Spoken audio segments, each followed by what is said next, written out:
Going strutting with Miss Laura Belly. Oh, fine. Every time I take a shower, I've never seen it. All right. Okay. Hello. Mr. Philip Marlowe, please. Yeah, speaking. One moment, please, sir. Bay City is calling. Bay City. I have your party, sir. Go ahead. Thanks.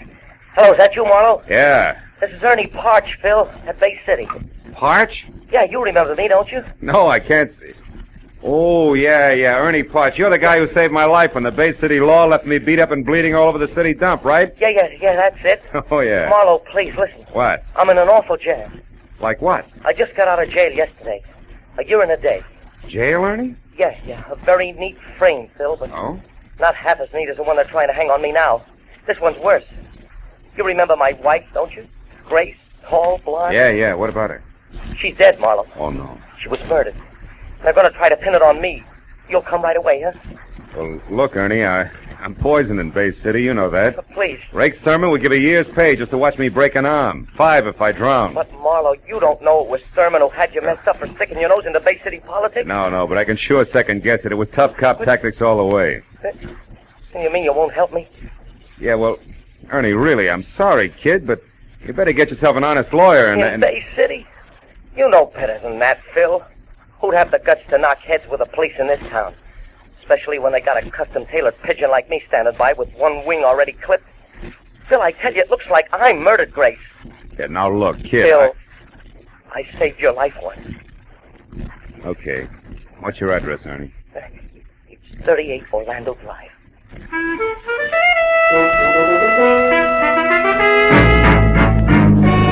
Bay City was a snug seacoast town some 20 miles southwest of L.A. and about twice that distance from being on the up and up. Its string of gambling houses were politely winked at by some elements of the law, and its gamblers in turn politely winked back, while the folding money passed from sucker to slicker to crooked cop. But Bay City also was home to a lot of honest fishermen, retired real estate brokers, and another element of the law, good cops. Which side Detective Lieutenant Rake Sturman was on, I'd never been able to figure. He only added one way, all cop, morning, noon, and night. The kind who made any private detective feel a little less welcome than a leper. Well, an hour after dark, I pulled up and parked well away from 38 Orlando Street. 5 minutes later, I was watching a nervous Ernie Parch wear out the carpet in his shabby living room. It was at Art Manelli's place, Phil, about a year ago. The little casino. It's out north on the edge of town. I'd had a few drinks with some of the guys who worked at my gas station. One thing led to another, and finally, we were out there trying to pyramid $50 into $50,000. That's when the cops came in, huh? Yeah. You know, one of those pre-election raids that look good in the papers. You want a drink, Phil? No, thanks. But look, that raid couldn't have gotten you a year and a day, Ernie. Oh, no. But the gun they found in my topcoat pocket could have. Mm-hmm. And did. Yeah, 38 I'd never seen before in my life. Plant, huh? Yeah, a plant that I could only figure two ways, Phil.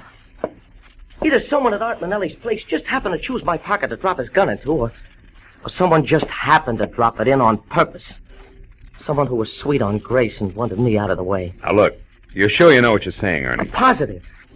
366 days in prison with only one miserable letter from her convinced me. That and the word I got at Gumbo's place late this afternoon. Gumbo's place? Yeah, Gumbo's shanty. The chicken joint run by a fat fry cook named Lou Gomborski. Grace worked there. I stopped in just before I ran into Lieutenant Rake Sturman. Wait a minute. What do you mean ran into Sturman? What happened? Well, Phil, I was on the street getting into my sedan, you see? Yeah. I picked it up from a guy who was using it while I was away. When Sturman pulled up alongside of me in a squad car, and he started to tell me how much he liked seeing ex-cons back in Bay City. What interrupted him? Oh, call on a police radio. But before he left, he promised to drop around here sometime tonight and chat a while. Mm-hmm. And before that, at Gumbo's place? I found Grace. Now, wait a minute. You've had enough, Ernie. No. You found Grace in what? We had a fight. She admitted running around, said I wasn't worth waiting for. But she wouldn't say who was. I slapped her. Hard. All right, take it easy. Grace is dead now, murdered, remember? Yeah. Yeah, she's dead. Yeah, and they're going to tag me for it. Maybe. Now tell me what happened after you left Gumbo's. I ran into Sturman, like I said. Yeah. Then I drove around for a couple hours to cool off. When I got hold of myself, I came back here and I found her. Strangled to death. In that chair, Phil. It was horrible. What'd you do about it, Ernie? I'm not sure exactly. Here. I changed my mind. Thanks, Phil. No. I decided to get her out of here. It was just getting dark, so I waited a little, and then I carried her down the rear stairs, and I put her in my car, in the back seat. I put a blanket over her. She's still there, Phil. I was going to drive the car away, but, well, I guess I lost my nerve. What am I going to do, Phil? Sturman might be here any minute. And you got to help me. You must have... Ernie, that won't do it. I'm sorry. All right, kid. Are the keys in the car? No. I got them here. What are you going to do? I don't know. But you get out of here. Do something. But what, Phil? Anything. Go to a movie. Act as relaxed as you can. Do anything. Except come back here for at least 2 hours. Now go on. All right, Phil, whatever you say. I'll go to a movie, yeah. Right now. Right away. Thanks, Phil. I know you'll get me out of this. Ernie Parch's vote of confidence made comfortable listening for both of us. When he was gone and I was down the rear stairs and out to his car in the alley, keys in hand, I realized that it stopped right there in the back seat. Then in the light that spilled from a nearby unshaded window, I saw I was going to have company. Sharp-pointed elevator shoes, careful blue flannel, and patent leather hair over a pasty face. All of it no more than 5.5 feet and held together by a hand-painted tie that sported a dapper knot the size of a cantaloupe. Good evening. I wonder if you could help me. I'm looking for Ernie Parch, 36 Orlando Drive. I couldn't find any number on this house. Is this it? Yeah, but Parch isn't in. He just left. Oh. You know where he went? No. It's all right, Cautious. I only want to talk to him. My name is Art Manelli. I'm a friend of his. An acquaintance. You? The same, yeah. He went to a movie, Mr. Manelli. I saw the picture, so I'm going home, back to San Diego. I live there. Oh, good. San Diego means US 101 to the south, and right past my next stop. I came in a cab, or don't those keys in your hand there say that you're leaving? I mean, I don't want to appear presumptuous. Or wait for a taxi. Or wait for a taxi. Shall I get in, or do you want to slide over to the driver's seat from here? I want to slide, if that's all right with you. Perfectly. Tell me, Mr. Cruishutter. Mr. Cruishutter? Yeah. You had business with Ernie? Personal business. You, Mr. Manelli? Yes, I wanted to see Ernie about a good location I have in mind for a new gas station. You know about such things? No, and I don't think you do either, Manelli. Unless, of course, the pumps can be converted into roulette wheels. Oh, you know who I am, eh? Yeah. I also know it's a little strange for you to show up at Ernie's place the day after he gets out of the state pen for a frame that took place at your little casino. What are you getting at, Mr. Cruishutter? An outside chance that you yourself were responsible for that frame? That you're anxious to see what, if anything, Ernie intends to do about it? The light's red, Cruishutter. No fooling. Now tell me, why would I want to frame Ernie Parch? I don't know. Could be, Manelli, that you did it accidentally, a little gun hidden in a big hurry. Or it could be you had a tighter reason, huh? Like what? Like Grace Parch, very pretty girl. You're out of your mind. Yeah, sure I am, Manelli. Just plain nuts. So why don't you get out here? Get yourself a nice, sane taxi cab. It'll be safer. All right. Just as you say. Hey, mister! Me and my pal need a lift going toward the highway. Sure he is. Aye, well, come on, Nora. We'll ride in the back seat. No, I got stuff in there. Close that door and beat it. Oh, okay, Happy. Thanks a lot. Stuff, Mr. Cruishutter? What kind of stuff? Rum, Manelli. I'm a bootlegger who never got the word, believe me. Oh, but I do. The light green, Mr. Cruishutter. So long.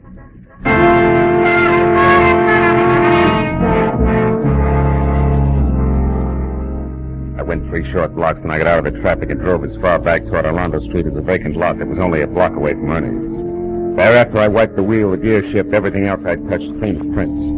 I left the sedan as is and walked back to where I originally parked my own car. Behind the wheel of my coupe, I spent the next 20 minutes finding Gumbo's shanty where Grace Parch and Daddy Longlegs, standing knee-deep in the Pacific Ocean, encircled at the waist by an imitation ship's deck for summertime outdoor eating. I gangplank led up from the street level, and when I'd gone about half the length of it, I saw something at the door ahead, shaped like a bowling pin, topped by a chef's hat, and encompassed by a yard and a half of Hickok belt that said, "This had to be Fat Fry Cook Lou Gomborski." He was turning the reversible sign from open to closed. Sorry, mister, I'm closing early tonight. Food's all gone. All right, how about a drink? I only want a quick shot, Gumbo. Gumbo? You're a stranger here. How you know the name? Well, it's written overhead in 4-foot letters. I keep my eyes open. Okay. Go on in. Make it fast. I want to hit the hay. Oh. You live here? Yeah. What do you want? Scotch. Anything with it? Little information. Oh. About what? Girl who works for you, Grace Parch. I don't know anything about it. Not even for 5, Gumbo? Make it 10. Okay, 10. And the drink's on the house, huh? Yeah, okay, mister. Grace Parch is 5'2", eyes are blue. Also, she could work at 6 tonight like she does every night, period. Uh-huh. Here's to you. Now tell me, where's she been going while Ernie's been in stir? For another 10? Yeah, for another 10. On one condition, no more lousy poems, Gumbo. Just a few straight facts, huh? Sure. Sure. Another drink? No. Facts first. Where's she been hanging around? A little casino. Oh, that's Manelli's joint, huh? Yeah, Manelli's place, where a lot of people hang out. What is it? What are you staring at, Gumbo? A window, I thought I saw someone out there on a deck looking in. Probably seagulls. Forget it. Now look, I'd like to know...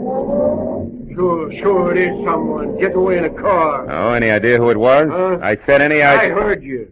Now go on home, mister. Get out of here. Take it easy, big guy. You got $20. Give it. Here. Here's your lousy $20 and the drinks on the house, and good night. After one question. The guy in that car that just took off, was it Manelli? I'll repeat myself. Good night, mister. Okay. We'll let it go at good night, Gumbo, but just for now.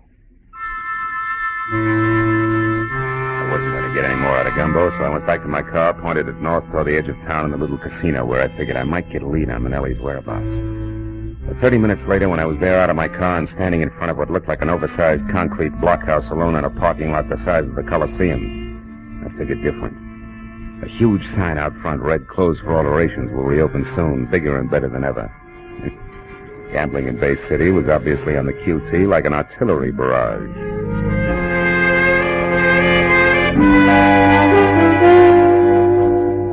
By the time I got back to 38 Orlando Street, nearly 3 hours had gone by since I'd last seen Ernie. As I started up the steps toward the light in his living room, I wasn't happy over the lack of information I had for him. But when I opened the door and saw what was waiting for me, that didn't matter. In one huge, beefy, freckled hand, there was the usual police department .38 revolver. Hello, kid. The ice-cold gray eyes, the thick, broken nose, the nasty curl of the lips, all belonged to Bay City's toughest homicide detective, Lieutenant Rake Sterling. Hello, Marlowe. I've been waiting for you too long, kid. Why, I would have baked a little cake if I knew I was going to have this much time. Where's Ernie Parch, Sterling? He's under arrest, kid. We found his wife's body. He's under arrest for murder. You know what else, kid? No, what else, kid? So are you.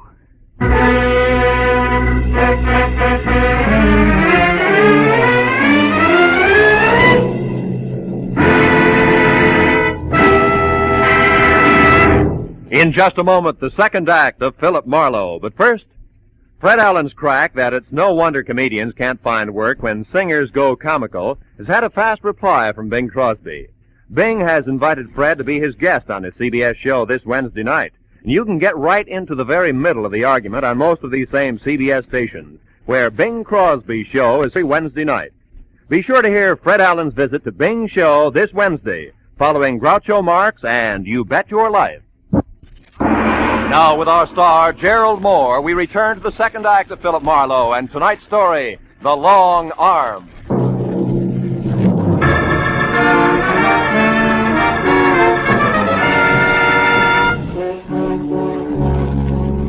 As Lieutenant Sterling moved toward me, he curled the thick fingers of his left hand into a fist. I braced myself, but the blow never came.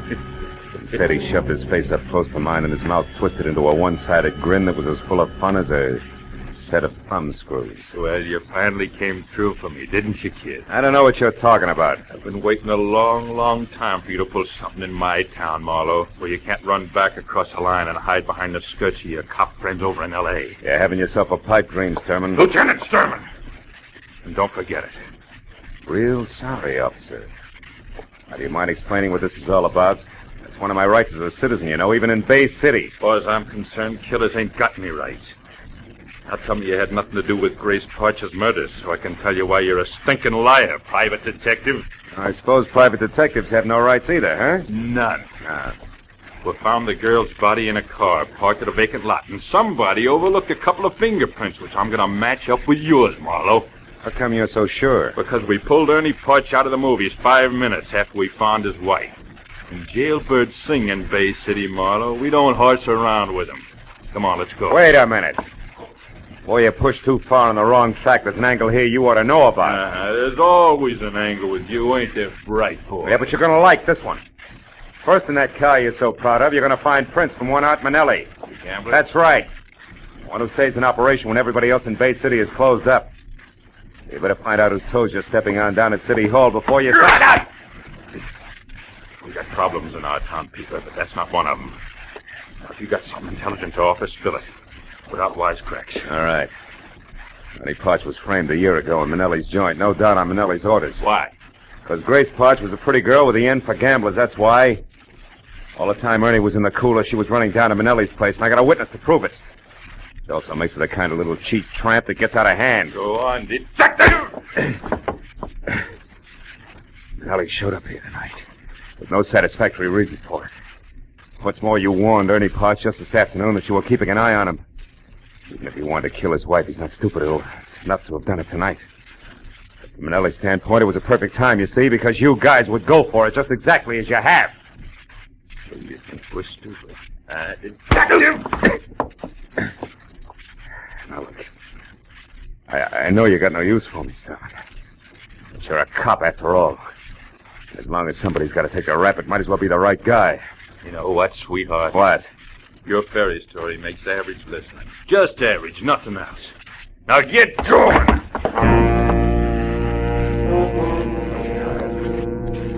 Too tired to take what I know I'd be given. Once Rex Sturman got me inside the Bay City headquarters, I made my decision fast. There were 3 steps in the front porch to the wall, and he was right behind me. I took the first 2, then turned and grabbed! He sailed over my shoulder, and I heard him land flat on his back on the sidewalk as I rounded the corner of the house. I crossed the backyard, bolted the fence, and put 100 yards of alley between us before I even stopped to think. Then I went back to my car, drove down to the water again in Gomborski's chicken shanty. The place was dark and locked up tight. I went around to the back where his living quarters were and listened. A crocodile slithering over the floor inside would have made the same sound. I pushed the door open and went in. It was Gomborski, all right, but you couldn't tell it from his face. That had been worked over long and hard by an expert. He didn't know I was there until I touched him. Get away. Come on, get out of here. Who gave you the beating, Gumbo? Lay off, will you, please? Haven't I took enough already? All right, come on, get up. Up there. That's it. Now, look, Gumbo. You told me one thing about Art Manelli, that Grace Parch went to his joint a lot. And you spotted somebody outside the window and you clammed up. I come back now and I find you like this. Isn't it obvious you're wasting your time trying to protect him? Oh, shut up. Shut up and get out of here. Listen to me, you poor sap. Can't you see you're going to be living with this from now on? Every time he gets the jitters, he'll give you another going over to match this one. Till he really gets jumpy, Buster, and then he'll do worse than that. Don't you get it? Now, listen, mister, that's guessing. And I know what'll happen if I open my yap again. I'm just not going to take that chance. Don't you realize we'll never lick Manelli if we don't fight? Leave me alone. Yeah, leave me alone. I'm not saying nothing. You understand? Nothing. Not one word. Now get out. Go on, get out. All right, you miserable suck. I'm through talking to you. You'll think the other guy gave you a light massage by the time I'm through with you. Yeah, that's what you think. Hey, now stay where you are. I don't want to kill you, mister, but I will unless you beat it. I'd rather face that than talk. You're getting in too deep, aren't you, Gumbo? There's nothing else I can do. You're nothing to me. I know which side my bread's buttered on. Yeah, but you made one big mistake already. Mistake? But what do you mean? You left yourself wide open for this coffee pot. I'm sorry, sucker. I don't have much time. Drop the gun. Come on. Drop it. That's better. Now just tell me one thing and I'll leave you alone. All I want to know is where I can locate Art Manelli right now. He's at his club, at their little casino. You're lying. I was down there. It's closed. It's being remodeled. I'm not lying. All right, you need some more rubbing. Okay. He's got a suite of rooms downstairs under the club. They're not being done over. That's where he lives. He ought to be there now. But you got to protect me. Sturman and Manelli will kill me. He'll kill me. That's all I want to know. So long, Gumbo.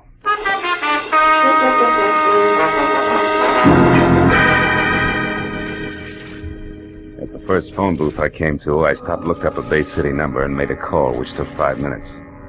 Then I went on to the little casino. I parked on a side street, then went down the ramp to the underground garage in the rear. There was a door between two ornate bronze urns, Alibaba size, and I started toward it. But on a hunch, I stopped and studied the decoration on one of the urns. I finally found it. A small hole in the side.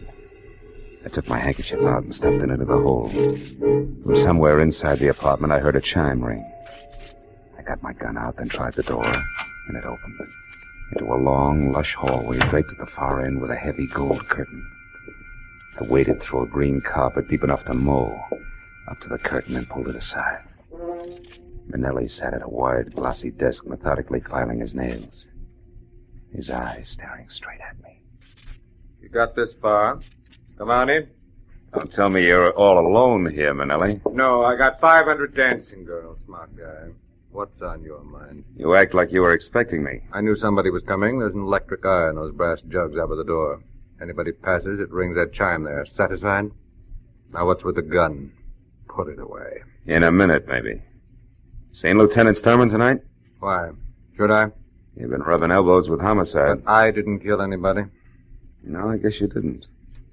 But I've got a good idea who did. Ernie Parch, of course. No chance. It was your business partner, Lieutenant Rake Sturman himself, and 5 will get you 10. He's got big news for you. Yeah? Hey, Rake. Steady, Marlowe. Don't move. Well, look what crawled out of the woodwork. I'll get his gun, Rake. Sit down, Manelli. I'll take it myself. Yeah, that's better.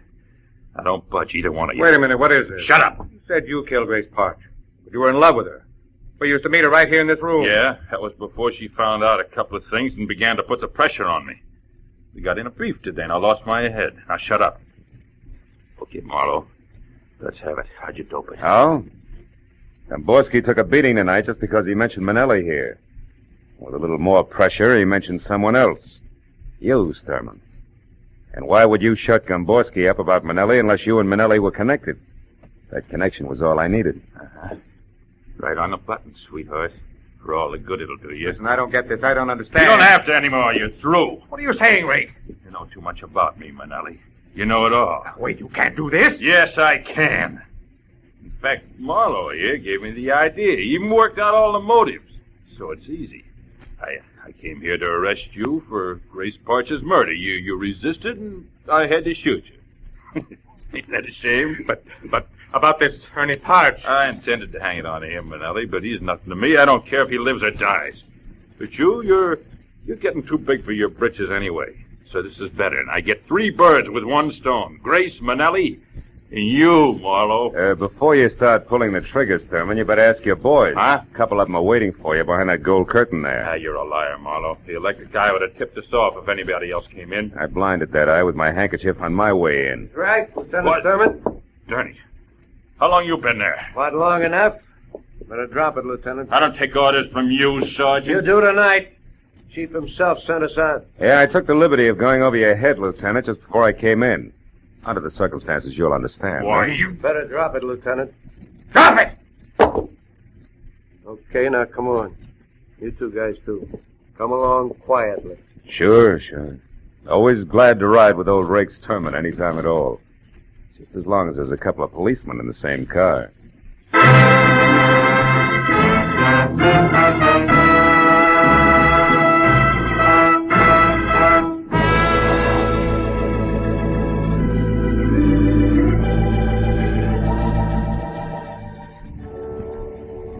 Before it was all over in the Bay City, police headquarters, everybody from the mayor, the dog catcher, had put his 2 cents in. And I'd given the same answers to the same questions at least 50 times. All about crooked cops, and Rake Sturman in particular. But finally, hours later, I was free to go home. And as I drove through the quiet streets, I was still thinking about cops. This time the other kind. The underpaid, overworked cops that pound the city's sidewalks day and night. You know, the guys who do everything from telling kids the way to the grocery store to untangling the rush hour traffic. Yeah. And I thought about each one of those cops who someday chases a hopped-up gunman down a blind alley and doesn't get home that night. Or any night. Ever again. And then I forgot all about Rake Sturman. Because after all, he was just one bad one in a multitude of good ones. An insignificant sore on the long arm of the law.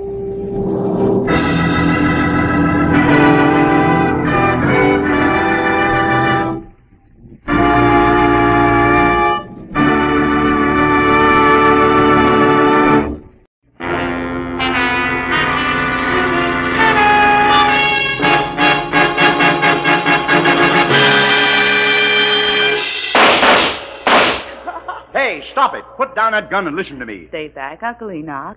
How do you like that?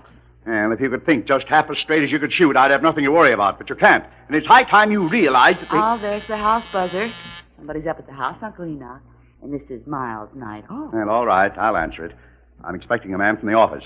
But as soon as I've finished with him, you and I are going to have a talk, young lady. Do you understand? I said... Oh, what's the use?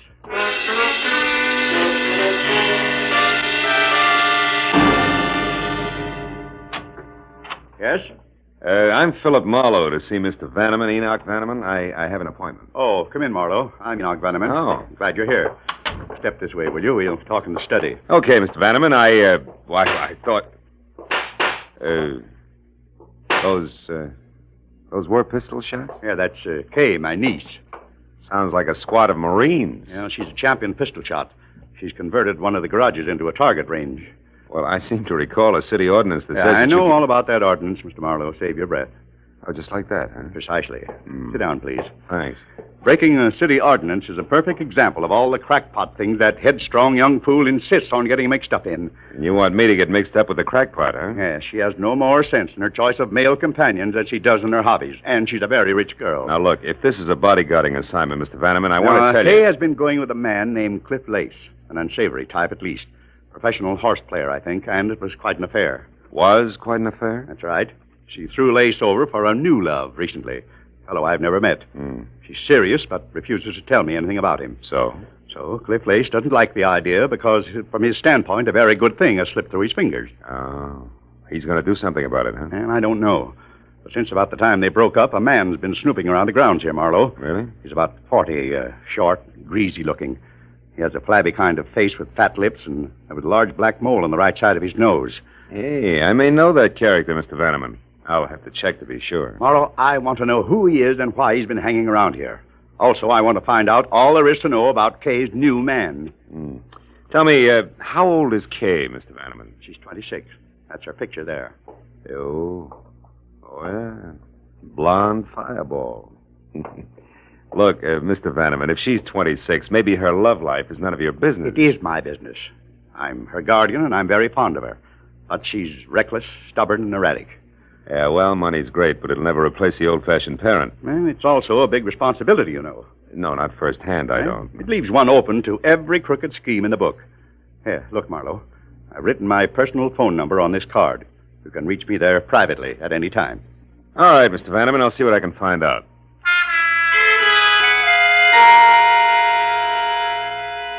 I got in my car and I crossed the 2 acres of tailored flora the Vannemans called front yard.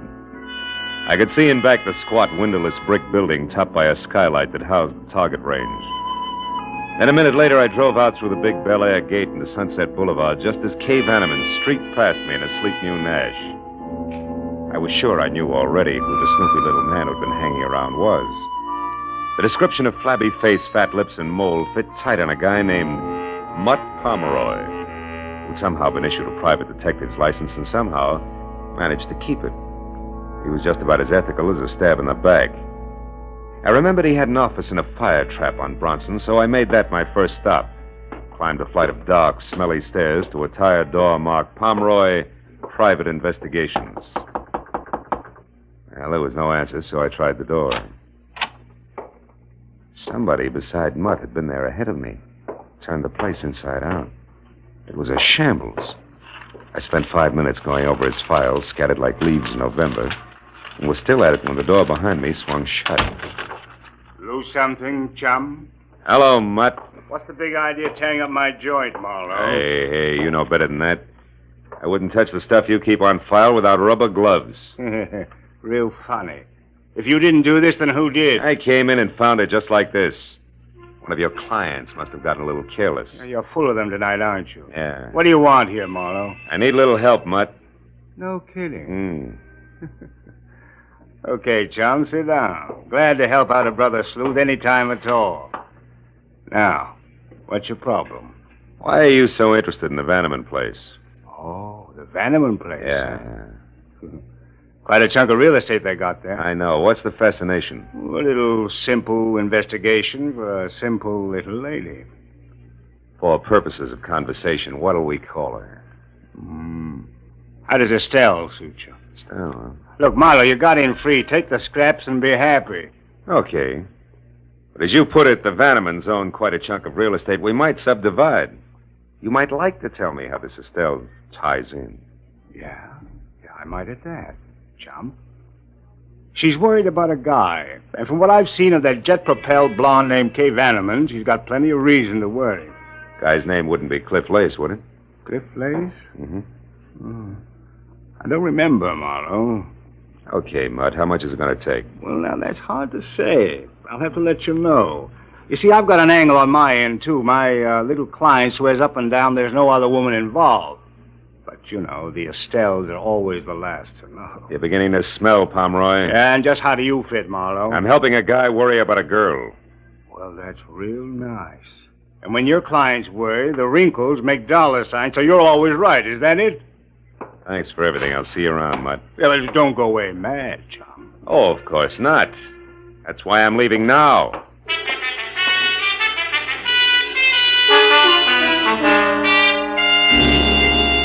It took a friend at the phone company all of 10 minutes to locate Cliff Lace's address for me, which turned out to be a snug bachelor's nest bungalow style at the foot of the Hollywood Hills, numbered 4300 Cherimoya. I parked, started for the front door, and on the way, past an open window where the silhouette of a man at a telephone was cut into neat slices by a Venetian blind. Oh, but you better want But his voice came through in one piece, and you couldn't miss it. You see, Estelle, I know almost all about you. Oh, yeah. I got your name earlier tonight from a mutual friend, Mr. Mutt Pomeroy. Yeah, I think it's about time we got together for a little business conference, huh? All right, there at the plaza in, say, 2 hours? You'll still be registered as Ruth Bridges. Good. Goodbye, Estelle. When he hung up, he moved over to a bottle of Johnny Walker Scotch. I waited until he'd helped himself, and then I went to the door.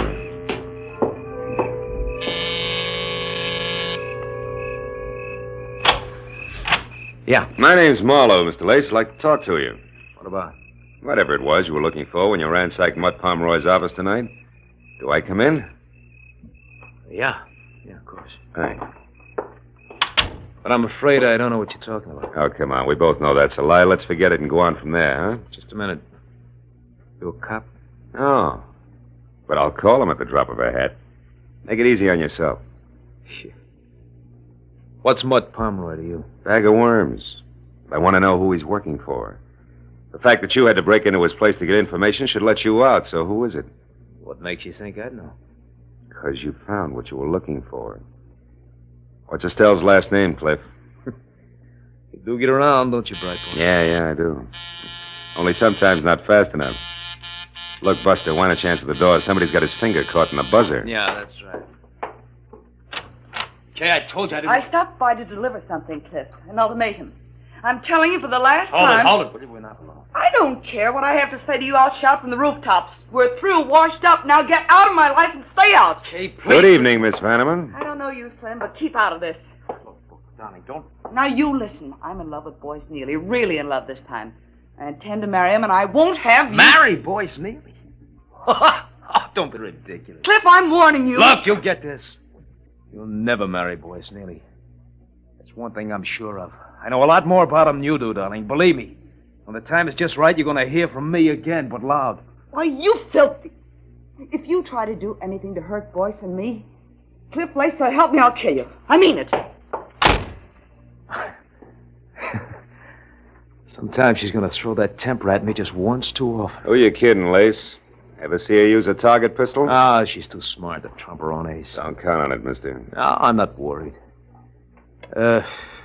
Where were we, Marlowe? We were looking for some answers, which I just got. Good night, Lace. Keep your head down.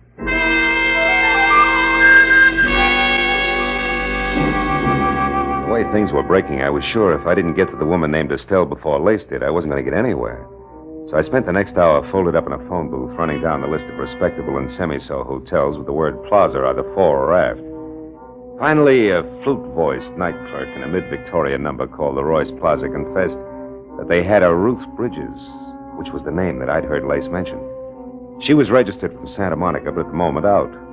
I was convinced that she was really Estelle, Mutt Pomeroy's client. So I drove over to the hotel, invested $5 for the night clerk, picked up a newspaper, and waited. Halfway down the sports page, a prim brunette came in who would have been pretty without the overload of nervous strain stamped on her face. As she crossed the deserted lobby, the clerk gave me a nod, so I called her name, caught up with her at the foot of the stairs.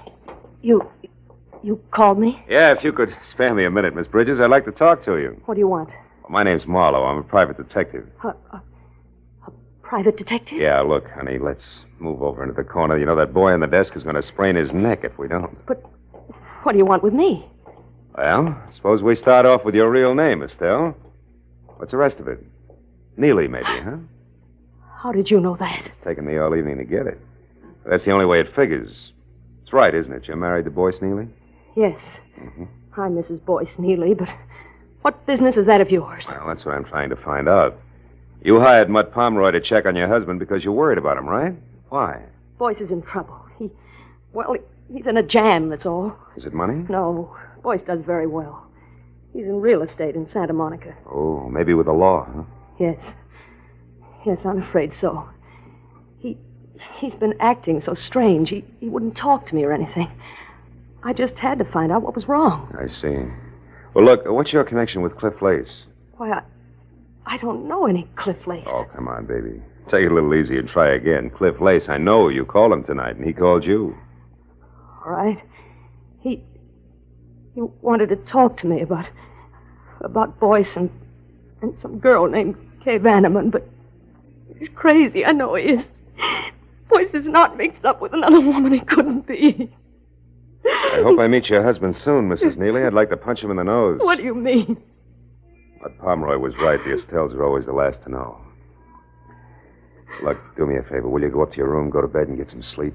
You're going to need it. All right. Thank you, Mr. Marlowe.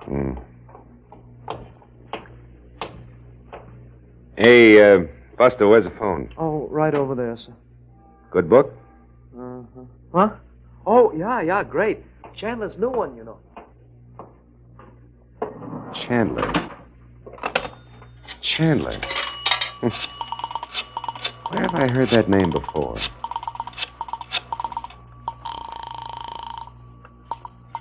Hello? Enoch Vanneman? Marlowe, Mr. Vanneman. Kay there? No, she's not, Marlowe. And listen, I want you to forget whatever else you're doing and find her immediately. Why, what's the matter? She left here about 15 minutes ago in a fury. Where was she going? I don't know for sure. She left shortly after you did tonight. Then she came back about an hour ago. I know. I ran into her. What happened this time? She got a phone call from Cliff Lace. Something was said about him now being in the driver's seat, whatever that means. She was furious. That's not good, Vanneman, believe me. Well, it's worse than you think. You've got to stop her. Because when she left here, Marlowe, I'm quite sure she had her target pistol with her. I hung up the phone, ran out to my car, and headed back to Cliff Lace's bungalow on Cherimoya. But Kay had a 15-minute head start, and at that hour, in her frame of mind, the drive in from Bel Air was a hop, skip, and a jump. The only hope was in Lace himself being smart enough to know that he'd overplayed his hand. The street was deserted when I pulled in and parked down the hill from the place. When I got to the front door and found it unlocked, I eased it open and went in. The living room was dark, but there was a light on in the bedroom, and I started for it. Before I saw the bulk of a figure leaning against the dark side of the frame. Come on in, chum. Make yourself at home. What are you doing here, Mutt? Easy, Marlowe. There's no hurry. Not now, there's not. School's out, chum. Where's Lace? Inside. It was nice, clean, accurate, and exactly dead center. He never knew what hit him.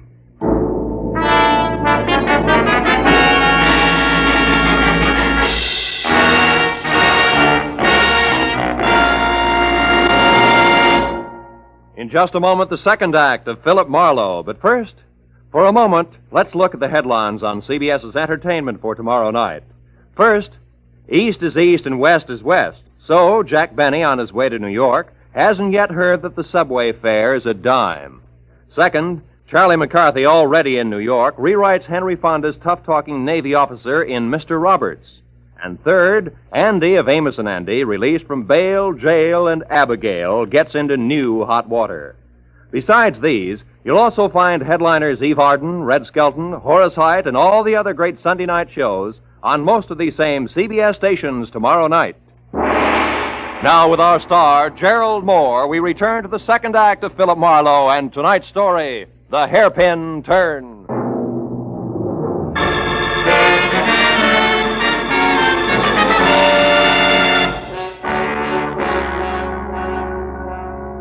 A small, neat hole front and center at his forehead said that Cliff Lace had been shot to death. And everything from jealous motive to target pistol method pointed directly to Kay Vanneman. But that was still a long way from proof, and there was Mutt Pomeroy on hand. The kind who always figured only one way. To the right of the dollar sign. Now, let's not jump to any dumb conclusions, Marlowe. Like what? Like the look on your kisser that wants to know what I'm doing here. That I can explain. I got Cliff Lace's name from you, and a sawbuck to the right guy gave me a rundown on him, a sort of a character analysis, you might say. So? So I figured he was the guy who frisked my office to find out who I was working for. He must have tagged me out of the Vanneman place, followed me down to my joint, then turned everything inside out until he ran across something that added for him. Something like the name Estelle Neely, maybe? You move fast, don't you, Marlowe? Yeah, when there isn't too much crowding. I've got most of it already, Pomeroy, so spill. Spill? I don't know what you mean, Marlowe. I mean that Estelle Neely hired you to find out why her husband was worried. You come up with an answer, all right. It was called Other Woman. So? Estelle didn't even suspect anything about another woman. And you didn't tell her what you found out because it was Kay Vanneman, a gal with $1 million, right or wrong. Suppose you're right, Marlowe. What are you getting at? A possibility that you could have done this. Kill Lace? Why? Because Lace was playing the same game that you are, chum, blackmail. Your motive was money, and so was his. Plus the fact that he didn't like Kay giving him his walking papers. So when he wouldn't come to terms with me, I killed him, is that it? Yeah, it could be. Can you prove otherwise? No, I can't. But other things can, Marlowe. Things, yeah. Like that lipstick-smeared cigarette in the ashtray behind you. It's not my brand. And I don't drop hairpins on the carpet when I kill. Do I go on? Or were you just trying it for size because you hate to think that a gorgeous item like young moneybags could be it? Right or wrong, Marlowe? You know, leveling with you, Pomeroy, takes the kind of talent that can cash a $7 bill at a bank. Who are you calling, Marlowe? The cops. It's the custom. Wait. Look, don't be a sap. What'll that get you? A killer, maybe. Yeah, and from there on, a pat on the head. A well done from the law. Get smart, chum. Shielding a murderer is a lot healthier for the bank account than nailing one every time. Get your hand off the phone. Now, Marlowe, listen. Get it off! Okay, go on. Louse it up, Boy Scout. Who knows, maybe some bright day you might even run for alderman, Marlowe. Without your votes, I'm sure. Homicide, Sergeant Becker. Phil Marlowe, Sarge. There's a DOA waiting for you. 4300 Cherimoya. Name's Cliff Lace. Occupation questionably. Was shot. Any idea who did it, Marlowe? Yeah. Poor little rich girl named Kay Vanneman, or her sweetheart, one Mr. Boyce Neely. Who lives in Santa Monica? Yeah. Where's the fit? I don't know. How long ago was this Lace killed, Marlowe? 30, 40 minutes? Why? Neely's clear. We picked him up at his own home better than 2 hours ago. He's in a pokey now. What'd you get him on? Hit and run, a month ago. It's alleged that he knocked an old lady out of a crosswalk and into a hospital without even stopping to watch her bounce. Some anonymous tipster phoned the dope in around 6 tonight. Said the repaint job on Neely's car would prove it. It did. So that just leaves this Vanneman babe, huh? Yeah, I guess so. But you know, Becca, Hey, Marlowe, come here, quick, out in the backyard there. It's Kay Vanneman. I'll call you later, Becca. We got company. Get the lights, Pomeroy, and stay down. Don't worry, Marlowe. The driveway alongside the house is the only way out. All right, watch it from the front. I'll go through the kitchen and out the back door. Play it close. Check. But remember, Pomeroy, nobody gets trigger happy. Don't worry. way, chum.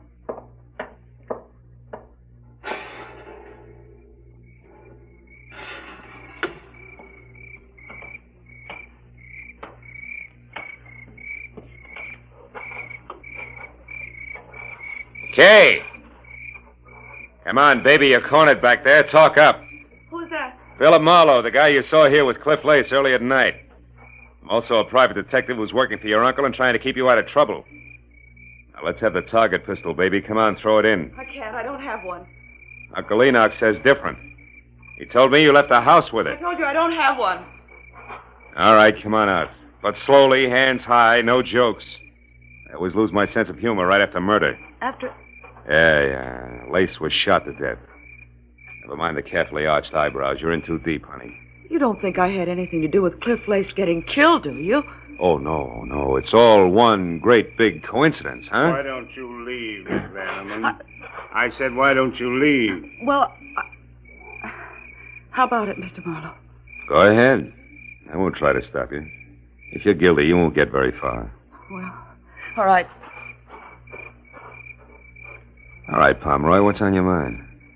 A partnership, chum. Based on what, chum? Based on the fact that I saw you kill Cliff Lace. That? You what? Yeah. I saw you standing over the body with a smoking gun. Come on.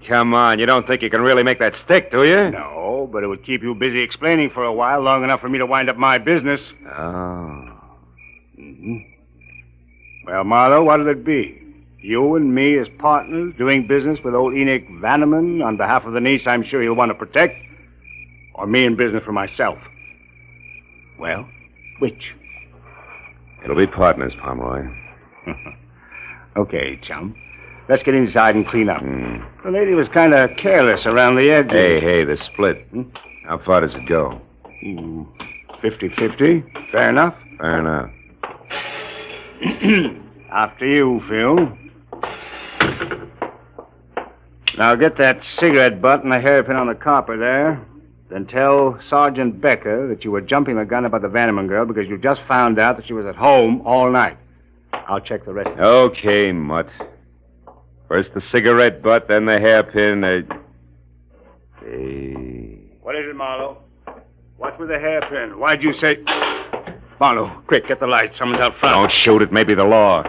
In skirts? Look, get in that car over there. It's a babe, and 5 will get you 10 that she answers the name of Kay. Oh, that jerk's going to be a Lulu to protect. Yeah. Well, we better go in. Hey, the hairpin you dropped into your pocket, Marlowe. What's so special about it? Oh, nothing. It was just a hunch I had. Forget it. Marlowe, I want to see it. Okay. Here. Get a good look. Partner.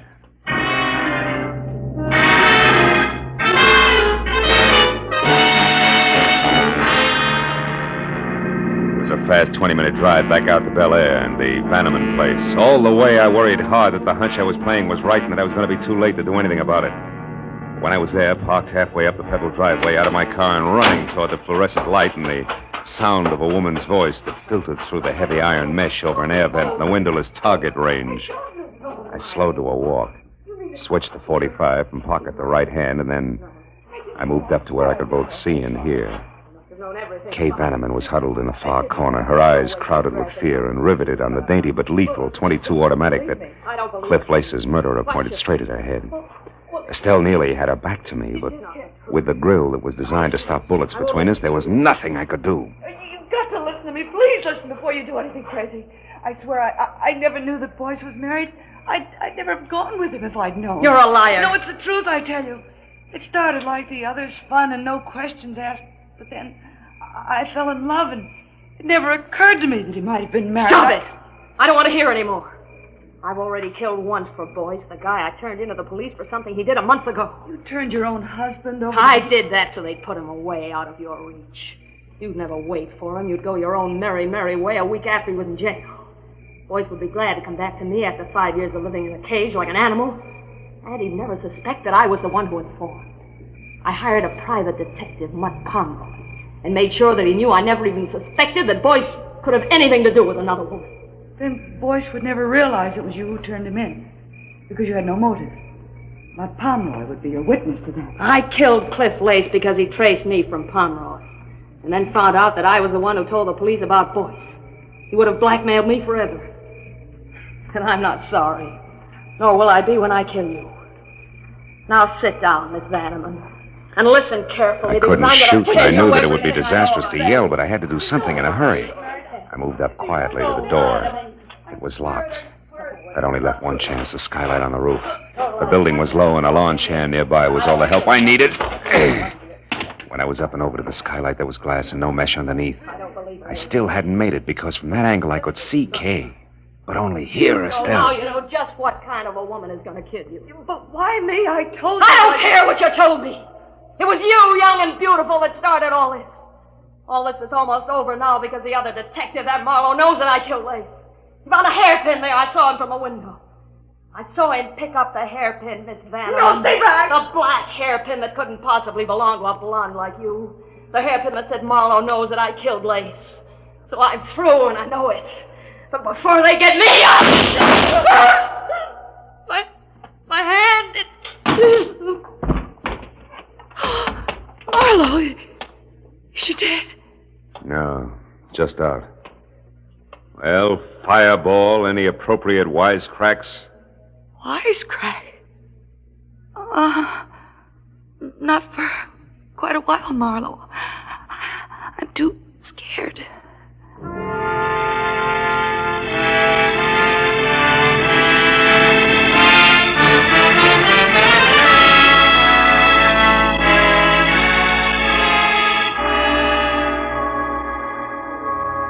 Well, it was the usual hour and a half of questions and answers with client, followed by the same questions and answers with police before I finally closed the door on Enoch Vanneman's marble halls and started down past the manicured shrubbery to where I'd left my car.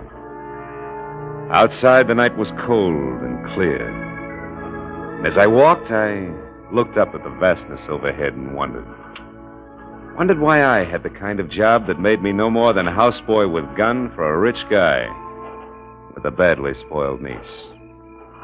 I stopped wondering when I was at my car and no longer alone. I just wanted to say thanks before you left, Phil. I'm going to do my best to stay out of trouble from here on out.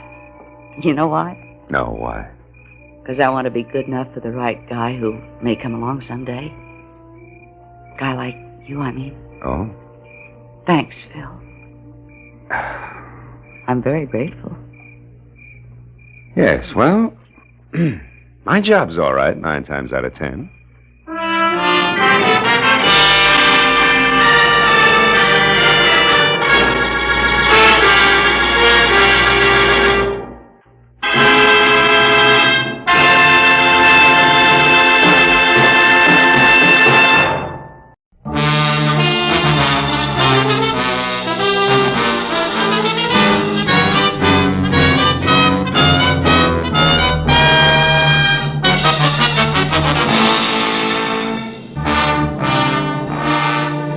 Never fails. When you worry over your bank statement, then hug your office phone from 9 to 5, anxious for business, nothing happens. But the minute you decide you'll get rich another day, chuck the puny balance sheet into a bottom drawer and make plans, you want it. And that was exactly the way it played when at 3 o'clock on the kind of slate-gray afternoon that makes the beckoning Santa Fe Railroad vacation billboards look a little more so. I left a note on my office door and headed outside and across the street for some real Hungarian goulash. Very good today, too.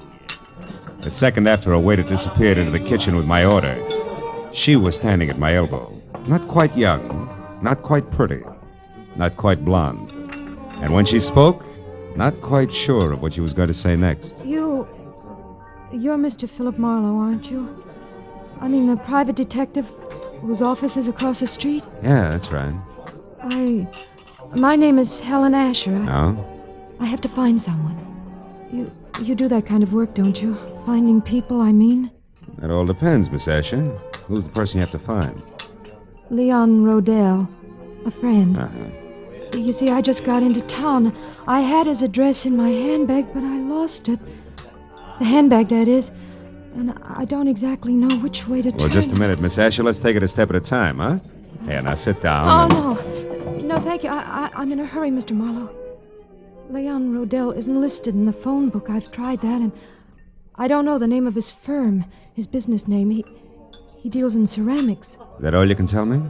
Oh, no. I have something else. It's a name and an address here in Los Angeles. Fortunately, that wasn't in my handbag, but here in my coat. No. No what, Miss Asher? Outside there, on the street. What's on the street? Nothing. Nothing at all. Hey, Excuse me, Miss Asher. Wait a minute. My mind.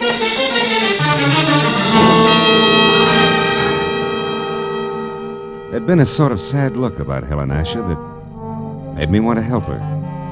So after an even sadder look at the plate of goulash that was coming toward me from the kitchen, I followed her to the street. Mr. Marlowe, the gold! When I reached the sidewalk, she was across the street in a cab and away. That might have been the end of it if something small and ugly that had been standing just outside the restaurant hadn't turned and moved into the alley alongside the building. On a hunch that he'd had something to do with the sudden exit of Miss Asher, I followed him and found him standing next to a line of empty ash cans, calmly lighting a cigarette. You always run into alleys to light your cigarettes? You always concerned? What do you know about Helen Asher? Helen Asher? I haven't any idea who you're talking about. Come on, little man. I'm talking about the gal who just got into that cab. Do the words begin to flow, or do I wring them out of you? Sheep, get your hands off me. You're ripping my pocket. You're lucky it isn't your nose. Come on, talk. All right. It's no secret. Here, it's all in this letter. Look, right here. Oh!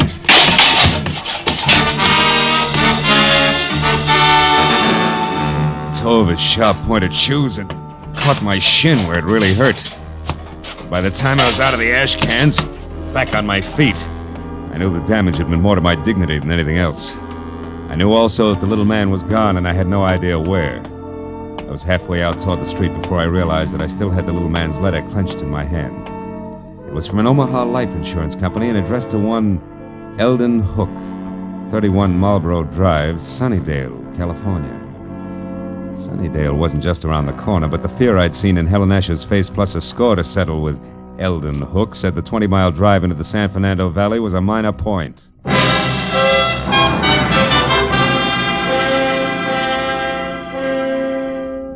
Under the gray sky overhead that thickened by the minute, Sunnydale, about the size of the hole in a candied lifesaver, looked as warm and cheerful as crepe paper. And number 31 Marlboro Drive, also gray, was no improvement from the ponderous, bleak stone buildings which said Queen Victoria should have slept there. Past the high, thick wire fence that surrounded it to the wrought iron gate in front of me labeled Hillcrest Sanitarium. Keep out. It took 10 minutes of softly phrased questions and answers to get the boss man, a Dr. Cianetti, to the gate. I told him who I was and what brought me to him, including a description of Eldon Hook. I don't understand. Come in, Mr. Marlowe, please. Eldon Hook has been with us as an attendant for more than a year now, and his behavior has always been satisfactory. Nothing would surprise me anymore today. By the way, sir, what did you say that woman's name was? The one who approached you in the restaurant? Oh, Helen Asher. Is it possible that she was once a patient here, Doctor? No. Oh. What about Leon Rodell? Leon Rodell? Hmm. How do you know that name? From Helen Asher. She was looking for him. That's why she wanted to hire me. She knew he was here in Los Angeles. Mr. Marlowe, this woman, was she young? About 30, blonde? Yeah, that's right. Why? Why? Because this morning, earlier, about 6 o'clock, one of our patients escaped. A woman you know as Helen Asher, and we know as Charlotte Rodell, Leon Rodell's wife. Oh. She's insane, huh? Temporarily, yes. Come over here, near the fence. Oh. I'll show you how she got away. But how she managed to cut through enough of this thick wire link fence to make a hole large enough to crawl through is beyond me. Here, look, behind this ivy. Uh-huh. Even with a good wire snipper, it would take hours to get through all these strands, huh? Wasn't she missed inside? Yes, but she was only gone minutes. Apparently she had been doing a little at a time during her recreation period, at night, whenever she could. Be careful of the burrs and those bushes there, Mr. Marlowe. Yeah, I see what you mean. Tell me, Doctor, have the police been notified? Of course, at once. The law compels us to. And frankly, Mr. Marlowe, I'm terribly worried. Oh? You see, it was her husband, Leon Rodell, who had her confined here a year ago. 6 months after their marriage, she began to act strangely. He felt it would be only with our help that she could ever regain her mental equilibrium. I thought that we were accomplishing that. Apparently no, huh? Obviously no. But, Mr. Marlowe, we must call the Los Angeles police right away and tell them that Leon Rodell now lives here, not in San Francisco. He must be protected. I see your point.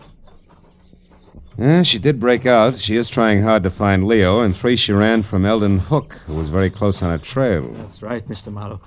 That's why I suggested that Leon Rodell discontinue seeing his wife as of last month. He always left Charlotte very upset. But now I'd better call the police. That's a good idea. Although Charlotte didn't know where her husband was staying or what the name of his ceramics business was, she... Say, Doc, she claimed that she lost a handbag. Have you found it by any chance? Yes, we did. We found it in the brush near the hole in the fence. I've got it right here in my desk. Oh, good. And there was an address on a card in it. 3840 something. Yes, here it is. 3840 Lookout Terrace. Lookout Terrace. Lookout Terrace. That's right here in the valley, up in the hills, south of Ventura Boulevard. Mr. Marlowe, if possible, I'd like to avoid having the papers get hold of this story. This is a rather exclusive nursing home. So? Well, in a sense, you're already in this case. Could you try to find Charlotte Rodell and bring her back here before the police do? Well, Dr. Chinetti, It would be doing a great service for the woman and her husband. I'll pay you your fee. All right, Dr. Chinetti, I'll try. I'll call you as soon as I have something.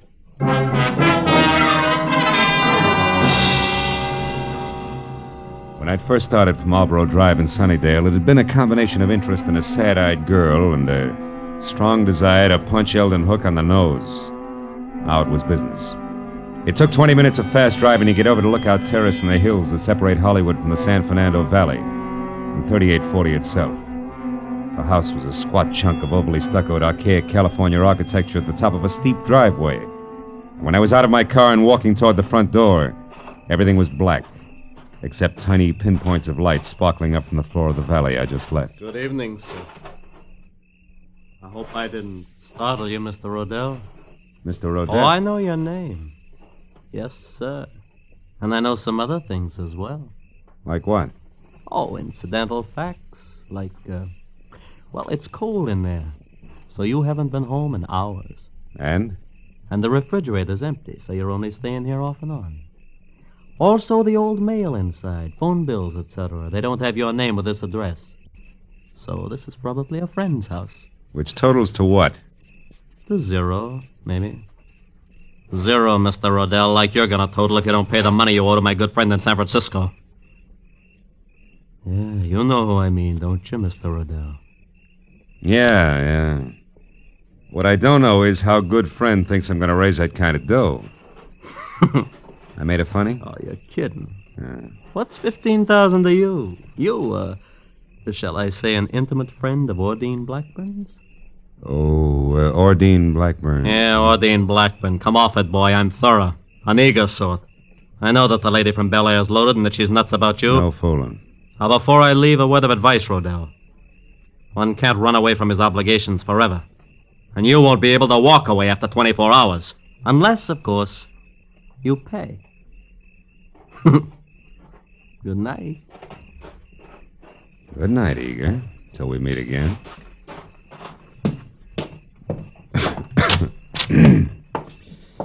Oh. There'll be some heat in here somewhere.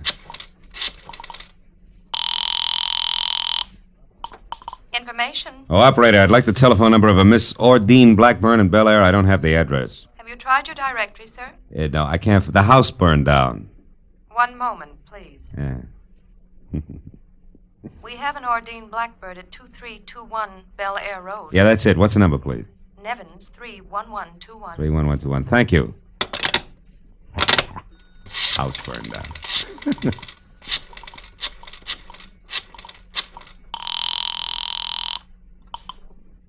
Hello? Hello, Miss Blackburn. Yes, this is she. Miss Blackburn, my name is Philip Marlowe. I'm a private detective who at the moment is anxious to get hold of Leon Rodell. You know where he is? Yes, I do, but I don't think... Now, please, it's important. Leon Rodell's life is in danger. I want to help him. Leon's life?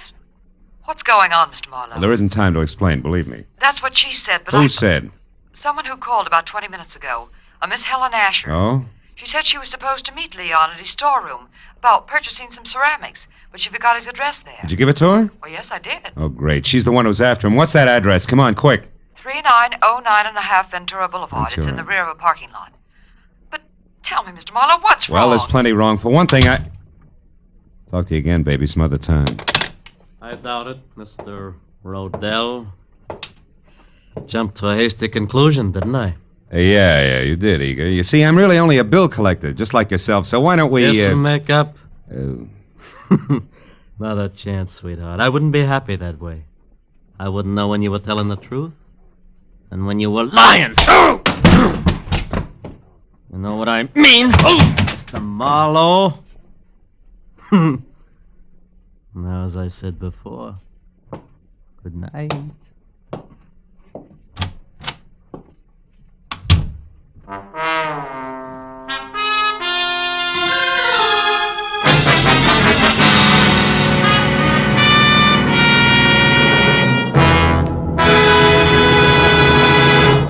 In just a moment, the second act of Philip Marlowe. But first, CBS will bring you the earth-shaking premiere of a new opera tomorrow night. An opera written by Alec Templeton with Charlie McCarthy as a lovelorn singing Bengal Lancer.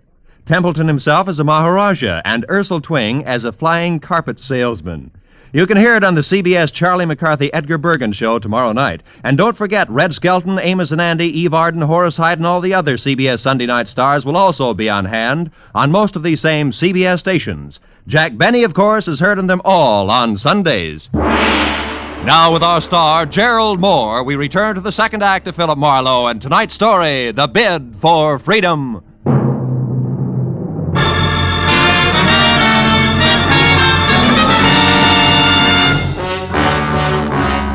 Gun butt I'd been slapped with felt like a log chain. Next time would be different. I waited till Eager drove away, then went out and got in my car and unwound my way down the hill again to Ventura Boulevard. There I turned west and drove out to 3909.5. There's a glass and neon super grocery store closed for the night.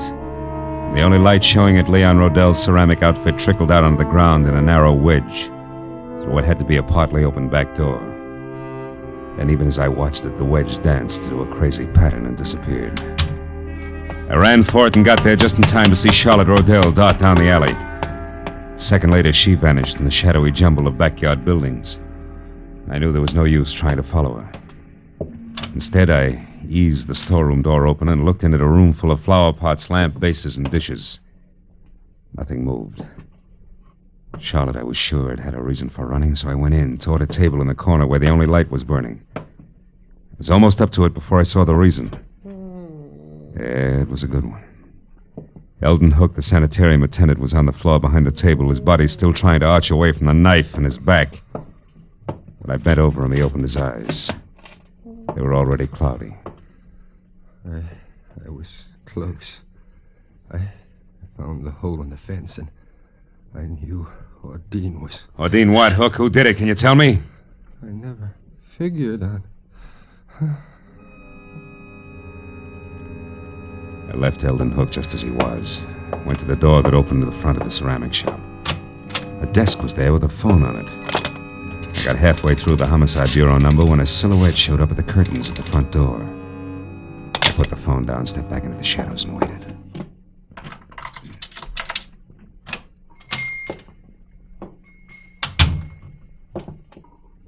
Oh, that's funny.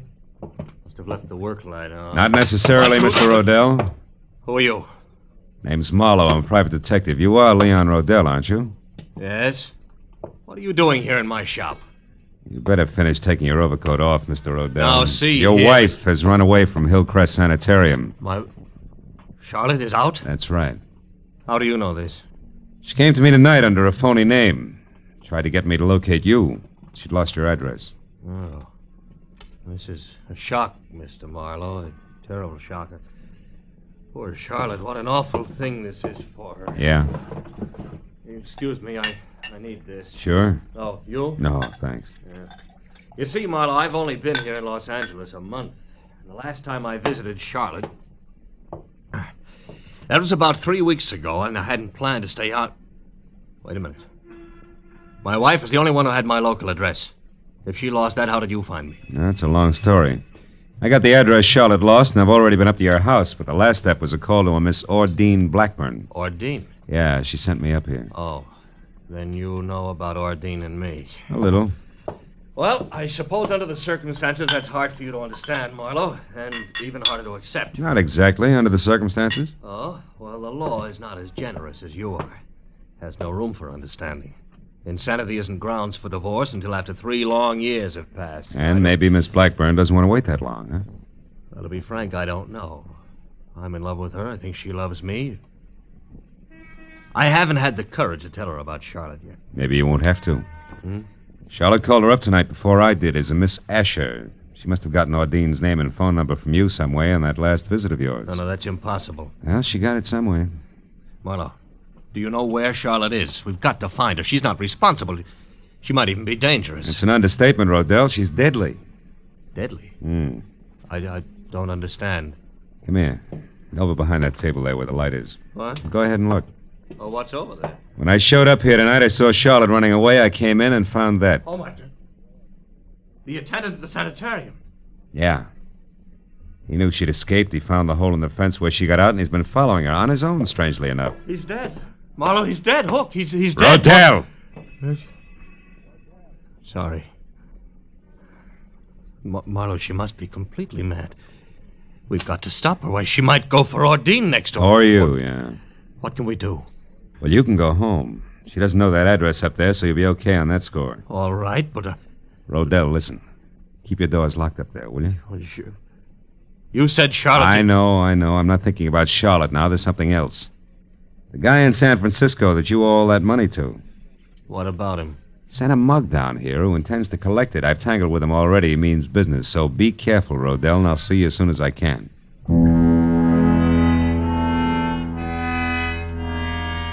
I watched him go out the door limply, his head down. He looked about as tough as a bowl of whipped cream. Then I went back to the desk again and saw that he'd left his overcoat where he dropped it on the chair. I called the police, gave him the word on Charlotte, and when that was over, I had to switch on the desk light to check the sanitarium number before I could call Dr. Chinetti. That's when I saw the letter lying on the desk, an important letter. But for one reason only. It was addressed to Leon Rodell at his house on Lookout Terrace.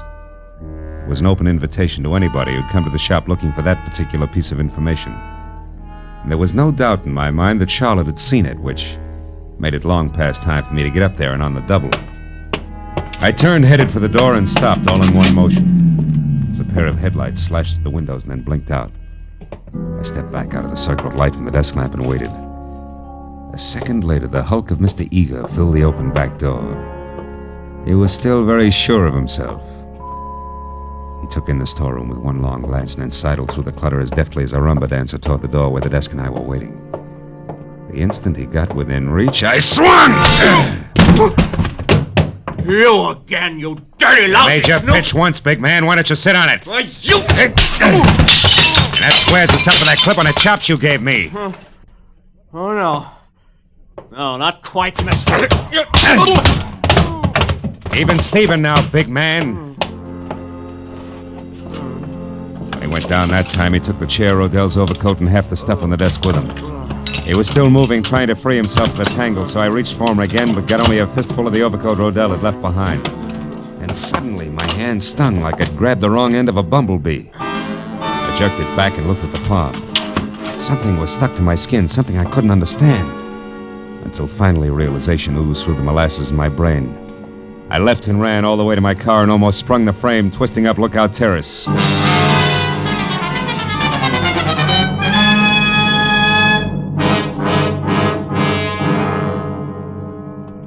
I parked down the hill from 3840 and ran as far as the house next door, where I got to the back, hopped the fence, and got my gun in hand. As I expected, Leon Rodell was there, and so was Charlotte in a coupe. The door open, was poised at the top of the precipitous driveway like the lead car on a roller coaster. Why are you angry with me? I'm not Leon? angry, Charlotte. Now get in the car. We haven't much time. I did everything just like you said, Leon. I know. I lost my handbag with your address in it. The car, Charlotte. I had to find you, didn't I? You did I fine. did everything. And then I learned about your shop and I went But there. you shouldn't have done that, Leon. Charlotte. Now get in the car. Leon. I saw what you'd done to that Mr. Hook from the car, sanitarium. Charlotte, we're rushed. You killed him with a knife. I had to, Charlotte. He'd been spying on us all the time. He knew all our plans, and he wanted lots of money to keep quiet. Now, It frightens me, Leon. I wish you had. Stop it, Charlotte. It doesn't matter anymore. It doesn't Don't matter. kid yourself, Rodell. Mr. Marlowe. Oh, I found Leon by myself, so I really don't need you after all. I only wish you were right, baby. Don't move, Rodell. Oh, but you don't understand, Mr. Marlowe. Leon and I are going away together on a I trip. understand, all right, more than you do now, Charlotte, and I think you better go in the house and wait for us, no, huh? no, don't you Please, see please, do as I ask. All right. But don't be long. Some trip you had in mind, Rodell. Your wife in this coupe and straight down over the bank, strictly solo. She didn't even suspect. Keep your hands off me. Sure, I'd never get him clean again. It'll give me great satisfaction to drop you with a bullet. And I'll do just that if you take one step before the police get here. So stand still, Rodell. Real still.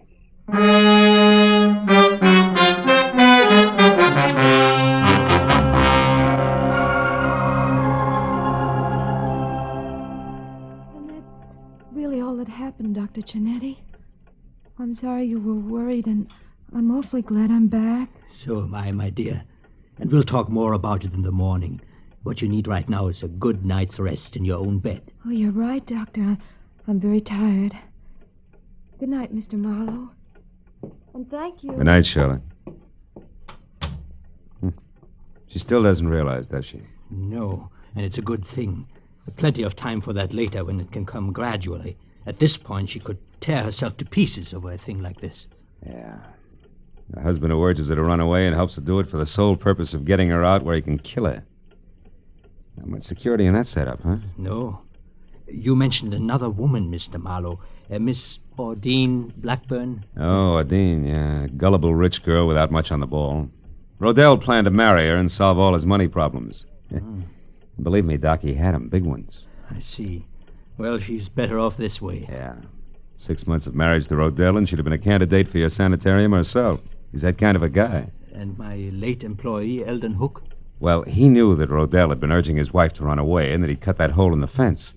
Hook found out that Rodell was interested in Ordine, and he tried to shake Rodell down. He signed his own death warrant on the spot. You know, it's sometimes frightening to me, Mr. Marlowe, to realize how many warped and twisted minds there are that never get help until it's far too late. But there's always some good in every bad thing, they say. What about this case? Charlotte. I expect her to recover completely, soon. Because now the main contributor to her neurosis, so to speak, is gone forever. Oh. That was Leon Rodell. Yeah, well, Doc, it's a long way back to Hollywood. I better get going, huh? Just one thing more, if you don't mind. Charlotte would have died in a smashed car, and what would have passed for an accident. Also, she'd have been blamed for Hook's murder if you hadn't found out the truth about Rodell. I'm very curious. You remember the burrs that grew along your fence outside? The birds? A blasted nuisance. Yeah, but as you just said, Doc, there's always some good in every bad thing. Rodell told me that he hadn't been up here for 3 weeks. And yet tonight his overcoat was loaded with burrs. I got one in my hand from it. Oh. That gave me a hunch. Well, from there on it played. Disappointed? To the contrary, satisfied completely. Good night, Mr. Marlowe. Good night, Doc.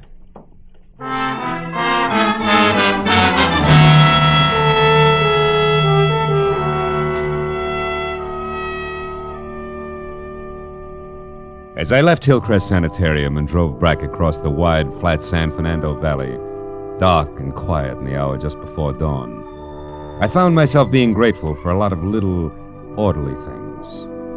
Things like the clear white line down the middle of the road, the rhythm of the motor in my car, and the prospect of going home to my own secure apartment. And then I wondered about Charlotte and the sort of nightmare jungle the world must be to a mind twisted suddenly, out of focus, where there is no symmetry or logic. But nightmares can be banished, huh? Fears driven away. And in time, with Dr. Cinetti's help, she'd come out of it all right.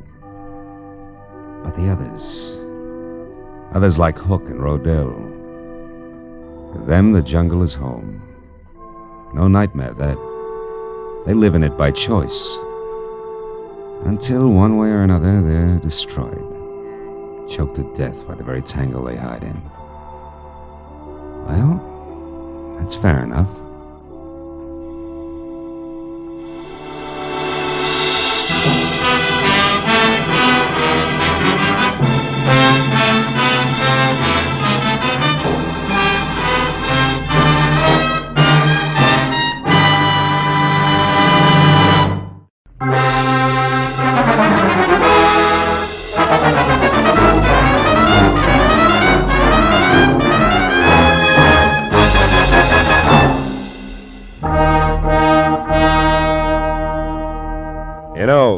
Every once in a while, into the life of one Philip Marlowe, a little peace and quiet must fall. A day marked by neither murder nor mayhem. No phone calls, just nothing. I was just beginning to like it, too, when the door opened and a head full of slick orange hair walked in. It was on a man wearing a new flannel suit, a hand-painted tie, and a reckless grin. He shoved the telephone out of his way, sat down on the corner of my desk, and sized me up with a pair of careful gray eyes. Got a proposition for you, laddie. Tell me about it. Let you know if I'm interested. You should be. There's good money in it. It's not always the answer. Go ahead. You got a good car? Good enough. I don't keep it in the office. You like Mexico? Look, is this a social call or a quiz program? Well, this is business. I asked you a question. Yeah, I like Mexico. I don't like you. Well, that's good, because you're going to drive a couple of friends of me down there. Name your price. Not interested. $1,000? Not interested. That's too bad. Would have been nicer to work this out without a gun. Listen, you two-bit Talk jerk. Easy, laddie. This gun is bigger than both of us. Now, you're going to drive across the Mexican border tonight with 3 passengers, and there won't be any difficult questions, because you are the well-known Senor Philip Marlowe, a respectable private detective. Somewhere below the border, your fellow travelers will catch a boat. But this you don't have to worry about. Now, look, just a minute. Look, laddie, I came to you for several reasons, one of which is that you're smart enough to know when to quit fighting the problem. We got to make a stop first, so let's go. And leave your artillery in the drawer. Come on. Yeah, sure. Since I'm now an old pal of yours, what do I call you? You pick it. Believe me, you won't like it. How about George? You like George? Not particularly. Good. Just call me George. Let's go, Marlowe.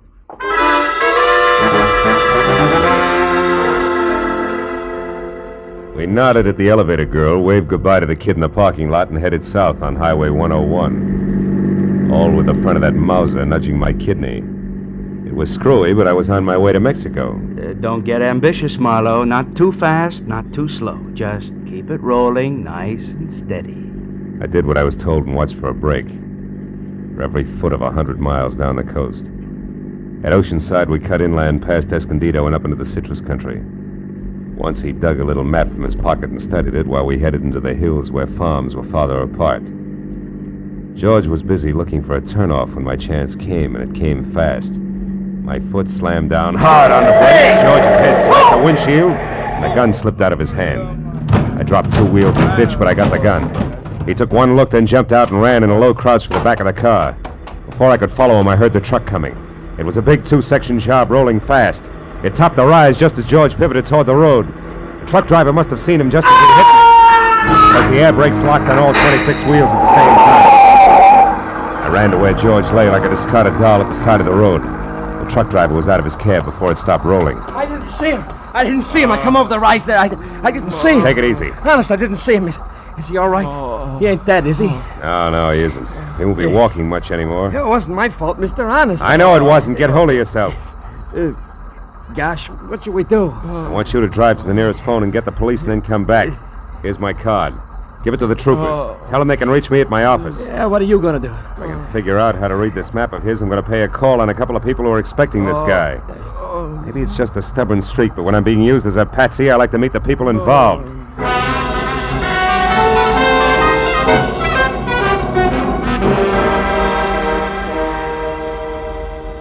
As I drove, I studied the map, and 2 miles down the highway, I found the first landmark, a dead tree. There I left the highway and followed a rocky trail 7 corkscrew miles up a canyon to the next landmark, a bridge. One that looked like it had been lifted out of some rustic Connecticut woods and dropped across the California gorge purely by mistake. Because it was covered complete to roof and walls and made entirely of lumber. And on the hill beyond was a lonely house where the trail marked on the map ended. I drove slowly through the sagging wood tunnel and at the other end deliberately killed my motor. And I got out, raised the hood, and went to work on the distributor. I don't know where he came from, but when I glanced up, he was standing there watching me. A bull in overalls with a pitchfork clenched in a pair of hands as thick as $4 steaks. We didn't like each other's looks. You picked a bad place for trouble, mister. That's so. Why? Nobody almost never comes up this road, especially strangers. How come you took it? Really want to know, or are you just killing time? I wouldn't be too smart if I was you, mister. You live in that house up there? No, not anymore. I got canned for drinking. Well, why are you so interested in that place? It's the only farm around here. Maybe they got a mechanic. Yeah, maybe. Where'd you say you were from? L.A. Los Angeles, huh? You real sure you don't know anybody up there on the hill? Like who, for instance? A certain party who took a trip to L.A. not so long ago. And another thing, city boy. Don't get out of line or I'll fix you good. Understand?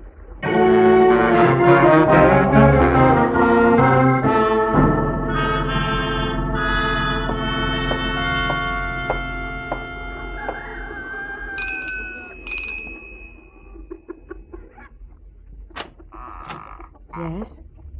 Oh, yes. No, I mean, how do you do? You want something? Yes, my car stalled at the bottom of the hill. Dolly, who is it? Who's there? A man, Uncle Walter. He says his car broke down. What's that? Your car broke down, you say? Yeah, I don't know what went wrong, Mr. My name is Brule, Walter Brule. Oh, I'm glad to know you. I'm Philip Marlowe. What are you doing on this road, Mr. Marlowe? I thought it was a shortcut. Did you? Well, you were wrong. It's a dead end. Oh. You come inside. Thanks. Look, Mr. Brule, I'd like to have somebody who knows motors come down and look at my car, huh? Mm-hmm. All right, when Ed comes in, I guess he could go down with you. Oh, That's my new hired hand, Ed Fry. Oh. I don't know, Uncle Walter. It's getting pretty dark. Yeah, I was thinking the same thing myself. As a matter of fact, if you can accommodate me, Mr. Brule, I'd just as soon rest up a while and shove off in the morning. I want to pay you for everything, of course. Stay overnight? Oh, I'm afraid that's impossible. Impossible? Why? What's the matter with you, Dolly? If necessary, I'm sure we can arrange to take care of Mr. Marlowe some way. Well, okay. Well, that's better. Now, if you want me, Dolly, I'll be out in the barn. Make yourself comfortable, Mr. Marlowe. Your uncle, huh? He owns this place? That's right. My mother was his favorite sister. Oh. You want a cup of coffee? Oh, I'd love it. Haven't had any farm kitchen coffee in ages. You don't seem to have many visitors up this way, Dolly, huh? No, not many. Nice farm, though. Stinks. Is that why you run off to L.A. now and then? How did you know about that? I guessed. I ran into a friend of yours at the bottom of the hill. A pair of overgrown shoulders with a pitchfork. Said he used to work here. Him. He did up until a month ago. That's Noah Bickman. Big dumb goof. Here's your cup. Oh, thanks. By the way, Mr. Marlowe, where are you heading? Oh, Mexico, maybe. Mexico? Yeah. You kind of came a long ways out of your way, didn't you? Did I? Dolly! Dolly! We're in here, Eddie. What's the matter? That car at the bottom of the hill. Whose is it? Car belongs to me. It's stalled. Who are you? This is Mr. Marlowe, Eddie. He's on his way to Mexico. Wow, you don't say. And since his car broke down so late, he may stay all night. Uncle Walter said it'd be all right. Is that a fact? I'll go get some blankets, Eddie, so you can take them up to the spare room for Mr. Marlowe. Okay, Dolly. Mr. Marlowe, huh? Where you from, Mr. Marlowe? L.A. You? Points east. You know, this road don't go to Mexico, Marlowe. In fact, it stops about a mile up the draw here. Kind of funny that you wound up on it, isn't it? I don't see you breaking up over it, Eddie. Don't let my poker face throw you, pal. Traveling alone, are you? I am now. Meaning what? That there's nobody with me. That's simple, isn't it? Not in my book, pal. I might even want you to draw me a picture of that one. Here's the blankets, Eddie. Sheet and pillowcase. Oh, okay, it's fine. Come on upstairs, Marlowe. I'll show you the room. You want me to go with you and make the bed? No, you stay here and put up some more coffee, Dolly. All right. Got a hunch I may want lots of it tonight. Let's go, Marlowe. Right behind you, Eddie. How's the weather been in L.A.? Some might call it hot. Uh-huh. Get the door, will you? Sure.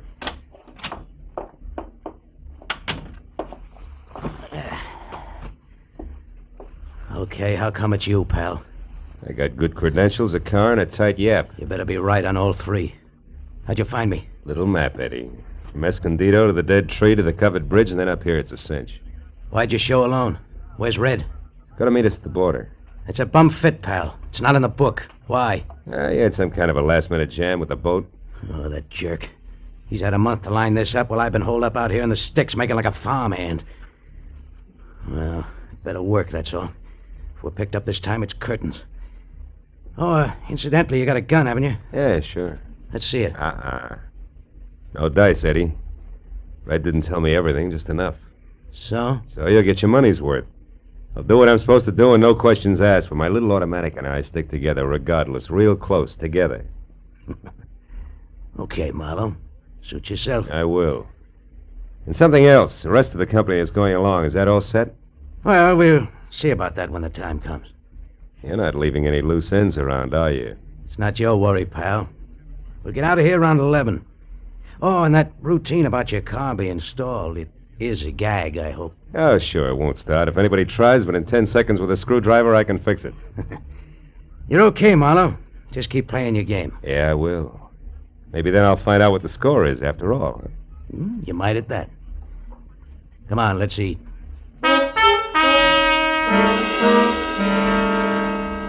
Dinner at the Brule farm was as loaded with gay chatter as a bad case of lockjaw. And when it was over, the participants scattered like everybody else was contagious. I wound up alone in the dark spare room on the second floor, which had one advantage. Windows that viewed both the front and the rear. The moon was bright, so I didn't bother with a lamp. I listened to Dolly rattle dishes in the kitchen until that stopped, and then I watched old man Brule pace his front yard. Once Ed Fry went out and talked to him briefly, and then headed for the front door again. For a long hour after that, the big house was silent until from somewhere out in the back, there was a soft metallic tapping. Eventually, I spotted a heavy figure outside tossing pebbles against a window pane downstairs, and he edged back through the shadows to the barn. A moment later, I saw the girl slip out a rear door and run across the backyard and join him. I went down the back stairs and out along the house to a hedge, and I followed that until I was close enough to It's hear true, him. I tell you. He's an escaped convict, a killer. He's been hiding out here on your place. I can't believe it, no, I just can't. Are you sure? Of course I am. I read it by accident just tonight in an old newspaper from Denver. The whole story with pictures. There's no doubt about it. Ed Fry is really Eddie Fillmore. He's a murderer, plenty of times over. What do we do? Should we call the police? No, not on your life. Listen, you want to get off this farm, don't you? More than anything in the world. Okay. Then we'll do it. Together, Dolly. I didn't tell another soul about this. You know why? Because they put out a reward. A big one for him. $2,500. And we're gonna get it. Just us, you and me. How, Noah? How can we possibly... What's that? Did you hear that, Noah? That's nothing. It's one of the cats, maybe. Look. You've been taking walks with him lately, Dolly. Well, yes, I have, Noah, but... Well, never mind that now. Just get him to take another one right away. Get him to walk you down to Pritchard's house. I'll be waiting there, and as soon as you get inside, I'll jump him. You'll never know what hit him. Will you do it? Pritchard's house? Yeah. Well, I'll try. You give me some time to persuade him. Sure. Oh, I knew you'd see things my way, honey. No. Boy, with that reward money, there'll be no stopping us. You better go in now before they miss you. Okay. I'll get him there just as soon as I can. Hey, Bickman. What? Who's there? Marlowe. Listen, I gotta You talk to you. were here listening all the time, weren't you? Yeah, and believe me, you're making a mistake. You're playing with dynamite, Bickman. You two are nuts to tackle that guy alone. He's too tough for you. So you want to help so you can cut yourself in on the reward, that's all. Well, it ain't gonna work. Don't be a sap. He's covered himself. There's somebody else in with him. Somebody around here. He's got an ally. You two try to grab him and you're gonna be in trouble. You're lying. He's been hiding out all alone, and we're gonna get him, Dolly and me, by ourselves. And if you try to horn in, mister, so help me, I'll beat your brains. Cut it out. Reward or no reward, you gotta listen to me. I got to nothing. No! Maybe that'll teach you not to stick your nose in, city boy.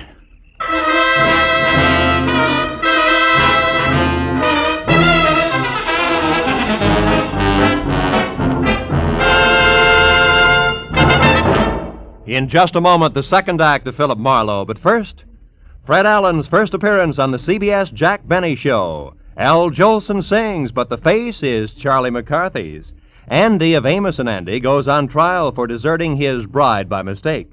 Those are three headlines that guarantee you a world of fun on CBS tomorrow night. Yes, this third Sunday of the new year will be an all-time high in radio entertainment. Hear them all on CBS tomorrow night. Now, with our star, Gerald Moore, we return to the second act of Philip Marlowe and tonight's story, The Covered Bridge.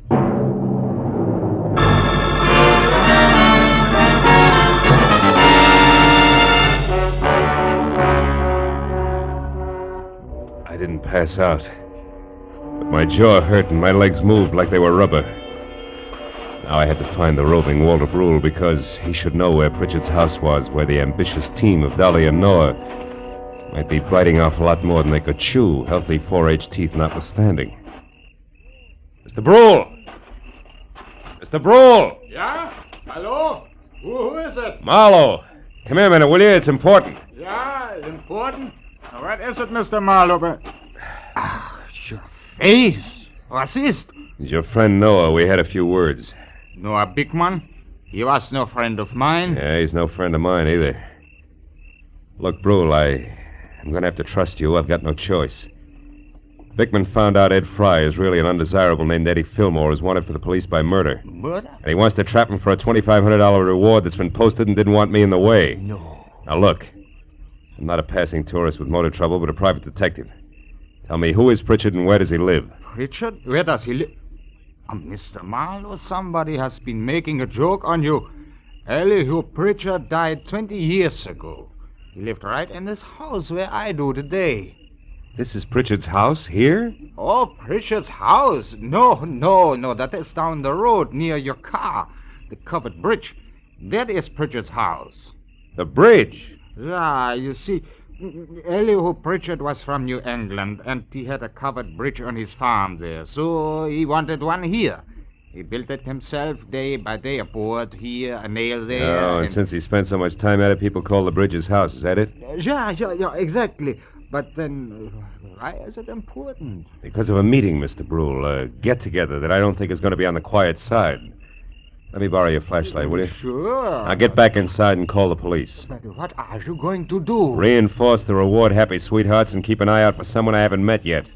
A third party Eddie Fillmore plans to tour Mexico with.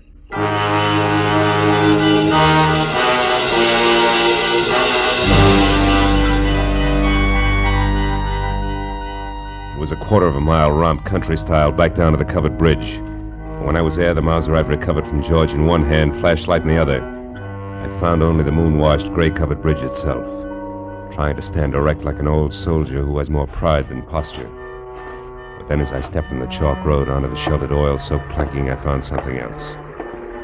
Inside and face down was Noah Bickman, and lying nearby, the red-stained, icy fingers of the pitchfork that had killed him.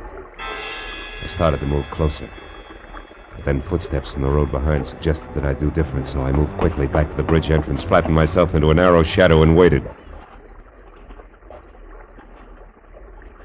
Noah? Noah, is that you? It's Marlowe, Dolly. What? Mr. Marlowe, what are you doing here? Why are you down at the bridge at this hour?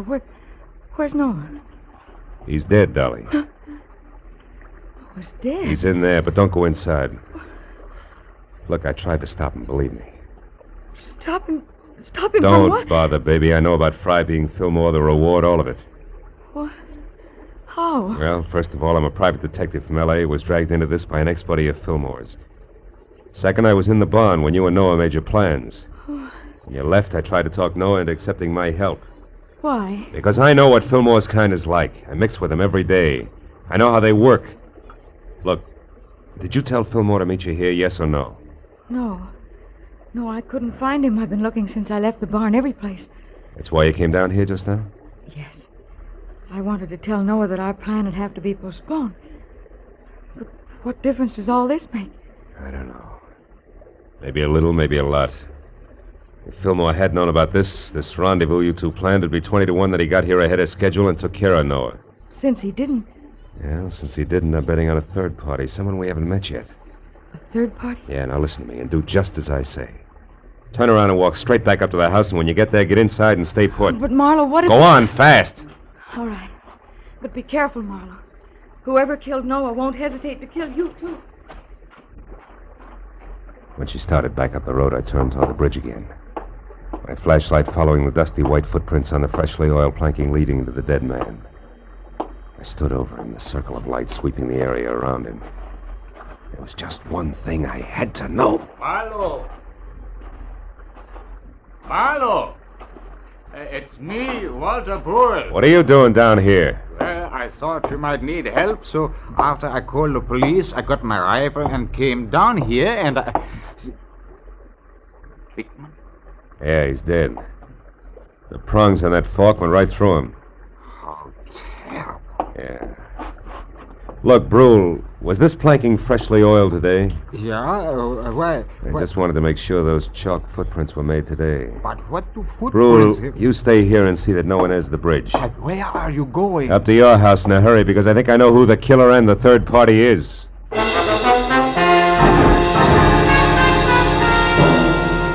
With city-bred legs and smog-fed lungs, I made it up to the house in record time. But as I reached for the front door, I knew that time hadn't been quite good enough. The shot had come from somewhere in the house, and by the time I reached the living room, I knew I was too late to do any good.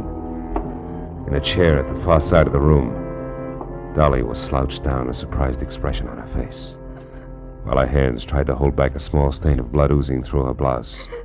Little frightened words whispered out of her mouth. You shouldn't have done it, Eddie. Stand where you are, Marlowe. She had it coming to her, the two-timing louse. Eddie, I'm trying to tell you. You don't understand. I understand plenty, you no good little... Eddie. I was in the barn, heard the whole thing. You and that Bickman planning a switch with me out. No, you're wrong, Eddie. Wrong. Tell it, Mr. Pop. Tell it. Dolly didn't try to double-cross you, Eddie. She only pretended to so she could set Noah Bickman up and kill him. That's what she did. No, you're a liar. It's true. That's what I tried to tell Eddie. I don't believe it.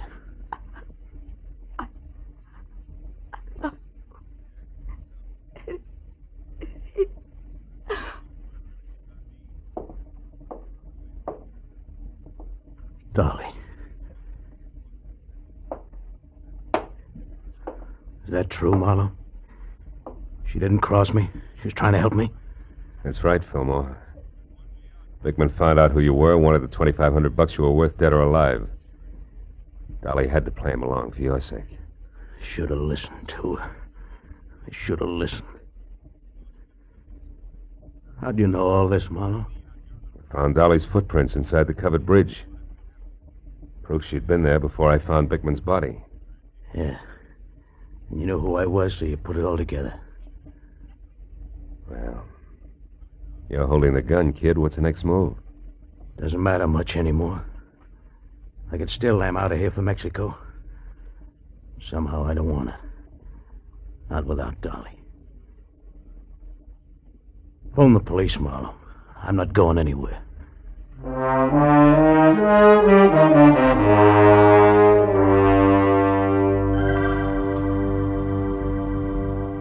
It was several hours before the county police and Eddie Fillmore had gone.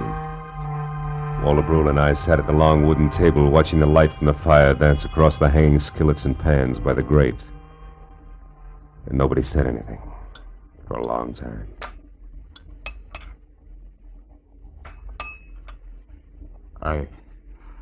I suppose hot apple pie at 4 in the morning seems odd to a man from the city.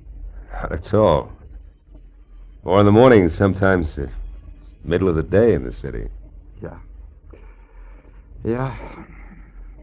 More coffee, Mr. Marlowe? Yeah, please. Thanks. You know, Dolly wasn't really a bad girl.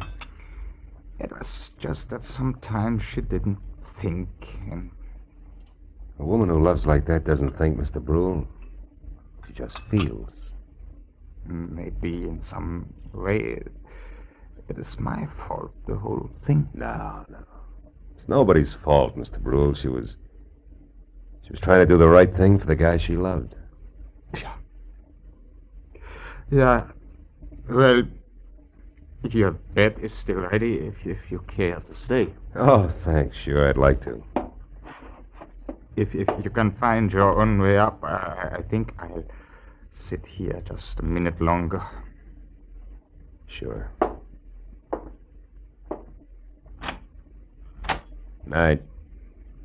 Good night, Mr. Marlowe.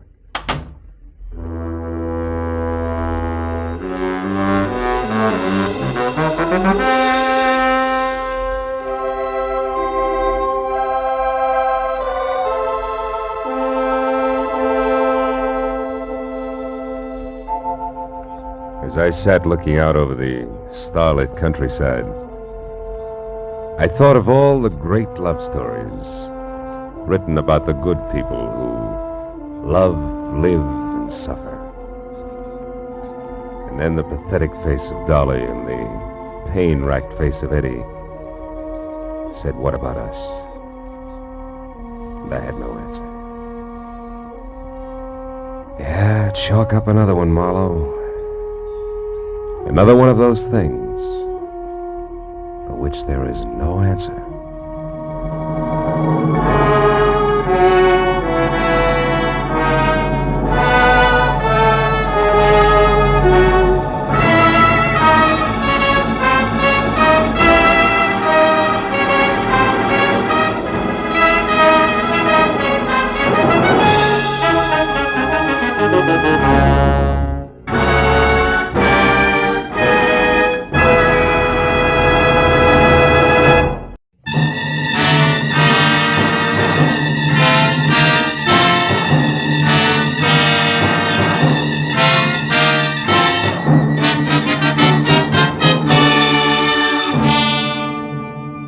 The 8 hours that had just slipped away had been a noisy assortment of big people with little troubles I hadn't wanted to help, and little people with big troubles I hadn't been able to help. So by the time it was all over and I was heading for home, a cozy, quiet cocktail seemed like a good idea.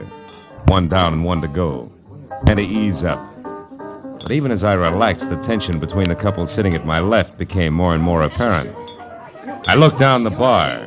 The girl was young, pretty, and obviously afraid of the little man with her, who had only asthma where a voice should have been. Now, have I made myself clear? I don't know what you're talking about. Now, look, sister, Larry Solid doesn't go for people snooping after him now. And neither do I.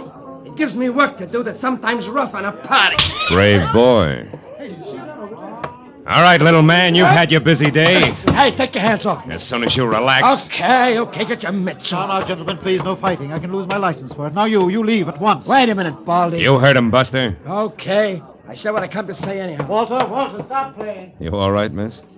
Yes, thank you. Are you sure? Would you like another drink? No, thanks. I think I'll go back to my villa. Oh, you're staying here at the Wilshire Gardens? Yes, Villa 12. It's just around the corner. Maybe I better see you as far as the door. Little pal of yours might still be around. Well, thank you. It's all right. Come on. This is really very nice of you, Mr. Marlowe, Philip Marlowe. What about you? What? Oh, Claire Osborne. Well, now, look, Claire, I'm not trying to pry into your business, but in a way, People like Larry Salter are my business. Larry Salter? How did you know about him? Your little pal in the bar wasn't whispering. Oh. I'm a private detective, Claire, and I see a lot of people get in over their heads. Hate to see it happen to you. You know, these people play rough, usually for keeps. Maybe you better tell me about it, huh? Well, this is my place. Oh. Mr. Marlowe, I'll be frank with you. A month ago, I got into a jam. It was an investment I'd made, some stock, a sure thing, I was told. And they usually are. Anyhow, the certificates weren't quite gilt-edged, and they took a dive, a deep one. And to protect myself, I needed more money, so I took a bracelet. I had a diamond one and got a loan on it. From Larry Salter? Yes, from Salter. A friend, a person I thought was a friend, recommended him to me. So you cashed your bracelet, covered your investment, got your money back, and now you want the bracelet again, correct? Yes, but Salter isn't around. He's hiding. How do you know? Well, I went to the club he runs up on the strip. I overheard it there. Oh. 2 men spoke of him as being on an extended vacation for his health. But, of course, I didn't believe that, so I went around the back, found the door open, and got into Salter's private office. Baby, that in itself is a wonderful way to get into trouble, deep. Yes, I know, but I just had to find out where Salter could be located so I could pay him and get my bracelet back. Here, look, this paper. Mm-hmm. It was folded under Salter's memo pad. On one side it says, Madge, Gladstone 274. The last number's missing, torn off. And on the back, meet at 1010. Can this help us any? Yeah, it might. But first, Claire, a couple of questions that might help even more. Who was that ersatz little Caesar who slapped you in there? One of the men I overheard talking at Salter's club. He must have seen me and then followed me here. That figures. Now, look, honey. You're scrambling awful hard for a $1,000 bracelet. What's the rest of it? The rest of it? Well, you're out of your... Honey. Oh, what's the use? That's better. I might just as well tell you. The bracelet isn't mine, Mr. Marlowe. It belongs to my aunt. I live with her in San Diego. Oh, you borrowed it while she was away, maybe, huh? Yes. Oh, please, I've learned my lesson. I only want to get that bracelet back now, Mr. Marlowe.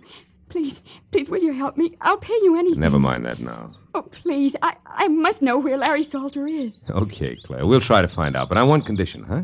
Which is what? That you go inside, lock all doors and windows, sit next to the phone, and until you hear from me again, do absolutely nothing on your own. Agreed? Oh, yes, agreed, Mr. Marlowe. Thank you very much.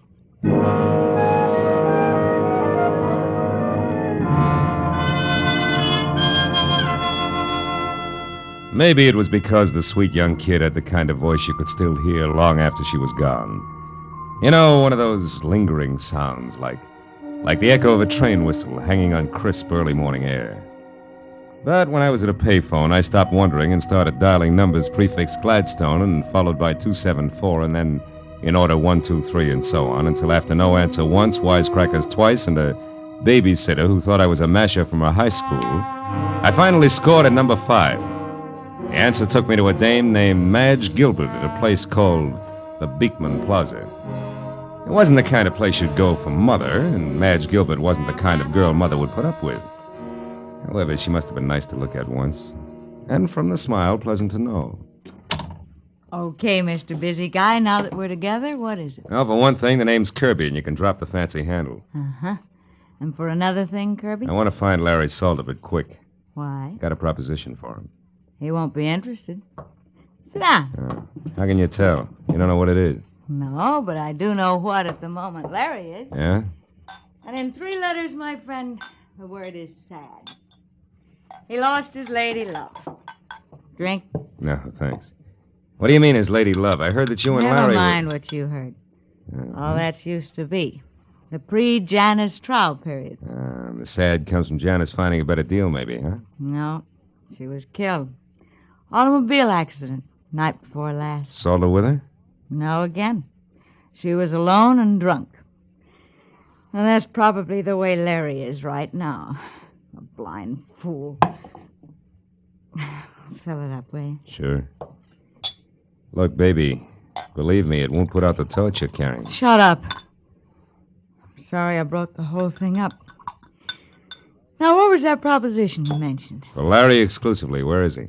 The foundry on Cushing? Where? The foundry in East Los Angeles. Hey, wait a minute, Kirby. You seem kind of lost for a friend of Larry's. I'm just fuzzy on locations, that's all. How about numbers? The address down there, what is it? Come on, fast. 1010. Unless it's been changed recently. It hasn't. Okay, busy guy, you're still all right. Thanks. And if you play it real close, I think you'll be too. See you, Madge.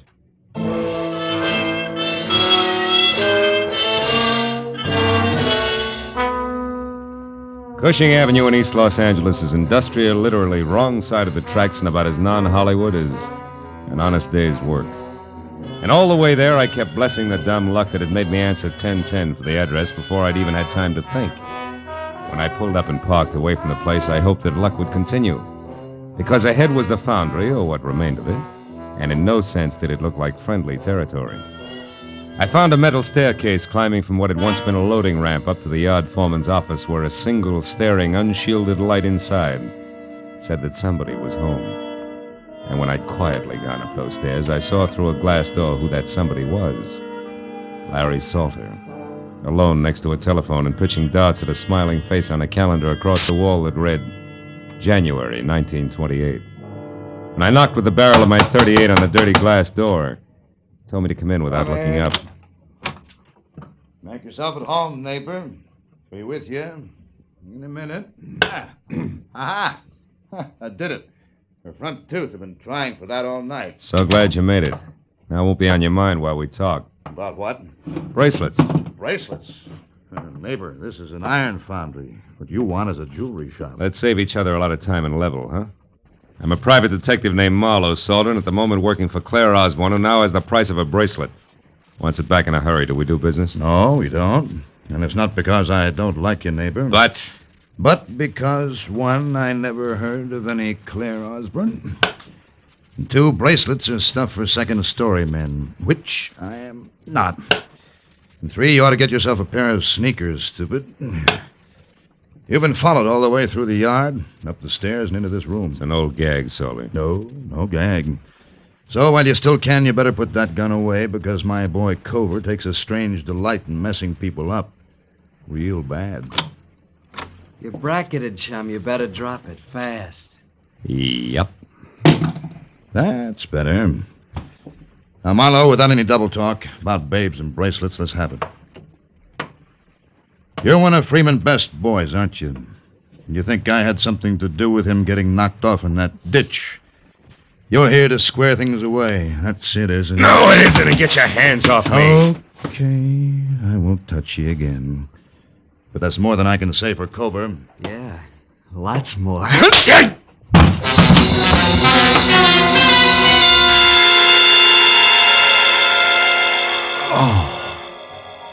It was a toss-up whether Cover's gun on the side of my head or the side of my head on the floor had done the damage.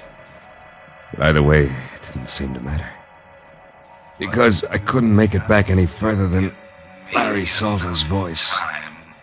It sounded like it was coming from the bottom of the well. You see? Even though I could see him talking into the telephone. Okay, my place later.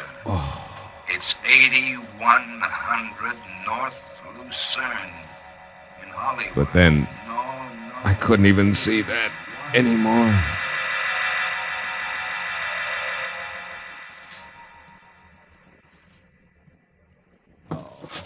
Oh.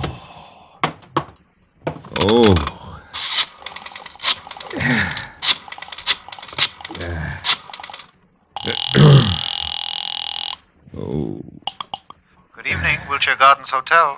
Villa 12, please. Yes, sir. One moment, please. Hello? Marlowe, Claire. Listen, I'm over in East Los Angeles. Mr. Marlowe, did you find him?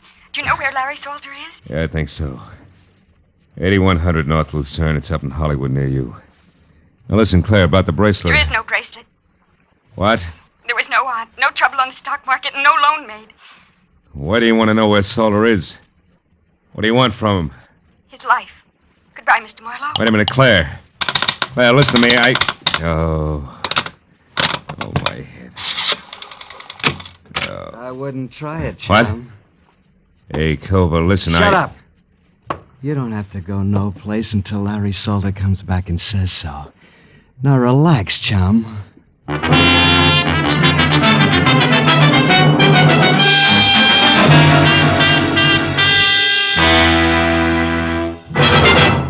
In just a moment, the second act of Philip Marlowe. But first, a brief message from the Ford Dealers of America. Over 100,000 motorists are experiencing the engineering leadership built into the 50 Ford. As owners, they already know that it's the one fine car in the low-priced field, and it's personal experience that counts in buying a car. That's why the Ford Dealers of America are issuing this special invitation to test drive this new 50 Ford for yourself. In the classified phone directory, you'll find the name of your nearest Ford dealer. Perhaps you know him personally. He'll be delighted to arrange a test drive tomorrow. So get behind the wheel and test drive it for the comfort of its midship ride and its unmatched roominess. Test drive it for the power and quietness of the only V8 in the low-priced field, the kind of engine found in America's costliest cars, yet priced lower than 10 different six-cylinder cars. Test drive it for the safety of its own king-size brakes, largest in the low-priced field. Before you buy any car at any price, you'll find it to your advantage to test drive the 50 Ford at your Ford dealers tomorrow. Now, with our star, Gerald Moore, we return to the second act of Philip Marlowe and tonight's story, The Torch Carriers.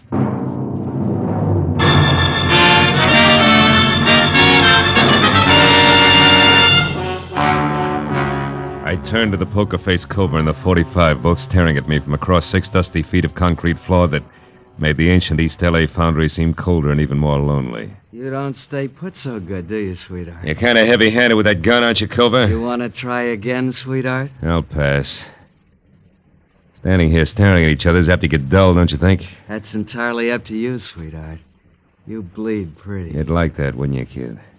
Look, just so I don't get plugged by mistake, you better let me sit down before I fall down, huh? Help yourself. Over there on that box, so we keep me between you and the door. That's right. You're a good boy. You got no idea. Hey, come on, how long do we play like this? I'll tell you better when Orville the Squeak gets back. What's Orville the Squeak? She runs errands for Larry, like finding out what's phony about a certain young babe and her bracelets that don't exist. So that's where the bird with the whiskey soprano fits. That's the way the punk operates, huh? Well, that way, Kovu, we'll both die of old age before... Well, you hear that? Somebody moved downstairs. Maybe this is visitors' night in the old foundry. Don't get your hopes up, sweetheart. Those live here. They're rats. They eat small dogs. And one thing more, Marlowe. What's that for, punk? Dropping your hands out of your lap where I couldn't see them. Don't try it again. I'll put it on your bill. You know, Cova, you're holding me here on Larry Salter's orders, and yet I'm the only one who knows what schedule will happen to him tonight. Maybe you better tell me. Sure. Only first I want to know something. What about the late Mr. Freeman Best? Freeman was scum. Low, stinking scum. Nobody misses him. I mean nobody. And Larry didn't kill him, that's out. But he was connected, wasn't he? And there was a girl named Janice Trow. How does she figure? You better let that one set, sweetheart, for your own sake. Now let's have your end and fast. What's supposed to happen? Did you hear it? Yeah, what? Don't tell me a tough boy like you gets jumpy. Skip it. All right, Give. Come on, wise boy. Jabber. Look, Culver, won't do you any good. Anyway, I'm the only one who Shut up. There was something. Maybe your rats are big enough to wear shoes. Huh? Shut up, I said. And sit right there or I'll blow you in two, and I mean it. Orville? Orville? Hey, Squeak. Is that you? Who's out there? Answer me! As Culver edged out of the room, I felt along the side of the box I'd been sitting on for a jagged chunk of metal slag I'd spotted earlier. It was about the size of a baseball and heavy. I picked it up, then moved across to the opposite wall near the door. You! Get out of here! The boss is through with you. Now beat it! I stepped out and saw Culver standing at the head of the stairs, his back to me. I threw the lump of iron slag with everything I had. Caught him like a hammer between the shoulder blades. His head flew back, his fingers clawed at the air, and he pitched face first down the stairs. I caught a glimpse of a woman ducking out of sight behind the foundry furnace. It was Madge Gilbert. You killed him, didn't you? Cobra's dead? I don't know, and I don't care. What are you doing in this boarded-up rat trap? There's nobody else here? Just us and Cobra? Creepy number they call Orville the Squeaker's due any minute. That nasty little louse gives me the willies. You made your bed, baby, but let's not get lost. What are you after in here? Well, I've been thinking plenty about that torch you're talking about. I decided if you carry the same old one long enough, you're bound to get burned. Finally felt the heat, huh? Yeah, plenty. So I came here looking for you. Or Larry. Couldn't make up your mind. Certainly. I wanted to tell Larry I was through with him. He'd have beat you to it, but you found me, so? Okay. But if Larry or the Squeak come back after what I'm going to tell you, you got to help me get out of here. Larry'd kill me. Okay, kid, let's have it. You wanted to know about Janice Trow. Yeah. Okay, I'll tell you. She was beautiful. I'd be the first to admit it. A brunette like every woman wishes she was. And Larry fell for her. She took him away from me just like I'd been dead 10 years. Only she was rotten. Never once a clean thought in her twisted, dirty little brain. So says the jealous lover. Jealous? Sure, I was jealous at first. And just hurt and disgusted. She was double-crossing Larry every time he turned around, but there was nothing I could do. I tried to tell him... So far, it's strictly stock, Madge. Yeah, all but this. One time I made it stick. She borrowed Larry's car to take that slimy Freeman Best out for a ride in it, with extra laughs because it was Larry's car, mind you. And Freeman Best, in case you haven't heard... I've heard. Well, I got a lead that they were going to wind up at the Bridge Cafe. I made Larry take me out there to prove what I'd been telling him about Janice was true. You proved it? Sure. We waited for him at the bridge. They showed up all right, doing 90. She couldn't make the curve, and they hit the bridge railing. It killed them both. Wait a minute. You're stretching, baby. Freeman Best's body was found 30 miles south. Sure it was, because Larry couldn't bear the idea of Janice Trow being found with Freeman Best. He tried to protect her and keep everybody from finding out what a tramp she really was. He pulled Freeman's body out of the wreck and hauled it clear down to Long Beach and dumped it. I watched him do it. And all this business is just to keep that secret about Janice Trow, huh? Sure. Gee, can you imagine a love like that going to waste, huh? Why, even with her dead, even now, he won't as much as speak to me. I'm not so bad. I've tried and I've waited. But he won't drop it. So it's all yours, Kirby, and take it. I hope you put it right where it hurts him the most. No dice, baby. Kirby was a stall. I'm Marlowe, private detective. What? Gee, how cheap did I sell out anyway? It depends. The only axe I'm grinding is for a girl named Claire Osborne. Ever hear of her? No. That's funny. For some reason, she hates Salter even more than you. Listen. It's horrible. It's horrible. You stay where you are. I'm scared of him, Mother. I'll pull his fangs. Just don't get absent-minded about which side you're on.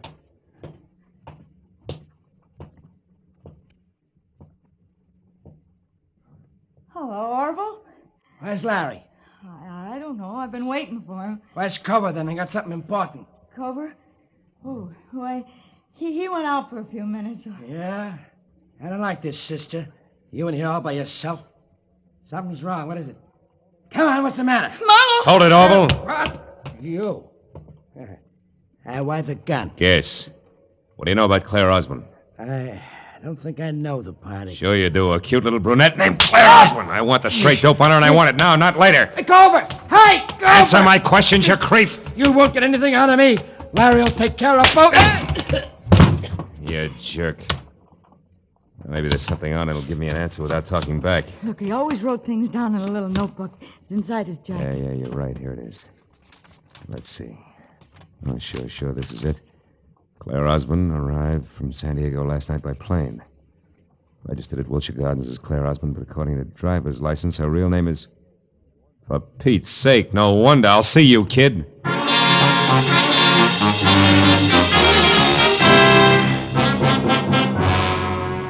It took me 20 minutes to get from East L.A. over to Lucerne and another 5 to find the bleak white bungalow that belonged to Larry Salter. Its front windows were dark when I drove past it, parked on a side street, and walked back. But in the rear, one window showed a light. The screen door was open, so I eased myself into the service porch where I could see Salter sitting at a kitchen table. A look on his face of hurt defiance, like a small boy accused of something he hadn't done. I couldn't see who was facing him, but there was no mistaking the voice. I love my sister. It was Claire. All my life, Janice was everything to me. And now she's dead, and you killed her. That's true, isn't it? I've already told you once, kid, you're making a mistake. Oh, no, I'm not. You're going to pay for my sister's death. No court will ever call it murder, but that's what it was. You did it just as surely as if you'd strangled her with your own hands. And now I'm going to get even for Janice. Claire. Hey, Marlowe, you crazy fool. Why did you come here? Give me that gun, Claire. I know you stay out of this. You can't stop me. Nobody can. Even if you shoot me, Marlowe, I'll kill him Now listen to first. me. Before you start pulling that trigger, you better know all the facts. Everything Salter here has done since your sister's death has been to shield and protect what little she herself left of a good reputation. She turned bad, Claire. You're lying. No. What reason have I got to lie? I'm telling you this because it's true and I can prove it. I don't believe you. You're trying to trick me. It was your big sister who tricked you years ago. She was no good. She was a double-crossing, dirty cheat who wouldn't shoot square for 5 minutes. Stop it. No, there's more. The night she died, she was two-timing Larry. But even in spite of that, he risked his neck to move the body of the other guy just so she wouldn't be found with the kind of cheap trash she'd been running around with. And do you know why? Because Larry Salter there loved your sister, loved her every bit as much as you did. Loved her? Yeah. I know. No, this can't be true. Yes, it's true, kid. All of it. I loved her, all right. It's just too bad that Janice went like she did. Oh, Marlowe. Okay, baby, the hard part's over. Come on. Give me the gun. You don't want to shoot anybody. Not now.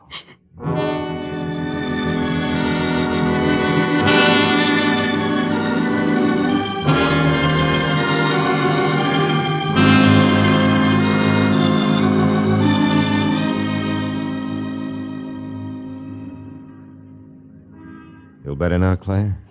Yes, I'll be all right when I get used to a few new ideas. Yeah. What's going to happen to me now? Well, that's pretty much up to you. How do you mean? The world spins like mad, honey. You have to keep up or get lost. Like I was tonight. Mm-hmm. I was lost, Marlowe, terribly. Everything I had any faith in was gone. Yeah, I know. That's because you had blind faith, Claire. You know, that's okay for kids, but you're a big girl now. Oh, yes, I get it. From now on, it's me, on my own 2 feet, and my eyes wide open. Well, take it easy, baby. It's fun to close them once in a while.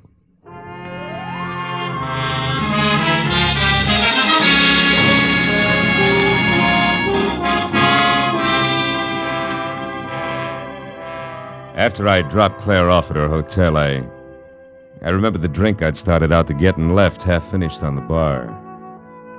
But it was too late now to stop anywhere, so I drove home and poured myself a nightcap in my own apartment. I carried it over to the window and looked out across the city at the endless miles of winking lights, each one a torch. Everybody carries a torch for something. Some for a love they can never have, an ideal that's out of reach, and some just for memory. Funny thing. So many dark corners get their only light from a torch that somebody carries.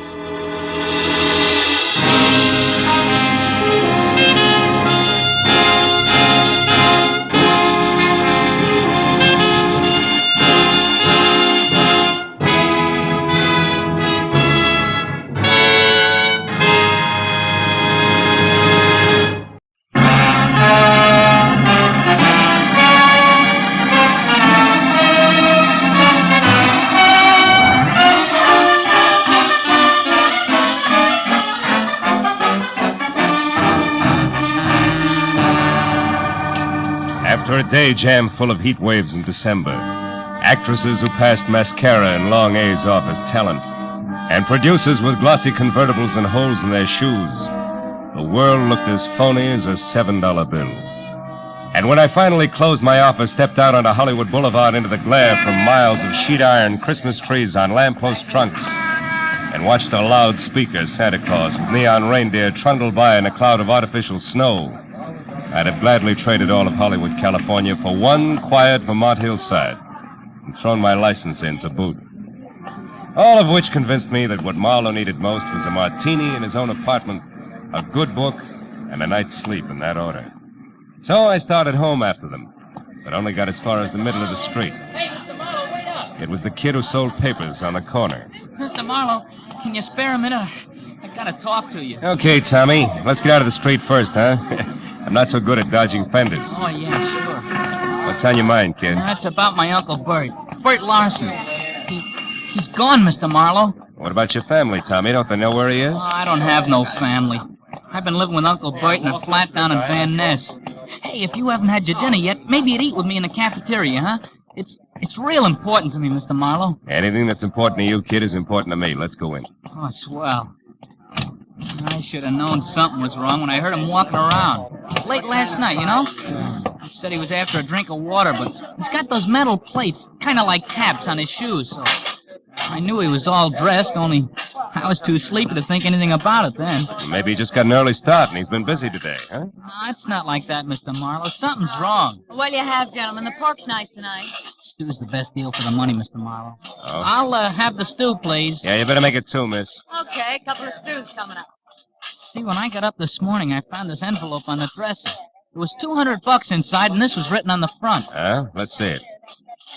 Dear Tommy, must leave town on business. I'll send more money soon.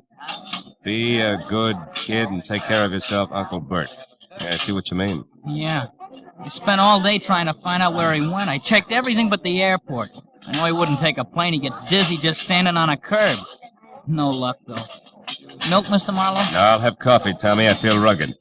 Hey, there's a table over in the corner. Come on, huh? Okay. What really makes it fishy is that Uncle Bert's got no out-of-town business. Besides, he's never been out in front more than $20 in his life. I can't figure it. Now, look, Tommy, if you're really worried, you don't want me. You ought to go to the police right away. Cops? Yeah. No, I can't. Why not? Well, Uncle Bert's been awful good to me, but, well, I guess he's really kind of a bum. You see, he's a gambler, Mr. Marlowe, a bookie. Uh-huh. Just a harmless small-timer, sure, but I'd get him in an awful jam if I called the cops. Will you try to find him for me? I got dough. I'll pay you whatever you charge. Don't worry about the money, Tommy. I got one lead for you. This name here in the back of the envelope, see? Yeah. Lester Carney. And the number 3004.5. Does that mean anything to you, kid? No.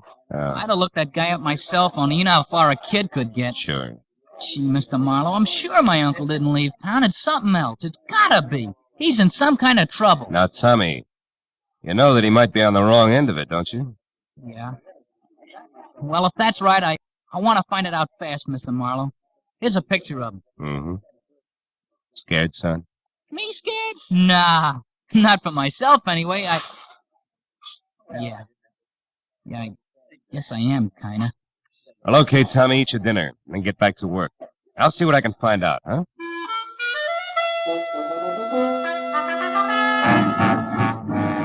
I patted my new client on the shoulder and left the cafeteria. But I was sure of one thing. The dry rot that gets to most people in Hollywood wouldn't touch a hard-working kid named Tommy Lawson, who was already smarter at 15 than a lot of citizens get at 50. I stopped in a phone booth and found the name Lester Carney listed in the book at 8110 Cherokee Street. That turned out to be an oversized California Spanish model that had taken lots of old-fashioned wealth to build. Halfway up the curving walk to the already open front door, I heard the All right, voices. Susan, if that's the way you feel, I don't want you in this house another night. Well, I'm sorry, Mom, but I don't think that Brian and Helen Liza are part of the maid's duties, so I'm leaving. But I would like to know about my back salary first. You'll get your back salary, my girl. Don't worry about that. Now get out. Very well, Mom. Excuse me, sir. Oh, yeah, sure. Well, what do you want? I'm looking for Mr. Lester Carney. Is he in? He is not. Oh, would you mind telling me where I can locate him? I don't know. And I don't care anymore. Just a minute. Is he with Bert Lawson, maybe? I don't know what you're talking about. Now get out of here. And good night to you, too, Mrs. Carney. Hey, Susan. Just a minute, baby. Who are you calling, baby? Well, I call anybody baby when they're as cute as you are. You're not so bad yourself. Well, now that that's established, let's get friendly. I'm always friendly. But they're not, huh? Oh, there's going to be trouble in that house. Oh? Well, good night, Mr. Now, wait a minute. I'll give you a lift in the car. Let me have your bag. Well, all right. Thank you. Yeah. Say, what about that trouble you spoke of, Susan? What did you mean? It's Mrs. Carney. Julia. Oh. She isn't as pretty as she used to be. She's turned around, see. She's driven that poor husband of hers out of his mind. He almost never comes home nowadays. Practically lives in his studio. Studio, huh? What kind? Photography. Oh. It's way up in the Hollywood Hills someplace. Susan, did you ever hear either of them mention a Bert Lawson? No. Why, who's he? gambler. I gather from Julia that Connie's blowing the family fortune, huh? Sure he is. And that's not all she's driven him to. No. What else? What do you think? Another woman, of course. Oh. An ice skater named Carol King at the Igloo. That's that nightclub with the skating show. Yeah, I've been there. Does Mrs. Connie know? Oh, she suspects. That's why she wants me to spy on him. But I wouldn't, because I don't blame him one bit. Not with Julia being like she is. Yeah, maybe you're right, Susan. But then again, maybe you've got your cause and effect backward, huh? Yes? Well, I don't know anything about that. But that poor man's been driven so crazy, he's threatened to kill her. Well, here's what I get out. And stay out.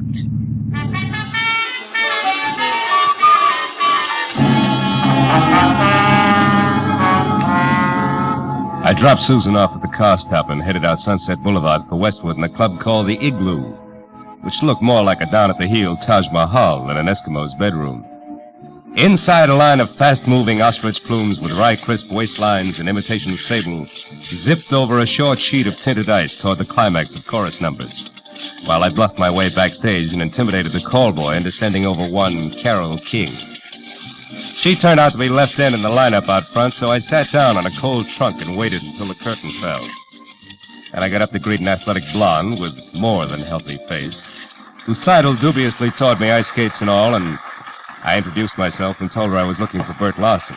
Why are you looking for Bert Larson, Marlowe? Well, because people say he's disappeared. Now, I know he's a bookie. You don't have to protect him on that score, and I'm no cop.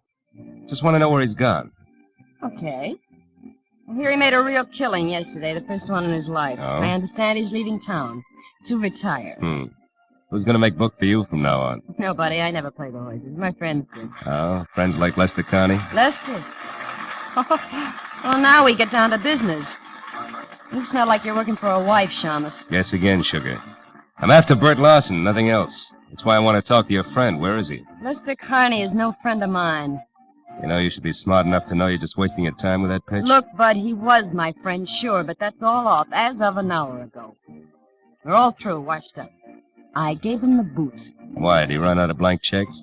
I ought to bust your shin wide open keep those for skates that. on the floor, honey. Then skip the cracks. I threw him out because I got sick and tired of waiting. Kept me on the string for months with nothing but promises. Said he hated his wife, but when it comes down to cases, he refused to leave her. Why? I don't know. Got some holdover, and he hasn't nerve enough to break. So I wrapped him up in a neat little bundle and sent him home. It was a mess. I'll bet. Between you and Julia, he must be in a great frame of mind tonight. That's his problem now, brother, not mine. What is yours? How to keep your life on ice? No, wise guy. For your information, I'm quitting this show. I'm going to make a clean break all around. Happy landings. But look, what's the connection, if any, between Larson and Carney? Why, Mr. Marlowe, I have No no idea. Isn't that wonderful? Okay, sugar, that's where we'll leave it for now. But in making that clean break, be sure it's not your neck. Huh? I'll see you around.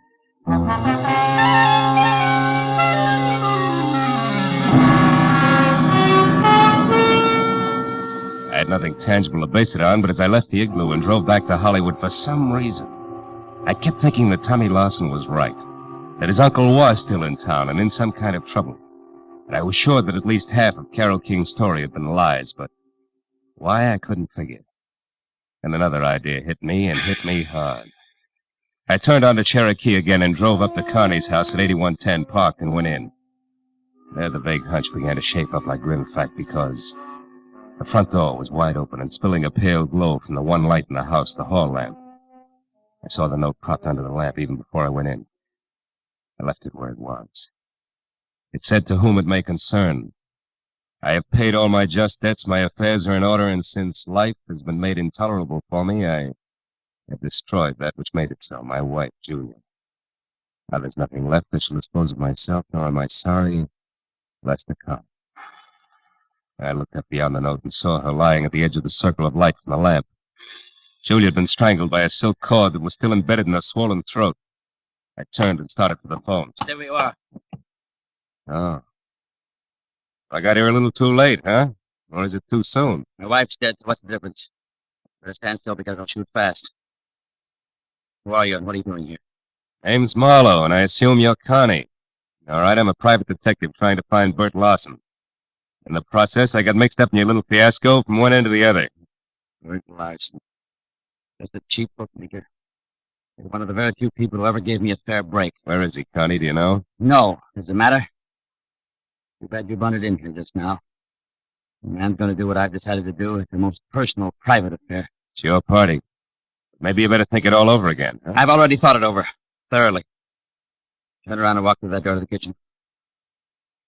Go on. Sure. All right. Stop there. Now, open that door on your right. This one? Yes. Years ago, that cellar was filled with the best wines the world had to offer. What happened? You pulled too many corks? Find out for yourself, Marlowe! Oh!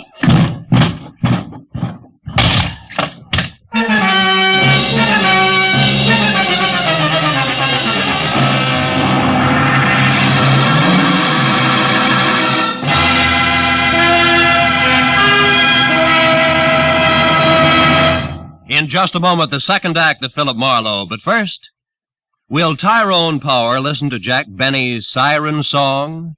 Will Ty consent to portray CBS's great Sunday night musician and lover in the movie The Life of Jack Benny? Tune in tomorrow and find out. No, there's never a question about the quality and quantity of comedy and sheer entertainment on CBS on Sunday night.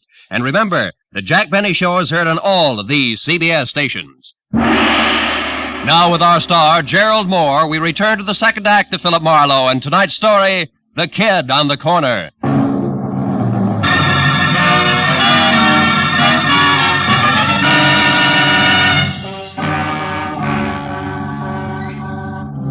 Lester Connie, bouncing the private detective down the cellar stairs, had been rough on both the inner and outer man, and my jaw was bleeding where his heavy signet ring had connected. And I was back on my feet through the dusty jumble of barrels and boxes over to a grimy side window and finally out onto the street.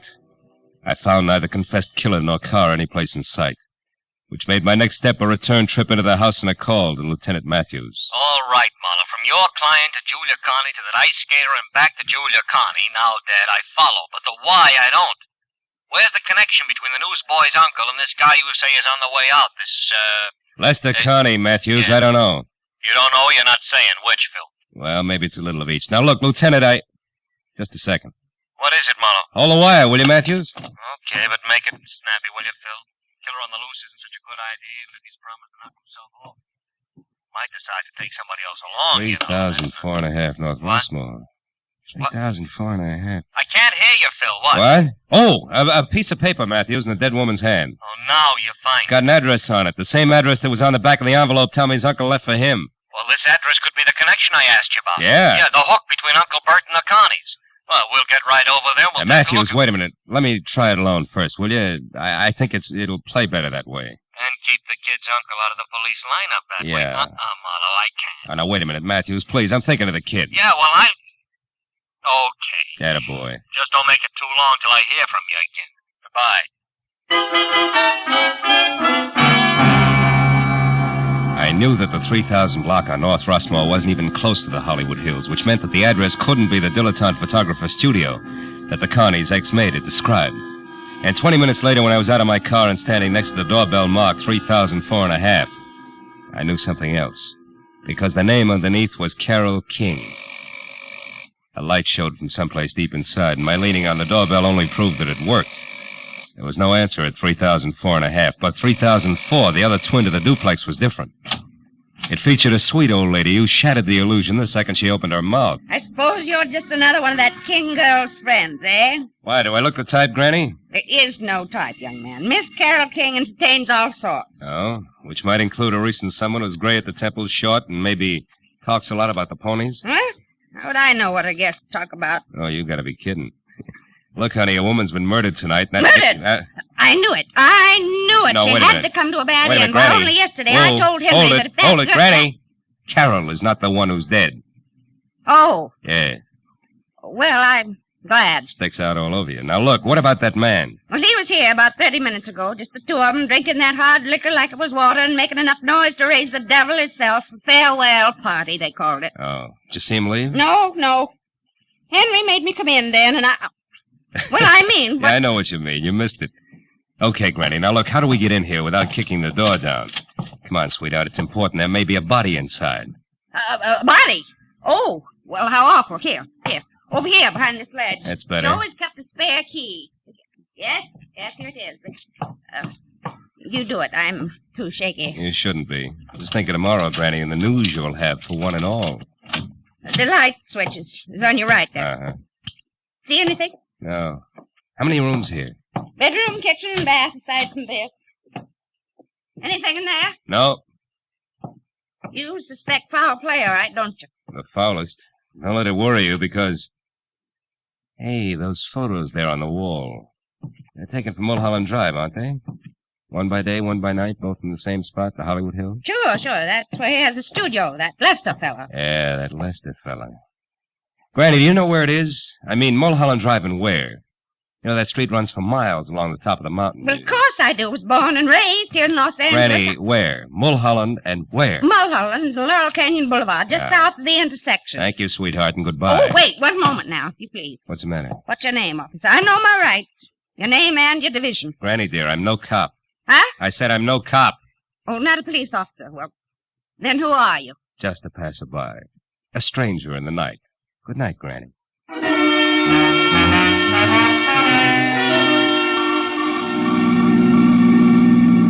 All the way from Rossmore to Sunset, then west to Laurel Canyon Boulevard, I kept worrying about Tommy Larson and the uncle, who, from where I stood, needed at least worrying about no matter which way things played. But when I was on the strip of macadam that twists its way upward toward Mulholland Drive like a snake writhing from a long, long bellyache, I forgot about both client and relatives alike. Because at the top and a little to the south, where Granny had said it would be, was Lester Carney's studio, all right, but burned to the ground. Well, these select flyweight joints sure go fast, huh, Chief? Yeah, it wasn't 20 minutes on this one. Hey, mister, where you going? Some of that metal stuff's still pretty hot. Who are you, with the law?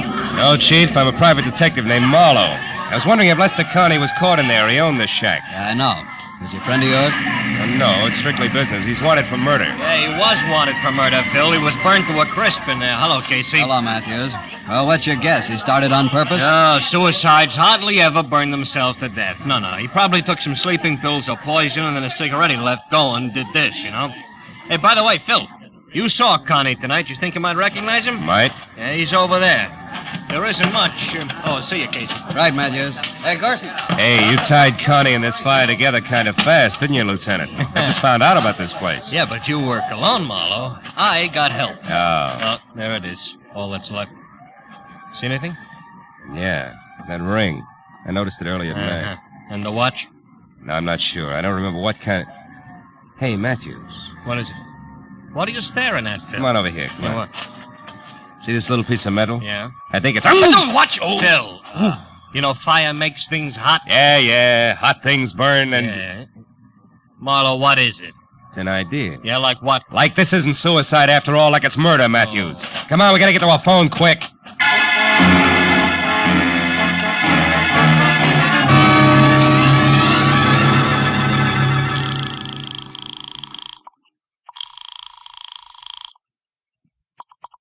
Los Angeles International Airport, Central Dispatcher's Office. Look, miss, this is important. I'm calling for Detective Lieutenant Matthews at police headquarters. What passenger flights have left in the last half hour? Passenger flights? Yeah. Well, there have been two, sir. One to Dallas, Texas, and the other to Chicago. Both American Airlines. Nothing out of the country? Marlowe, what are you getting? Will you wait a minute, Matthews? Sir. However, there is a flight scheduled to leave at 10:10. Uh-huh. That's just 5 minutes from now. That's going to Manila. Mercury Airways. Shall I connect you? Yeah, hurry, will you please? Yes, hey, Matthews, sir. that's maybe it. I'm glad for you. Mercury Airways. Central Dispatcher's Office, Mercury. There's a call from the police here for you. Go ahead, sir. Look, your 10:10 flight from Manila, is it going out on schedule? Yes, sir. The plane's standing by for the tower signal now. Oh, then tell me this. Is there a passenger aboard named Bert Larson? Larson? One moment, please, sir.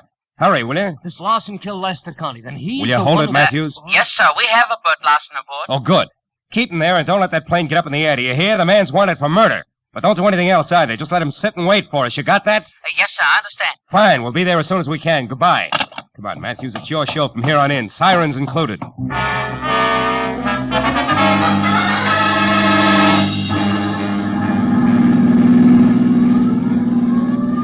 Okay, Marlowe, okay. Enough. So we're on our way to the airport. We're going to catch her, kill her. Everything is great. But first, how do things add up? Mooney, take it easy. 5 seconds more or less, never yet turn the trick. Okay, Lieutenant. Were you saying something, Matthews? Yeah, I'm saying I don't know which end is up, Phil. Look, Lester Connie killed his wife, right? Right. Why? Because he wanted her out of the way so that he and a cheap little monster named Carol King can live happily ever after. Oh, divorce wouldn't do that for him, huh? No, Mooney! No, I don't think so. Probably because Julia Connie had a real tight grip on the purse strings. Oh. Maybe something more, like his not very nice pass for a guest. Yeah, but the purse strings, the money, that's where Bert Lawson figures in, huh? A bookie with a claim. No, blackmail. Now, I figure Bert Lawson knew about Connie and Carol King. He must have stopped by once to pick up or pay off a bet at the right time. Yeah, and from there, what? And from there, the team of Carol and Lester killed Lester's wife. Yeah, which we've covered. But not in detail. Now, listen. You see, after the murder, Lester planned to kill himself. Yeah. Or at least make it look like that. Yeah. A suicide note, the Mulholland studio burned down, the works. Yeah, and the body we found. That's an added attraction. Bert Lawson included in the last minute. What? The wife and then the blackmailer? Ah, you're getting it.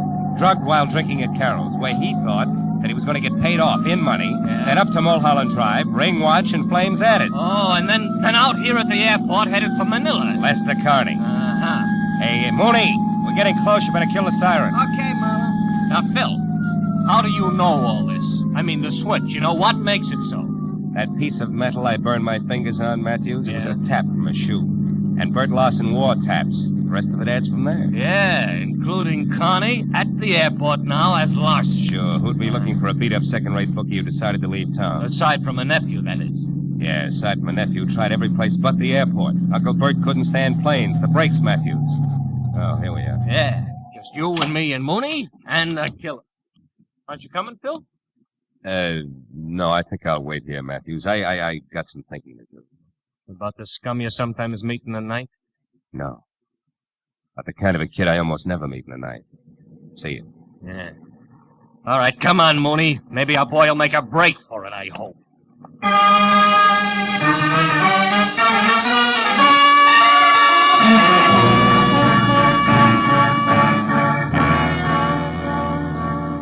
Lester Connie didn't make a break for it, and an hour later when they picked up Carol King, it was the same thing. Each of them was surly, ugly, but they talked. So when I finally left police headquarters, where try as he would for Tommy's sake, Matthews had found it impossible to skip over Bert Larson's connection as a blackmailer. It was pushing midnight, and I was dog-tired. There was something worse than that when I was back on the corner near my office, walking toward Tommy Larson, who was untying a stack of fresh newspapers. Then the headline. Read all about it. Hollywood killer nabbed. Blackmailing bookie. Jealous wife slain. Hiya, kid. Hiya, Mr. Marlowe. Lieutenant Matthews tells me you had kind of a rough night. Kinda? When'd you talk to him, Tommy? After the first editions hit the street, I wanted to know if you were okay. The story didn't say. Publicity no good for your business, huh? Not much. Look, kid, did the lieutenant say anything about you? I mean... Oh, I'm gonna stay with a neighbor. Friend of Uncle Bert's. He had friends, He wasn't really bad at heart, Mr. Marlowe. Not really. I believe that. So do I, Tommy. He was just mixed up. Yeah. Sure he was. And you know why? The way he thought the world owed him a living, that's why. And I couldn't tell him otherwise. Excuse me, Mr. Marlowe. I gotta get going. Thanks a lot.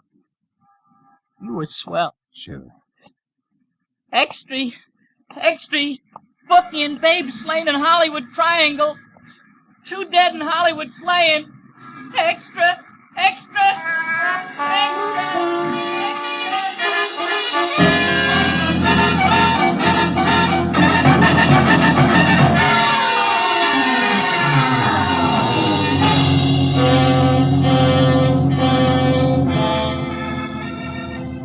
There's nothing more pathetic than a kid.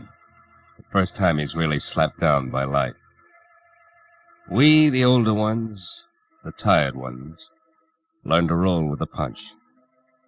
Because we've got time in our corner, watching us, counseling us.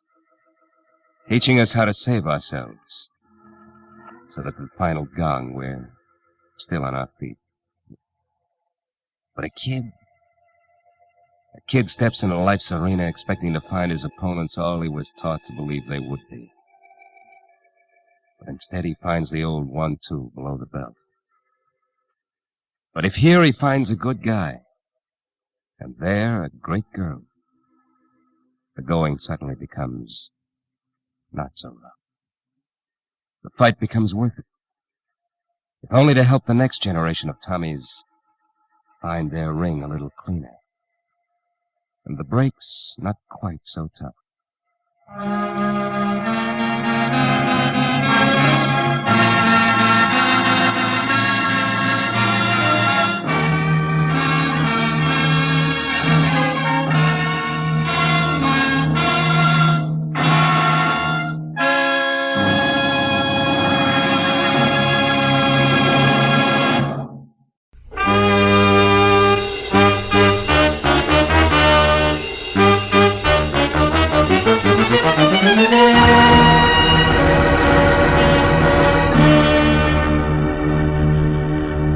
It had been the kind of quiet, workless week that speaks well for human beings and their relations with one another, but doesn't do much for a private detective's bank balance. So when at exactly noon, a telephone call had jerked me out of Chandler's new novel, The Little Sister, and a voice edged with anxiety had dangled $100 worth of negotiable bait my way, I had snapped at it. But then I wondered if I'd done the right thing, because it had been Mus Hattie Pembroke, guardian of the millionaire thrill-seeking screwball Paige Pembroke. And now an hour later I left the sunlight and felt my way into the gloom of the carefully tucked-away Hollywood bar, where she had suggested we meet. When I could see again, I spotted her at a corner table. That the old girl would be the other side of 50 and doing a little too much to disguise it, I had expected. But that she would be drinking her whiskey neat, I hadn't. When I approached her and introduced myself, Mr. Marlowe, she started to come right to the point, know as much... but didn't quite make it. Oh, how rude of me. I'm sorry. You're probably dying for a drink. Oh, waiter. Well, frankly, no, Miss Pembroke. I'm not exactly dying. Now, I know you men in your early afternoon appetite for a friendly drink. There's no harm in it. Matter of fact, I've already had... Well, I've had a small drink myself. No fooling. Oh, waiter, this gentleman's order, please. Yes, ma'am. What'll be, sir? Scotch and soda, if the lady will join me. Oh, no, I couldn't. Really? Well, all right. Scotch for me too, waiter. Johnny Walker. Yes. Now, Mr. Marlowe, let's get down to business. Have you ever been to Oxnard, California? Uh-huh. Good, because that's where my nephew is. Also, it's where the Calumet Valley County Fair is being held. Really? Whatever that may be. Most important, it's where you can probably find out what kind of trouble Paige is in. You see, the poor boy is down to his last $5 million. No, I'm sorry, Miss Pembroke. I don't think I want the job after all. But now, one moment. Why not? Well, frankly, I hope you'll excuse the reference to actual living persons, but your polo-playing, motorboat racing daredevil nephew is a jerk. I know. Paige Pembroke III is an unmitigated ass, a virile egomaniac, an idiot who's never done an honest day's work in his life. Wait, where is that drink? Right here, ma'am. Oh, thank you. Now, Mr. Marlowe, sit down and drink your drink. When I referred to my nephew as a poor boy in trouble, I was only trying to avoid saying all this. Oh. Your health, sir? Yes. Well, my health. Now, your next question. Since I obviously share your sentiments about my nephew, why all this concern over him, correct? Close. Right. I want to help Paige Pembroke, Mr. Marlowe, because it's my job. My, shall I say, bread and butter? All right, say it. You see, I'm executor of his estate, which my brother, Paige's father, left for him. Well, as such, I get $20,000 a year until Paige is 35, another 6 years. But if Paige should die, disappear, or be committed to any kind of a public institution... Institution. Oh. Before then, the entire estate goes to charity, and I go find another job. And specialized jobs like handling $5 million estates are hard to come by these days, huh? Now, Mr. Marlowe, this letter here's all you have to go on. It was postmarked last night from Oxnard. Read it, read it. Oh. If you want your precious nephew to keep on being healthy, you better come and get him at once. The three of us had a nice little act going here at the Calumet Valley County Fair before he joined us just for laughs. We intend to have a nice little act going after he's gone. And one way or another, he's going to go. A friend, huh? Yeah? Well, what do you think? Oh, it's 5-1. It's nothing more than the woman spurned. Very young woman, Miss Pembroke. So you might be wasting $100 sending me up there. Then you'll go. Good. Yeah, but only because of my bank account. Mr. Marlowe, there'll be another $100 for you if and when you get all this straightened out. Now, call me at my home, Beverly Hills. Crestview 5412. 4124? Yes, as soon as you find out what's wrong. And, Mr. Marlowe. Yes, Miss Pembroke. On your way out, signal the waiter for me, will you please?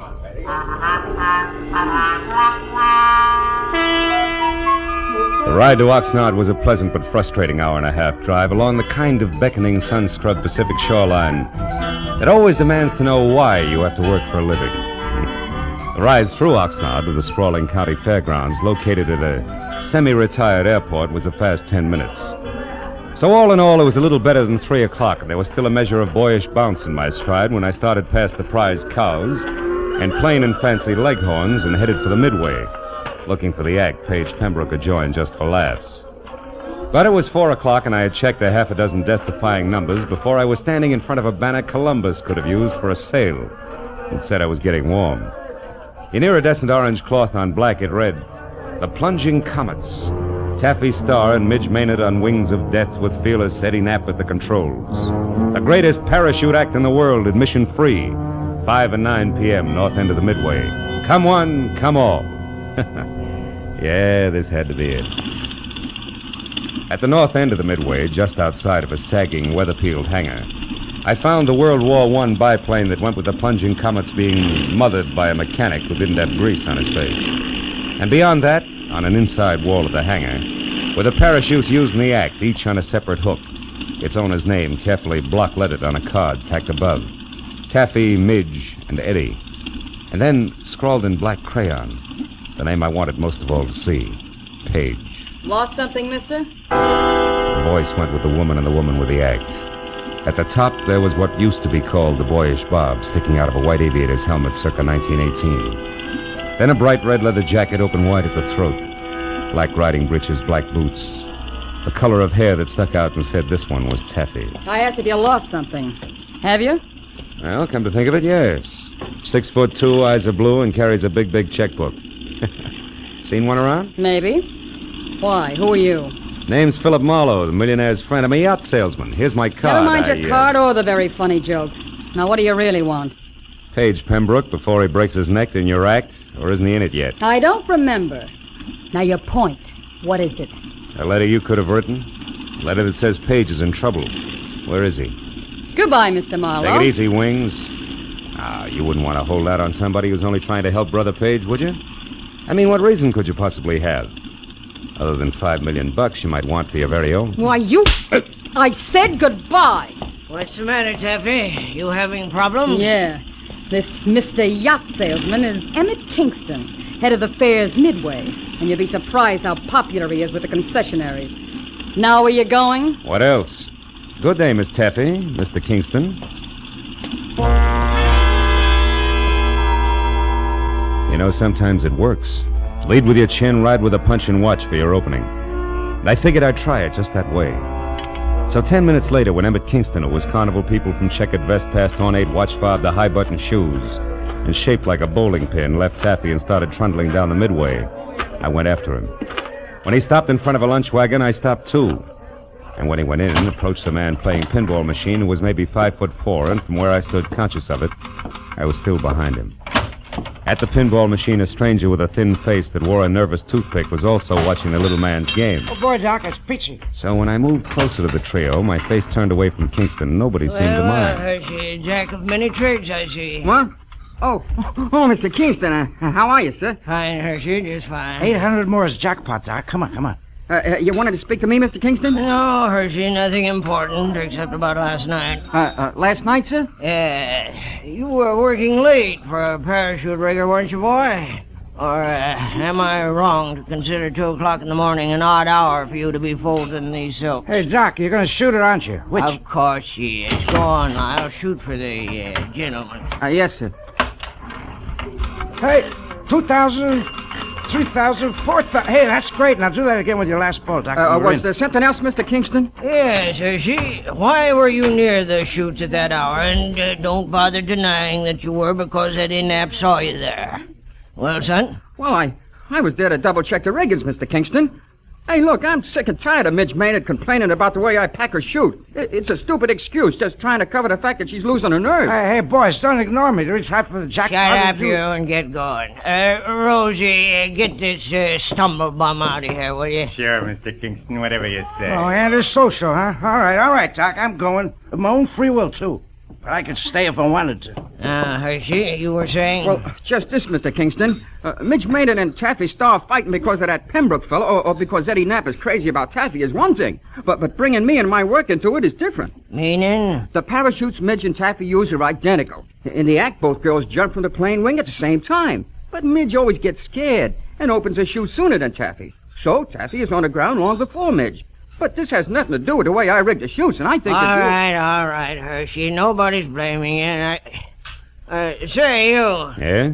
You wouldn't be trying to sell another yacht in here, would you? Just waiting for the finish of an exciting pinball game. Is that all right, or is it time to call Rosie again? No, it's quite all right. We're leaving. You try for the jackpot. Come on, Hershey. It's about time for the 5 o'clock show. Oh, yes, Mr. King. Only 40,000 to go.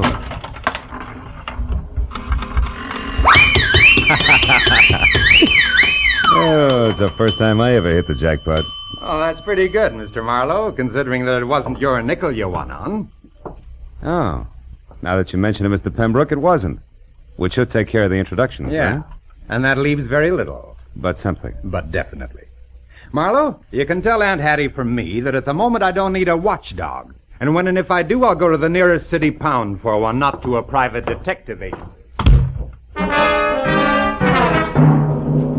I told myself it was foolish to slam the door on my way out. So I slammed the door on my way out. I started north down the midway toward the open stands and the 5 o'clock sharp performance of the plunging comets. When I got there, the act was already underway with the silver biplane taking off. Eddie Knapp in white at the controls, Taffy in her red jacket and parachute crouched on one wing, Midge Maynard in blue jacket and chute on the other. Then as they slowly gained altitude, High Button Shoes himself took over the PA. They did it up well, and by the time the plane was at about 3,000 feet, every pair of eyes was riveted skyward, and an expectant hush thicker than winter fog had settled everywhere. At 3,500 feet, the plunging comets, Taffy Starr and Midge Maynard with fearless Eddie Knapp at the controls. They will not open their parachutes until they are within 500 feet of the ground. Now watch. They should be ready. Yes, Sydney. Yes, there they go. Knees drawn up tight, arms close into their sides, they jumped. Specks in the sky growing bigger as they fell. 1,000, 2,000, 3,000 feet, and then, from Taffy's chute cloth, long and colored, a huge flag rippling in the wind from the end of a long rope. The flag seemed to rise above her as she fell, until the slack was gone, and then suddenly her chute opened, billowing. And then Midge, another flag rippling from the end of a long rope, and then the flag drifting free. Midge's chute not open, Midge plummeting down to the hard ground.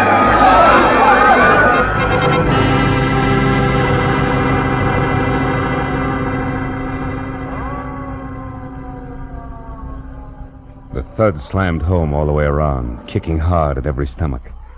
A minute ago, a girl, very much alive. Now a smashed, still body. Someplace near me, a woman cried. There was a bitter, sick, sweet taste in my mouth as I headed for the hangar where I'd first met Taffy. At the moment, I figured the guy who packed the parachutes was a good man to see. When I got there, the only one present was Emmett Kingston. Stop right there, boy, and tell me straight and fast just who you are. Philip Marlowe, Los Angeles private detective, Mr. Kingston. You can prove that? Sure. Here's my business card, state license, county permit. I'm working for Paige Pembroke's aunt. She wants his nibs kept out of trouble. Which has what to do with your being here now, Marlowe? Here at this hangar, I mean. Close to where the parachutes are kept. I'm not sure, Kingston. I've only got a hunch. A hunch that Midge Maynard's death was no accident. Yeah, I got more than that already, Mr. Detective. I've got proof. Oh? You see this flag? It's the one that came off Midge's chute. There's a long rope attached to it. Yeah, I know. I saw the act. Pulls the chute open after the flag's flown a while, right? Sometimes, but not tonight, Mr. Marlowe. Tonight it couldn't. Why not? Wasn't it attached to the chute? It was. One end to the chute release cord, the other to the base of the flag. What went wrong? Nothing. Nothing, Mr. Marlowe, except that the long rope on Midge's chute was cut in two by a very sharp knife.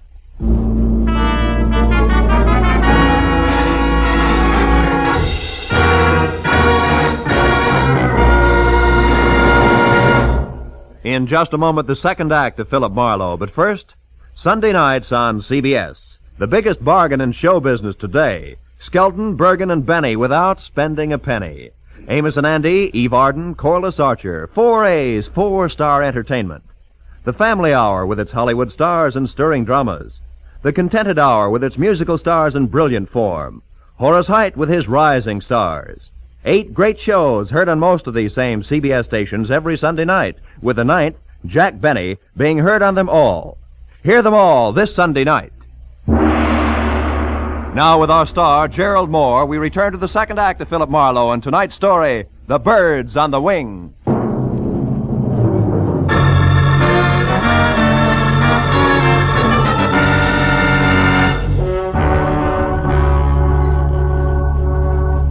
When Midge Maynard's grim accident turned out to be grimmer murder, I left Kingston and headed for a phone to call my client. Everywhere the chill of the viciously spectacular death lay like a soggy blanket. At the exposition office, I found a phone and finally got through to Hattie Pembroke. She listened up to the word murder and then, between gasps, insisted on coming out to help me. When I hung up, I turned to see that the pilot, Eddie Knapp, had been standing in the door listening. He looked sick. What's it to you, mister? What's what to me? Midge. The long drop she took out there. And Pembroke. I heard you say Pembroke. What do you got to do with him? Just a minute, fella. I'm not sure it's any of your business. It's my business, all right. The kid gave me a big grin up there just before she jumped. And I watched her fall every inch of the way. So did everybody else. Look, I know how you feel, You Eddie, don't have but any idea how I feel. Don't try to kid me. That mob out there loved it. That's the only reason they come to watch, the hypocritical buzzards. You got a finger in this pie, an angle all your own. I'm going to find out what it is. Take it easy, Knapp. You're talking yourself into something real silly. Yeah? Listen, ever since that louse Pembroke showed up here, there's been trouble brewing. Now Midge is dead. She was a friend of mine. Best friend I had. Aren't you pulling a switch, Buster? What happened to your red-hot passion for Taffy Star? Oh, you nosy... Come here, you jerk! Look out my arm! Buzz boy, and unless you want to take over the busted wing, stand still. Now get this, Eddie. I've got no beef with you yet. In fact, we might even be on the same team because I want Pembroke out of here just as much as you do. So cool off! Who are you? Private detective named Marlowe. I got news for you. Midge fell because her chute was fixed. She was murdered. Murdered? You heard me. Where's Hershey? He packed the chutes. Have you talked to him? No, I can't find him. You mean he's run away? With that filthy hair-pint Now psycho? listen, for your own sake, Eddie, leave Hershey to me and the police. You know where he's staying? No, I don't. In town someplace. But didn't he ever tell you where? Come on, think, Eddie. Well, yeah, he told me he had a buddy in town. Some guy who runs a pool hall. I didn't pay much attention. That's enough for a starter. I'll find him. And keep a lid on your temper, Eddie. I'll see you. As I crossed the grounds to my car, I looked back once at Eddie Knapp standing in the office door, rubbing the shoulder I twisted for him. I hoped he'd stay out of circulation until I got back because the barnstorming flyer was charged up like a high-tension wire.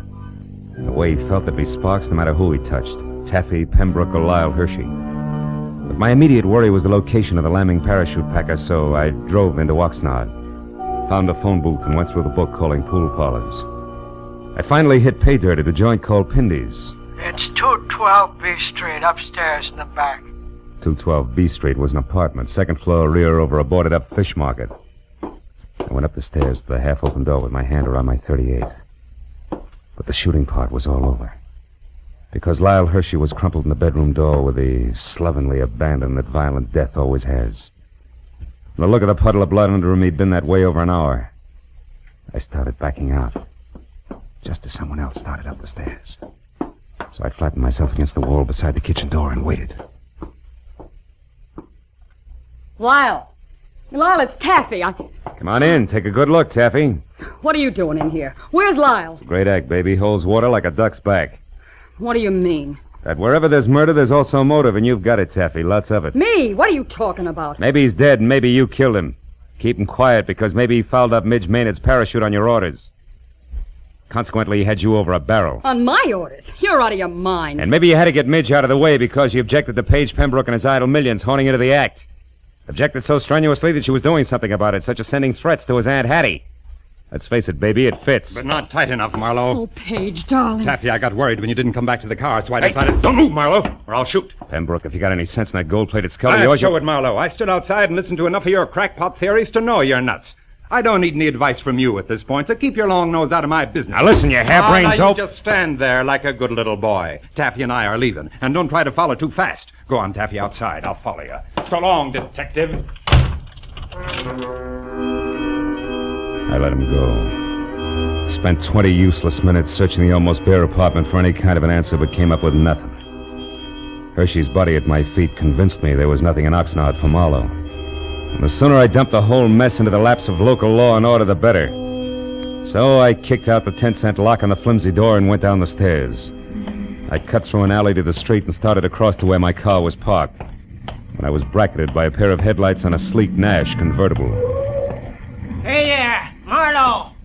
Marlowe, what you doing here, boy? Nothing. Even that's an exaggeration, Kingston. What about you? I thought you had a show tonight. I certainly do, but the police don't give a hoot about that, boy. No. They insisted that I bring the rest of Midge Maynard's parachute harness in for investigation. Mm-hmm. Get in, come along, will you, son? Maybe you can help me out. Okay. I want to see the police myself. Oh, is this Midge's stuff here? That's it. Don't mind holding it, do you? No. You know, this wasted time, boy. All they have to do is pick up Lyle Hershey and they'll get all the answers. They'll have to pick him up, all right, but he'll give him problems, not answers, Mr. Kingston. Lyle Hershey's dead. He was murdered. You say Lyle... Yeah, I just came from his place. Somebody shot him. Great suffering sardines. Well, that means there's another killer. And still on the loose. I knew I shouldn't let him do it. Let who do what? Why, Taffy's going to give an air performance tonight. They pulled me in at the grounds just as I was leaving and told me that Pembroke fella's going up to Midge's place. You mean those two showed up out there? It doesn't make sense. Well, Pembroke's got plenty of nerve in his own chute, so I guess... Shoot? Yeah, he's... Wait a minute, Kingston. Stop under that streetlight, will you? Why, What is it, Marlowe? What are you looking at? Sure. Red smudges on the inside of these straps. There's something wrong here, Kingston, but I can't quite peg it. Say, Kingston, what time was that performance going to start? Why, 9 o'clock. 5 minutes and 5 miles to go. Come on, boy, turn the heap around and rump on it. We got a killer to catch.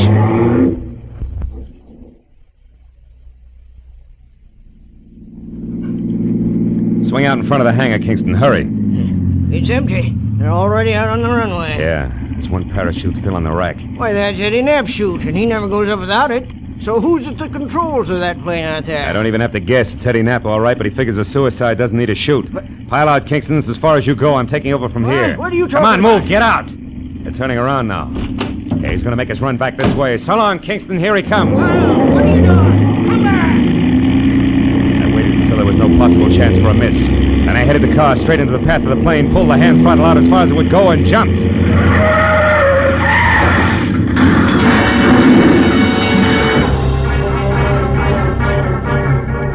From there on, it was easy. The plane sort of stumbled over the car, rolled up on its nose, and stayed there. Quick work by the volunteer crash crew took care of that. A box of bandages took care of the collection of minor cuts and bruises all around, and the Oxnard police took care of Eddie Knapp.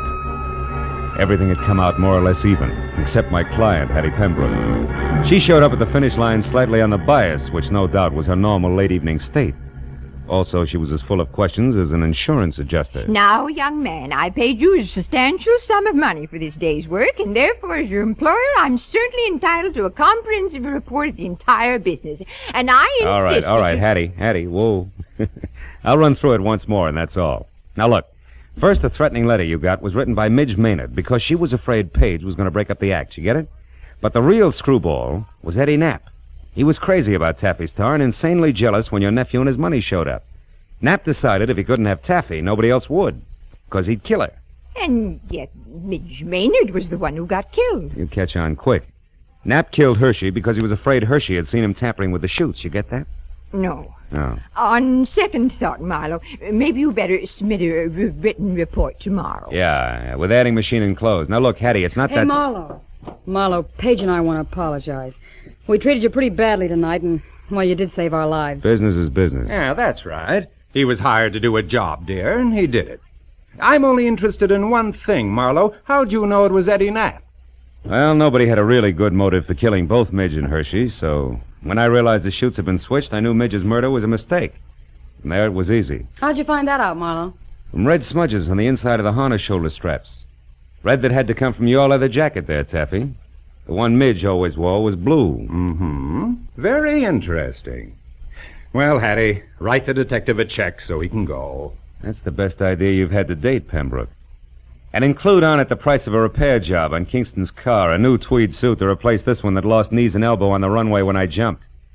And also, don't forget the bonus you promised for keeping your job alive, Hattie. Oh, just a minute, Marlowe. As for you, Pembroke, the only reason I'm not filing an assault and battery charge against you is that you've got great grounds for a countersuit. What do you mean? This! Bless you, my boy. Mail me the check. Good night.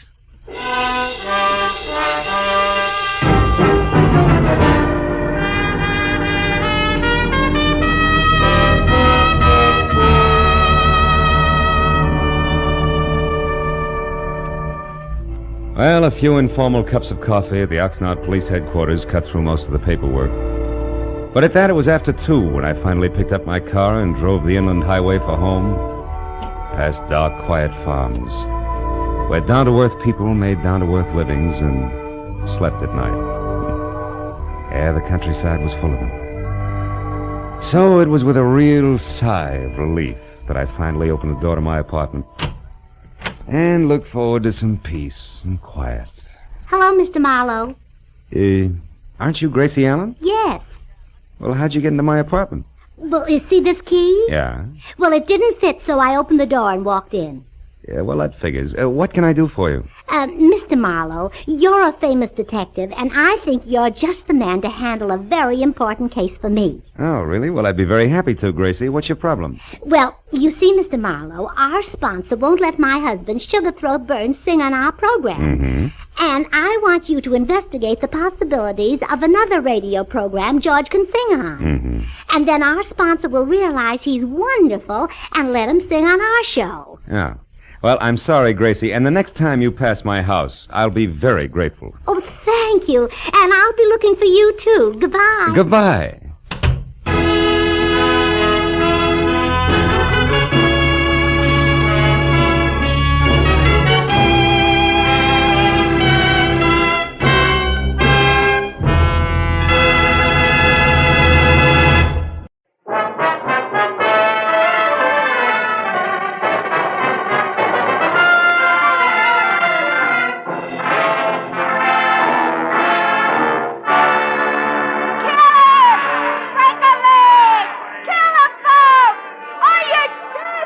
Sometimes men climb all over themselves for a purpose, sometimes for relaxation, and most times for no reason at all. Take professional wrestling. I watched from the ringside while 2 gargantuan hulks contorted their features in mock agony and bulged muscles at each other on a mat surrounded by tiers of onlookers, screaming through their half-chewed popcorn. While the fans, as usual, howled for blood, booed the decision, hooted the departing contestants, and waited for the next comic act, laughingly called the main event. I went again over the letter I'd received 2 hours ago by messenger from one Manny Faber. It had included a ringside ticket to L.A. Wrestling Arena, a check for $200, and the request that I catch as much as I could stomach of the match between John, better known as Peachy Keen, and Jules Caesar, the Emperor of Brooklyn. After which I was to come to Faber's house for instructions that involved John Keene plus $100,000 of Manny Faber's money. So I watched a little closer as something that looked like a Sherman tank in a toga and leather sandals crowned with an olive wreath lumbered into the ring and sneered at the crowd. And since I'd long ago given up wrestling as a sport, I turned to the fan next to me wearing a derby on the bridge of his nose, waved a cloud of cigar smoke aside, and got some information. Oh, Caesar? You get your money's worth out of him, all right. Hey, what about this John Keene? How does he stack up? Peachy, you kidding? He's a bomb. Stinko. No show. A blink down. Look, they're fixing the ring up for him now. Get this.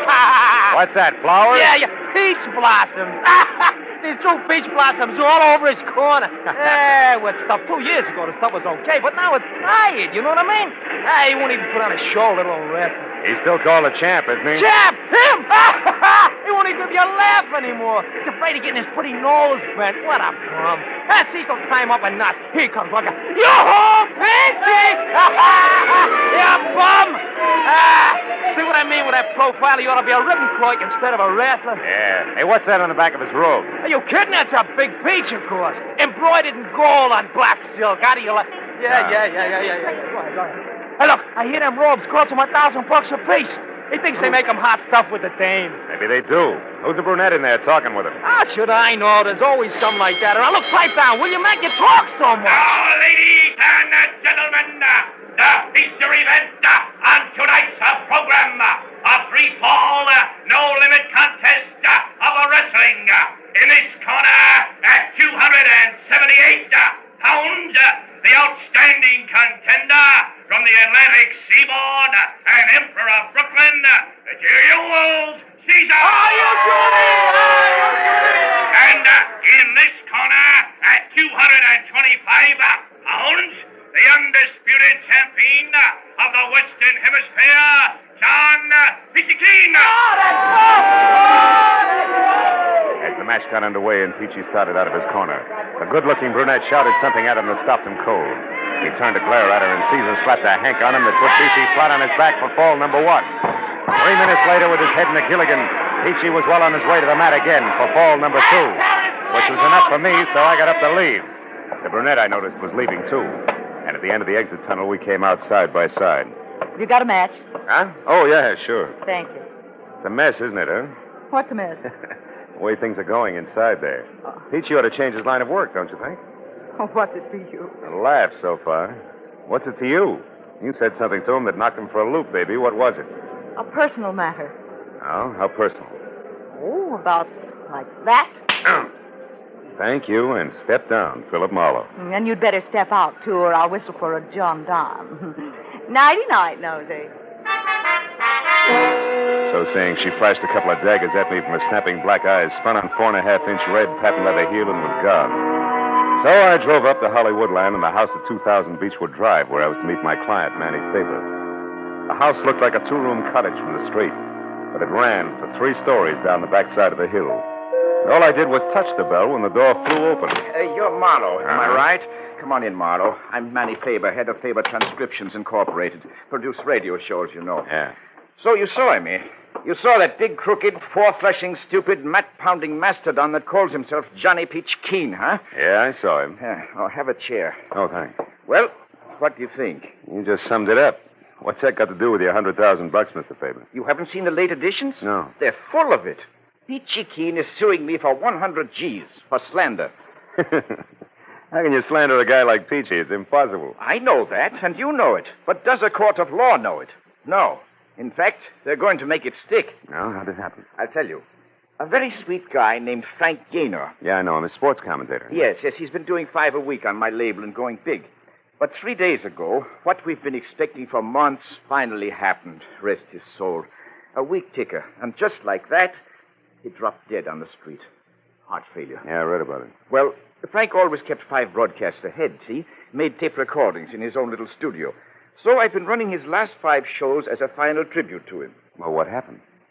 Yesterday, the whole 15 minutes of his broadcast was devoted to ripping apart John Peachy Keen. Here, listen. I've got the tape here on the machine. This is one part. A blight on the sports world. And furthermore, I have proof that Get John that? Peachy Keen has sold out to the highest bidder in small-time gambling circles in his last 3 matches. Now, I know for a fact that he has become so blatant in his underhanded dealing that even as dubious a business as professional wrestling cannot stand the stink. And officials have threatened to bar him from the ring. Strong I can stuff. show beyond a doubt that John Peachy Keen has falsified medical reports to evade tough competition, and that he eventually... Yep. It goes on like that, Marlowe. Some of it opinion, most of it fact. And it's the facts that my lawyers tell me I've got to find the proof for or be a dead duck. That's why I asked you to come up here.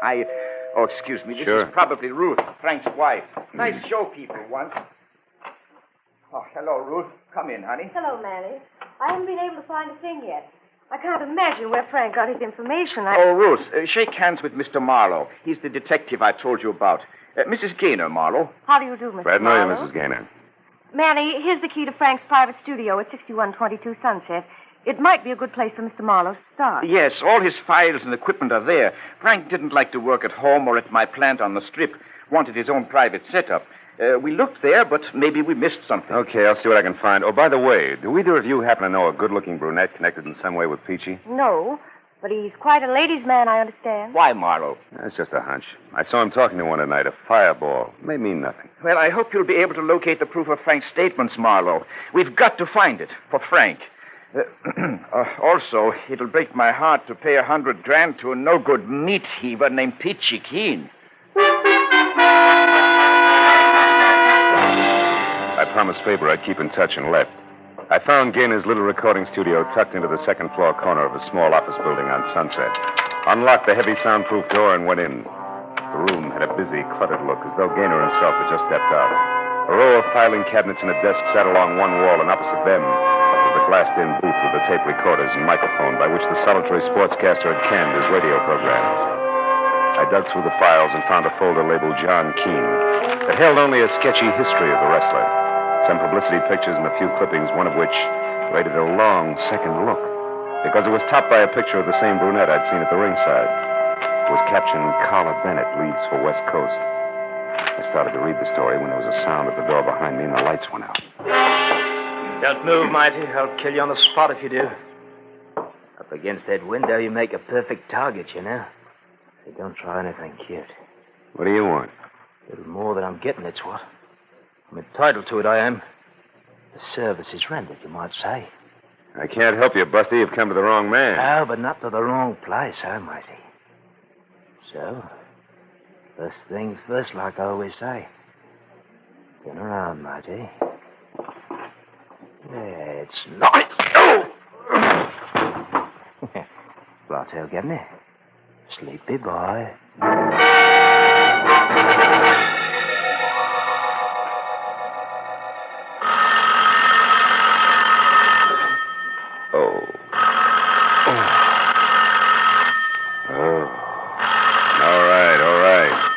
Me.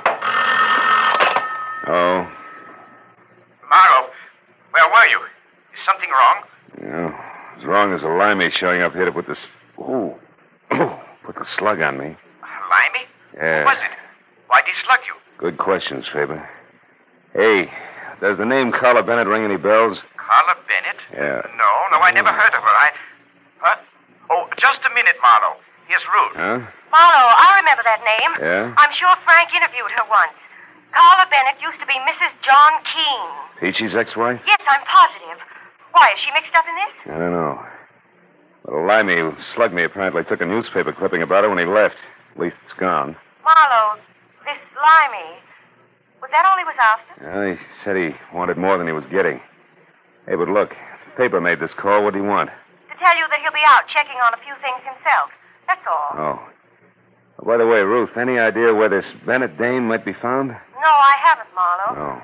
I think she was staying at some woman's hotel on Vermont Avenue when Frank interviewed her at that time. Vermont. But that was over a year ago. Maybe she's a lady of habit. I'll try it anyway. Thanks, Ruthie.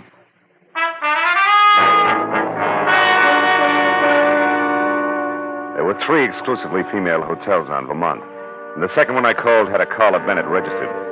So I went out to my car and babied my aching head down Vermont to the Victoria Plaza ladies-only hotel.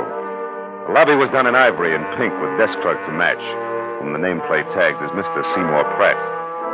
I started over but stopped when I spotted about an acre of peach-colored suede coat wrapped around John Peachy Keen himself, lumbering up the stairs at the back of the lobby.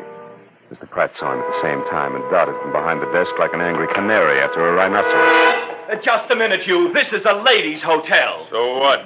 I gotta see the one in 212. Not this way, you don't. Why, it's after midnight. If Miss Bennett wishes to come down to the lobby, that's her affair. But no men are allowed upstairs after 10 p.m. Okay.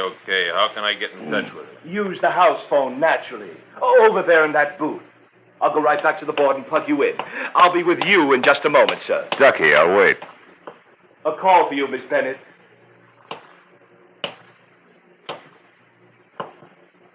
Good listening, huh? What? Now, see here. You know perfectly well you're not supposed to come back to this desk. This is for employees only. What about eavesdropping? Is that for employees only, too? Oh, why, how dare you Save it, Seymour. The guy in the booth there is a professional wrestler. If he finds out you're listening in, he'll tear your arm off and beat you to death with it.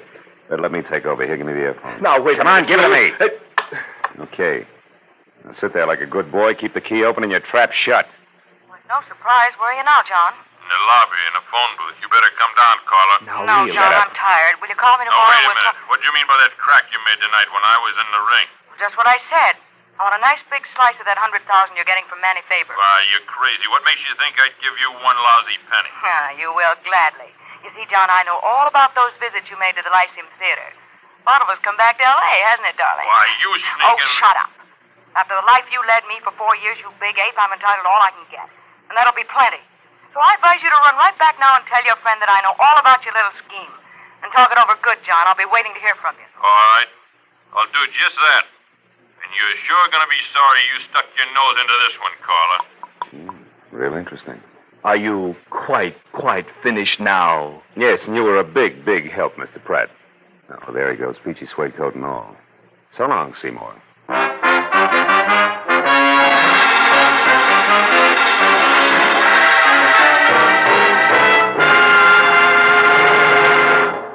In just a moment, the second act of Philip Marlowe. But first, Horace Heidt and his famous Youth Opportunity Program have joined Charlie McCarthy and Edgar Bergen, Red Skelton, Jack Benny, and the other top-ranking entertainers who make CBS Sunday nights a must. Enjoy these 30 minutes when Horace Heidt takes over on most of these same stations Sunday night this fall. Tune in this fall for the shows that you love best of all. Listen carefully. Here's the address. It's CBS. Now, with our star, Gerald Moore, we return to the second act of Philip Marlowe and tonight's story, The Stranglehold.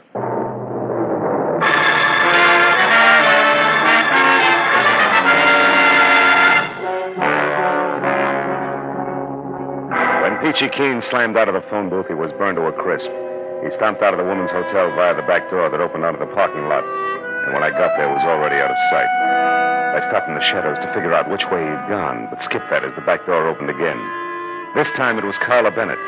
She ran across the lot, hopped into a new green convertible, and got as far as switching on the lights before still another character pranced into the headlight beams like a veteran ham making for upstage center. Bennett! Hey, Miss Bennett, wait, I gotta talk to you! I couldn't tell where the first one came from. I only heard it. It brought the little man up on his toes and arched him like a drawn bow. I saw the flash of the second one. It came from the alley and crumpled it into a pile. A moment later, a more roared, and I ran to where I could see, but a pair of taillights twisting onto the side street. It was all the good it did me. I went back to the body of the little man as Carla Bennett climbed out of her car. She was white from shock, and in the headlights, her makeup was garish. It belonged on a clown. The back alley harlequinade was suddenly very grim. He was shot, mister, right in front of me. Who's the little guy, Carla? I don't know. I never saw him before. You know my name? Yeah. We met at the wrestling arena earlier tonight, you remember? Marlowe, private detective. Now, come on, Carla, let's have it. What's his name? I don't know, I tell you. Okay, we'd better find out fast. Let's take a look at his wallet. No, it's none of my business. I'm getting out of here. Wait a minute. He wanted to talk to you pretty badly, baby. Very likely about $100,000. Huh? If I were you, I'd stick around. You've got awfully big ears, Mr. Marlowe. Yeah, better to hear phone conversations. What? This guy's an actor. He's got an equity card. Name is Seth Cameo. Mean anything? Not to me. Unless... Unless what? Unless he happens to work at the Lyceum Theater? As you said, Carla, vaudeville's back in town, and that brings up another point you better explain. What's going on out here anyway? I thought I heard shots. You did, Pratt. They came from the alley there. Oh, so it's you again. I might have... That man there on the ground.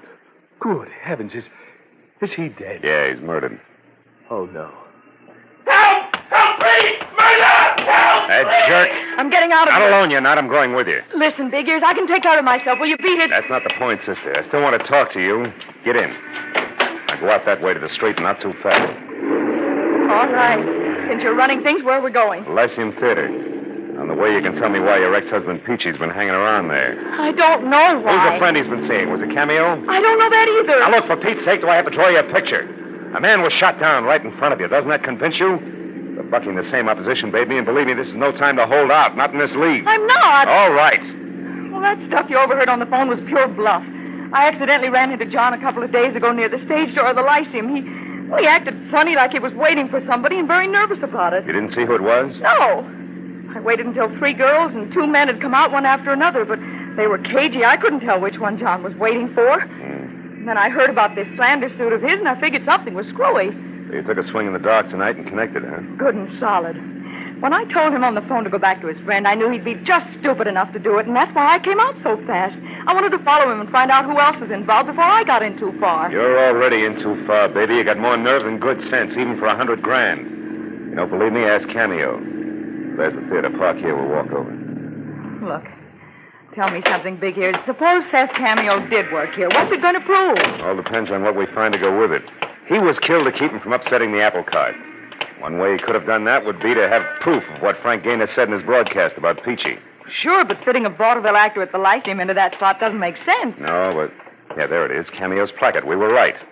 Yeah. Seth Cameo, the one-man all-star cast. See Lionel Barrymore, Betty Davis, Harry Drucker, Humphrey Bogart, James Cagney, and many others. Denise Glenn played in a split-second changes by the world's most versatile one-man cast. Sure, he was a mimic. A guy like that would have dialects, lots of them. So maybe Seth Cameo was the boy who slugged me in Gaynor's studio.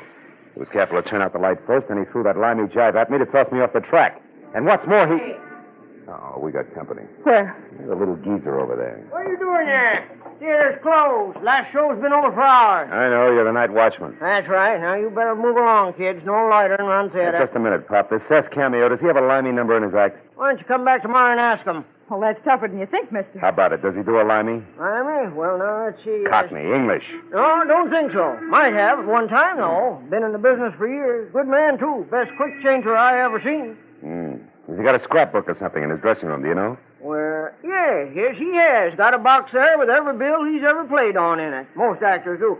But theater's all closed now, fella. Well, you've got a key, haven't you? Look, Pop, it's important. We got to find out right away. No, I'm sorry, sonny. Can't do it. Look, it's real important. Take a good look. Very important. $10. Uh-huh. Yeah. Oh, I guess it wouldn't do any harm if you just want to look. The old man slid the 10 into his pocket like he wouldn't admit it even to himself. Then led us in the stage door, down the stairs, and with his flashlight along the dark hallway to Seth Cameo's dressing room. He unlocked it, reached in, and turned on a tired little lamp, and pointed out a box on a trunk near the back. We picked our way over to it through a jumble of costumes that had been period pieces at the turn of the century. The box was lined with sentimental posters, and inside was a man's life, in stacks of programs and playbills. It began with a crisp current appearance and then ran back through all of Seth Cameo's dusty yesterdays. Didn't take long. Maybe 5 minutes. Here. This is it, Marlowe. Exactly what you're after. Let's see that. Parthenon Theater, Kansas City, September 1940. Seth Cameo of London, in Piccadilly Circus, His Majesty Navy Limehouse. Sure! This is it, baby. Seth Cameo and Limey were one and the same. And where does that get you? Yeah, it gives me an idea. It gives me one, too. Now, you found what you wanted. Now, let's put everything back like it was and get out of here. In a minute, Pop. I want to check something else. Now, look, Sonny, this is dead against all rules. I'm getting jittery. Wait a minute. Hold it. I heard something upstairs. Did you lock the outside door, Pop? Oh, come now, fella. Be a sport. That's an old stunt that just won't work. That door's got a snap latch. Shut up. I heard it, too, that time. There is somebody up there. Huh? Yeah, you're right.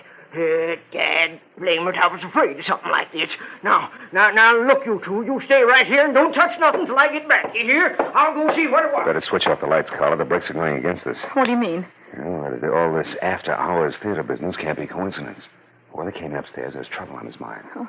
You asked for a payoff, baby, and that's what you're going to get. Only the bank won't handle it. The morgue will. Hey, you. What you doing here? You the night watchman around here? Oh, Marlowe, it's John. How'd you get in Yeah, here? pitchy keen. No pun intended. The girl that's in here. I want to see her. There's no girl Take it easy. here. Now, you go on. Get out. Don't lie to me, Grandpa. Our car's parked across the street. You know, now, Keep quiet. Thought she could be. Now, where is she? Come on, I mean business. Now, listen here. Don't you give me none of your sass, son. You just clear out there. Oh, Marlowe. Crazy old fool. You got the watchman. You better clear out, Carla. He'll be down here in another minute. Now, look, go up that way and cross the stage. Go to 2000 Beechwood. It's the one place Peachy won't go. Manny Favors. And stay there till I call. You understand? But- Never mind. Beat it, will you? Go on. Be careful, Big Ears. Carla moved off into the darkness. I saw at the other end of the hall the inquisitive beam from the flashlight poking into dark corners as Keene eased down the stairs. I got my gun into my hand, plastered my shoulders against the wall beside the open door, and waited. I didn't have long to wait. I heard him stop in the hall outside, and then the beam of the flashlight crept over the floor and up to the wall, and then slowly, carefully circled the door frame. Carla? I heard him moving closer. Then the barrel of a snub-nosed revolver inched into the room. I know you're in here, Carla. I waited until I could see the big fist wrapped around the gun. Then I brought my .38 down hard. His gun flew to the floor, and I swung again for his head. Why, you... The rest only blinked and lunged for me. I'll kill you. Not tonight, Peachy. I may need it. I'll get my hands on you. That's your problem, big man. Fall down, will you? I'll get you. Go down and stay down. Wow. You gotta chop that guy down like a tree.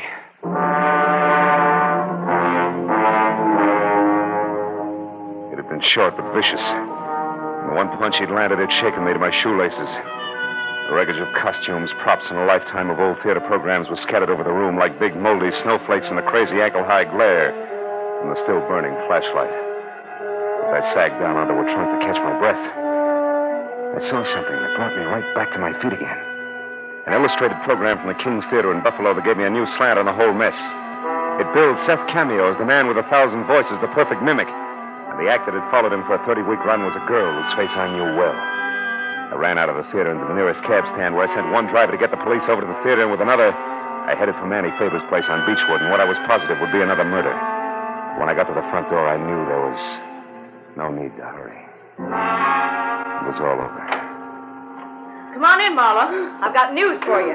It was Carla with a gun in her hand. And on the floor in the corner, her face tight with pain, was Mrs. Ruth Gaynor, glaring hate up at me like a wounded panther. There she is, Marlowe.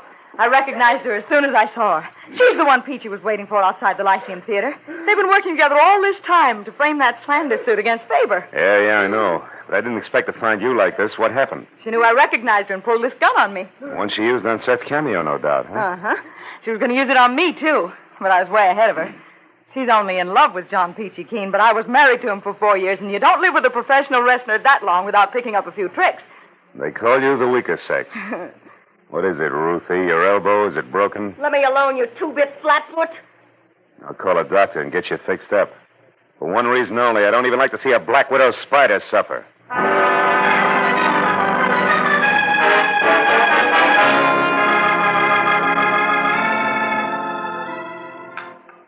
More coffee, Miss Bennett? No, thank you, Mr. Faber. Well, I don't blame you. I've got no appetite either.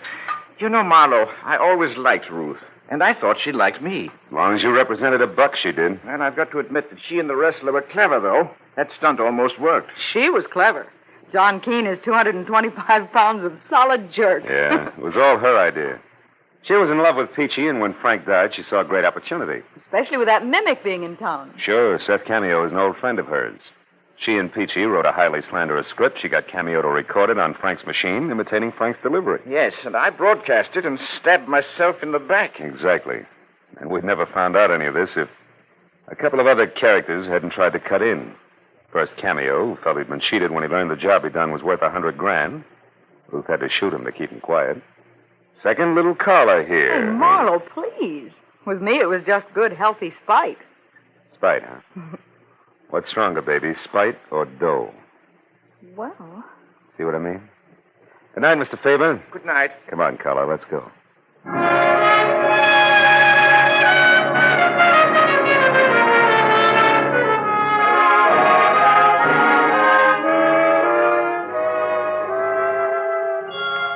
We didn't go home directly. We went on up Beechwood Drive, high into the Hollywood Hills, and parked where we could look out over the sparkling, sprawling city. And then we talked about Carla, her life, relative values, the city below us, and the dark hills above. And then, as we watched the first faint glimmer of dawn rise in the east, we both realized something. Not original, not very complex, and certainly not sophisticated, but very gratifying. In the final analysis, the best things in life, we both agreed, are still free. Know what I mean?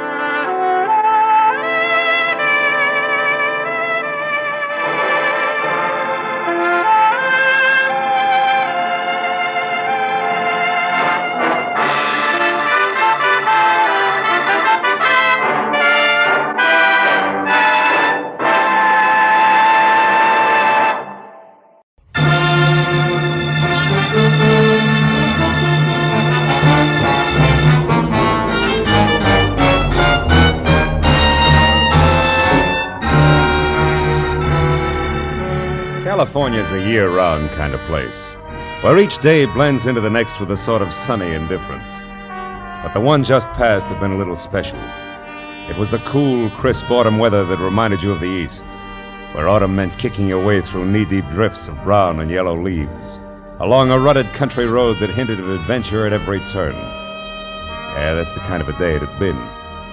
But now, at a little past 8, as I stood at the window of my third-floor apartment and stared out over enough improved Los Angeles real estate to house maybe 500,000 people that tonight I wanted no part of, because the world was out there minding everybody else's business, while I was in here minding my own. In here, everything was in order and cozy. I could read if I want to, write a letter if I want to, or just relax with... Oh, no. Is your name Philip Marlowe? Yeah, why? Because I have that name and this address written here on this card. I think I was supposed to see you. Do you know me? Well, no, frankly, I don't. What were you supposed to see me about? Who are you, Mr. Marlowe? I mean, what sort of business? I'm a private detective. Private detective? Wait a minute. It's not that bad a racket. Oh, now, look. Why don't you come in and we'll talk this over, huh? Come on. All right. Thank you. There. Sit down, won't you? Mm-hmm. You look like you can use a drink. You want one? No, thank you. I just need to rest a moment. Oh. I've been walking for hours. Well, now, tell me, what is it? A man, I think. Someone's been following me. I was followed here, I'm sure. I don't know why. Really? This is Los Angeles, California, isn't it? Yeah. I keep thinking... That is, I feel as though it should be Vancouver, British Columbia. Oh? I don't know how I got here or why I want to see you, but I've walked until I'm nearly exhausted, and I found that I'd written your name and address on this card here, so I decided to come and try to find out. Well, now tell me, do you know who you are? No, I don't know who I am. Uh-huh. This man you're afraid of, do you know him? No. But I believe he knew me. He reminded me of Vancouver, and that frightened me. I seem to remember I saw him a year ago. Maybe it was just the day before yesterday. See how crazy that sounds? But I can't help it. I can't remember. Here, take it easy. Now, you better lie down on the divan. That's it. Come on. Atta girl. Now, look, I think we ought to call a hospital and see it. Stay where you are. It's company in the hall, maybe for us. Now, just take it easy. Hey! Hey, you hold it! Hold it up there! Oh, great. Who was it, Mr. Marlowe? I couldn't see. Don't let it bother you now, honey. It's probably just one of my clumsy neighbors. He never watches where he's going. You know, the other night... Stop, please. All right. Whoever was out there was looking for me. I know he was. I know it. Now, look, honey. Isn't there something you can tell me? Don't you remember anything? No, I don't know. Here, look in my purse. There are things in it I don't understand. Maybe there'll be some help. Key. Address on a piece of brown paper. 8400 North Virgil. Tompkins. Does that mean anything to you? No. Little snapshot album with one of the pictures missing. Wait a minute. I remember now. That was stolen. Good. But I don't remember what the picture was. Oh, please try to find out who I am and why I'm being followed. Please try to find out why I'm afraid. All right, baby. Now, you stay here till I get back, huh? I won't bother anything. I'll wait right here. Oh, I'm so tired. I'm so tired.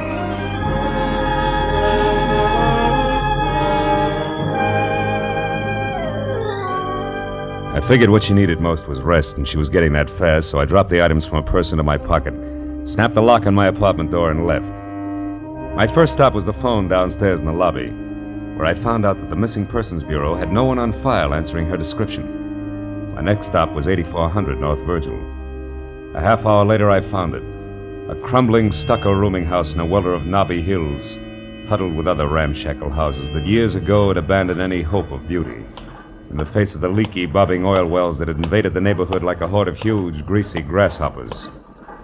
I walked past one of the creaking monsters in the front yard, then down a grimy hall to a door marked Manager, Jacob Philpotts, Below which some neighborhood wag had penciled stinks. Wasn't funny. But neither was Jake Philpotts. Yeah. What is this? Speak up, Sporty. I'm very busy killing a soldier. What's on your mind beside your hat? Okay, comic, I want to see Tompkins. Oh, you want to see Tompkins? That's what I said. Well, you're too late, Sporty. He's gone. Blue. Flew the coop. Took the 500 berries and shoved off 2 hours ago. For where? Well, for his hometown, I guess. Vancouver. It's way up in Canada. Which is a long walk, Sporty, so you better get started. Bye. Wait a minute, Jake. Huh? Where did Tompkins get the 500? Where'd he get? Well, some classy guy gave it to him. Classy guy. Why? Well, to get out of town and stay out. So he does. Uh-huh. But first he pays back all his back rent and buys me a bottle besides. Wasn't that sweet of him? That stuff over there? Yeah. He must have hated you. Who was the classy guy? Why do you want Tompkins out of town? Why do you want Tompkins? Well, how do I know? What am I, an encyclopedia? Hey, look, Nosy, my whiskey's getting cold, so why don't you run along? I want to know who the guy was, and I want it now. Oh, so you're going to stop pushing, huh? You want to fight, huh? Okay, put him up. Come on. Take it easy, Buster. Take it easy. You'll beat yourself to That death. Now, let's negotiate. Huh? Prop up against the wall, and I'll talk to you. What about a price for another bottle of that stuff? I wouldn't another bottle? That's what I said. Oh, well, that's different. That's really nice of you, Sporty. Not really, kid. I'm trying to poison you. Now, what was Tompkins' racket? Oh, gardener, carpenter, handyman. Nothing much. What else? Who was the classy guy that bought him off? Let's see. I had his name right on the tip of my tongue a minute ago. It was red-headed, flashy dresser, had a sort of a... Palmerley. Yeah, boy. Yeah, that's it. Palmerley. Very good. Now, one more. Where can I find him? Well, he said something about running the pearls.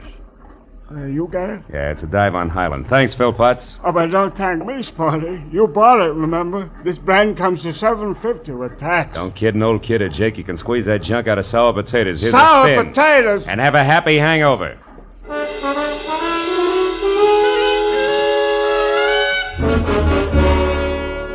Outside, the smell of the oil well as I passed it was welcome by comparison to Jake, which made it tough to reconcile anything I'd seen at 8400 North Virgil with the girl asleep on the divan in my apartment. As I drove back to Hollywood, then down Highland Avenue, the night was still strangely quiet. Everything seemed to come in whispers. Even the hunch I had that the vanishing Mr. Tompkins had sold out dirt cheap to the boss of the Pearls. Near 3rd Street, I spotted the place, parked a ways beyond it, and walked back. It was one of those dumps that dealt in bad bar whiskey. Second-rate bop and a lot of darkness. I shook off a brace of lost weekenders on my way through.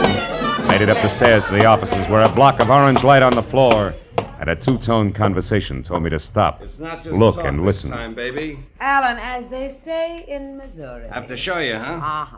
All right, Norma, I will. You're not easy to get over. I still love you, and I've missed you.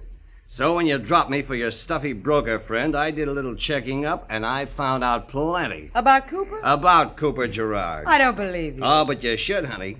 You see, Norma, it's not about him specifically, but about a woman. A woman who's all wrong, who spells trouble this deep, and I can prove it. I went to work on it tonight, and things are going to be different from now on. Hey, buddy, buddy, I wonder if you Get can out of tell here, me get out where- of here. Go on. Hey, now, wait a minute. All I want to know is where... I said beat it, and I meant... Never mind, Buster. It doesn't matter anymore. My presence is now known. Come on in, Junior. You can hear better inside. I doubt it. I'll inhibit the performers. But thanks anyway. Buddy, all I want to know Try is... the end of the hall, then left. It's usually there. Okay, thanks. That's all I want to know. Hello. Hello. What do you want, mister? Make it snappy. Okay. Why'd you pay Tompkins to leave town tonight? Tompkins? Who are you? Marlowe, gonna answer the question, Parmalee? Why, certainly. I didn't pay him to leave town. I paid him for some work, carpenter work. Why? What's the matter, Alan? Feel the whip handle slipping? Not a bit, baby. Look, why don't you run along now? I'll call you later. Oh, here's your cigarette case. My cigarette case? Yeah, take it with you. We'll get in touch later. Okay, Alan. Good night, Marlowe. Good night, Miss, Picasso. Not that it'll do you any good, Junior. That's a cute kid. Smart, too, All I'll bet. right, all right. Why are you interested in Tompkins? There's a certain lady's interested. And the lady's name? None of your business. Okay. Go on. This key. What door does it fit, Parmalee? How should I know? Have you got anything else? Isn't that enough? Not enough to worry about, Marlowe, so I suggest that you leave. And in case you have any doubts, this thing goes off awful easy. I see your point. Yeah. And I'd just as soon shoot as not, so start down those stairs and don't look back. I bust for a couple of the boys. They'll be at the bottom to help you out the front door. Oh, and Marlowe, take some advice. I don't like your type, so don't come back.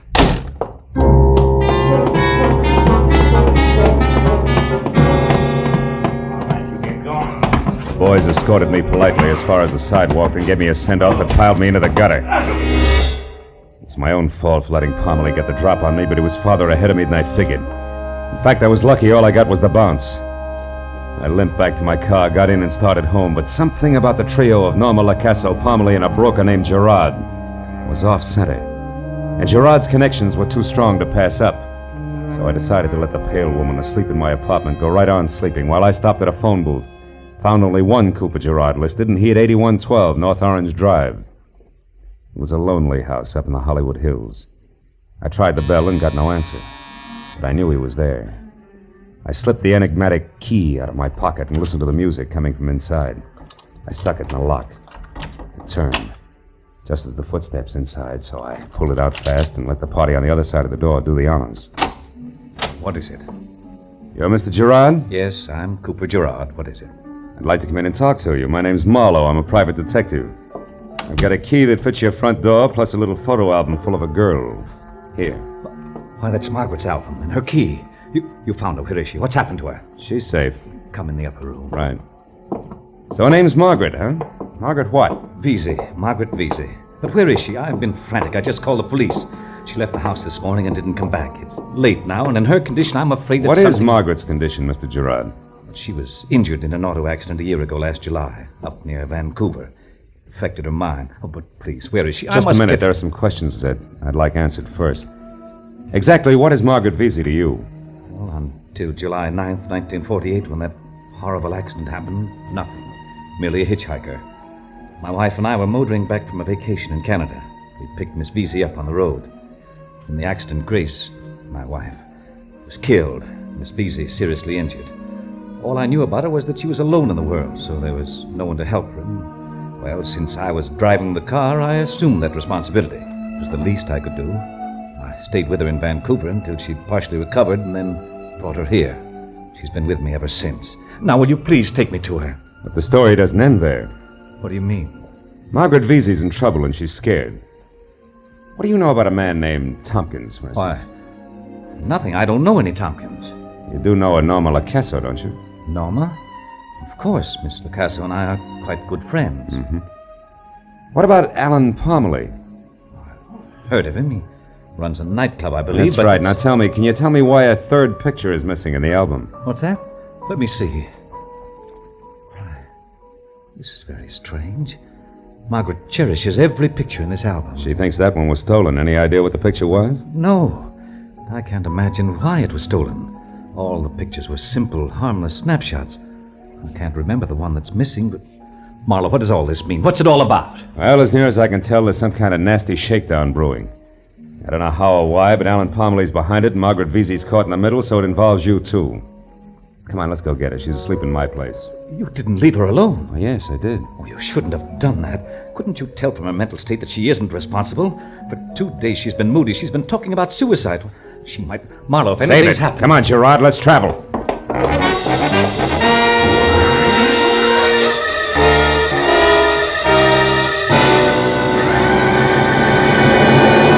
In just a moment, the second act of Philip Marlowe. But first, by the time you've listened to Johnny Dollar, Philip Marlowe, Gangbusters, and Escape in the CBS All-Star Saturday Night lineup, you may be in the mood for some sleuthing of your own. So try it with Sing It Again and the Phantom Voice. Don't always let the other guy or gal solve the mystery. Try it yourself with Sing It Again on most of these same CBS stations every Saturday night. Tune in this fall for the shows that you love best of all. Listen carefully. Here's the address. It's CBS. Now, with our star, Gerald Moore, we return to the second act of Philip Marlowe and tonight's story, The Open Window.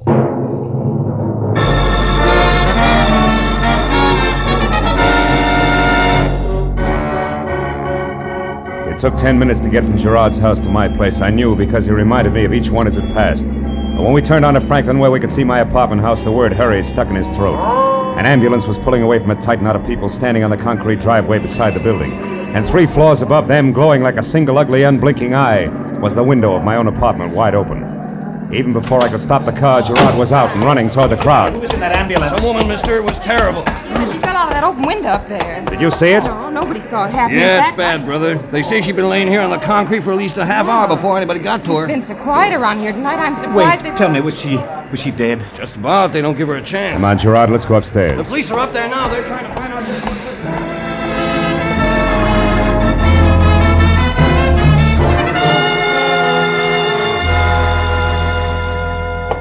You say the woman came here to your apartment, Mr. Marlowe, and asked you for help. Is that right? That's right, officer. She was frightened and exhausted.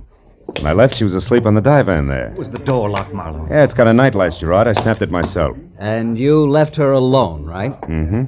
Well, take a look around, will you? See if you can find anything to indicate that an outsider came in while you were gone. What makes you think there was an outsider here? Because I don't think she fell. Margaret was in mental turmoil, officer. She's been despondent. It's possible that she jumped. Yeah? How many people have you heard of that jumped out of a window backwards, mister? I think she was pushed. Pushed? Yeah. Come here, both of you. I want to show you something. He went over to the window and pointed at 5 scratches where fingernails had clawed the paint off the casing. The one that had to be made by her thumb was the lowest. It was true. She'd gone out backwards. As the officer explained that to Gerard, I stared down at the dwindling knot of people 3 stories below. Then up again at the 5 jagged scars ripped deep by a terrified woman's nails. Stared at them until they screamed at me, as a sick mind must have screamed when she fell. Now, Mr. Marlowe, what about this cigarette stub with lipstick on it? Cigarette stub... Hey, that's exactly what I'd like to know. Gerard, where does Norma live? Why, the Hillcrest Apartments on Sunset, but surely... Never mind what I think. You go to the hospital and find out about Margaret. I'm going to pay a call on Norma LaCasso right now. She's the type to be jealous enough to... Marlowe, listen, you're making a mistake. That cigarette stub must be Margaret's, because Norma doesn't smoke. What? Norma doesn't smoke? And what about the cigarette case? Hey, Buster, you better check with Lieutenant Matthews at Homicide. I'll see you later. Hey, come back here, Marlowe.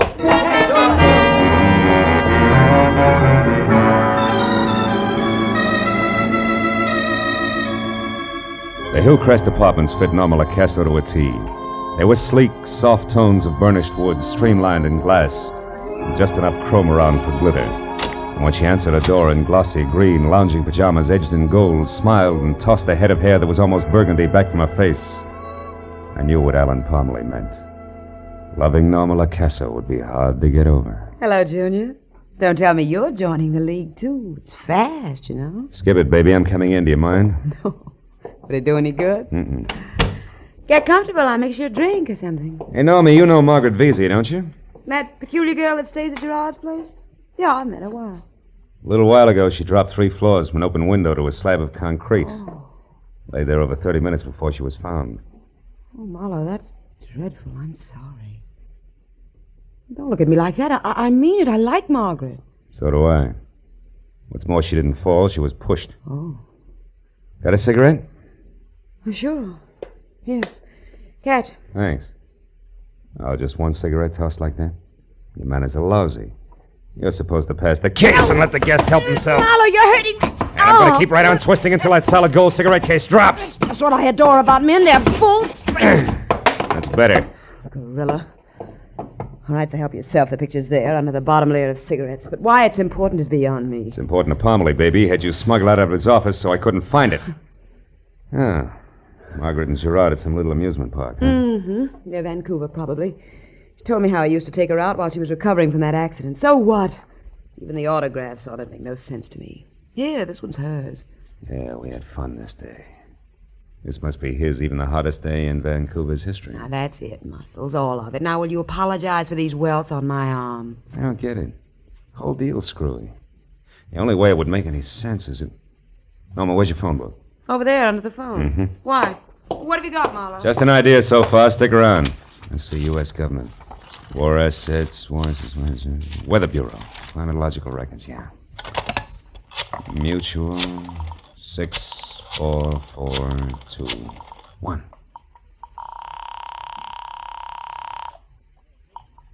Weather Bureau records. Hello, listen, can you tell me what the hottest day on record in Vancouver has been? I mean the date. Do you have that information? British Columbia? Yeah. Yes, we've got it here, I'm pretty sure. Just a minute. What's that supposed to prove, Bob? I'm not sure yet. Yes, we've got it. Hello? Yeah, I'm here. Go ahead.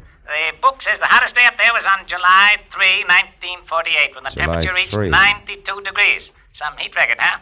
That's a nice place, Vancouver. I was up there 1 year. Yeah, thanks, friend. The Weather Bureau just lifted a cloud from a lady's mind. I hope you did it in time. So long. You found out something big, didn't you? No works. Well, aren't you going to pull a gun? They always do about here. Not me. I've got concealed weapons. You've also got dollar bills in your bloodstream instead of corpuscles. But you're smart, baby, so take a tip. Stick close to home. Don't even use the phone. You're a real nice, shiny item. I'd like to keep you that way. Thanks. I'm going to take your word, Junior. But what does it mean? Trouble. Just as soon as I can stir it up. Good night.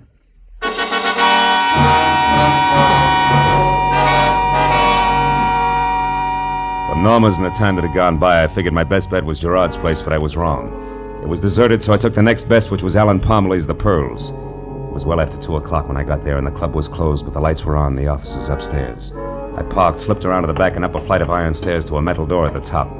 I pressed my weight against it and very gently turned the knob, then tugged softly, and it swung open without a sound. Voices in the same square of orange light on the floor said that Parmley's office was open again. So I eased my gun into my hand and moved until I could see him. A pair of jackals coming to terms over Since the carcass I know of your a little fawn. secret, Mr. Gerard, the proposition I'm offering you is perfectly fair. What is it? First, that you stop seeing Norma Lacasso. And I mean stop. Go on. Second, that you deliver $5,000 here to me by the end of the week. You must have got a lot of insurance on your wife, Gerard. Double indemnity, too. Am I asking too much? Blackmail leaves me no alternative. You're so right. How did you find out that she's not Margaret Vesey? Ha! A beautiful break. When you started seeing Miss LaCasa, I began checking up on you, and 2 days ago, that checking up led me to the strange woman you called Margaret Vesey and a character named Tompkins. Ever hear of him? No. An itinerant gardener was looking for work at your place. Also, Gerard, an itinerant gardener who knew your Margaret Vesey, who knew her as someone named Grace. And Grace Gerard, lest we forget, was your wife. When he called her Grace, it scared her. She couldn't open, but I could. So I see.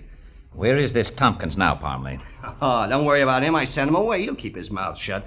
He used to be a gardener on the wealthy side of Vancouver where your wife lived. Small world, eh? A very small world. Now, wait a minute, Gerard. I'm going to kill you, Parmley. I knew something like this would happen someday.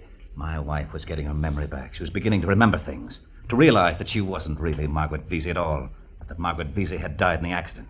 And tonight, I pushed her out of an open window. The doctors practically assure me that she'll be dead by morning. She won't be missed, and neither will you, I'm sure. Next one's for your belly, Gerard, if you move 1 inch.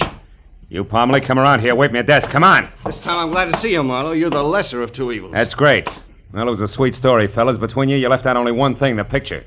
You got it from the little album because you needed some tangible proof, didn't you, Parmley?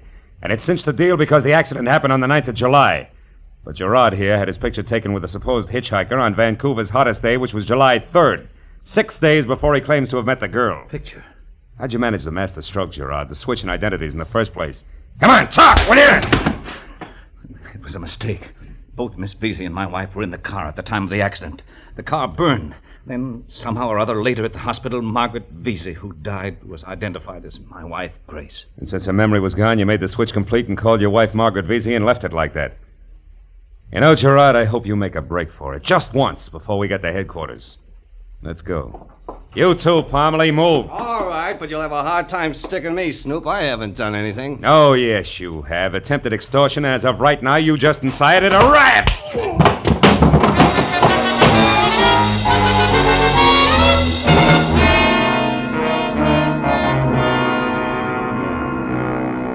Dr. Gray to receiving ward, please. Dr. Gray. She's in here, Mr. Marlowe. Sure it's all right if I see her now, Doctor? After what you've just told me, I think it's a good idea.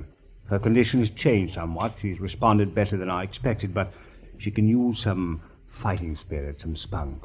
Maybe you can give her that. We can't. I hope so. Don't stay too long, that's all. Hello, Grace. I'm Philip Marlowe, remember me? What? Yes, I think I do, Mr. Marlowe. I'm glad to see you. Oh, good. I just stopped by to tell you that I have all the answers to those troublesome questions in your mind. You don't have to be afraid of them anymore. You've got nothing to worry about now except getting well. Thank you. It's all hazy back there. I can't remember where I've been. Now, you've been away, Grace, for a long time. But now you'll be going home soon to your friends. Believe that. I'll run along now and Come back tomorrow when you're feeling better. We'll have a long talk then. Wait.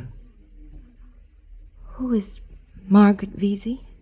Girl you knew once, briefly. And what I'll never forget. I went to sleep one night on my divan. I don't remember. You will. Don't think about it now. Just think about home in Vancouver. You'll be there soon, I promise. Oh, that sounds wonderful. It's lovely in Vancouver. Yeah. That's what the weatherman says. Good night, my dear.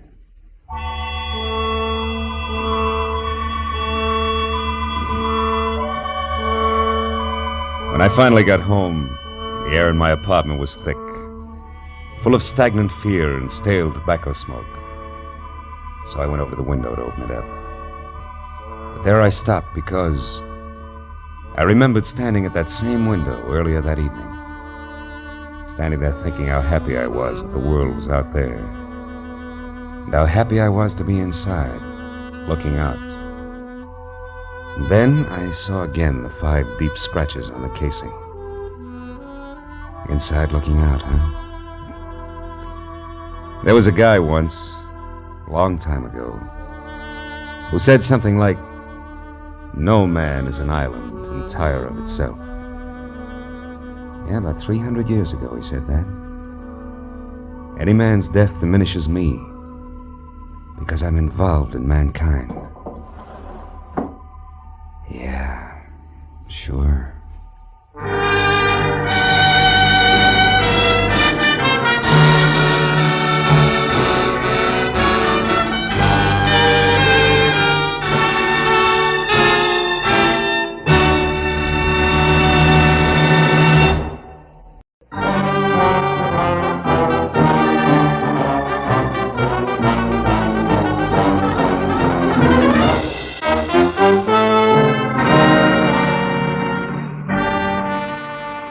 At 9:30, I was still in my office, tucking in the loose ends on a report, while I listened with half an ear to the fabric of city sounds rising from the street below. Fabric ripped suddenly by tires clawing concrete. The shattering crash that followed brought me to my feet. It was a traffic accident, and a bad one. I ran to the window, but it had happened around the corner out of sight from my office. So I watched others run for it and remembered grimly that every 30 seconds, somewhere in the country, a thing like that happened. And 1 out of every 16 minutes was fatal. I wondered who had been chewed up in a chromium meat grinder this time as I listened to first the police, then the emergency ambulance, and finally the scavenger truck cleaned the wreck off the street. After that, I went back to my report again and tried to forget about it. But an hour later, that same accident came back into my office. Mr. Marlowe, Yeah? this is Corey Riggs. Yes, Miss Riggs? I'm a nurse at the Warwick Emergency Hospital. Uh-huh. About an hour ago, a man named Stanley Ott was brought in, and he's been calling for you. For me? He was badly injured in an automobile accident on Cahuenga on his way to your office. Wait a minute, who did you say this was? I'm the nurse assigned to Mr. Ott at the hospital. I just got off duty, and I had to wait until I was relieved before I could call you. I see. Well, look, Miss Riggs, I'd like to help in any way I can, but it's 9:30. Mr. Marlowe, Mr. Ott gave me $250 and told me to call you. Yeah, I know, but And he said that I should give you $200 and keep the $50 for myself. Oh, fine. Now I get clients by proxy. I beg your pardon? Nothing. I'll be right over, Miss Riggs.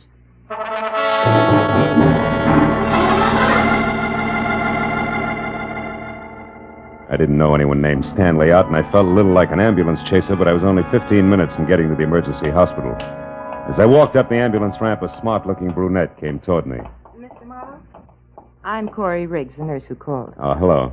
Can I see him now? It wouldn't do any good. You see, he went into a coma a few minutes after I called you. Oh, it's too late, is that it? Let's move away from the door, shall we? Sure. You see, Mr. Marlowe, before he went into the coma, Ott wasn't rational. He was raving. About what sort of things? About you and a girl. Oh? As near as I could make out, she's supposed to meet someone tonight at 2 o'clock and collect $75,000. It's quite an assignment. Who's the girl? I don't know. All Ott said was something about a plaid coat as identification. Plaid coat, huh? Any idea what he wanted me to do? Chaperone, maybe? No, he kept pleading, stop her, she can't do it. So I'm sure that he wanted you to prevent this girl from keeping that appointment. For some reason that seems absolutely imperative to him. Where was this 2 o'clock meeting supposed to take place? I have no idea. Oh, fine. So it boils down to this. A girl we don't know in a plaid coat is meeting someone we don't know at a place we don't know at 2 a.m. The man who wants me to prevent it is in a coma and can't talk. Didn't he say anything else, Miss Riggs? He just kept saying, you've got to help me, Marlowe. It's life and death. You know, we can stir up an awful hornet's nest poking our noses into $75,000 worth of business we know nothing about. I doubt that we can do any good anyway, because we don't have enough to go on. If he said anything else to even point in the right... Marlowe. What? Wait a minute. He mumbled something once about a Constantine. Constantine? Yes, it's some pier. What is it, a boat? I don't know. But at least it's a lead, isn't it? Anything else? No. Okay, where can I reach you? I'll be at my quarters, Crestview 5781. 5781. And keep track of Stanley Out's condition, will you? If he comes out of it, talk to him. We've only got 3 short hours. I'll call you, Corey.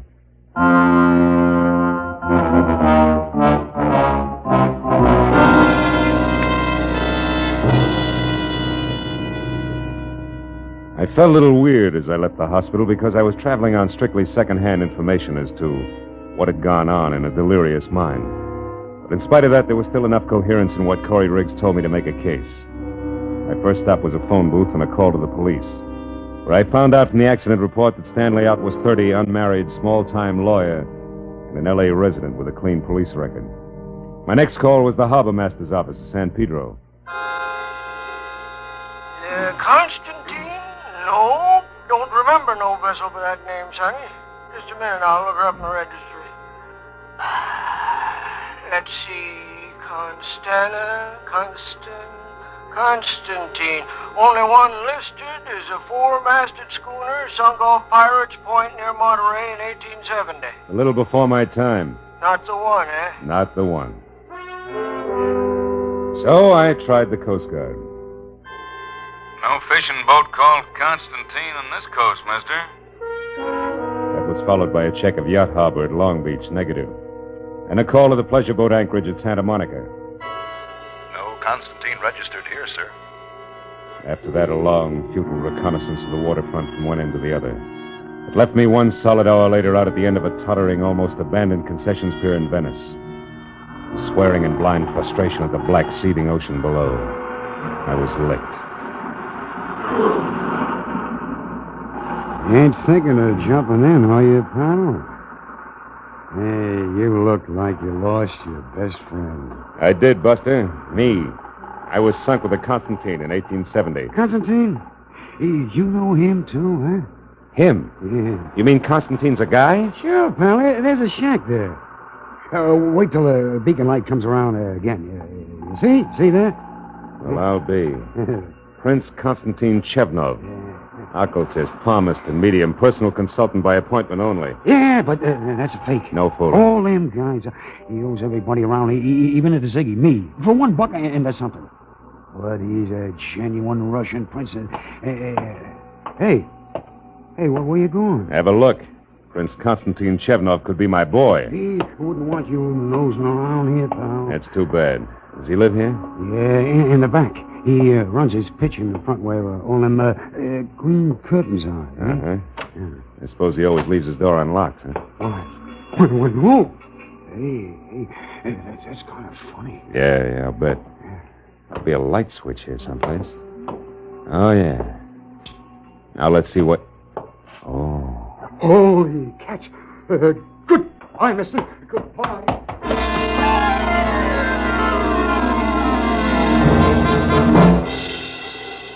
As a little wharf rat darted through the door and scampered away into the darkness, I went over to the body, face up on the cheap, gaudy carpet of the seance room. He was about 35 in a substantial gray business suit stained red in front where the bullets had gone in. His wallet was missing. There was no other identification on him. His gray snap-brim hat was spilled a few feet away, so I picked it up to look for initials and found instead a small file card stuck into the sweatband. Typed at the top was the heading, The Mermaid. Owner Otis Van Owen, only relative Evelyn Van Owen, niece. Mermaid stolen November 12, 1948. Insurance paid in full. In ink, Van Owen died August 1949, and under that in pencil, Constantine Chevnov, Venice Pier, and Louis Paradise, 913 Seacrest Road, Pacific Palisades. It took 20 minutes to find 913 Seacrest. And when I stopped and got close enough, what I saw through an open window made Constantine Trap I just left look as reliable as a post office by comparison. It was a miniature Egyptian temple, exotic and dainty, sickening lushness of red velvet and yellow silk. And in the center of the room was a bloated little man, balancing a long cigarette holder in one hand, while he simpered into a honey-colored French phone in the other. Was an arrangement. I moved up quietly until I could hear him. A sentimental agreement. That is right, Evelyn. Your Uncle Otis and I were the best of friends for years. Well, thank you, child. Where are you now? Oh, the servitor. Good, good. I advise you to stay there until a few minutes before 2, and you will not forget to wear a plaid coat, just to be sure I won't make a mistake. What is it, Bud? What? Sideshow? Hey! Careful now. Sudden noises like this gun going off upset Mr. Paradise. What did you find so interesting inside? Conversation. About the mermaid, probably. Uh-oh. Too bad you dropped that one, Bud, because I'd bump you for a nickel, say nothing to 75 G's. I don't talk things over with punks. I reserve it for the head man. Go do something about it. Okay, Bud, I will. Go on, move. Round to the door and inside. Mr. Paradise gets some kind of kick out of stepping on big guys like you. The gopher face shoved his automatic into the small of my back and marched me inside, where the air was thick with cheap incense. The bloated little king with a long cigarette holder had stepped out. But he came back fast when the gopher called him. Hey, Mr. Paradise. He stared at me from across the room, and his nostrils flared for an instant. And he simpered again and sidled toward me. The gopher dug at my spine with his gun. Well, now, what is this, Rudy? Snooper, Mr. Paradise. Caught him outside peeking in the window. Oh?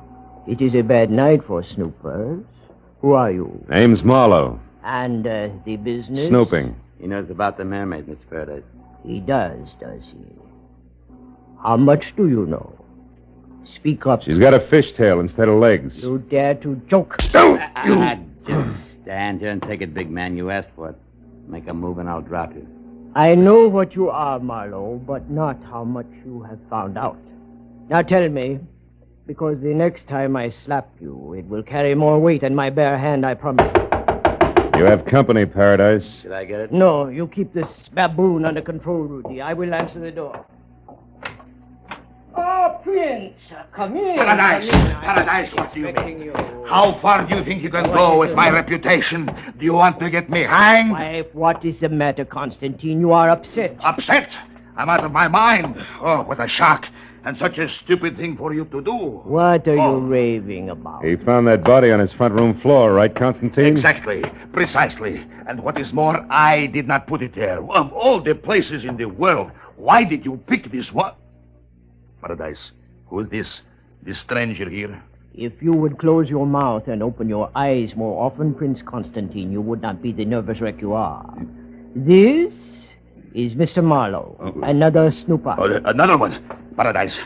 Paradise, listen to me. It's better if we quit. It's better if we don't try it tonight. It's out of hand. I don't like it now. We should get away and come back next year and do it. You jellyfish, there is nothing to worry about now. Insurance investigators often work in pairs. Is that not so, Marlowe? It's your pitch, round man. You don't need any help from me. You are so right. Rudy and I caught the first at your place, Constantine. Now we have the second one here. That is all there are. The danger is over. It's clear sailing from now on. But what about that cadaver you had the audacity to leave lying in my seance room? What about that? Forgive me, Constantine. That was a necessity. I am sorry. Now listen. Hey, Rudy. Does this go on all the time? Yeah. Ain't it awful? And think of all the champagne, caviar, and buffalo stroganoff you can buy with the mermaid. I don't care. Just a bracelet, but at the same time it is $75,000 worth of diamonds and platinum. Okay, Paradise. I trust you. Now, we go, huh? My gnazdo. Yes, Prince. The gnazdo it is. Hey, Mr. Paradise. What should I do with the big boy here? Yeah, you're kind of leaving a loose end around, aren't you, Fatty? If I had the time, Marlowe, I would beat the arrogance out of you a little chunk at a time. Rudy. Yeah? You've got no initiative, but you do have imagination. So use it. Goodbye, Marlowe.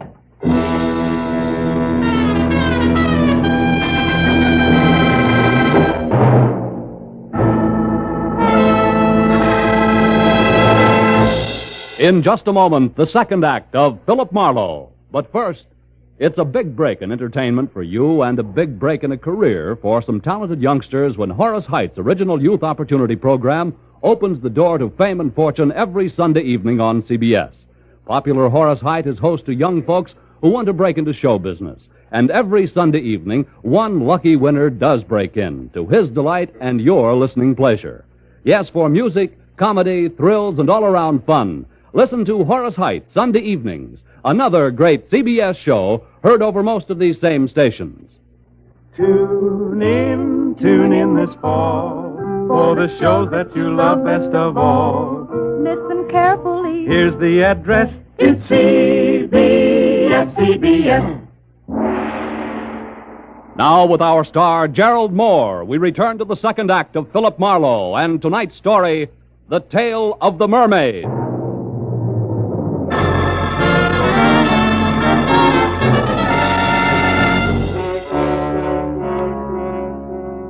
When Louis Paradise hesitated at the door, snarled the suggestion that this henchman use his imagination in disposing of me, and left in lockstep with the white Russian screwball, I got the point.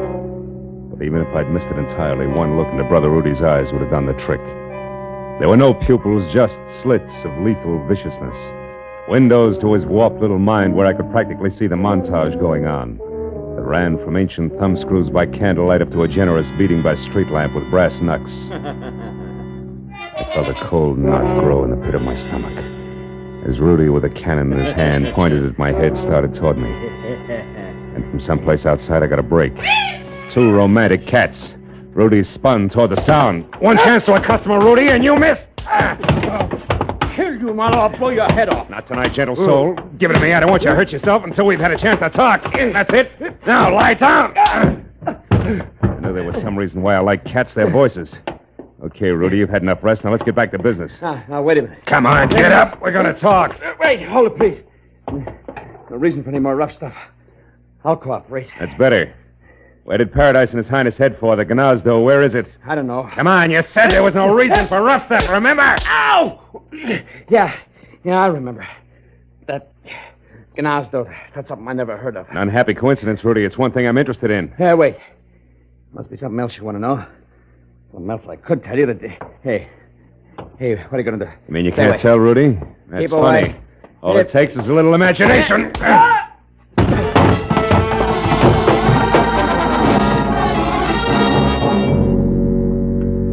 With Rudy out of the way, I started through the place looking for all-important answer to what was the Gnazdo. The 20 minutes of turning drawers and closets inside out revealed nothing more exciting than Louis Paradise's address book.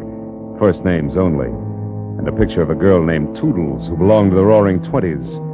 And by this time should have caught a death of cold. His sister, no doubt. But no lead on the Gnazdo. So on the slim chance that my client Stanley Ott might already be back in this world and able to help, I got outside into my car and drove to the first drugstore where, after checking the phone books under everything from bars to bathhouses for a Gnazdo and getting no place, I called Corey Riggs at the nurse's home. No, Marlowe. Stanley Ott's still unconscious. I just talked to the night nurse on his floor. They expect him to come out of it soon. Why? What happened? Well, it's too much to explain now, Corey, but that girl, the one in the plaid coat, I found out that her name's Evelyn Van Owen, and she's staying at the Surf Hotel. Now, see if that much checks with Ott when he comes to, will you? All right. Oh, also, there's a diamond-studded item called the Mermaid, which accounts for that $75,000 he mentioned. Now, Constantine and the pier now equal a phony Russian prince who runs a spook palace out on the old Venice pier. Now, you got all that? Uh-huh. Good. Now, look, honey, listen real hard. Before Ott passed out, did he by any chance say the word Gnazdo? Gnazdo? Yeah. No. What does it mean? I don't know. I think it's the name of a place. Oh, have you checked the phone books? Yeah. It's no dice, Corey. Also, I checked one Mr. Louis Paradise, who you might mention... Marlowe, wait a minute. What's the Hold matter? wire, will you? There's a girl here, one of the nurses, who's trying to tell me something. Oh. It's the Gnazdo, Marlowe. Shh, wait a minute. She knows something about it here. It's Rosemary. You talk to her. Hello. Hello. You want to know what Gnazdo means? Yeah. Well, it's Russian, like Pashlamaya Gnazdo. Oh, that's... well, what does it mean in English, Rosemary? Fast, please, is important. Well, that means let's go to my place. Gnazdo's the word for nest, sort of like cozy apartment or cottage. My place, nest. You sure of that? Well, I'm positive. I was an army nurse in the war, and I spent 2 years in Germany after the shooting part was over. 2 years, a half a block away from the Russian zone. That's close enough. Thanks a million, Rosemary. Don't mention it. Here's Corey. Oh. That do it, Marlowe? Yeah, I think so. At any rate, unless I'm way off base, it's where both the Mermaid and all parties concerned are going to rendezvous at 2 a.m. That's less than a half hour from now. The Prince's place on the pier. I want to be early, so goodbye, Corey. I'll call again when I know more. Yeah, and give my everlasting love to girlfriend Rosemary. She all is show a peach.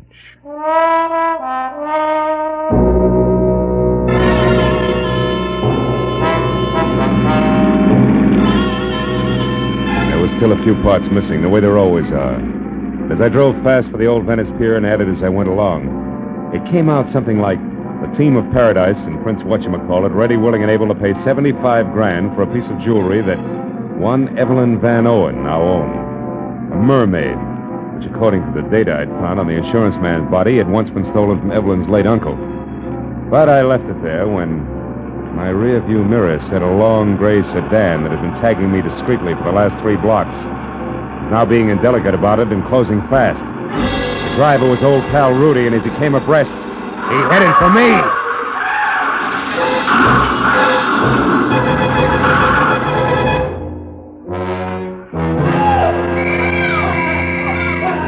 All right. You're okay, Mac. Don't you worry about a thing. We'll have you out of there in a minute. Hey, can't you knock out that horn? Knock out the horn, he says. What do you think we're trying to do? It ain't so easy getting my hand past this printed hood. You know. Oh, well, that's better. Hey, cabby, what'd I hit? Well, in order of their appearance, Mac, your car into a telephone pole and then you into your dashboard. Yeah, you're sure lucky you bounced off the curb first, mister. I'll say. Slowed you down plenty. Oh, hey, here comes the ambulance. Yeah. Look at the roll. Not for me. I'm all right. Hey, come on, cabby, help me out of this, will you? Sure, that's what we're trying to do, but don't you worry, the ambulance ain't for you. It's for the guy that sideswiped you and then tried to get away. I seen what happened, and I went after him in me cab. He turned into a dead end, no less, trying to shake me. Ooh, is he a mess? But I guess he'll live all right. Hey, what's he got against you anyhow, Mac? Just my life. Listen, your cab's still all right? Sure, there's someplace you gotta go? There is. The old Venice Concessions Pier, my friend, and the sooner the better. Come on.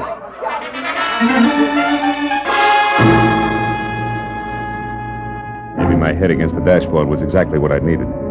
Because right then and there, the method of Rudy's handiwork made me think of an angle that I'd neglected almost completely. My unconscious client had not wanted me to get the Mermaid or the $75,000, but to stop Evelyn from keeping her rendezvous, which at this point I figured could mean but one thing. It was exactly 2 o'clock when the cab slammed to a stop near the pier, and I piled out and ran onto the empty, fog-dampened planking that led to Prince Constantine's shack. Nothing but mist moved over the pier. No unusual sound broke the pattern of waterfront noises. And I thought momentarily that I was still in time to prevent what Stanley Out somehow knew was going to happen. That Louis Paradise and his eccentric sidekick intended to get the Mermaid from Evelyn, but pay off in only one way.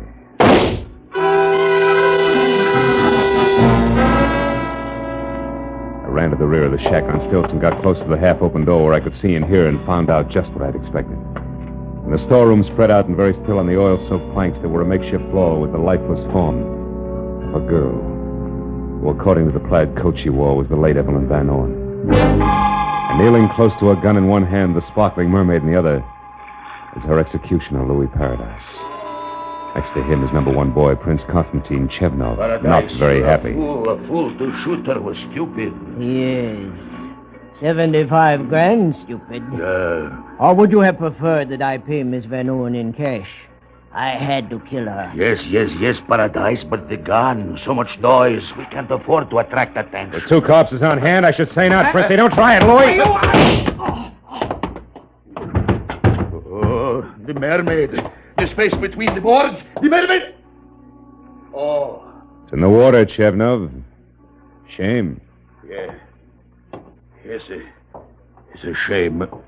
We did so much, worked so hard. Yeah, killed so often. Gonna run for it, Your Highness? Run? Nah. No, Paradise is dead there. Without Paradise, I am not so brave. I'll do as you say. Keep quiet. Don't make a sound, Chef. No, we got company. Rudy, Quiet! Pardon me. Can you please tell me where Louis Paradise can be It's Louis Paradise there. Who are you? Evelyn Van Owen. What? Van Owen. A woman who was supposed to sell the Mermaid to Paradise? That's right. But on my way over here, just after I left my hotel, somebody struck me, knocked me out. Took my coat there and my purse and ran. Your purse with the Mermaid, no doubt. Yes. And that, Miss Van Owen, makes this angle shooter here.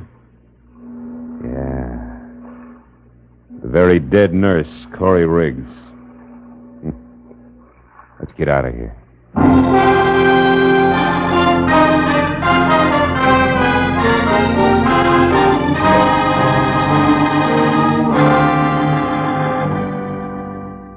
Nothing to worry about, Miss Van Owen. Stanley's going to be all right. Oh, I'm so happy. Why is it women always cry when they're so happy? Huh? I don't know, but it's effective. Well, I'll run along now. Goodbye. Bye, Doctor. Bye. You know, Mr. Marlowe, when I was in Stanley's room with the doctor, Stan said he didn't lose control of his car at all when he had that accident in front of your place. He was run off the road by a gray sedan, I know. Because I had the same treatment. It's one of Louis Paradise's henchmen, Rudy. Where's your car, honey? I'll walk you out. Oh, just outside the front door. Mm-hmm. Tell me, did I tell you why Rudy roughed him up? Yes, in a way. You see, I told Stanley about the deal with the Mermaid, and he thought it all sounded a little phony. Can't understand why. He's a lawyer, you know. Now, legal type mind, yeah. He said meeting anyone at 2 a.m. was ridiculous, so he investigated as much as he could because he was worried about me. We're engaged, you know. I never would have guessed. And he found out that Mr. Paradise was a fence. And Stan said that probably he never intended to give me the $75,000 for the Mermaid at all. That they intended to kill me. Here we are. Tell me, why did you get in touch with Paradise in the first place? I was just following Uncle Otis's instructions. He gave me the Mermaid when he was dying. And he told me if I wanted money to sell it only to a Mr. Paradise, but not to mention it to anyone. Your uncle faked the robbery, collected the insurance money, and then let you sell the Mermaid to a fence, huh? Just lucky for you that Nurse Corey Riggs was clever. She put together just enough of Otis's gibberish to know that there was something good to be had, and then got me to unravel it for her. And she got killed taking my place. When she tried to collect your $75,000. Yeah. Oh, here's my car. Well, Evelyn, for a little while you were a rich woman. Now it's all gone. How do you feel? Well, I'm alive. And in love. Yes, well, that answers my question. Good night, baby. And good luck.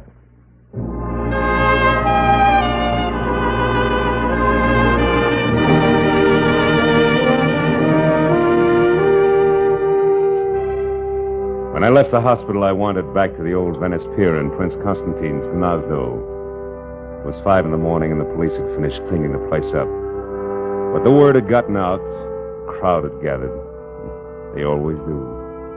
Curious, restless, sordid crowd, equipped with everything from grappling hooks to homemade diving helmets, all climbing over each other for a chance to fish for the Mermaid.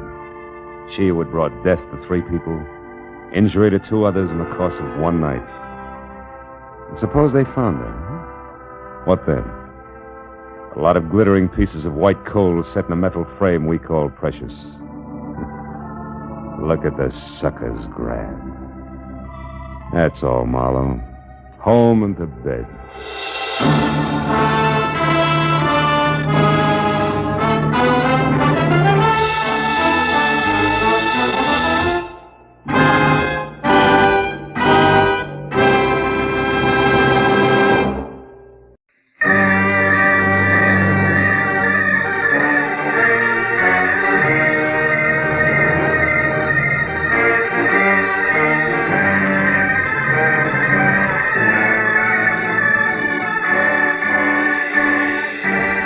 First film of the season came as a surprise. It always does in L.A., where somehow or other people are never ready for it. It's funny in a town where people are ready for anything. Where every year the opening slash of lightning stands nerves on edge and cracks composure like it was so much Dresden china. And by 5 o'clock in an afternoon of driving rain and thick gray sky, I was no exception. I wasn't helped any by the arrival of a special delivery letter. A $100 bill enclosed, which dragged me out of my suddenly cozy office, into my car and over to Studio City in the San Fernando Valley, where, according to the letter, Junius Poppy, the veteran cartoonist and creator of the impish Peter Pageant comic strip, wanted to see me at once.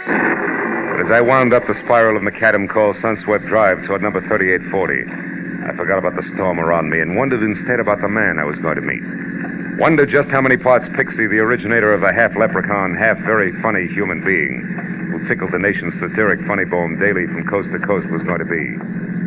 And when I was parked in front of the place, which was a few million raindrops bouncing off a roof that was all glass, out of my car and going to the front door, I had made up my mind. Junius Poppy had to be small, slight, delicate, and maybe self-effacing, but certainly pleasant. Mr. Marlowe? How wrong can I be? Huh? Oh, Mr. Poppy. Yes, of course. Come in. You're getting wet. Follow me. But don't touch anything. You're soaked. Junius Poppy was tall, heavy-set, gruff, and a crab.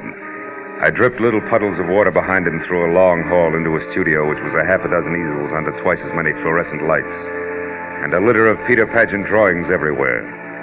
Then, while Mr. Poppy did not offer me drink, cigarette, or even chair, I became resourceful. I took off my own coat, dropped it in a corner where it sloshed into a disgruntled heap, and I defiantly lit a cigarette and started to... Please, I despise tobacco. Oh, excuse me. Now, first, Mr. Marlowe, a few facts. I've been drawing Peter Pageant for 27 years, but unlike most of the syndicated cartoonists, I employ no staff. We use no material, allow nothing to be published that I haven't created personally, down to the last stroke of the pen. However, I do have an assistant who serves two purposes. One, he inks in the balloon. What? The circle is where the words go. Oh. And two, and more important, he watches me work daily so that when I'm gone... yes, even cartoonists die, you know. Peter Pageant will continue uninterrupted. My assistant is named Sid Kagan. And he, to be more exact, his wife, Louise, is the reason I'm hiring you. Twice I opened my mouth to ask a question, but twice he waved the question aside. So liking him less by the minute, I listened to him tell me what for the past week Hagen had been. First preoccupied, then upset, and finally rebellious. Poppy, a bachelor who didn't want to lose a good man because of anything as trivial as a marital problem, had investigated and learned that Louise Kagan had spent a week in San Francisco recently. But he hadn't learned any more because an appointment he had made with her to talk it all over, since the sleuthing was not subtle, hadn't quite come off. Yesterday, Marlowe. We were to meet at a cocktail lounge. I was early, and so I saw her come in and sit down. She's the type of tall brunette you don't miss. I was about to start toward her when she suddenly leaped from her table and hurried out of the place. For no reason? Please don't interrupt me, Marlowe. Of course she had a reason. She was frightened at the sight of a man approaching her. He was very ugly. Patent leather hair, sallow complexion, eyes that belonged on a hawk. He followed her out, but she got away from him. And then he disappeared, too. And Louise hasn't called you since to explain? Until late last night, no. And then she apologized and lied about why she didn't show up. Forgot, she said. Casual-like. Huh? Overly casual-like, Mr. Manor. Please don't touch those drawings. Oh, I'm sorry. Yes, now. We made another appointment for 6:30 tonight at a different place. An artist hangout called the Talisman on Lancashire. This time, Marlowe, I want you to go in my place. Perhaps my approach is too mechanical. There's just a chance. Now, Mr. Poppy, a few questions. First, the Kagan's home address. 717 Magnolia Boulevard. 717. And Kagan himself, he's still working for you regularly? Yes, although he called this morning, said he was sick. Now, please ask your questions quickly. I must return to my work. Peter Pageant's schedule, 4 frames a day, hasn't been interrupted in 27 years. Oh, here, this might interest you. Here, take a look at this. The last frame has a lot of detail. Yeah, it has. Peter addressing the U.S. Senate, huh? It's cute. You always work in pencil and ink in later? Yes, that's right. Now, anything else? Yeah, there is, Mr. Poppy. The whole business. Kagan's problem. I mean, if it's only a case of a gal not being true to a guy, I quit and you get your dough back. I graduated from the over-the-transom class. Louise Kagan is not the kind of girl who plays around. I know. What makes you so sure? Well, for one thing, an example. Maynard Roper. Who? Maynard Roper. He's an agent for Empire Features, the syndicate that handles my work. And though extremely handsome and what the ladies would call smooth, he got no place being, shall I say, attentive to Louise. I could tell, I observed. Now, satisfied? For the moment, I can still play that Roper just wasn't her type. I'll call you later, Mr. Poppy. Goodbye, and don't bother showing me out. I can find the way myself.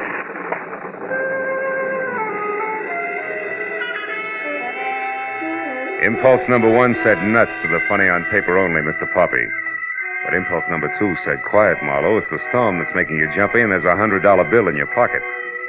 So I got into my car and drove the 1.5 miles to 717 Magnolia Boulevard, where I figured I'd look over the Kagan home grounds before it was time for me to show at the talisman. As I drove past the place, I saw there was a light in the living room.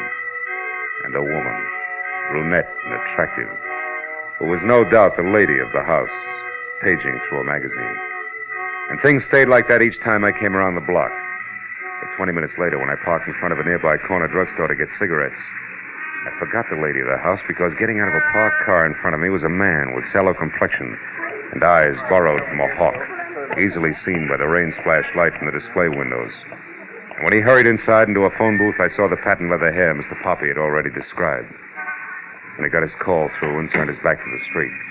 I moved quickly to his car, opened the front door, struck a match, and read the name and address on the owner's card strapped around the steering wheel. It was Bert Slack, 200 Central Avenue, San Francisco, California. The city in which Louise Kagan had recently chosen to spend a week. The clock on the dashboard reminded me it was 6:15 and time to head for my rendezvous at the talisman. But a little voice deep inside said Mr. Bert Slack shouldn't. So, for what it was worth, I reached under the dashboard and yanked the ignition wire.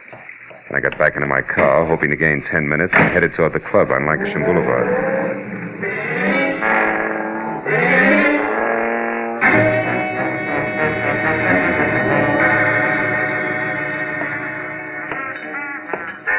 Scotch and soda, sir? Keep the rain from soaking all the way through, you know. Yeah, all right. Another scotch and soda. Hey, wait a minute. Hmm? That lady there, the one in the blue cape just came in? Oh, yes. Ask her to come over to Mr. Poppy's table, will you? We'll order then. All right, sir, in a jiffy. Keep the rain from soaking all the way through. Isn't that awful? Sir, I'm awfully sorry I'm late, Junior's. Oh, excuse me.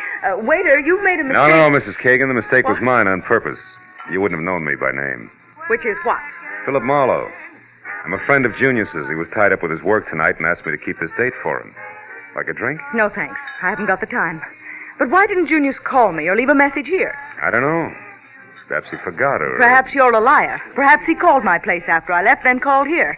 Waiter. Yes, ma'am? Will you please check with the captain and see if anyone left a message for Mrs. Kagan, please? Yes, ma'am. And on your way back, 2 scotch and sodas, huh? Yes, Now, just a minute, Mr. Marlowe. I've already said no. As long as we're playing things back, you already said I was a liar. Why? Because Junius told me that my meeting with him would be personal.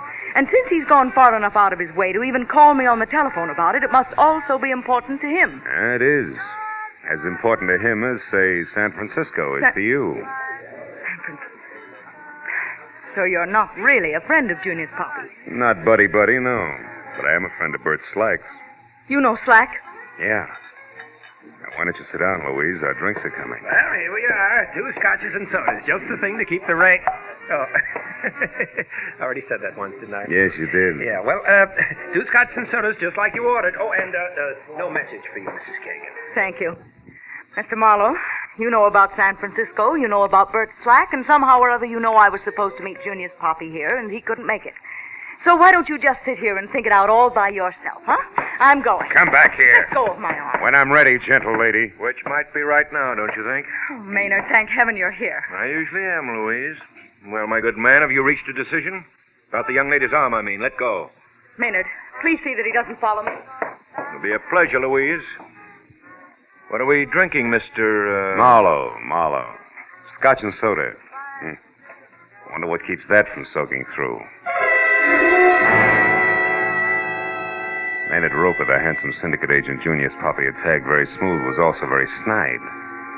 When he slid into the booth next to me and we each had a fresh drink while Louise Kagan put distance between us, I knew that the urge I had to punch him in his finely chiseled Grecian nose could not be blamed on the stormy weather. It would be just as much fun on a sunny day. And a couple of minutes later, when he got up, flashed, glistening uppers and lowers at me, and started to leave with a worse than snide, "Bye-bye, boy."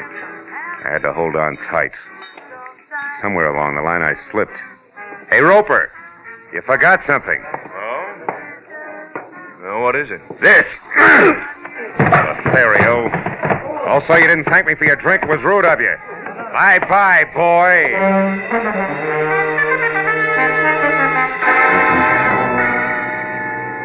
Outside, I felt better. As As I walked around to the alley behind the club where I parked my car, I noticed that the rain had tightened up to a drizzle that was about ready to call it quits. That a corner of the sky already showed dark blue with a single star front and center. What I didn't notice until I was in line with my front fenders was company on hand. I've been waiting for you. He was small, with wide open eyes that flashed something close to hysteria, the length of a long, thin arm that was pointed at me and trembled while the hand awkwardly held a gun for what had to be his first time. I'm Sid Kagan. I want to know why you're following my wife, what you have to do with her. I do know that you're a private detective and that your name is Philip Marlowe. That Junior's Poppy hired you. That much I found out. And you ought to be able to put the rest together yourself. You're a big boy now. Junius is worried about you, Kagan, because you in turn are worried about your wife. Look, he wants to help you all the way around. I don't believe you. I only believe that people are bothering Louise, molesting her, driving her out of her mind, and I want to stop them. I want to protect her. All right. Take a look at this picture and see if you can tell me whether or not this is one of those you say are molesting her. Picture? Let me see. I can't. It's only a calling card, Kagan. Don't give me that gun. Sure. With the clip out. Here. Also, I'll give you some advice. Go on home, Kagan, and soak your hot head in a bucket ice cold. It's the most you can do to help. Now beat it before I get mad. Go on. All right. I'll go. But remember, Marlowe, I'm still going to protect my wife. Yeah, I'll remember, Kagan. You jerk. Nothing as stupid as an amateur with a gun. Stand still, Marlowe. I'm no amateur. Oh, fine. I wouldn't bother looking under the hood, either. We're now even. One torn ignition wire deserves another, Well, Mr. Slack. You in that 38 been waiting long? Long enough. So you're a private detective, huh? Now that's interesting. I'm a private eye, too. Really? You find crumbs in every profession. Where do we go from here? No place. It's a team, anyhow. I'm finished. I've done my little job. I'm leaving town. The personal business that brought me here is over and done with. All's well. You'd be smart to look at it that way yourself, Jack. Yeah, brilliant. We'll go over big with my client, wouldn't it? What's the difference how it goes over with your client now? Why don't you read the papers? Meaning what? The latest edition. Here, catch. And read.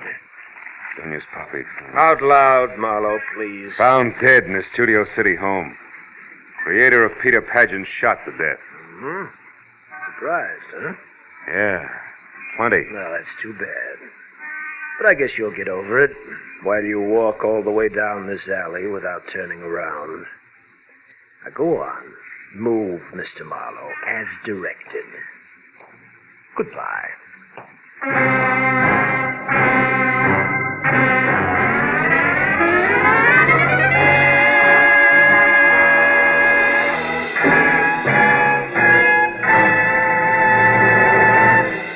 In a moment, the second act of Philip Marlowe. But first, you'll say, where is the time gone? When you listen to Club 15, the great quarter-hour show of melody, song, and patter starring Dick Hames with the Andrews Sisters, Evelyn Knight, and the Modernaires. You'll like singing host Dick Hames. You'll like song stars Evelyn Knight and the Andrews Sisters. In fact, you'll like everything about Club 15. Listen every weekday evening over most of these same CBS stations. Tune in this fall for the show that you love best of all. Listen carefully, here's the address. It's CBS. Now, with our star, Gerald Moore, we return to the second act of Philip Marlowe and tonight's story, The Fatted Calf.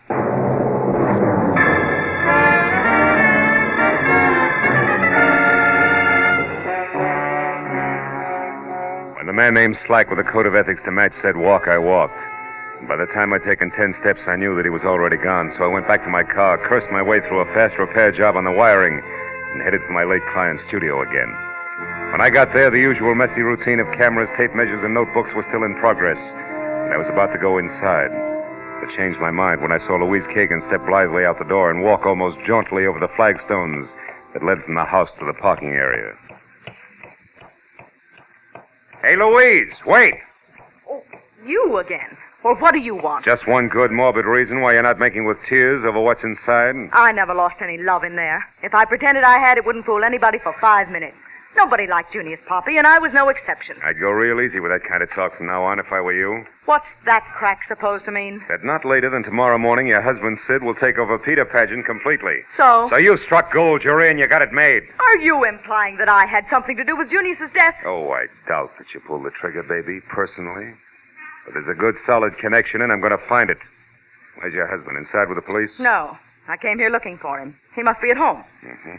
How much do the cops know so far? Nothing except that Junius died between 2 and 3 hours ago. Look, why don't you trot in and ask them yourself, Quizmaster? I don't think they can help me. You see, I'm still interested in a big, ugly question mark all wrapped up with San Francisco. Look, Mr. And before I turn loose of it, I'll understand it, believe me. I'm going over to your place now to talk to Sid. Can I give you a lift? No, thank you. Suit yourself. I'll get there ahead of you, and I might find something you wouldn't want me to know about. All right. I'll ride with you. Let's go. Let's do that. Get in.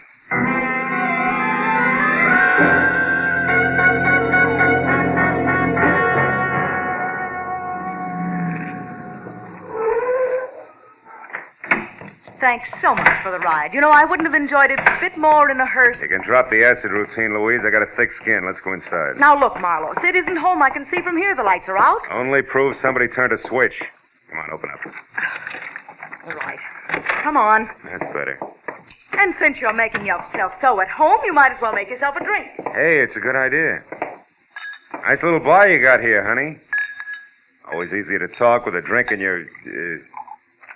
Hey, Louise, these papers on the table. Ever seen them before? What are they? Contracts, I'd say. Yeah, all filled out. Just waiting for Kagan's signature. So your husband is now a full-fledged big-time cartoonist. What do you know? Pretty fast work, huh? Just what do you... Creator of Peter Pageant's been dead not more than 3 hours, and already his successor's contracts are drawn up. No wonder Junius was bitter. Maynard Roper had those drawn up beforehand, just in case. Yeah, just in case somebody's patience ran out. Could be your husband's. I want to talk to him. You're out of your mind. He's been here, baby, and not long ago either. Here's his trench coat on the chair. What? Maybe he left again and maybe he didn't. Now, you take a look through the rest of the house, and if you find him, tell him to come on out. There's still time to talk. Well, go on. She gave me a glare that said she'd like to run my head through a garbage disposal unit and walk past me into the hall. As I held the trench coat, I saw an interesting smudge on the elbow of the right sleeve. It was an imprint of the little cartoon character, Peter Pageant, in the exact pose I'd seen earlier. Peter Pageant addressing the United States Senate. It could only mean one thing. The right sleeve of the coat I was holding had been jammed down into wet ink on Junius Poppy's drawing board shortly after I'd left his studio at night. I was still looking at the coat when Louise came back. She started to say something, but the doorbell interrupted and kept on interrupting, and finally, she walked over and answered it. It was Bert Slack, the man from San Francisco. His face, green and waxy, would have worn the same look if he'd been falling out of a 10-story window and knew he couldn't hold on. He gripped the door casing with both hands, like a slow-motion fireman sliding down a pole. Suddenly, he jerked up one hand and pointed at Louise. He turned his eyes at me and tried to speak. Then he took 5 sliding, stumbling steps into the room and pitched headlong to the floor. The handle of a knife, ringed by a patch of drying blood, stuck out of his back between his shoulder blades. Oh, Sid. Sid, you Sid? couldn't have... You think Sid did it? Why, Louise? What's the reason? No, I didn't mean that. Oh, get away, get out of here. Not yet. Slack was a cheap private eye from San Francisco, and you just got back from there. What happened up there, Louise? Why do you think your husband had to kill this guy? No, I won't tell you. I don't know anything. Oh, leave me alone. Get away from me. All right. Get hold of yourself. You're hysterical. Now listen to me. Where does Roper live? Come on. Maynard Roper, his address. 94 Addison Avenue. Why? Because your husband might be there, and I want to talk to him now more than ever. You're on your own, baby. Get good and hysterical if you want to. I'll see you.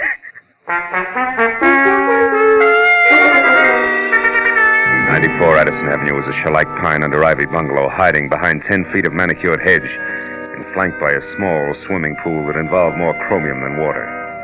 When the door opened in response to a deep-toned gong, I saw several $1,000s worth of Chinese modern doodads behind the quilted silk smoking jacket wrapped around Maynard Roper, who first glared a helping of hate at me and then changed his mind and smiled. Well, hello, Mono.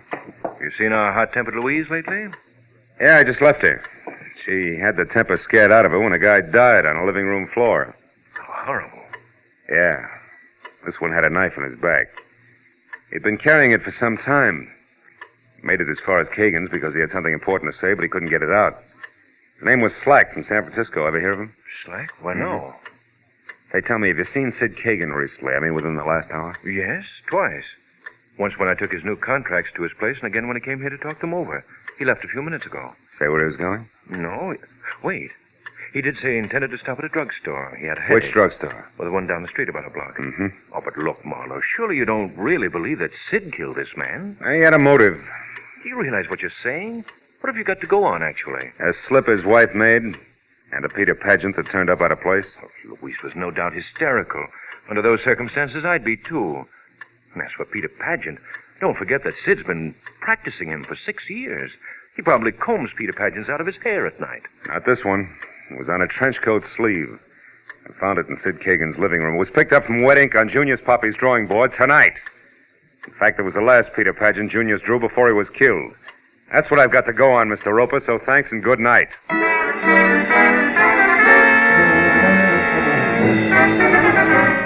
I got in my car and drove fast till I found the drugstore and then pulled up across the street from the place and watched. A cab was waiting out in front. When the door opened in the store, I started to get out, but stopped again as Sid Kagan, the collar of his trench coat turned up high, and both hands thrust deep in his pocket, shouldered his way out. Got in the cab and drove away. I sat there for a few minutes until the crazy logic of the crazy pattern finally sank in. And I turned and drove back toward 94 Addison. A few houses down the street I parked, got out, and after dropping my gun in my pocket, I left my hand curled around it and walked in past the chromium swimming pool up to the pine and ivy house and looked in. It was deserted. I turned and started for the gate again, but that was as far as I got. I'm not inside, Marlowe. I'm here behind you. Don't move. Automatic and all, huh? Didn't think you had nerve enough to stick here and wait for me, Roper. I had no choice. Raise them up slowly and don't turn around.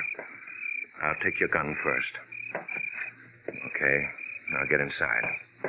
So it was your trench coat I found at Kagan's, huh? You forgot and left it there when you took the contracts over. Yes, and when you told me about it, I followed you. I saw you spot Kagan still wearing his coat at the drugstore, and I knew then that you'd come back here after me. Why? Stand still. Sure. You know, you might have gotten away with old Junius Poppy's murder because you were the only one with no motive, apparently. But you cluttered it up by killing your partner, Slack, too. Slack was stupid and loud-mouthed. He'd have double-crossed me or let the cat out of the bag the first time he got drunk. Blackmailers have to keep their secrets or they go out of business fast. With you, it's obvious that I have no choice. It's you or me. Yeah. You're a smart boy, Roper. How'd you manage to cut in on what Slack knew? He tried to find out from me whether Sid loved his wife enough to pay to keep her out of jail and how much he could demand and expect to get. I told you he was stupid. Believe me, chum, the idea of getting rid of Junior so Sid could get enough money to make blackmailing him worthwhile was quite a switch. But one a good agent might think of. Stand still. Don't try for anything on that table. Why not? What are you saving me for? More conversation? No. I just wanted to get my breath. I've had quite a day, remember? All right. Let's go now. Where? Out back to the garage. Go on. Just Marlowe! Baby, Louise!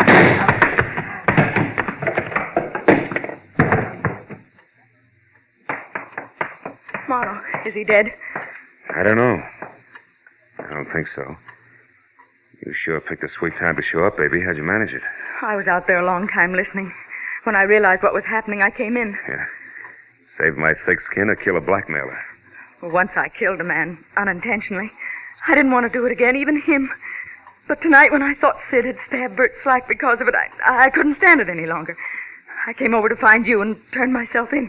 The big question mark on San Francisco? Oh, there was a brawl. I got mixed up in it. A man had a gun, and in the struggle, it went off and killed him. I was scared silly. I ran away, but Slack had seen the whole thing. He even got the gun with my fingerprints all over it. And, well, that's that. Let's go, Marlowe. Yeah. Okay, baby. Let's go.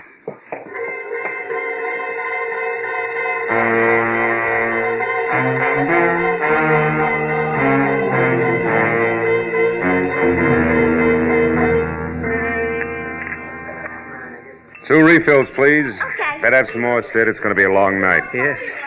I still can't get it through my head that this has happened, Marlowe. I can't realize it.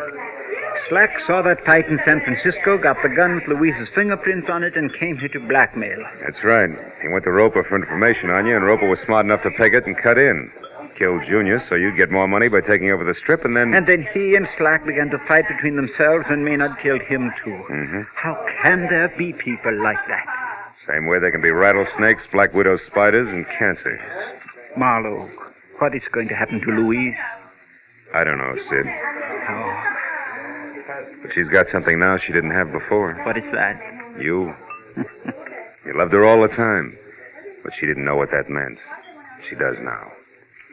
Look, she might be finished with the police. Maybe you better go over, huh? Yes, I guess I'd better. Good night, Phil.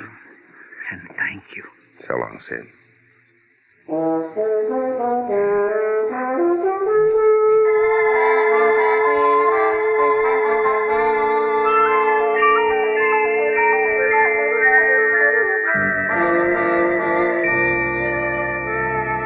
As he crossed the street and went into police headquarters, I turned back to my coffee and thought about Peter Pageant. The impish, whimsical little character with a sly, knowing smile, half sad, half amused at the foibles of the world. Yeah, the world seems more and more to be made of halves. Like that old song. How's it go? Sometimes I'm happy, sometimes I'm blue. Sudden storms and sudden calms. Maybe most of us are only half alive, huh? Take me, for instance. Half of me wants to go home and sit in front of a roaring fire with a drink and a good book. And the other half? Yeah, there's always that other half.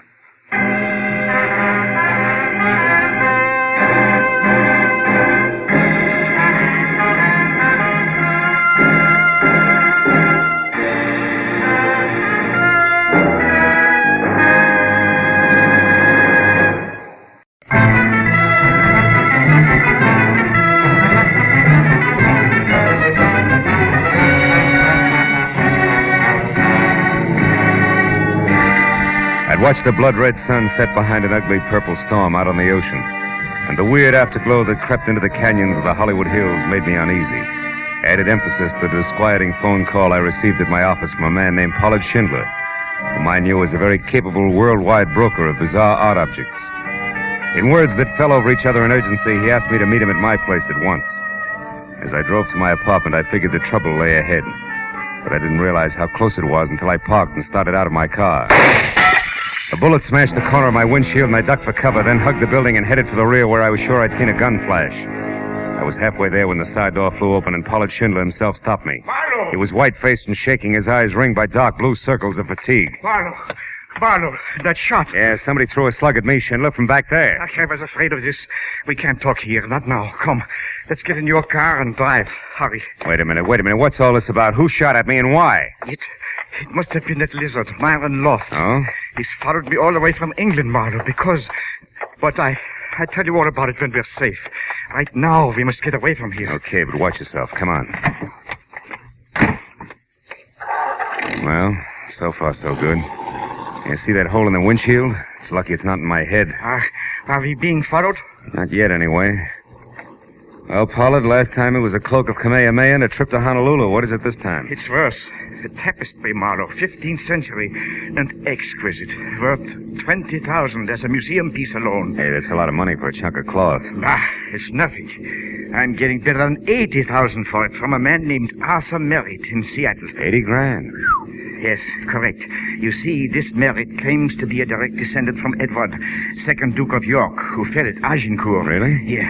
He spent a fortune tracing his genealogy and collecting family treasures, and regards this tapestry as his greatest prize. Oh, it's a gorgeous thing, Marlowe. Depicts the Duke on a gold horse, riding to battle beside the king. And such colors. Reds, blues, greens. Breathtaking. I'll bet.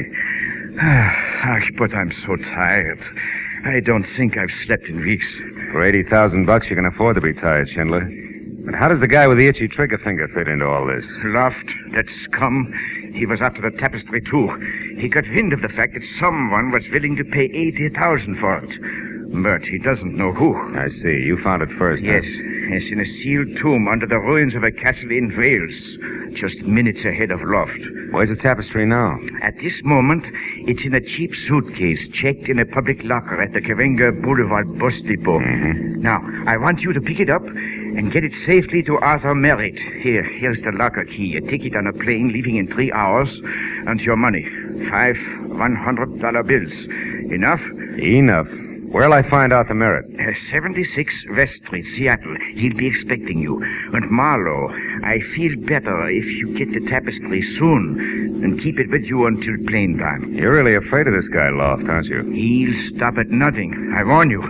Now, I'll get off here at the corner, Marlowe. All right. Incidentally, when you get the tapestry, don't go back to your apartment. Loft may be waiting there.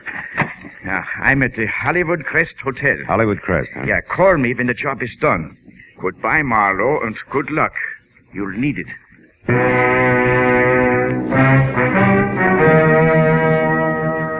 The key Schindler left was numbered 410, so I drove to the bus station and went in. A casual walkthrough showed me that locker number 410 was the last on the left. Then I ambled over to the lunch counter, ordered a sandwich and coffee, and sat down to case the rest of the customers. Finally, I spotted him.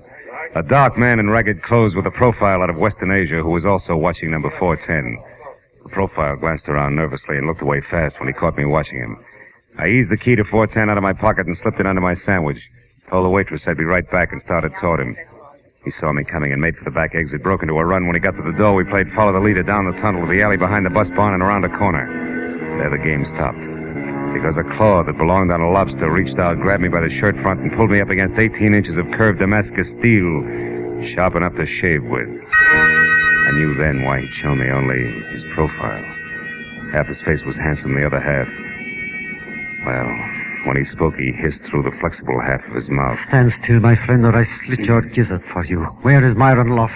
I don't know. I never met the man. Up close, that is. Liar, you are working for him. Keep using that knife of punctuation, pal, and I'll admit anything. I followed the fat German. I watched him put the tapestry in one of those lockers inside. Therefore, I knew that Loft or his hireling wouldn't be far behind. You mean me? You're off base.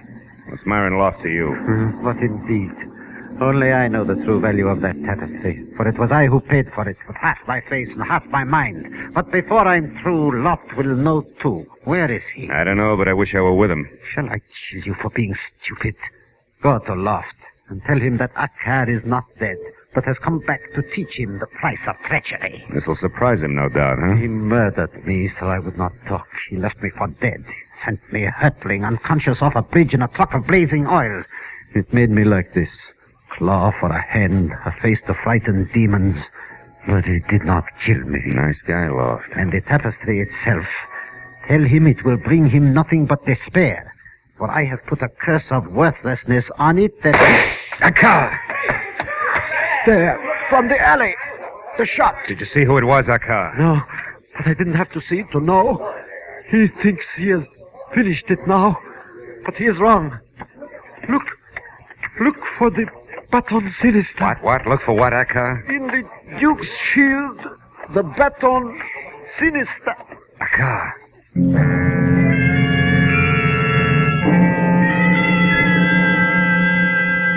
The words Baton Sinister, whatever that meant, on his twisted lips. The twisted little man died. I walked back carefully the way I'd come, but life in the bus depot was going on as usual. The waitress gave me a hard eye when I sat down at the lunch counter again, and the mirror over the back bar told me why. I was pasty green from eyes to mouth. The thought that death in an alley still did that to me was strangely gratifying. I got the key from under the sandwich, dropped a buck on the counter, and then went to locker 410 and opened it. Schindler's tattered suitcase was there. I picked it up, took it over to a stall phone, and sat on it while I put in a call to Lieutenant Matthews at Homicide. Oh, say that again, Marlowe. I don't think I heard you right. Yes, you did, Matthews. I said a man with half a face named Akkar was shot in the alley back of Cahuenga Bus Depot. Probably because he knew too much about a tapestry. Yeah, that's what you said the first time. Oh, who did it? You got any ideas? Well, it could be a guy named Myron Loft. That's all I know about him, just a name. Okay, I'll send somebody. Stick around, will you, Phil? Hey, Lieutenant. Yeah? You happen to know what a Baton Sinister is? Spell that for me, will you, Phil? Never mind, Matthews. I'll call you again before I leave.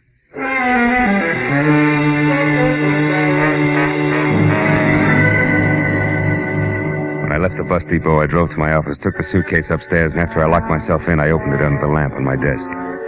Folds of dazzling cloth spilled out.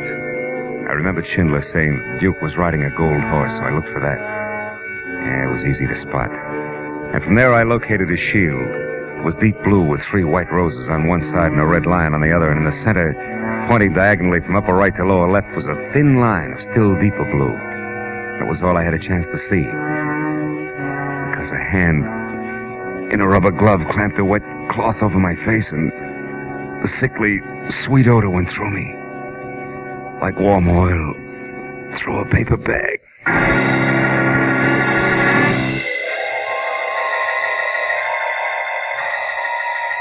100 years later, I had a strange dream.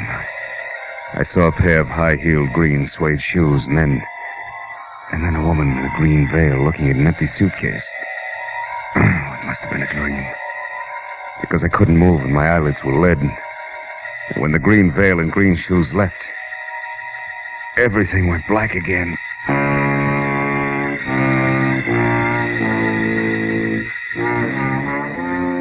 Next time it was no dream. I was face down on my office carpet alone and very sick to my stomach.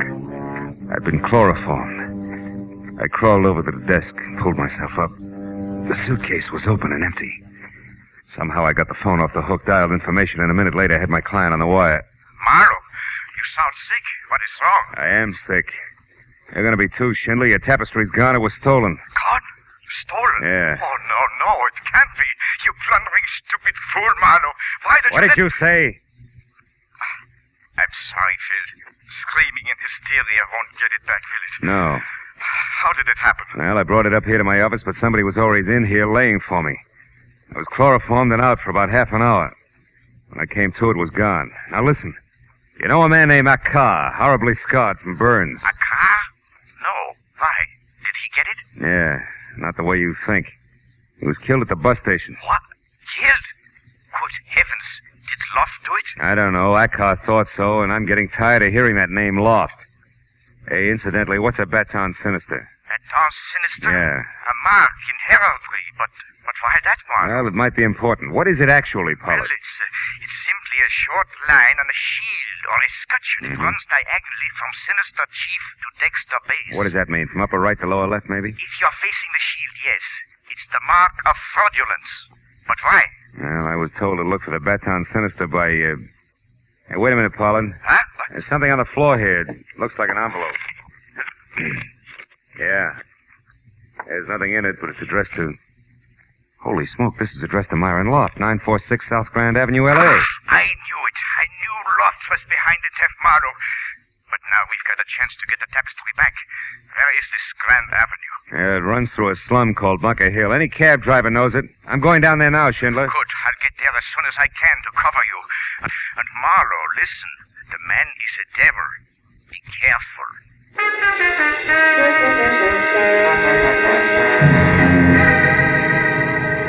Bunker Hill stuck up above downtown L.A. like a wart on a debutante's hand. The big street that had tunneled under it or bypassed it years ago left it nothing more than a dingy, isolated attic, where the city's worn-out cast-offs finally end up to die. And the big hotels that open on the swank street below had all carefully turned their backs on the hill. I parked near Angel's Flight and walked on the odd-number side of the street until I spotted 946, a crumbling, yellow stucco rooming house that clung to the hill face from habit only. And I gave the windows a lot of attention to be sure no one was watching. Then I went out to the corner, crossed, and came back. An anemic nightlight was on at the end of the hall. So I pushed my way through the smells toward a door with a grimy card that said office. I was about to knock when a voice purred from the landing on the stairs behind me. When you turn round, do it slowly, understand? Perfectly. I dare say you're Pollard Schindler's man. Could be. Which makes you Myron Loft, Yes, huh? I've been up on the roof watching you. I expected you'd come before long. I suppose you want the tapestry. Now, how'd you guess that? Then what price has Schindler decided to offer me? Price? You're kidding. Hardly. I don't enjoy humor. Perhaps you don't know much about the tapestry, Not much. I know more than I used to. I had quite a chat with Akar. Akar? That's impossible. My ex-assistant is dead. I know. But he lived long enough to tell me about the Baton Sinister and the Duke's shield. That's a lie, my fine fellow. There's no Baton Sinister on that shield, and it's... Oh, of course. That sly idiot. Heck, I would try something like a Baton Sinister. But for what purpose, I can't imagine. Just to make sure that you'd pay for his murder. What's that? Must have been a shock to find out he'd survived that burning truck accident you tried. So you finished him tonight with a bullet. Oh, that's strange.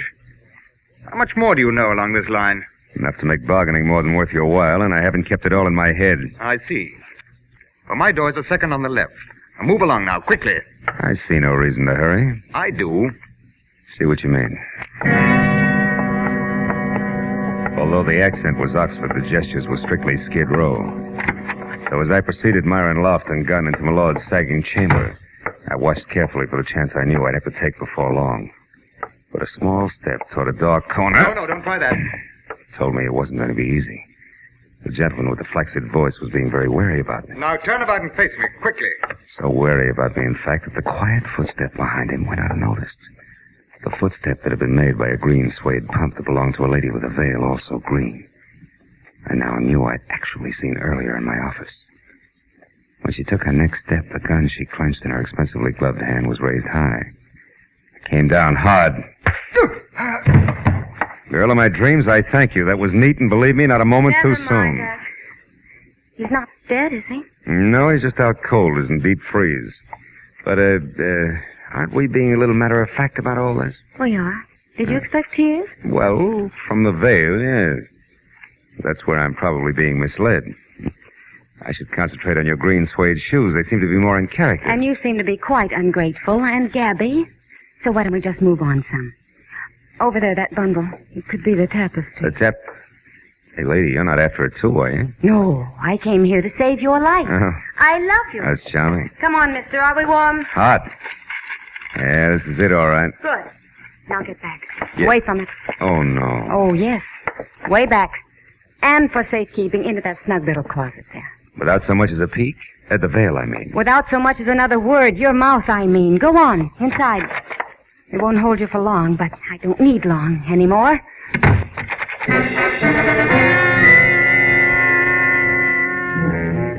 She was so right.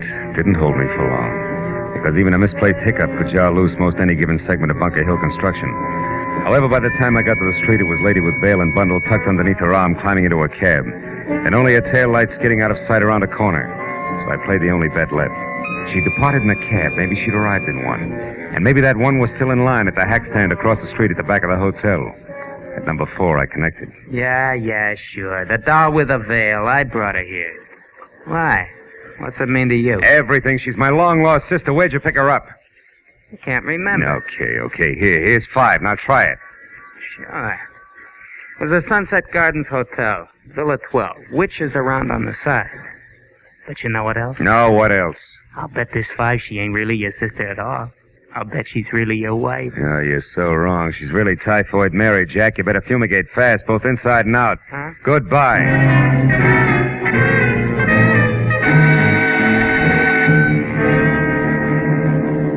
I was 30 anxious minutes weaving my way through the thick westbound traffic that any snail could have easily outsprinted before I was finally parked away from Villa 12. Then out of my car and running toward the squat chunk of termite-proof old Spain. But I hoped I'd again meet up with both the lady who wore a mosquito net for a hat and my client's hard come-by drapery. But the bungalow in front of me said no such luck. Because it was dark, closed tight, and as quiet as snow falling all the way around. Until I was in the back. For each villa had its own junior picnic grounds, complete with barbecue pit. Then from somewhere behind me, I heard it. First the rattle of paper. Then a few footsteps, high heels, that I knew could be the green suede ones on flagstone. After that, over near the pit, liquid poured on wood, and then sudden flame. It was the lady whose shoes I knew all right, but this time no veil. Only a face that might have been pretty if it weren't for the prancing shadows the flames threw over an expression that was a little more than determination, a little less than psycho. I moved close to her quietly. And when she had the tapestry unwrapped and was ready to make a little offering to the fire gods, I took my cue. Marshmallows will taste better, baby, honest. You? Yeah, little me, and 38 not so little. So stand very still, honey, priceless heirloom included. Oh, no, I won't. It's going to fire where it belongs. That's a matter of opinion. No, let go my arm, you big hate. Drop it. Let it go, baby. Better we dirty it than singe it. Come on, let go. There, that's better. Now, come on, Firebug. Who are you? Who? Naomi Marchant. Cut it out. Okay. Now tell me where you fit in the tapestry, or do we shake some more? No, thanks. I'll tell you what you want to know. Who are you? Name's Philip Marlowe. Cop? No, a private detective hired to babysit with the tapestry. Let's not change the subject. Okay. Getting there. I'm Arthur Merritt's niece, Anne Solaire. The guy in Seattle who's waiting for me to deliver this item is your uncle? Uh-huh. My uncle's a jerk. Now, wait a minute. Let me get this straight. You steal the tapestry, risk your life, play with guns, and with people who only play for keeps. Also, you can get a chance to burn $80,000 worth of fancy needlework. Listen, my uncle has been throwing away his money on antiques, and all he's got left of $500,000 is $100,000. I don't want 4/5 of that used for this stinking substitute for wallpaper. Anything else? Yeah. How long you been working on this project, this Operation Arson? A week. Came down from Seattle when I learned that the man my uncle was dealing with was named Pollard Schindler. You can fill it in from there. Now, do you mind if I leave? I'm looking forward to bed and a good cry. $80,000 worth. Do I go? Yeah, on one condition. Your gun, baby. It stays.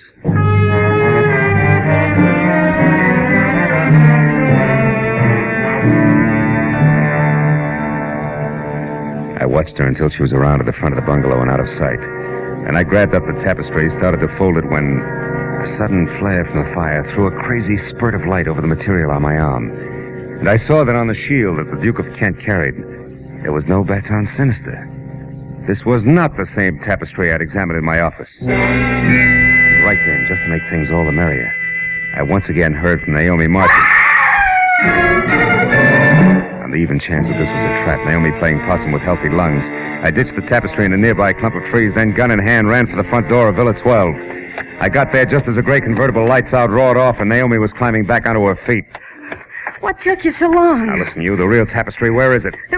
Oh, no, you're kidding. Baby, that number you just tried to burn is not the one I started out with tonight. It's minus Baton Sinister. Minus who? What are you talking about? Just this. Maybe you still have the tapestry and the routine with the flames was done with a phony and strictly for my benefit. And maybe you're nuts. Now you listen. What I told you before was the truth, nothing but. However, if it happens to work out that I walked off with a phony and you did likewise, I'm sorry. I'll bet. For the time being, I'll buy it that way. Now tell me what went on here. I was about to unlock the door when it happened. A hand with a rubber glove grabbed me. Wait a minute. Rubber glove? Rubber glove? Do we say everything twice? Whoever it was obviously didn't want to leave fingerprints. Oh, the smell of chloroform on his hands. Hey, come to think of it, I did get a whiff of something funny. How do you know about that? In my office when the tapestry was... Wait a minute, you were there. Didn't you get a look at him? No, there was only a single light on, and you were already out cold when I got there. Yeah, but you must have seen something. Sure, stars. After he took the tapestry, then laid an envelope of some kind next to you, I told him to reach way up. Got me piled into a heap on your office floor. The envelope he made ran. next to me. I followed, but I lost it. Hey, hold it. Back up, Naomi. What? Did you say he placed that envelope there next to me?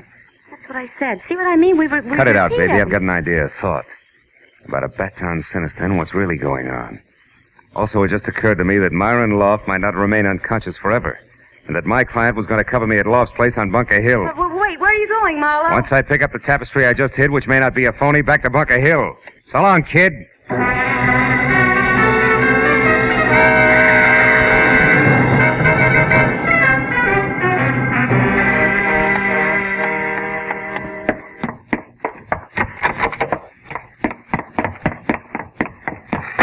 Oh, no.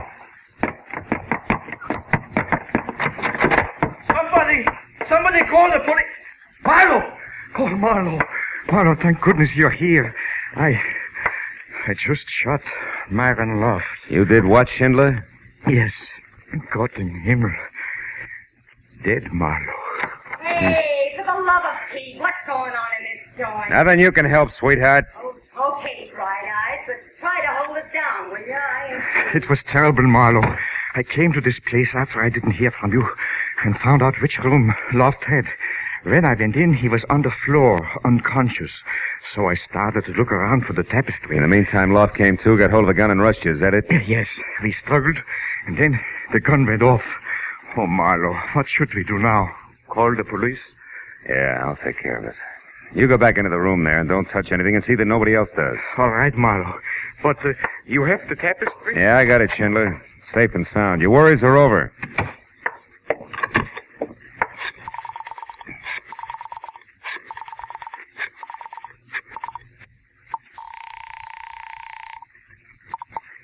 Homicide, Detective Lieutenant Matthews speaking. Marlowe, Matthews. Oh.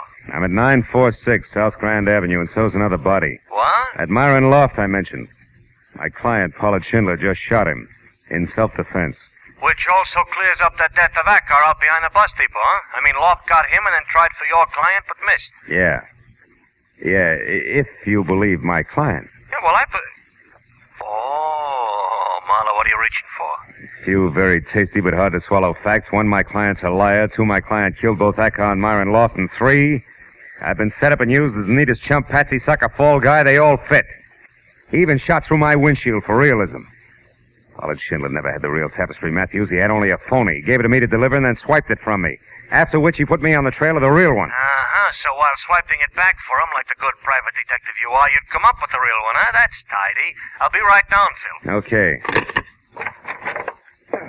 You told the police what happened, Marlowe?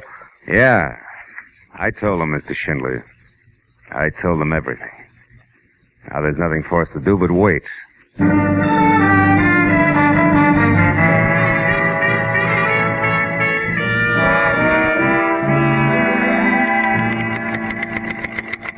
Well, that does it, Lieutenant. 7 full pages of confession from Mr. Pollard Schindler, a very crafty bird. Yeah, thanks, Mooney. Oh, bring that girl in a couple of minutes, will you? All right. Well, Phil, here it is, the whole story. Yeah? Yeah, look, Pollard Schindler went after the tapestry in England, but Myron Loft got there first. However, Schindler was the one who knew where he could sell it way above museum price, so Loft had a duplicate made up and saw to it that Schindler stole it from him. And it was Acker who added the Baton Sinister, the mark of fraudulence in heraldry, to the fake tapestry. Yeah. But I still don't clearly follow the rest of it, Phil. I mean, here in L.A., you know? Oh, well, it wasn't much of a change. Another verse, same song.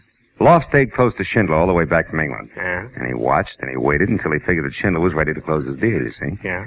Then he stepped forward and announced that the tapestry Schindler had was a phony. Oh. And that he'd given the real one for a healthy cut of the sale price. Uh-huh. And Loft couldn't go to Merritt direct because he didn't know who Merritt was. Sure. Oh. And from there it was me, the patsy, with the best of references. Oh. That do it for you? Yeah, just about. Schindler killed Acker, and we didn't expect him to see, and Loft who he did, so neither one could spill to you. That's right.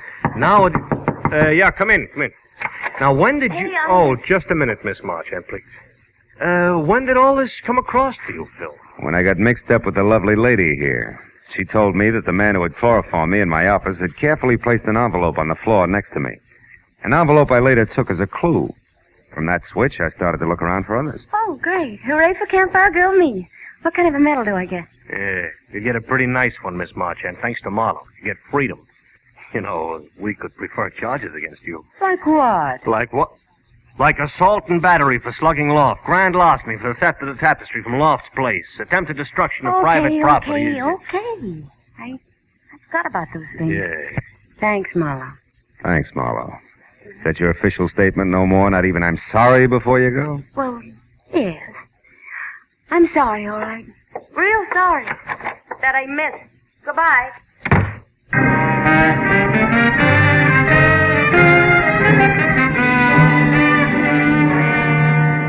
It was another hour, and my signature was on another dozen official papers before I was free to leave Matthews, who kept the real tapestry but gave me the one we got back from Pollard Schindler, the one with the Baton Sinister on it as a souvenir.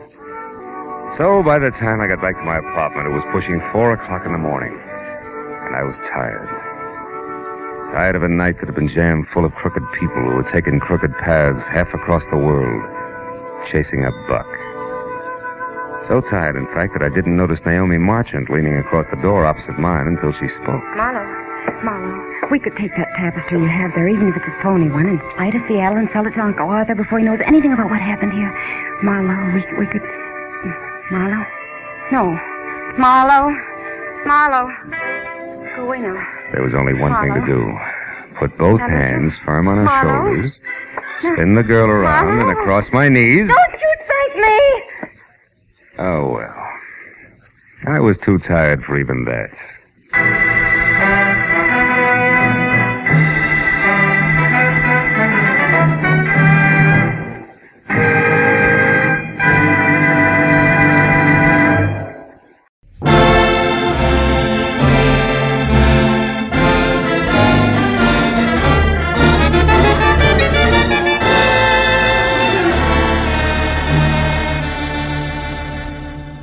hot in my apartment, even at 10 o'clock at night.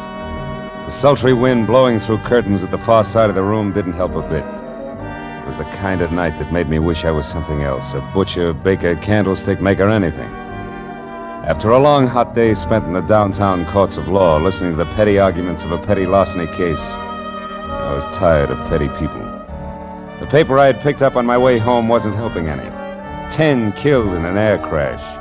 Mental cruelty, says local songbird. I made myself another highball, lots of ice, easy with water, and picked up the paper again. It was still more of the same. Sinister killed in office on Sunset Strip. Sinister. He'd hit the papers before. Bookie, B- picture producer, general racketeer. Somehow I wasn't too surprised he was on the receiving end for a change.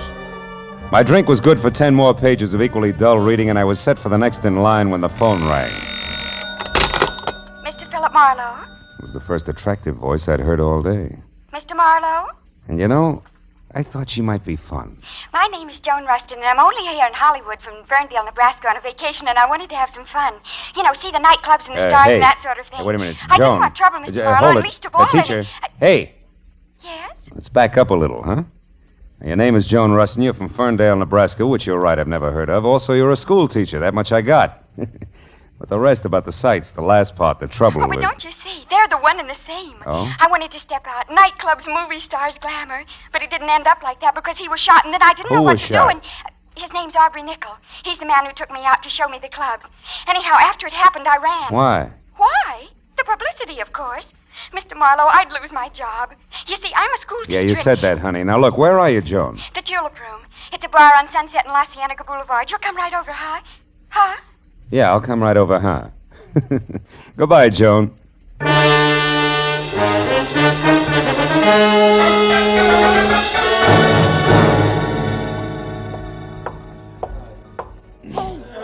Mr. Marlowe. Yeah, but where are you? Over here in this booth. Hurry. Okay, hurry it is. Hello. Now tell me why all the secrecy and you... Oh, And what? Oh, what are you staring at? you. I expected braids, Joan. Horn rims, calico, maybe. Not ice blue satin, drape plunging, and, Yes? yes. Start at the top, honey, and slow this time, huh? Well, yesterday I met this man, this Aubrey Nickel I mentioned. Oh, he's really nice, Mr. Marlowe. He's a photographer, has a darling place up on the Sunset, Sunset Strip. You went there to have your picture taken? Uh-huh. I wanted something, well, something glamorous. That's easy. And look here what I got. Oh, by the way, I ordered a drink for you, a Scotch drink. Here. You like Scotch drinks, don't you? Yeah, Scotch drinks are my favorite drinks, Joan, thanks. You're welcome. Now, isn't it wonderful? The picture, I mean. I'll say it is. I'd never say school teacher. No, that's the idea.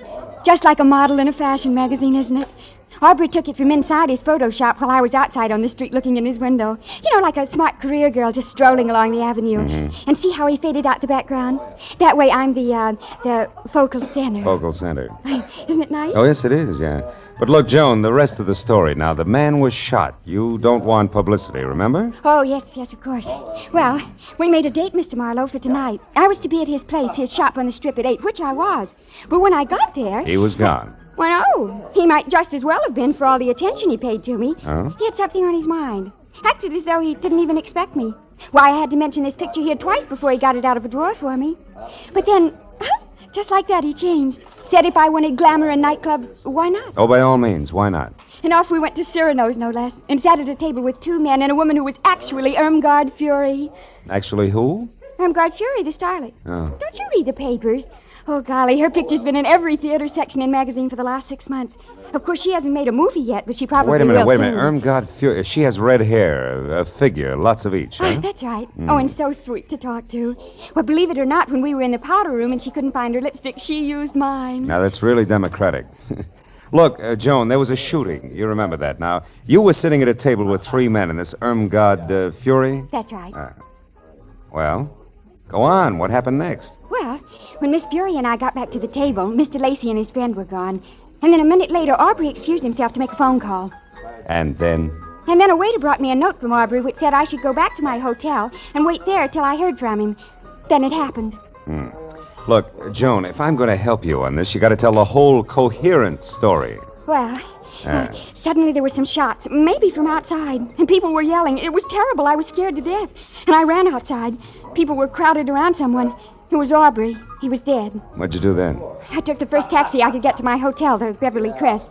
I started for my bungalow, but didn't go inside because there was a man hanging around.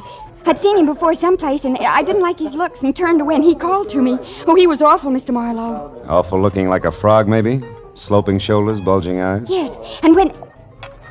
Mr. Marlowe, how do you know what he looked like? Promise not to tell. Promise not to... Oh, Mr. Marlowe, he's here, isn't he? Mm-hmm. Been watching us for quite a while. Oh, holy smokes, then I didn't get away from him. Oh, Mr. Marlowe, I had nothing to do with this shooting. What can I do? I simply can't be mixed up in this terrible business.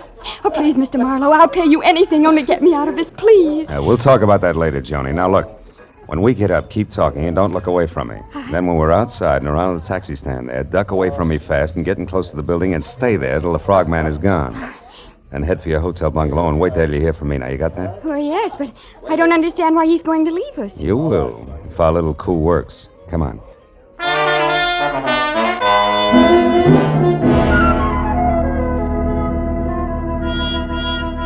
It played easier than I'd expected because, like a good shadow, the frogman gave us a small head start, which was all I needed. The second Joan darted away from me, I moved quickly up to the first cab in line, opened and slammed the rear door fast, said goodbye out loud to Joan, who was not in the back seat, then slipped the driver 5, winked hard, and practically shouted a very far-away address at him. When he lurched from the curb, I stood there and waved a minute. It was what was still supposed to be Joan.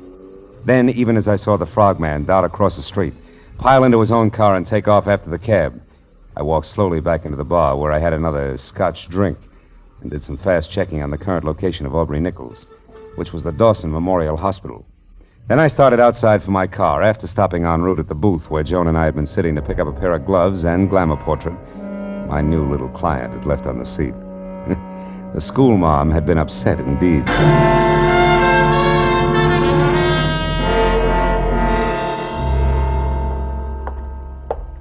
Dawson Memorial Hospital, Dr. Chambers? Yes, one moment, please. Go ahead. Yes, sir. Oh, I want to know the condition of a patient who was brought in here a little while ago, Mr. Aubrey Nichol. Oh, I'm sorry, sir. We're not allowed to give out such information. You'll have to inquire at the superintendent's office. Third door I wouldn't bother, Phil. Well, Detective Lieutenant Matthews, good evening. Good evening. Nichol is dead, Marlowe. We did not get a statement from him. That's too bad. Any idea who did it? No.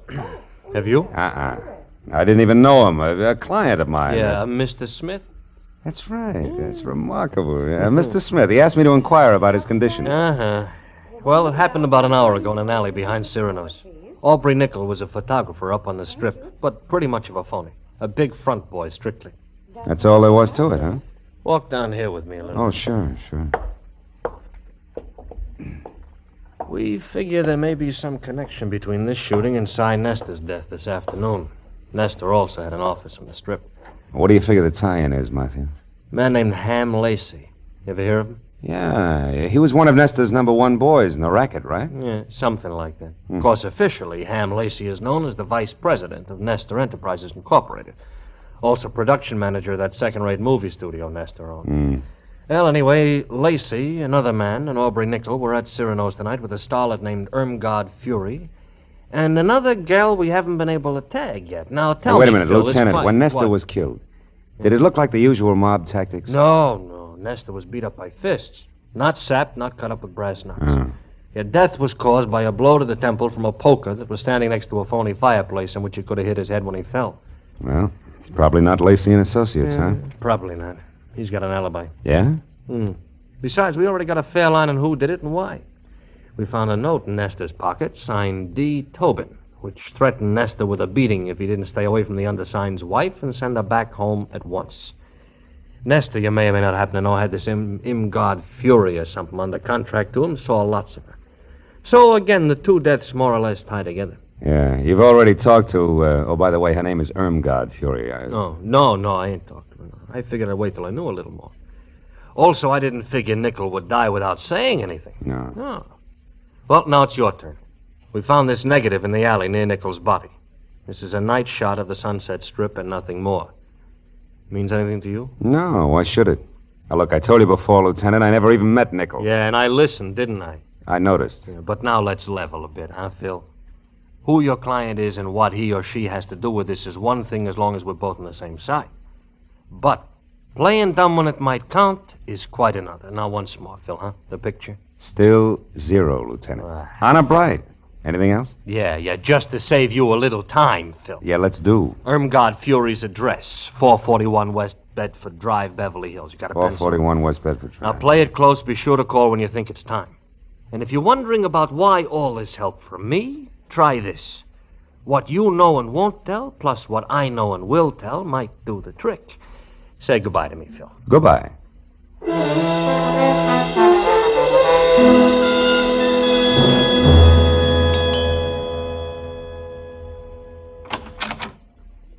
Yes? Miss Fury, my name's Philip Marlowe. I must talk to you at once. About what? Your husband. I'm a friend of his, and he asked me to get in touch with you. It's because of what happened this afternoon up on the Strip. Oh. Well, what's wrong? Is Dave here in town? Yeah, he is, and he's in trouble. You see, the police are after him, All right, hold it, mister. You've said enough. Huh? What are you, cop or reporter? Oh, now, wait a minute, Miss Fury. I've already told you I'm a friend of Dave's. Whose name happens to be Douglas. Mr. Douglas Tobin. Keep that in mind when you try this next time. Good night. Not so fast, baby. The mistake was mine, but I still want to talk to you. So do a lot of men. I'll bet. Now beat it before... Irmgard?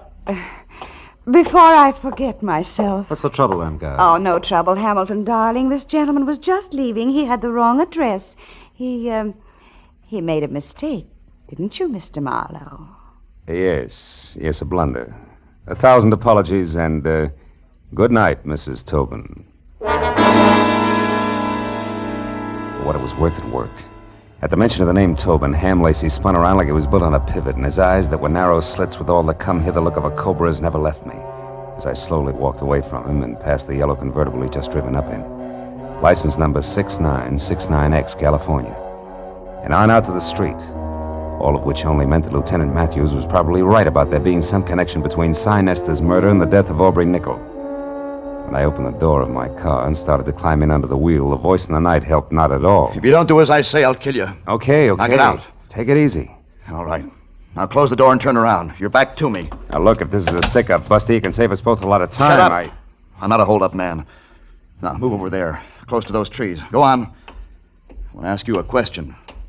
All right, that's far enough. Now, what have you got to do with Helen? Helen who? Helen Irmgard Fury. That's what she's known as now. What have you got to do with her? Tell me.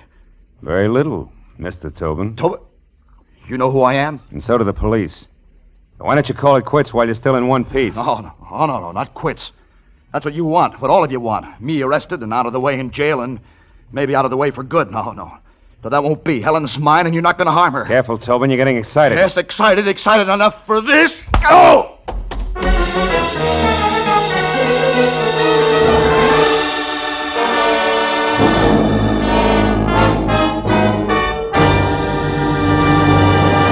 In just a moment, the second act of Philip Marlowe. But first, a thrill-a-minute, high-tension suspense from the word go. Dramatic excitement that builds and builds until it explodes in a smashing climax. That's Inner Sanctum, the great mystery show that's another of CBS's top-notch Monday night programs.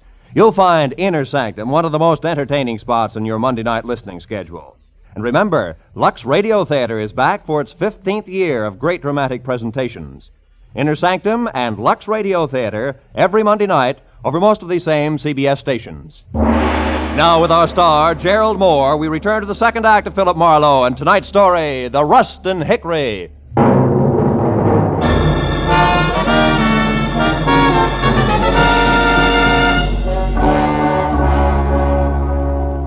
When the whirling pinwheels of light slowed down to being street lamps again, Douglas Tobin had pounded shoe leather on enough sidewalk to be safely out of sight. But it took a full minute of rubbing the bruise where his pistol had glanced off my head before I finally remembered that it was a good time to call Joan. I looked back at Irmgard Fury's house first and saw the lights still on, the cream-colored convertible still parked in front, and all apparently quiet inside. So I limped as far as the phone booth on the corner. I warned my client that the trick we'd pulled on the frog wouldn't hold up forever. But instead I found out just how far this side of forever it had collapsed. Yeah, hello. Hello?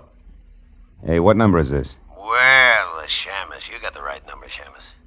What are you doing there? Where's Joan Rustin? Oh, the babe's here, but but she ain't in much of a mood to talk. Incidentally, thanks for giving me this free time, Dippy. What are you talking about? That fast shuffle you tossed me, Dippy. That now you see her, now you don't gag with the taxi. For an old shell game operator like me, that one was as tough to see through as a glass-bottom boat. All right. You get your diploma in the morning, but listen, you, if anything happens to Miss Rustin, I'll break you. Skip it, Dippy. You're wasting your breath. It's already happened. I'll see you around. So long.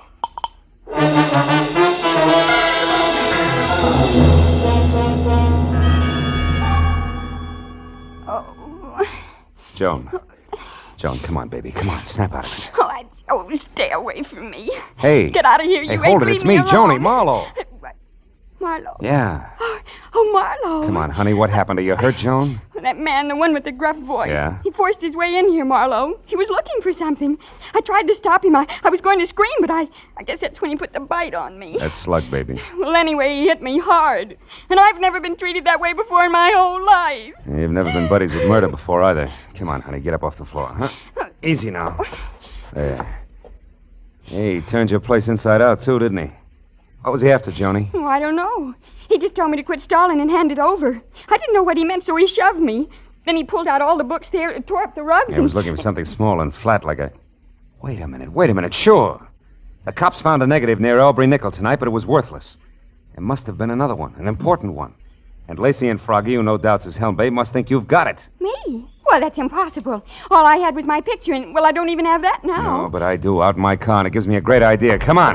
Well, where, Marlowe? I don't get it. What's my photograph got to do with this? Maybe plenty. You see, when Aubrey printed that picture of you, he faded out the background almost completely. You remember? Uh-huh. That's a stunt in fashion photography to make a subject stand out. But in this case, Joan, I figure it was played strictly in reverse. How do you mean? That Aubrey took you to Cyrano's tonight on business, big business. And you were holding the merchandise for him all the way. Oh. Here, let's take a look. Oh, Marlowe, my pretty picture frame. Better this than your pretty head later, sweetheart, believe me. Yeah, here it is. Look, see? A negative the size of a postage stamp. But I'll bet old flashbulbs the $10 bills this baby's really loaded. Marlowe, I'll bet that baby's loaded, too. What are you talking about? The gun in that man's hand there behind you. Oh, fine. Wait. Easy, Marlowe. I'm not looking for any more trouble. I just want to be sure that you'll help me first. You're a private detective. I searched you before, so I know. I'm in a jam. It's worse than I figured. The cops are after me for murder. No kidding. I can't understand it, Tobin. All you got is a motive deep enough to swim in, and you've been dropping clues like Hansel and Gretel drop pebbles. All right, but I didn't do it. Well, I beat up Sinister, sure, but he was going with Helen, my Helen.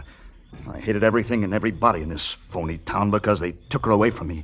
Even changed her name for her, Irmgard Fury. But I didn't kill Nestor. I swear I didn't. You've got to help me, Marlowe. With that .38 in your fist, are you asking or telling? Oh, I'm asking, brother. Here, take it. Take the gun. I'm in a fix, and I know it. Okay, hothead. I'm already in Dutch for hiding Matthew's key witness here. Think how I'll look keeping his chief suspect under wraps, too. Yeah. Oh, maybe I'm a sucker, but I believe you. All right, where do you hang your hat? The Country Cottages, number 7. It's a kind of a motel court down on Melrose Street. Number 7. Now go there and stay out of sight. And I mean stay out of sight. Yeah. Oh, okay. Thanks, Marlowe. Say, I'm sorry I batted you down tonight. That makes a lot of difference to the lump on my head. Go on, Tobin, beat it. Okay. I'll keep in touch with you. And where are we going, Marlowe? Call a friend of mine. We need a big enlargement of a small negative.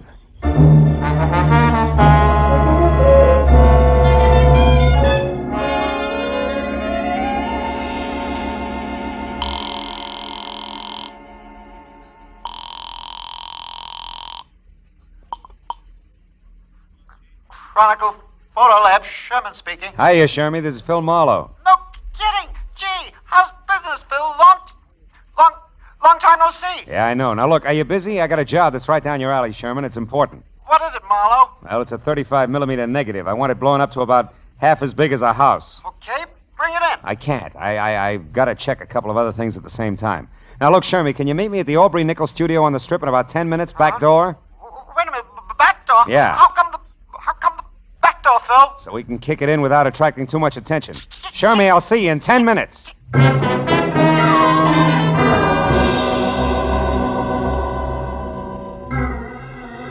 I piled Joan into the car, drove down the Strip, and once past Nickel's studio, which was enough.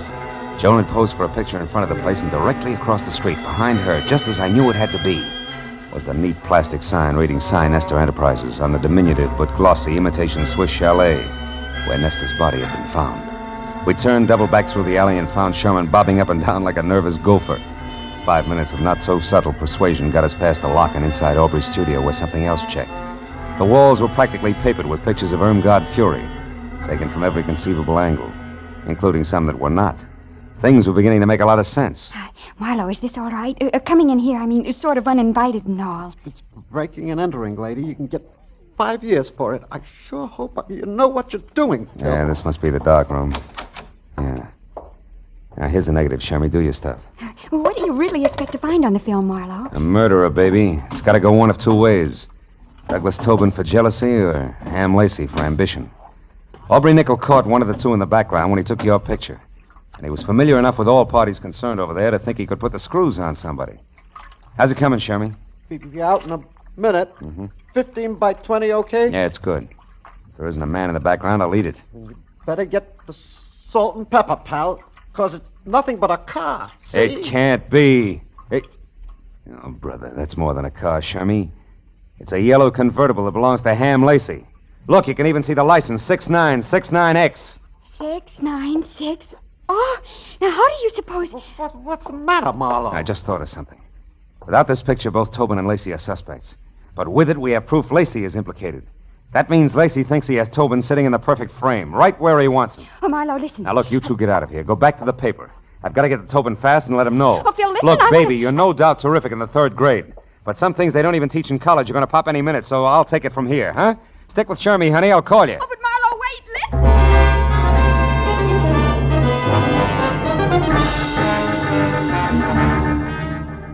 I made it from the strip down to Melrose and then east to the cluster of dusty lean-tos with Bath known as country cottages in something under 10 minutes. Parked down the street and cut back through the alley on foot. I got to the door of cottage number 7 with about 30 seconds to spare. Now, wait a minute, mister. You got me wrong. Oh, no, I haven't, pal. You can tell me you didn't knock off Sinister, and I'll believe you. Nobody else will. I've got you right where I want you. Now, wait a minute. Because of your note found in Nestor's pocket. You're the jilted boyfriend, the hick from back home, who came to Hollywood with murder in your heart and knocked off the guy who stole your wife. Now, look, and then you went after the cheap photographer who gave her her star. Yeah. And after that, you knew you couldn't escape, so you blew your brains out. fine. And by the time I leave here, that's the way it's going to look. Not tonight, Ham. Yeah, stand still, Lacey. Toss the gun over on the bed. Go on. That's better.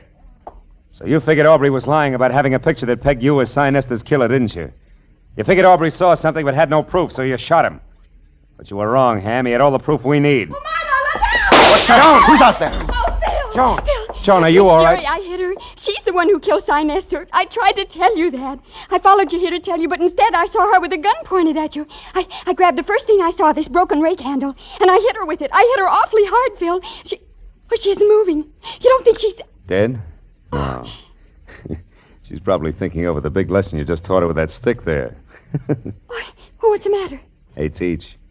You know what that rake handle's made of? Why, it's hickory, isn't it? Yeah. What else could it possibly be but a hickory stick?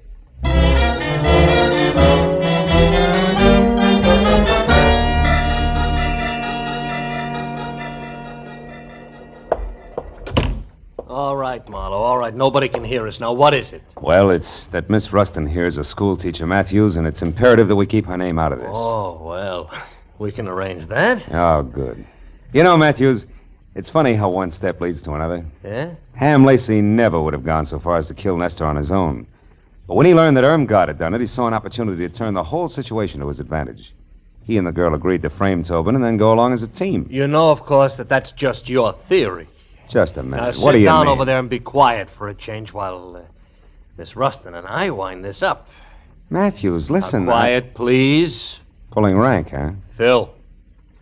Now, Miss Rustin, in solving this case... Just a minute. She didn't solve the case. I... Miss Rustin, if you hadn't solved it, and right when you did, you'd be talking to this guy exclusively via Ouija board from now on, let's face it. Oh, what a corny pitch. Now, tell me, Miss Rustin, how did you peg Irmgard Fury? Well, when we got the picture of the yellow convertible, I remembered that I'd gone to the powder room at Cyrano's with Miss Fury to freshen our makeup. But she couldn't find her lipstick. She emptied her purse looking for it, and she finally had to borrow mine, you know. Oh, how democratic. I said that. So now you own it? Now tell me, Miss Rustin, How do you figure the lipstick figures? Oh, it wasn't the lipstick. I happened to notice among the things from a purse a chain with car keys on it and an identification tag in the form of a little license plate. Oh, and the numbers were... 6969X. That's right. And since Ham Lacey had an alibi and those keys were in Miss Fury's bag, you figured it was her who'd been driving. It was she who'd been driving, yes. Isn't this revolting? Yeah. She wanted to kill Nestor because he wouldn't turn loose of her so she could claw her way on up to the bitter top. And when she found him unconscious, it was easy. How literary. Well, that's that, I guess. Thank you very much, Miss Rustin. I hope your stay in our town has been... Oh, what's the matter? Joni, baby, don't cry. I just thought of the most dreadful thing. I've had a wonderful time. I went to Cyrano's. I hit a movie star on the head, and I helped solve a murder. But I'll never, ever be able to say one single word about it to anybody in Ferndale, Nebraska. Darn it all.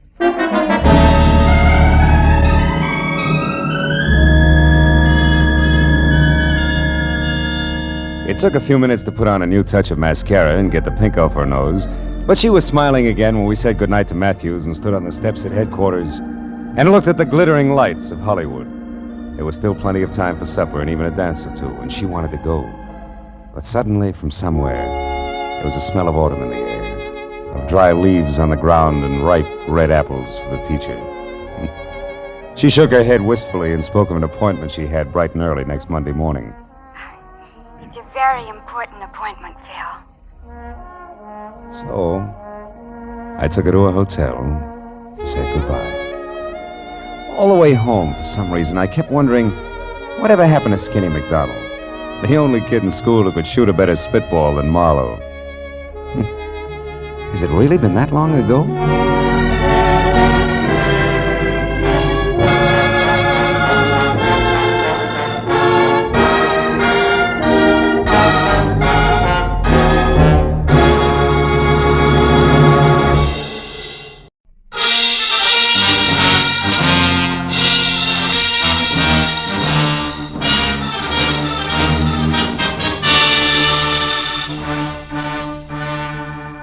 You know, there comes a time in everyone's life when a relative wants a favor. But this was a particularly nice relative. In fact, a great old gal. She'd written my name and address in the center, and her name, Jessie Gabbins, Eagles Rock, Montana, in the upper left corner of the envelope. The stamps totaled away a mail special, and the letter inside started off like one of those, "I was wrong, you've got to find him for me, you've got to" types. But it didn't wind up that way. Clipped to the letter was a $100 check, and under that, a not-too-good snapshot of a bald man holding a rake, who wouldn't have been helped any by better photography. 10 minutes later, at exactly 8 p.m., my long-distance call was put through, and the voice that belonged to Aunt Jessie was snapping at me from Eagles Rock, Montana, like the end of a whip. Certainly I wrote it. How many Jessie Gammonses do you think there are in Eagles Rock? Philip, I want you to find Jonathan Miter and see if he's all right. Yeah, you said that in your letter. Jonathan Miter is my fiancé. Aunt Jessie. Oh, I know what you're thinking, young man, but I'm 51 and he's 55, and there's nothing wrong with the September song if the harmony's close enough. Yeah, I hope my harmony's that good when I'm 55. Why are you worried, honey? Because he left here last week on some kind of a big deal. It's a secret. That's all he'd tell me, and I haven't heard a word from him since. I see. Well, tell me, what sort of a deal would it be? I mean, what business? He's not in any business. Oh, what was his work before he retired? Well, he's not exactly retired either. He's not exactly... Look, Aunt Jessie, I'm getting at this. What does he do, or what did he used to do for a living? Frankly, nothing. Well, I might as well tell you. Most folks around here, Philip, think Jonathan Miter's just a bum. Maybe he is.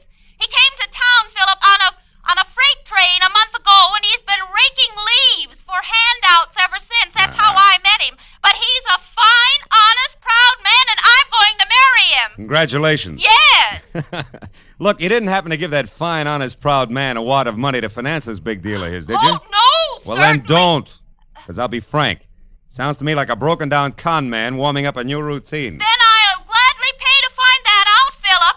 But I think you're wrong. Jonathan told me that he had to prove himself by making some money of his own before he'd marry me.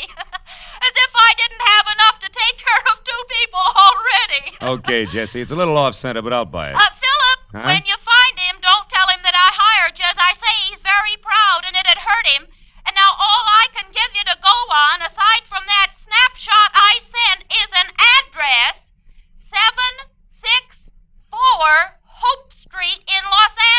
764 Hope Street. Well, how'd you get that? From checking through every single thing of his I could lay my hands on. It was on the back of an envelope. Of course, it may not mean nothing. You're so right, Jesse. Please, now, don't joke with me, Philip. Jonathan was so serious and in such a hurry, and there was a funny, brave glint in his eye when he left.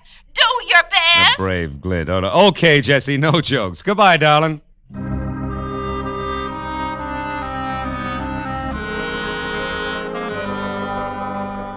I felt a little sorry for my Aunt Jessie Gavins because the concept of a knight of the road rushing off on a secret quest to prove himself worthy of marriage held up like a celluloid shovel. And it got no help when I pulled to a stop in front of 764 Hope Street. It was a cramped combination warehouse and office of corrugated iron and glass brick, respectively, with a shy red and black sign reading Hirsch Woolens over a door that looked like, well, it looked like it handled about as much business recently as a repair shop for spinning wheels. It was half open, however, so I went in just in time to catch the last round of what must have been a healthy spat going on behind a frosted glass door marked private. Well, I'll tell you something, Mr. Eldon Hirsch. Keep your eyes more on wool and less on nylon, and you'll be better off. All right, all right. For heaven's sake, Martha, this is no time to quibble. We've got more important things to do. Unless, of course, you want to keep that chorus job at the Plumes forever. Well? Okay. But you just watch your step. Goodbye, Eldon. Stand aside, stupid. This is a hallway, not an art gallery. Yeah, there's a petty girl if ever I've seen one. Well, what do you want? Oh, Mr. Hirsch. Yes? Yeah, well, I'm Ned Johnson. I'm looking for a job. What kind? Oh, salesman. Wool's my line. I see. And how long have you been waiting out here? Oh, I just stepped in. Come inside. Thanks. Sit down. Now, what is your specialty? Woolens, worsteds, or felts? Well, I've handled them all. We confine ourselves largely to a very high-grade merino woolen, Mr. Johnson, Ned Johnson. I've worked with merino. Well, and what about the others? Lester, perhaps? Lincoln? Oh, sure. Lester, Lincoln. Certainly, I find it all a fascinating business. So do I. A very romantic background. Yeah. By the way, what do you think of Lanatal as against merino? Lanatal? Well, not good. No, you see, I've watched the Lanatals from the range right through shearing and on up to weaving. It just doesn't compare with... what's the matter? What are you really after? I slipped, huh? You fell on your face. Lanatal is synthetic wool made from milk. Now, who are you? Okay. I'm from the Sequoia Credit Association. We're investigating you. Just a periodic, routine thing. It's strictly confidential. Get out of here and stay out if I ever catch you. All right, take it easy. I was clumsy, that's all. Don't start a riot about it. Look, you pry into my affairs That's quite again. a temper you got there. Better watch it, Hirsch. It'll get you in trouble. So long.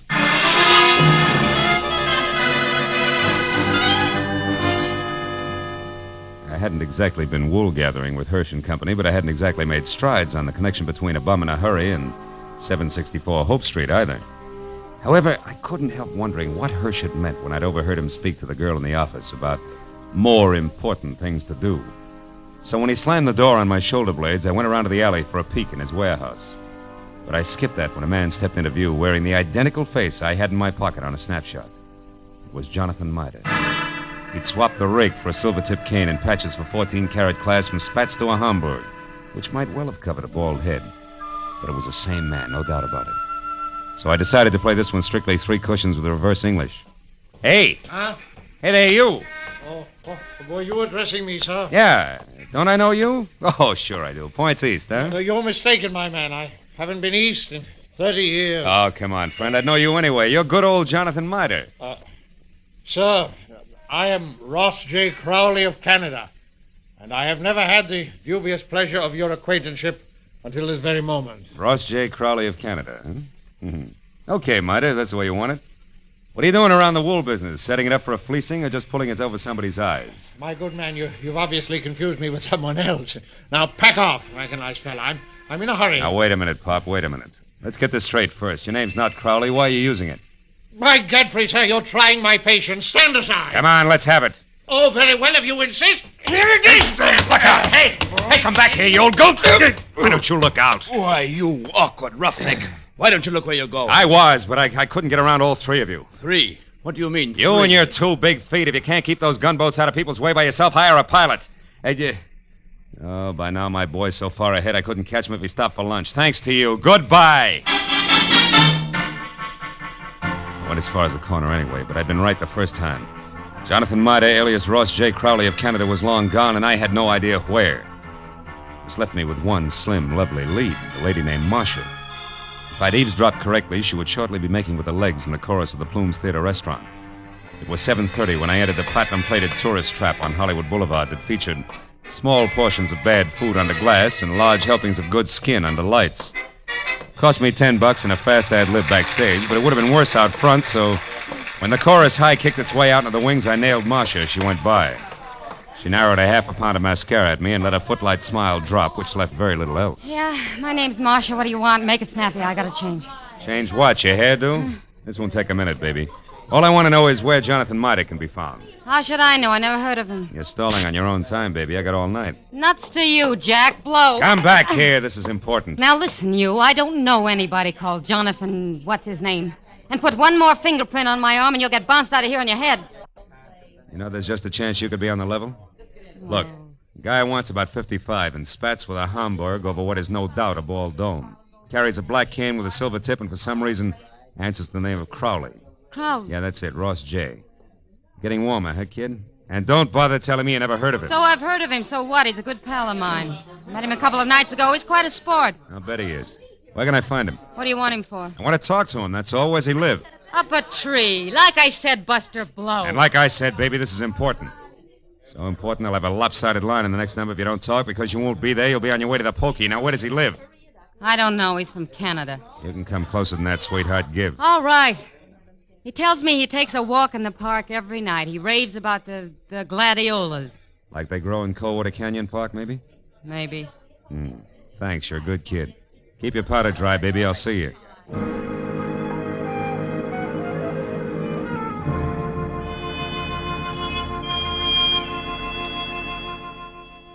That park looked deserted when a half hour later I drove by it to the far end, turned down a side street and stopped. But as I started in on foot, I saw him, Spats, Hamburg, Kane, and Alias, ambling slowly away from me along a back path. I started after him quietly, and when he got near a corner, I was close enough to hail him, and then grab. But I didn't get the chance. Stand still and keep your mouth shut. I turned slowly. It was the gentleman with the big feet, and he wasn't much uglier, just a little flabbier than the automatic wrapped up in his fist. You seem to be falling over my feet every time I turn around. I noticed that. But I figured the first time was coincidence. What do you figure now? That our gay dog, Mr. Crowley, who just turned that corner there, is wagging two tails. But you hold the gavel, Chairman. And don't you forget it either. So he gave you the name Crowley, did he? Mm-hmm. Why, you think he's got another one? Stop that. We both know he's lying. What I don't know is why he took that name or why you're interested. It's a hobby. I collect old geezers with more than one name. You're going to handle hard, huh? You won't tell me? Well, I don't know your angle either. We might work out a trade. Huh? No. I'm not wasting any more time either. He's not going to get away from me again. And that means you'd better stay right here. Oh!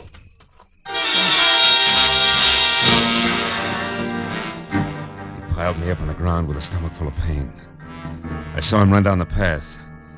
When I got back to my feet, he was taking the corner. I just started after him when it came. I froze and listened. There was nothing more to hear. I walked softly as far as the corner. He was face down, the toes of his oversized shoes digging into the grass, and the gun he hadn't time to use spilled a few inches away from his clenched, dead hand. And across the park and rushing for Coldwater Canyon Road as fast as his feet could go was a bum with two names and a Hamburg hat.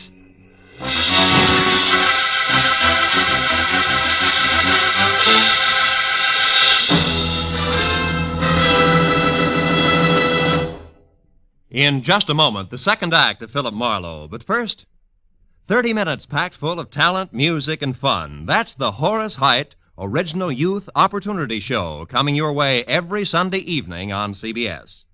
Yes, this fall, you'll hear them all on CBS. A galaxy of stars. And one of the brightest is genial Horace Heidt, who keeps the fun rolling with one hand and with the other pushes open the door to opportunity. Gives a talented youngster his big break toward fame and fortune in show business. Remember, Sunday night, it's Horace Heidt and his Original Youth Opportunity Program. Listen every Sunday, starting this Sunday, over most of these same CBS stations. Tune in this fall for the shows that you love best of all. Listen carefully. Here's the address. It's CBS. Now, with our star, Gerald Moore, we return to the second act of Philip Marlowe and tonight's story, The Bum's Rush.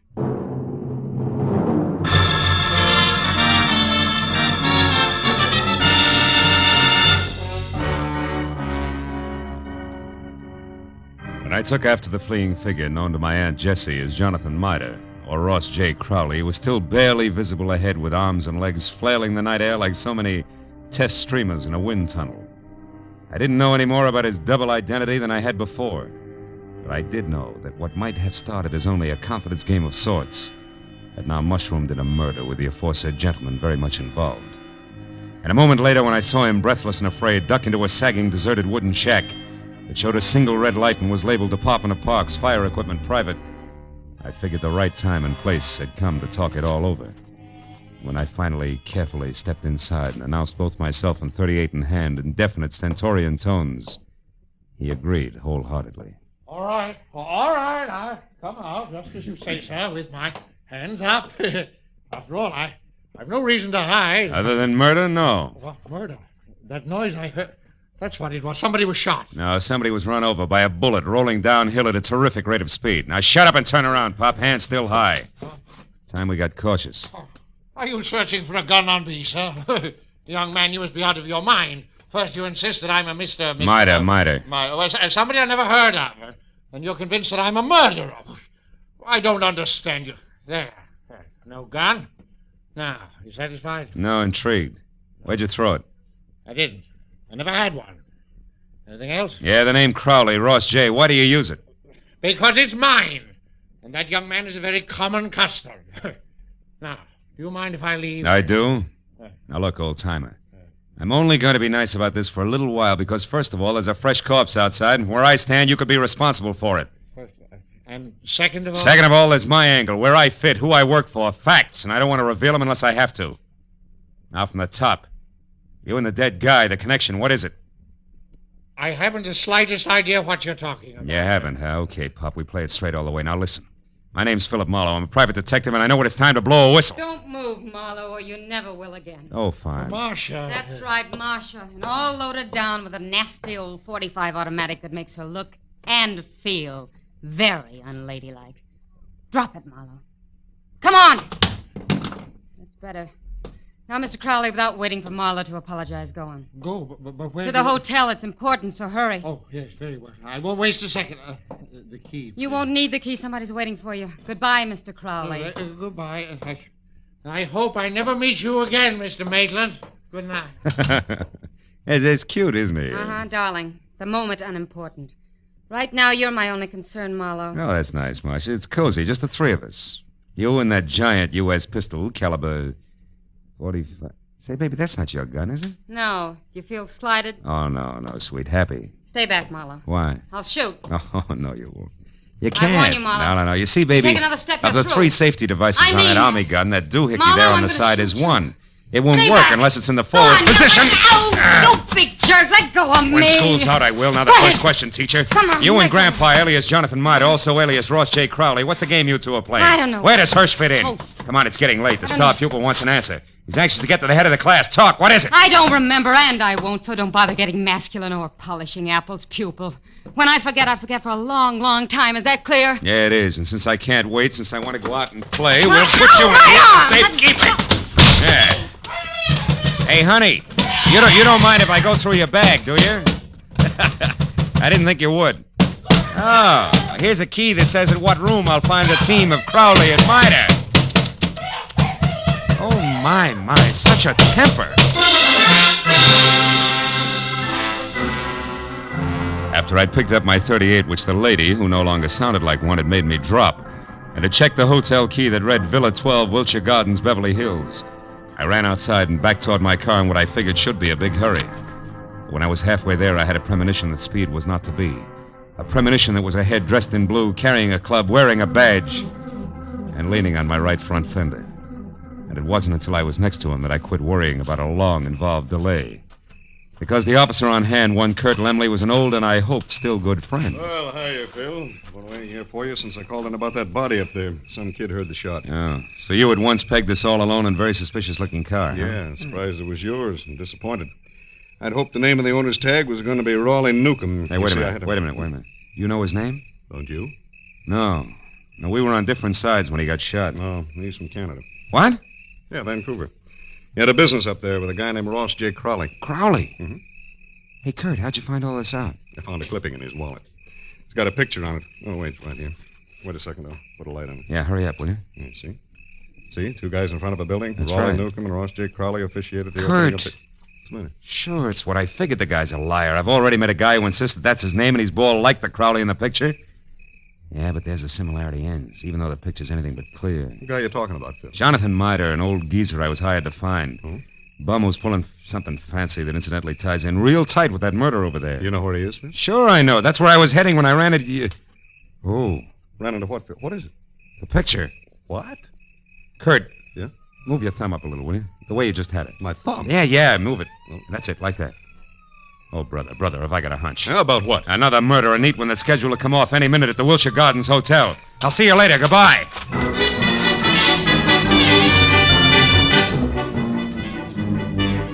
At best, it was 10 screeching stop-and-go minutes from Coldwater Canyon Park across Beverly Hills to the Wilshire Gardens Hotel on the boulevard of the same name. And all the way, I kept hoping, over time, that one of two things was so. Either my hunch was wrong and nobody else was going to get hurt for a while, or it was right and I was still on time. But when I was there, parked and running toward the Villa number 10, which was a silent stucco square, choking to death under ivy, and showing only a single light in the living room, I was almost sure that it was going to play still another way. Me right and too late to do any good. When I tried the door and found it open, and inside saw at once the letter propped up against a lamp on an end table that I'd been afraid I'd find, there was no longer any doubt. And even as I crossed the room, I knew that I was going to read a suicide note addressed to the police, telling them that the undersigned Ross J. Crowley had taken his own life, as well as that of the partner he'd been stealing from, Raleigh Newcomb, who had currently been pursuing him. But I didn't know until I reached for the letter to make sure that I'd figured right was the last line, just before the signature. It read, "Also, rather than face the humility of being dragged through the courts for killing Newcomb, I have taken the life of a man who would have caught me. A private detective named Philip Marlowe." You read well, Marlowe. What? Especially when it's your own obituary. No, don't move. Well, Mr. Hirsch, huh? Or do I call you Crowley now? Doesn't matter, Marlowe. Suit yourself. What does matter is that you're not quite the boy genius you think you are. Meaning what? Meaning Marcia. You talked to her at the Plumes, then she talked to me. Between the two of us, we've maneuvered you around just like we wanted to, so we could include you in our plans. In other words, Marlowe, when Marcia sent Mida here from the park, we knew you'd follow. Marcia's reliable. Yeah, all year round, I'll bet. Okay, Crowley, so the one with two heads isn't Jonathan Mida, it's you. You is Eldon Hirsch here in L.A. Is Ross J. Crowley, Newcomb's partner up in Canada. A crooked partner, Crowley, who, when he knew he was going to be caught, decided to kill himself, but with another guy's body. Jonathan Mida, so it wouldn't hurt. Exactly. Also, Marlowe, nobody will bother to look past what will pass as Crowley's body for the murderer of Newcomb, who I didn't expect on the scene. I think you'll admit it's all accounted for in that letter there in Crowley's, my handwriting. Bravo, you've skipped nothing. Now, what about me? Yes, you. You must go before Jonathan Mida, you know. Otherwise, the coroner might find something wrong with the sequence of deaths. So it's you first, then Mida. Who no doubt is unconscious in the bedroom right now? No, Mr. Marlowe, who no doubt is standing right here listening carefully. Mida, you crazy fool. Stay where you are. No, Mr. Crowley, I won't. That way I die. This way, at least I have a chance. Yo, Crowley! My shoulder. Mida, you all right? Yeah, I think so. Just winged. Oh, you got him, didn't you, Mr. Marlowe? Yeah. No. No, Jonathan, you got him. That rush did it, you big... Bum, Mr. Marlowe? Yeah, bum.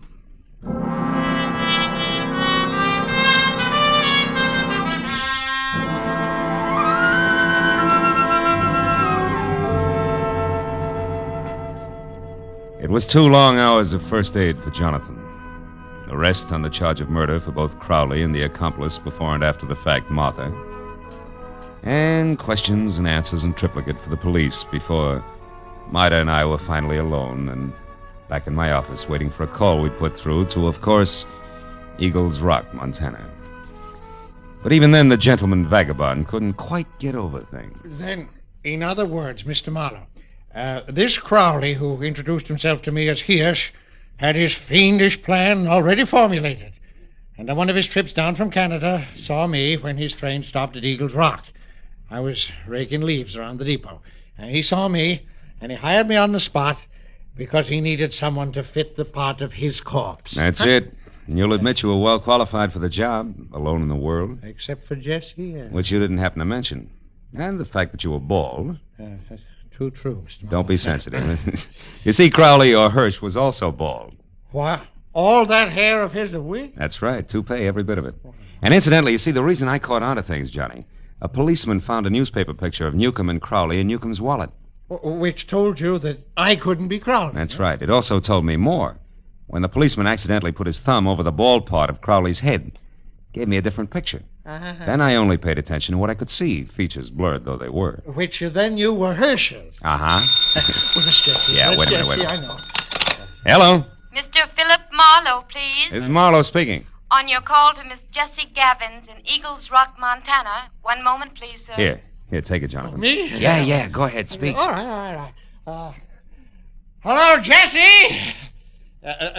Jessica. Yeah, this is Johnny.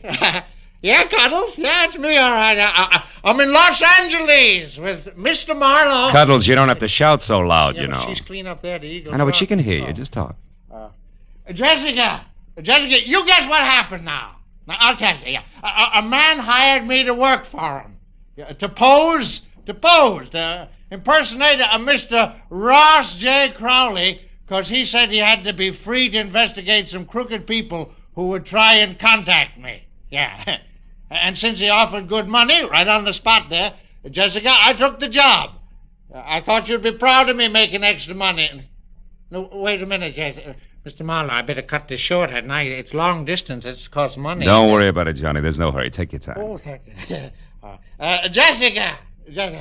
Now, what this man really wanted, you there, Jessica? Was to use me as a corpse. That's right, a body. No, his. I feel fine. You see, he was going to put his rings on me, another identification, then knock me unconscious and get me to the river and...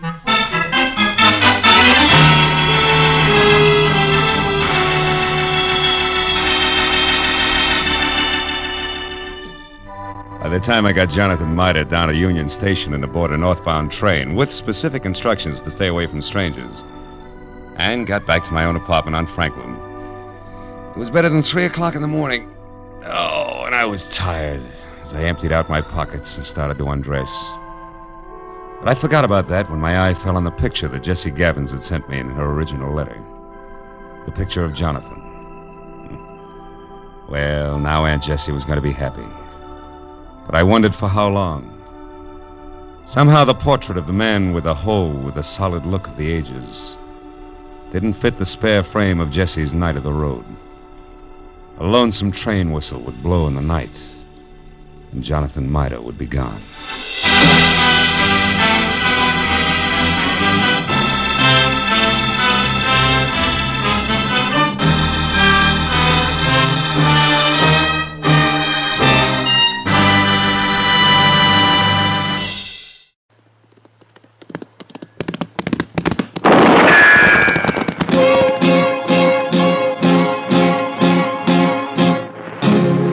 Gunsmoke, brought to you by Chesterfield. Chesterfield packs more pleasure because it's more perfectly packed, thanks to Accuray. They satisfy the most. Around Dodge City and in the territory on West, there's just one way to handle the killers and the spoilers, and that's with a U.S. Marshal and the smell of Gunsmoke.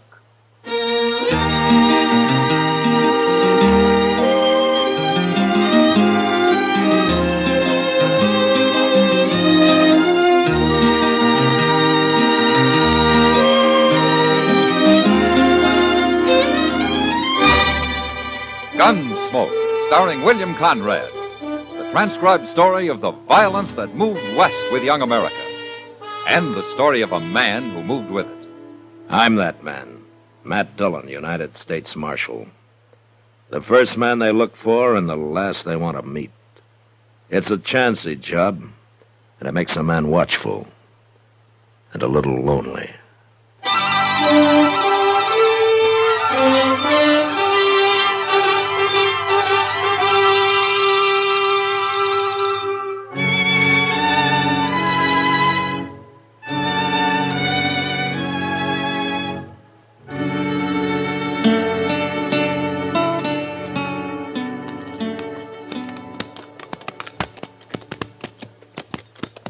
You know that man, Shelby? No. Looks like some kind of tenderfoot to me. Who else is camping in a grove of trees got no water? We have a little talk with him.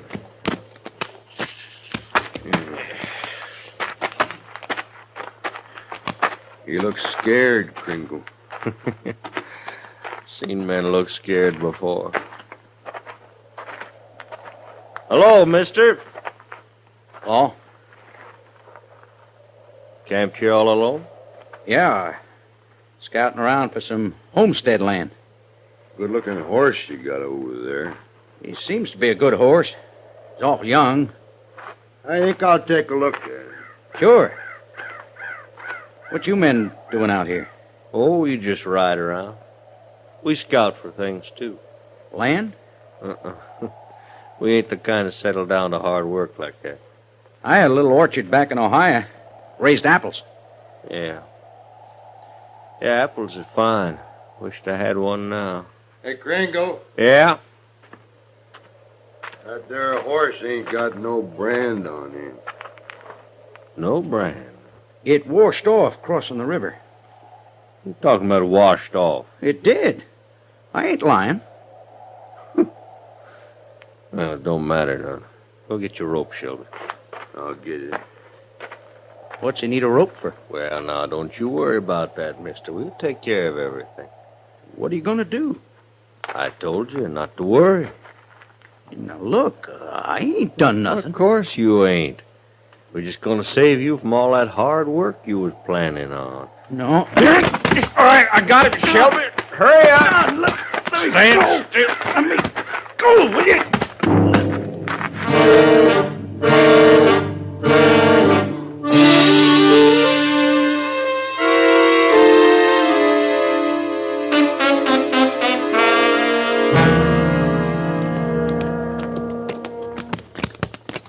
Maybe there's water in this grove, Mr. Dillon. Well, if there is, somebody's dug a well, Chester. Oh, you been here before? I've passed by. I swear I'm going to start toting me a water bag. That's the easy way, Chester. Bet it is. Yeah, somebody's had a campfire here recently. Yesterday sometime, I'd say. Yeah. That big rain last night washed out all the prints. So. It sure did. Doggone it, there's got to be a spring here somewhere. I'm going to take a look. You're wasting your time, Chester. I don't mind. I never saw a man who needed the comforts of home more than he does.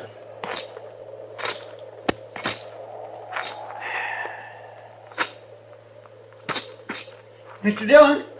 Mr. Dillon, come here, quick! Huh? Look. Yeah. Lynched. Scared me half to death. I seen him hanging there. It isn't a very pretty sight. There ain't no horse around. Where's his horse? They probably stole it. And then they caught up with him and took it back. Who do you suppose done it? I don't know. I don't know how we're ever going to find out. Now, come on. Let's cut him down. And get him into the ground.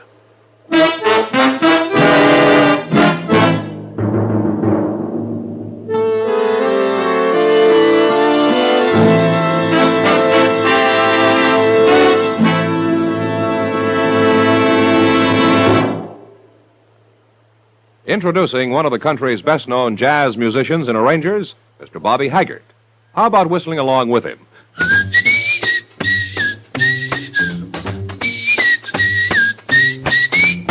packs more pleasure, packs more pleasure. Chesterfield packs more pleasure because Chesterfield's more perfectly packed.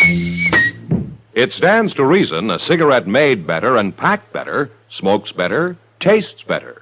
And Chesterfield is more perfectly packed by Accuray. This electronic miracle removes human error in cigarette manufacture. So Accuray Chesterfield is firm and pleasing to the lips, mild yet deeply satisfying. Yes, Chesterfield gives you something no other cigarette can give you. Chesterfield packs more pleasure because Chesterfield's more perfectly packed. To the touch, to the taste, Chesterfield packs more pleasure because it's more perfectly packed by Chesterfield. Mild, yet they satisfy the most.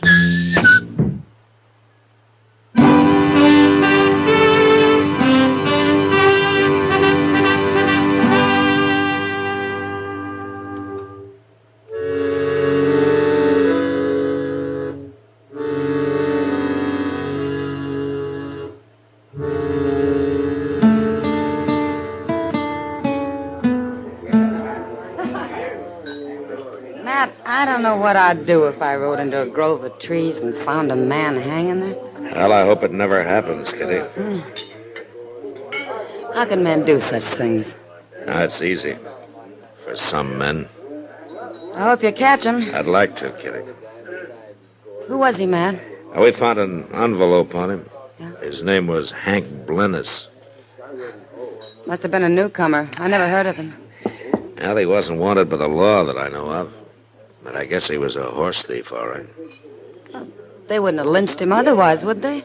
No, Then why don't you find out who's had a horse stolen recently? they wouldn't likely be talking about it now, Kitty.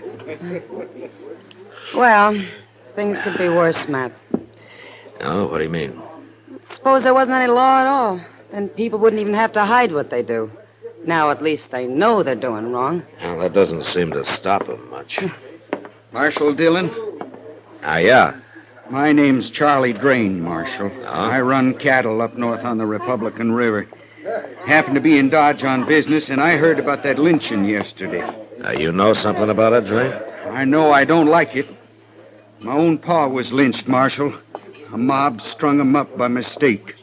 I was just a boy, but I seen him do it, and it's laid in my mind ever since. Yeah, I can understand that. But, what about this lynching? It's a big thing with me, Marshal. I can't endure seeing no lynchers get off free. Well, I don't like it myself, Drain. Then you do something about it, or I will. Now, Matt.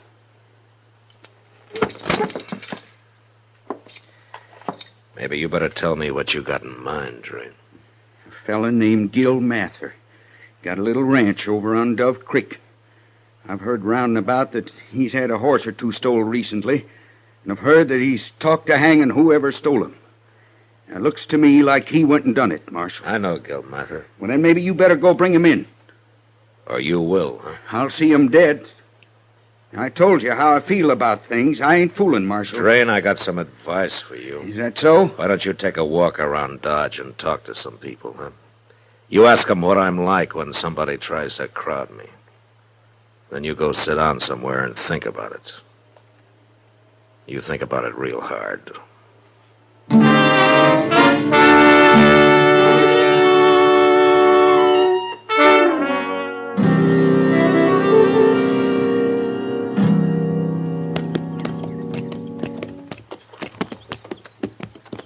I didn't know Gil Mather was married, Mr. Dillon. He isn't, Chester. Well, then who's that boy in the corral yonder feeding his horses? That's Billy Driscoll. He works for Mather off and on.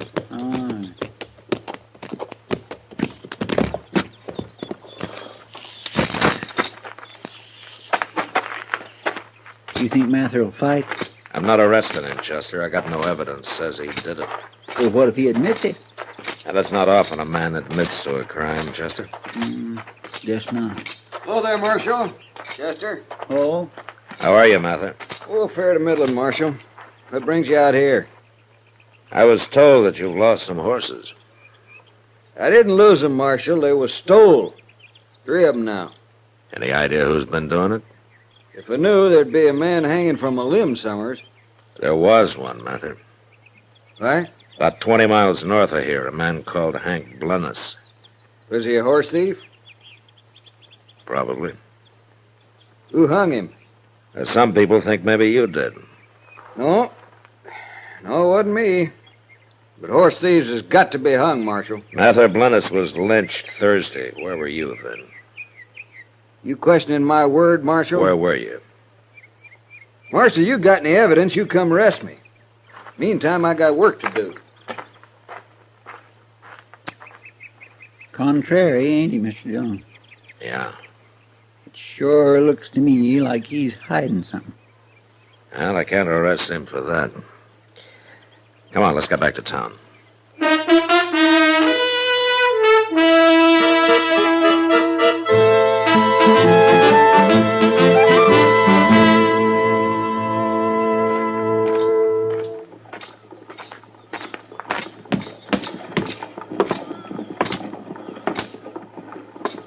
Doc? Hey, Doc. Doc, you asleep? Huh? Who said that? Oh, it's you, man. You sure don't do much to dress this town up, Doc. Oh, what man's got a better right to sit out here and rest his eyes for a few minutes? No? I was up the entire night nursing old Mrs. Jackstone through a fever. Well, maybe we ought to tie a sign on you explaining that, Doc. Folks might not understand otherwise. Oh, folks can go hang. I'm here if anybody needs me. Well, a man would have to be mighty sick to need a doctor who looks like he's sleeping off a drunk. Don't harp at me, Mad Dillon. From what I hear, you're not exactly distinguishing yourself at your own trade. Well, you got me there, Doc. Yeah, you bet you laugh. And since you admit it, then I won't say any more to you. Well, good. Even though it does kind of look bad when people can go around stringing up anybody they please, and with no interference from the law. Yeah, well, thanks for not saying any more about it, Doc. Oh, I'm not one to twist the knife. Now, you know that. Oh, sure. Marshal Dillon, I want to talk to you.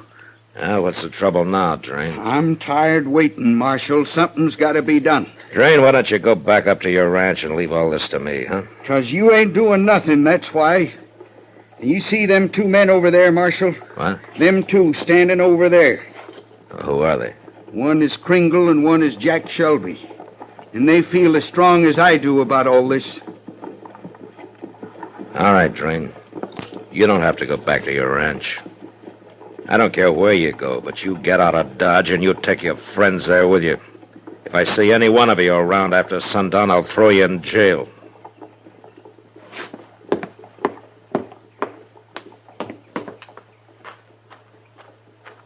I take it back, joking you, Matt. You are kind of up against it. You know, Doc, I just thought of something. Eh? What? That fella Blennis was obviously a dude. He wasn't even wearing the right kind of clothes for a man who'd been out here very long. Maybe he wasn't a horse thief at all. Then why would anybody lynch him? Well, I'm going over to the stable, Doc. Maybe Moss Grimmick can help me.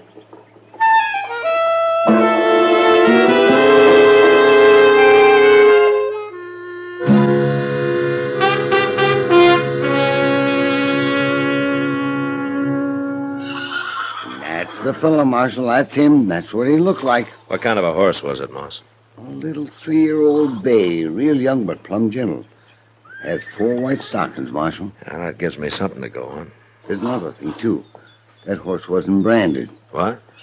Well, I raised him myself, and I just never got around to putting no mark on him. Except for no good stuff I bought. What stuff? Oh, a fella sold it to me, some kind of chemical powder. You wet it and then kind of paint your brand on with it and supposed to take the hair off. But it don't work. I tried it on another animal. It just washed right off. Ah. Then whoever's got that little bay of yours could put his own brand on him, huh? I'm a real fool, Marshal, believing you can brand a horse rubbing a little chemical powder on him. Well, we all get taken sometimes, Moss.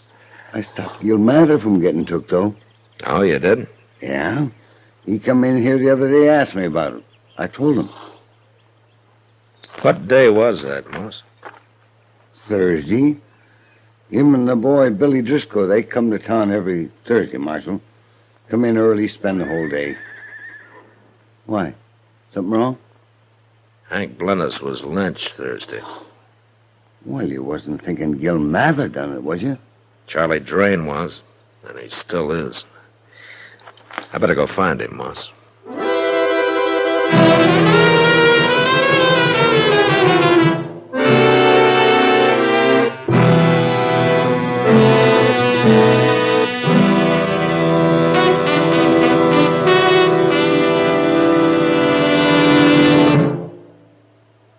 Say, where are you listening to Gunsmoke? In your car? Getting ready for dinner? Oh, I see. Just relaxing in your favorite easy chair. Well, I'd say you're in a good spot right now to really enjoy a Chesterfield. You see, Chesterfield packs more pleasure because it's more perfectly packed. It stands to reason. A cigarette made better and packed better smokes better, tastes better. And Chesterfield is more perfectly packed by Accuray. This electronic miracle removes human error in cigarette manufacture. So Accuray Chesterfield is firm and pleasing to the lips, mild, yet deeply satisfying. Yes, Chesterfield gives you something no other cigarette can give you. Chesterfield packs more pleasure because Chesterfield's more perfectly packed. To the touch, to the taste, Chesterfield packs more pleasure because it's more perfectly packed. Buy Chesterfield. Mild, yet they satisfy the most.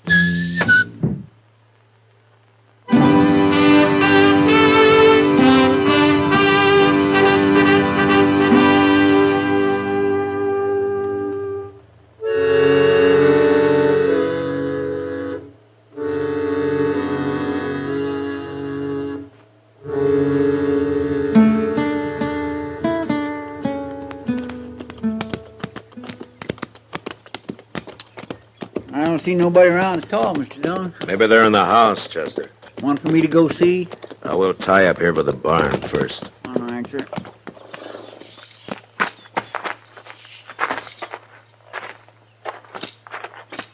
Could be Mather and the boys eating their dinner, Mr. Dillon. At least you hope so, huh? Well, any man gets a little hungry now and then. Wait a minute, Chester. Why, there's Charlie Drain. Yeah. They was in the barn. Them other two fellows, they must be Kringle and Shelby you told me about. Yeah, that's them. What are you doing out here, Marshal? I'm looking for Gil Mather, Drain. He ain't around. Chester. Yes, sir. See if he's in the barn. I said he ain't around, didn't I? Go ahead, Chester. Yes, sir. And don't any one of you try to stop him. Now, which one of you is Kringle and which is Shelby? I'm Kringle, he's Shelby. Why? Now, it's my job to know who people are, that's all. Well, now you know. Yeah, now I know. If you ask me, it's your job to punish criminals, Marshal. You're right, Drain. Well, you ain't been doing very good at it. I'm kind of slow sometimes. You're too slow. Mr. Dillon. Mr. Dillon. They're in there. Gil Mather and the boy, both of them. Don't stand in front of me, Chester. They're dead. These fellows went and hung them, both of them. Keep your hand away from that gun, Kringle. But you can't blame me. Me nor Shelby. It was Drain's idea. He paid us to come along with him, is all. Billy was just a kid. Why'd they have to hang him for? So he was a kid. He was keeping mighty bad company, now wasn't he? Drain, both the boy and Gil Mather were in Dodge the day Hank Blennis was lynched. Are you sure of that? There are witnesses. I don't want no more part of this. Come on, Shelby. Hold it, Kringle. Well, you ain't stopping me, Marshal. Is that your bay horse over there? With the 4 white stockings? What about it? It's pretty smart of you to lynch a man rather than shoot him when you go to steal his horse. What are you saying, Marshal? They hung Blennis, Drain. I guess they figured helping you with Mather and the boy would put everybody off their track. So they lynched him. They done it. Why, you dirty dogs!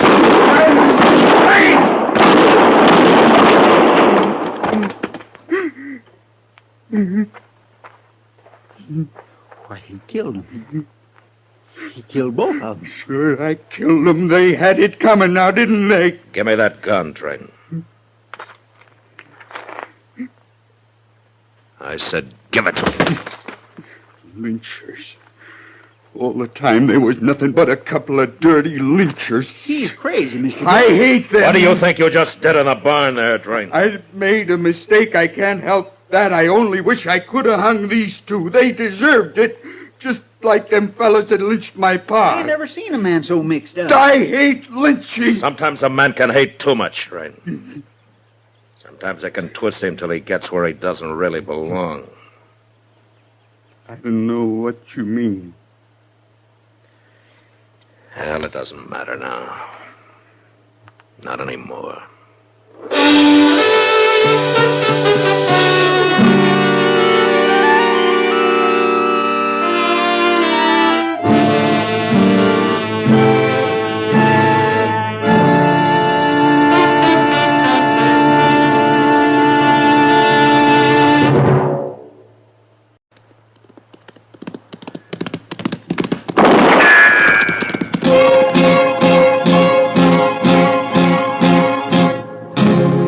Gunsmoke, brought to you by Chesterfield.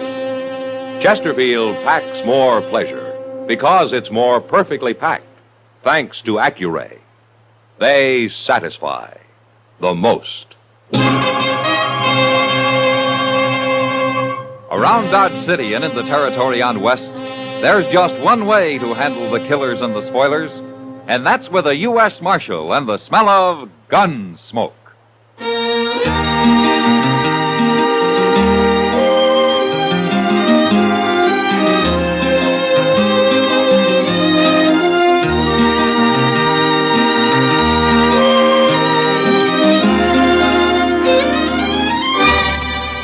Gunsmoke, starring William Conrad. The transcribed story of the violence that moved west with young America.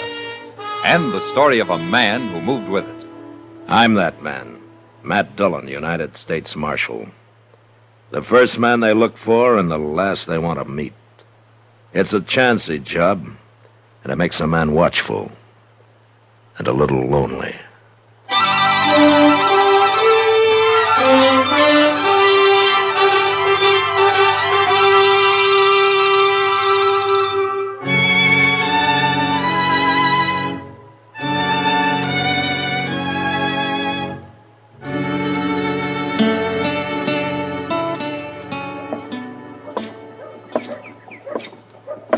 Oh, morning, Kitty.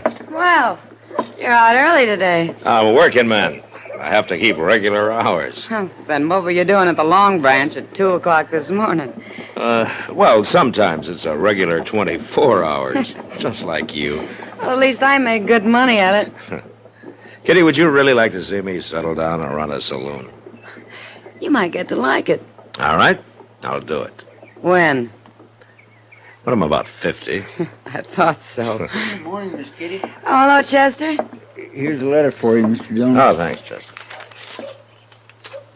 The envelope says it's from Judge Rambo over in Wichita. Mm-hmm. Anything important? Yeah, it's a court order for eviction. Yeah, seems Brandon Teague didn't file legally on his land over by Wagon Mound. Did you say Brandon Teague? Oh, do you know him, Kitty? Everybody knew him around Abilene. Yeah, he had a pretty bad reputation then, I guess. Doesn't he still? Well, I haven't seen him for some time, but he's married now, and he's trying to prove up some land. Well, I don't envy you trying to put him off it. Brandon Teague never shoved very easy, that I recall. Well, we'll ride out there this afternoon, Chester. Be sure your gun's loaded, Matt. Yeah, well, maybe I won't need it, Kitty. Want to bet? No, I guess not.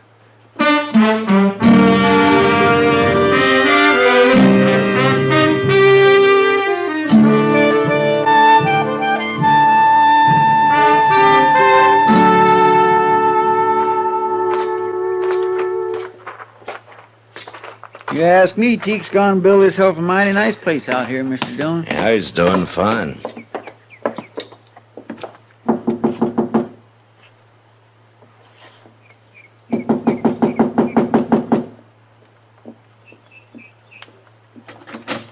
Hello, Teague. Hello, Marshal. Chester? All right, Teak. What brings you out this way? Well, here. You might as well read it yourself. What's this? Court order. Immediate eviction. What's this all about, Marshal? I got my deed to this place. Yeah, but you failed to register it at the land office, Teak. Nobody told me about that. I'm sorry. You'll be a whole lot sorry you try to put me off this land, Marshal. Brandon, who are you talking to? You stay inside, Sarah. It ain't nothing. Well, then it won't hurt if I come out. This is my wife, Marshal Dillon and Chester Proudfoot. How you do, mister? Ma'am? Is there trouble, Brandon? They say we got no legal right to this place, Sarah. I didn't register the deed or some fool thing. Oh, no. Now, don't you worry. Ain't nobody gonna move us off, law or no law. It's a court order, Teak. I ain't wore a gun since I got married, Marshal, but I can sure go put one on. We're going to have a child, Marshal. Most any day now. And we ain't moving. We ain't starting over again. Oh, if we have to, we can do it. I'd rather die and see you go to fighting again, Brandon. Now you think on it. It's a hard thing for a man to swallow, but I can't go agin her. I ain't putting on my gun. Now, why don't you go in and tell her that? When'll I tell her we got to get off the place? Oh, there's no hurry. What about that immediate eviction? Well, I'll be responsible for that. I guess I ought to be grateful to you. No, Teague, not to me. Well, goodbye. Bye, Marshal. Chester. Bye, Teak.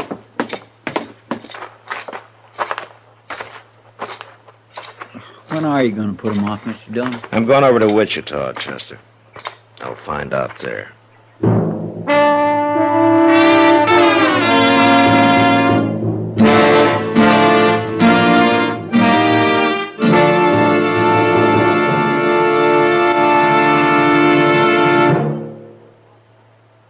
You've heard Bobby Haggart whistling it on radio and television. Right now, a country-style version. Okay, partners?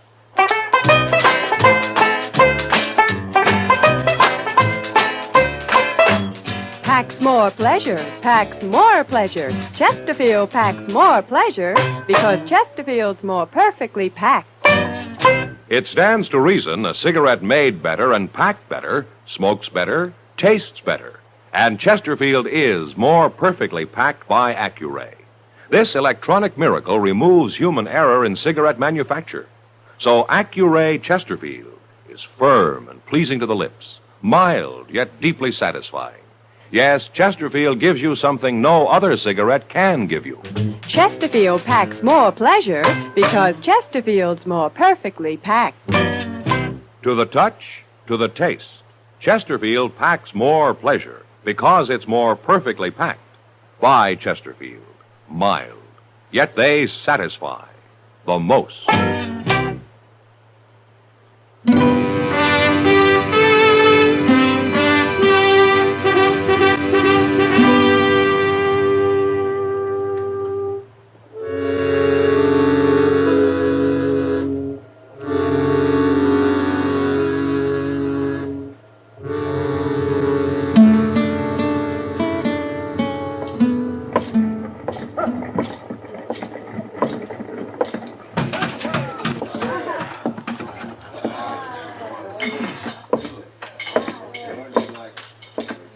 Hello, Judge. Marshal Dillon, what are you doing in Wichita? Well, I came to see you. Oh, that's so? It's about that court order you sent me, Judge. Which court order, Marshal? The one to evict Brandon Teak off his land near Wagon Mountain. Oh, that. Yes, I remember. What's the trouble? Is he putting up a fight? No, he isn't. Well, he sure must have changed. I remember Teak around here. He was a wild one. Well, he's married now, Judge. As a matter of fact, they're expecting a child any day. A child? Mm-hmm. So, I told him that they could take their time about moving. Take their time? Yeah. That order was to evict them at once, Marshal. Yeah, I know that, Judge. There's no room for sentiment in the law, Marshal Dillon. What's right is right, and what's legal is legal. Look, Judge, Teek's been on that land for over a year. How come this business about failing to register his deed just came up? It was only recently brought to my attention. And who brought it to your attention? Lee Sprague. Not that it makes any difference. Lee Sprague, huh? He owns a lot of land around Wagon Mound, doesn't he? And he's filed on this. There's nothing irregular about it, Marshal, if that's what you're thinking. Well, legally, I'm sure everything's correct, Judge. You can't argue with facts, Marshal. Now stop being a sentimental fool and go do your duty. Brandon Teek's a changed man, Judge. He's done more than prove up that land. He's proved himself up, too. Homestead Act, 1862, paragraph 12. After 1 year, if the deed to such land is not duly recorded at the nearest government office... Oh, never office, mind, Judge. I know how it reads. Well, then start acting like it. I can hold even a United States Marshal in contempt of court, you know. Yeah, sure you can. You got a lot of power, Judge. But there's only one thing wrong. And what's that? You never learned how to use it.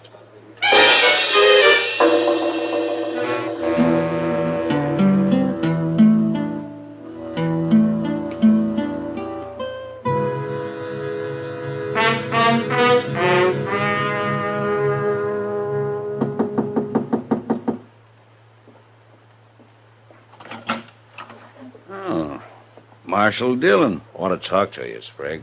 Come in. Thank you. How'd you know I was in Dodge today? I found out. It's about Brandon Teek, Sprague. Something wrong? No, not legally. Judge Rambo made that pretty clear. Want to tell me what's bothering you, Marshal? Yeah, sure. I think Brandon Teek deserves that land more than you do. Marshal, I'm in the land and cattle business, and I'm making out mighty well. No man can accuse me of ever doing anything illegal or dishonest. But everybody knows I practice sharp, and I'll go on practicing sharp, too. Even against a man like Teek, who's hung up his gun and settled down and tried to make a life for him and his family? What do you mean, his family? There's a child coming any day now. And he's better off in town, Marshal. What? My wife stayed in the country. That's why I lost her. Looks to me I'm doing Teek a favor. You got an awful easy conscience, Sprague. No use arguing, Marshal. You got your order, now go put him off. No, Sprague, I'm not going to do it. What? I couldn't hold my head up if I had any part of the kind of law you and Judge Rambo want. You mean that? I do. I ain't gonna let you stand in my way, Marshal. You're in for trouble.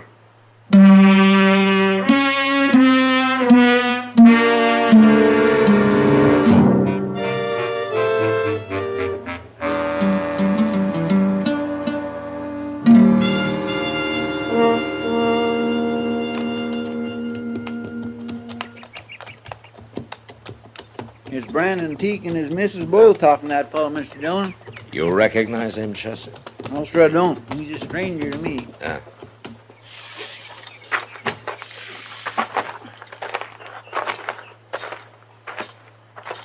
Looks like they're all head up over something, don't it? Yeah. Miss Teek hadn't ought to be standing out in the heat of the day this We'll way. let Marshal Dillon settle this, Haley. He's got nothing to do with it no more. Man, How to do, Marshal? what's the trouble here, Teek? You told me there was no hurry about our leaving, Marshal. Wait a minute. Where'd you get that badge, mister? Who are you? I'm Jim Haley, Marshal. Deputy Sheriff from Wichita. Wichita? Well, how'd you get here? I took the Santa Fe to Dodge, then I rented me a horse. Answer me, Haley. Judge Rambo sent me. I guess he felt the law needed a little enforcing down this way. He's got a court order, Marshal, just like the one you had. It's plumb legal. And I want you people to pack up and be out of here by tomorrow. Just a minute, Haley. I can take care of him, Marshal. No, Brandon, there'll be no fighting. Now, Sarah, You ain't gonna do nothing except move, Teek, and right now. No! Woman, you let go my arm! Sarah!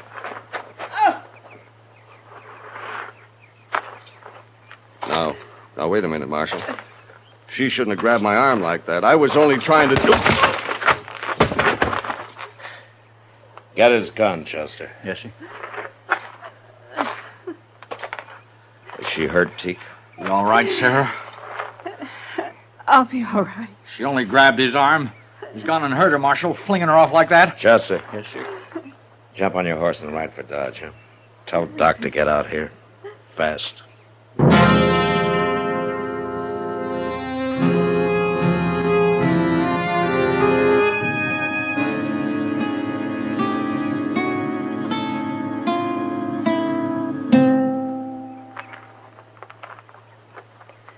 Ain't Doc never coming out of that house?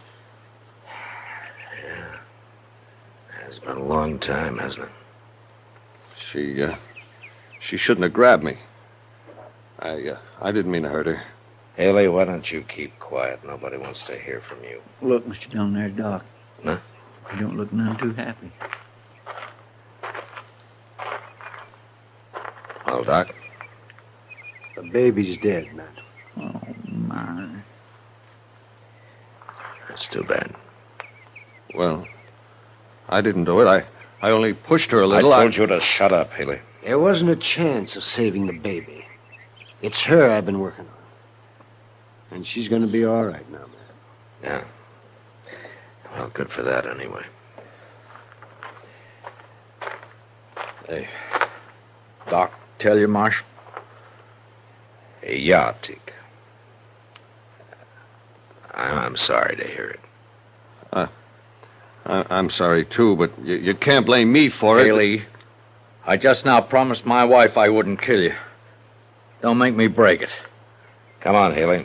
I'm taking you to Dodge with me. Now, look here. Ain't you forgetting I'm a lawman, too, Marshal? I'd like to forget it. It doesn't make me very proud of being one. I come here to do a job, and I'm going to do it. I promised her I wouldn't kill you now, Haley, but you come back here, and I promise you I will. A man can only take so much. I'll be back. No, you won't. I'm throwing you in jail for a while. Jail? Teak, as soon as your wife's better, you come see me, huh? I don't know what I can do, but things aren't going on this way.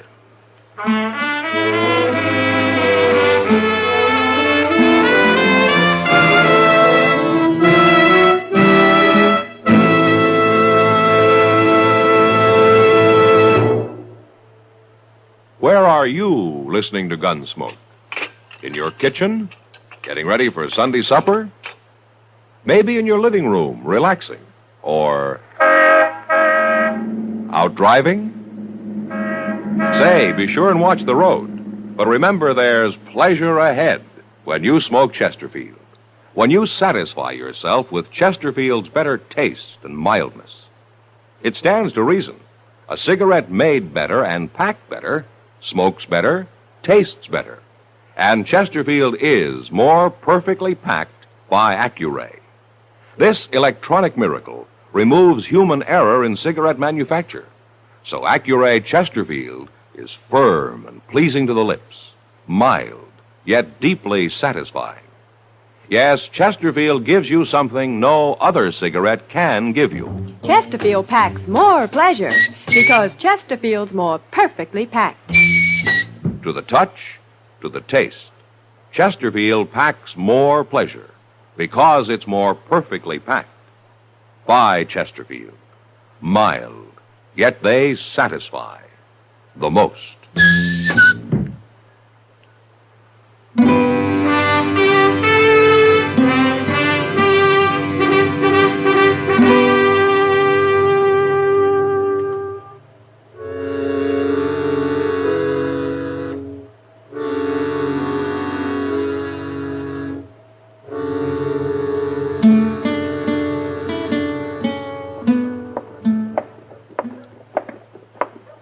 Hello, Chester. Hello, Doc. Where's Matt, Chester? In the office, talking to Lee Sprague. Sprague? It's a little late to be talking to him, isn't it? I'd say so. You sure Brandon Teague's coming to Dodge today, Doc? That's what he told me. There's a neighbor woman staying with his wife. Not that she really needs anybody now. Well, I'm glad to hear that. It's only been a week, but she's a strong woman. Oh, well, here we are. Huh? Yeah, oh, my God, he did come. Hello, Doc. Chester. Oh, hello, Teague. How's the patient? She's pretty good, Doc. Being awful brave about it, but I know how she feels. Only time will cure that. I guess so. Mr. Dillon's in the office, Teak. He wanted you to go right on in when you got here. Okay. Oh, hello, Teak. Come on in. You know Lee Sprague? Yeah, I know him. Hello, Teak. Sprague and I were over at the land office this morning. I think we got everything straightened out. What do you mean? Here. Take a look at this. What is it? That's a deed to the land you're on, Teak, and this time it's legally registered. Yeah, sure. In your name. That's right. You help him with this, Marshal?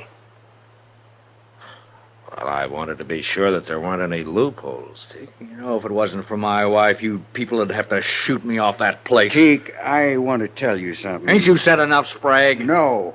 Now, listen. I'm a greedy man, Teak, and I'll take anything I can get, legally. But Marshal Dillon here has been talking pretty hard to me lately. Sure, and I've been listening to him, too. I guess I'd have gone right on, and I could have. Till I heard about your baby. Why should that matter to you? I lost my son, Teak. But I lost my wife, too. Taking my land gonna help you? You tell him, Marshal. He's not taking your land, Teak. That deed's in his name, ain't it? Didn't you go along to be sure he didn't make any mistakes? There aren't any mistakes this time. Sprague can deed that land to anybody he wants to now. All clear. And it's yours. I'm not giving it to you. It's yours anyway. I'll tell Sarah. And I'll tell her she was right all along about not fighting. Yeah. Well, what about you, Marshal? Ain't there going to be trouble you jailing a deputy sheriff? Well, as soon as he gets back to Wichita, I suppose there might be some trouble, yeah. But don't you worry about that, Teak.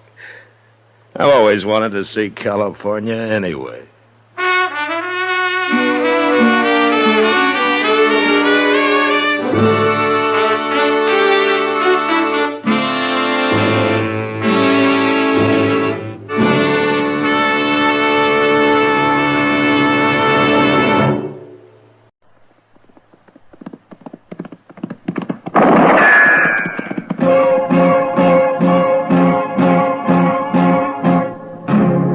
Gunsmoke, brought to you by Chesterfield. Chesterfield packs more pleasure because it's more perfectly packed, thanks to Accuray. They satisfy the most. Around Dodge City and in the territory on West, there's just one way to handle the killers and the spoilers, and that's with a U.S. Marshal and the smell of Gunsmoke.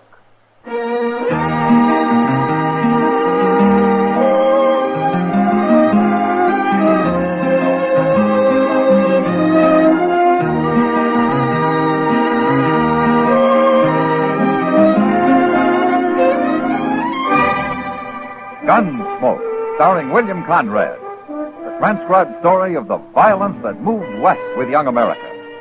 And the story of a man who moved with it. I'm that man, Matt Dillon, United States Marshal. The first man they look for and the last they want to meet. It's a chancy job, and it makes a man watchful and a little lonely.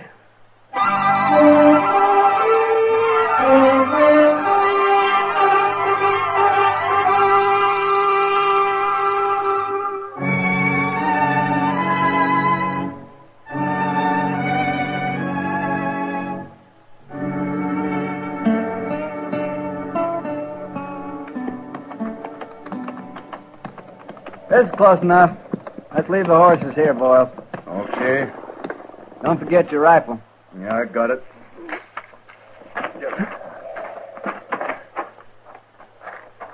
That's him over by the corral. Looks like he's alone, all right. He's alone. Who else could stand being around them stinking sheep? Must be something awful wrong with a man like that, Joe. There is. We're going to set it right. Watch him now. I don't see he's wearing a gun. Probably got one hid out nearby.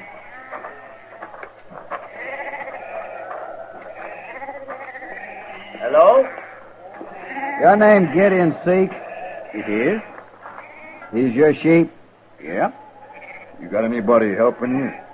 I always work alone. I notice you ain't wearing a gun, Seek. I don't even own a gun. You don't? I don't believe in killing. Well, we do. Most men do. Seek, this is cow country. You know what that means? Oh. It's my sheep. We gotta make an example of you. Other people might get ideas. If we don't, pretty soon the country'd turn white with them willies. But I only have a few. Only 24 of them. There's 24 too many. We're gonna kill them, Seek. We're gonna shoot every one of them. Oh, no. You go running to the law, we'll come back and shoot you. Well, you can't kill them. Try to stop us, we'll have to hit you on the head. I won't do anything. He's too scared, Cal. Come on, let's get to work. Oh, please, please, don't kill those animals. You just stand right there. We'll be keeping one eye on you. You start to the other end, Boyles. I'll start here. Okay. But you mustn't do it. You'll have a lot of meat left if you eat sheep meat. I don't eat any kind of meat, but you mustn't kill them. Shut up. Let's get it done, Boyles. I'm ready. Go ahead, then. Stand back, Seek. No.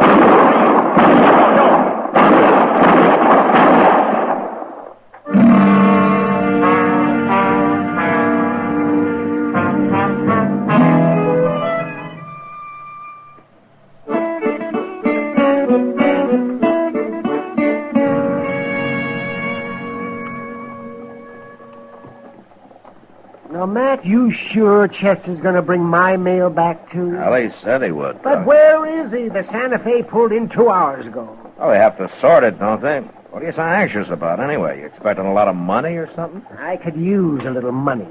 Eh? Oh, and there's a man who owes me $20. Oh. Gideon Seek. He's just getting off his wagon there.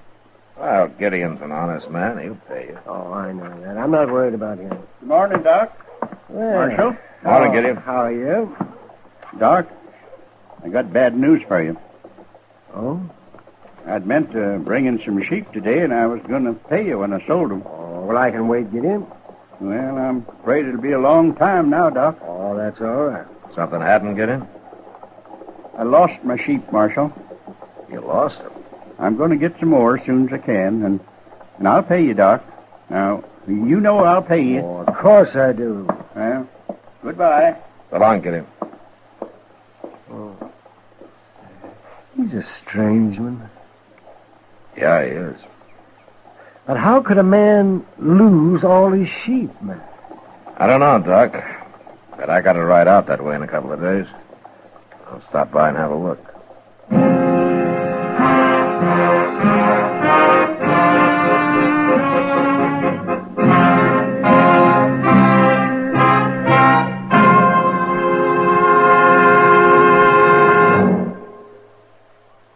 That whistling man, Bobby Haggart, really started something.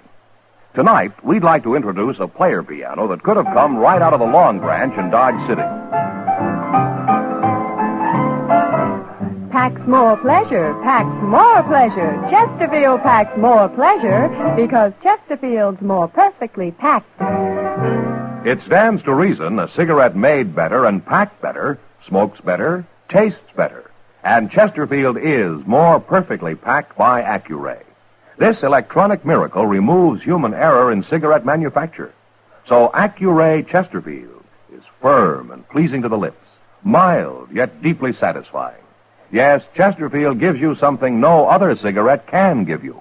Chesterfield packs more pleasure because Chesterfield's more perfectly packed. To the touch, to the taste, Chesterfield packs more pleasure because it's more perfectly packed by Chesterfield. Mild, yet they satisfy the most.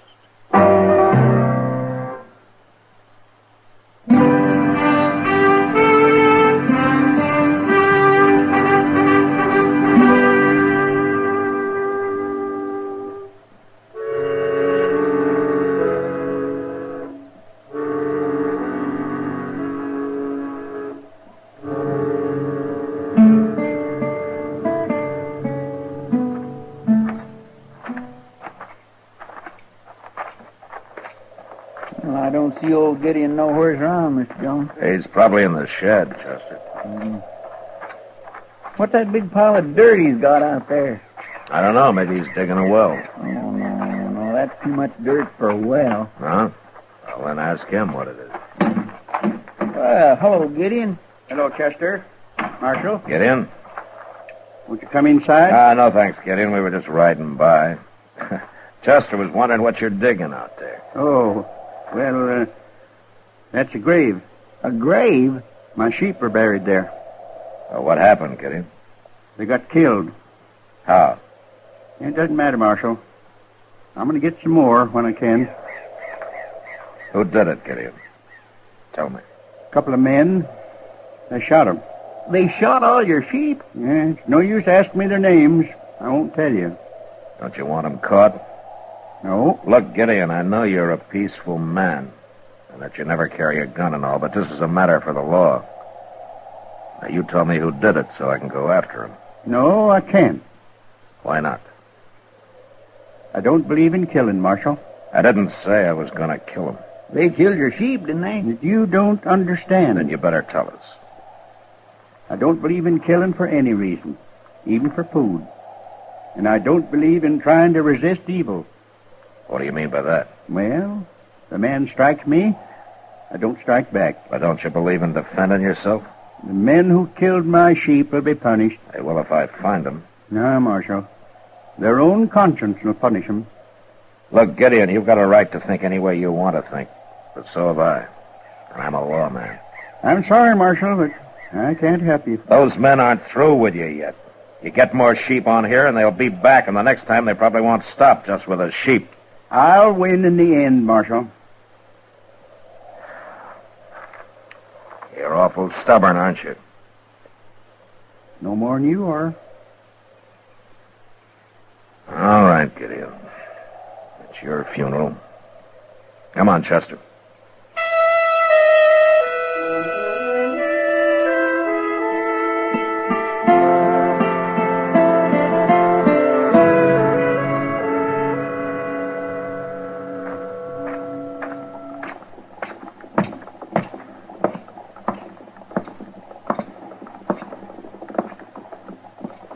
Hello, Kitty.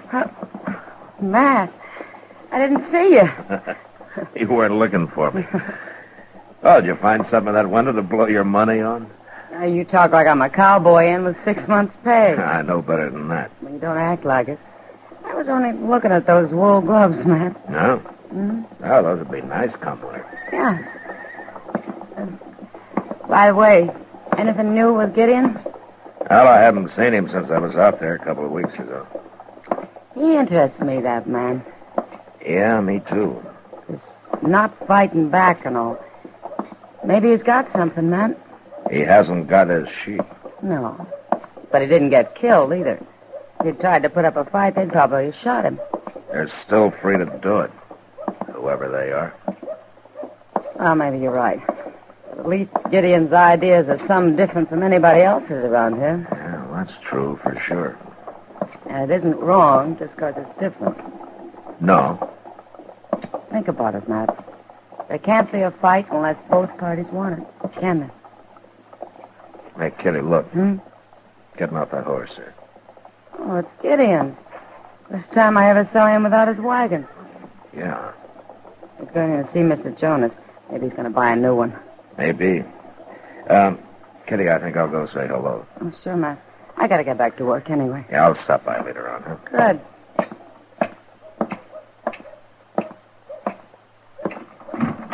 It's asking a lot of you to trust me, Mr. Jonas. Things going the way they are. There ain't many men I trust, Gideon, but you're one of them. Oh, hello, Marshal. Mr. Jonas, how are you, Gideon? Hello, Marshal. Hear what happened, Marshal? Have you told him yet, Gideon? Oh, it's not important. Not important. His house burned down, that's all. Oh? And his wagon along with it. I'm going to rebuild. Mr. Jonas told me yesterday that he's going to put me on the books for enough material to get started. Oh, that's mighty good of him. Oh, glad to do it.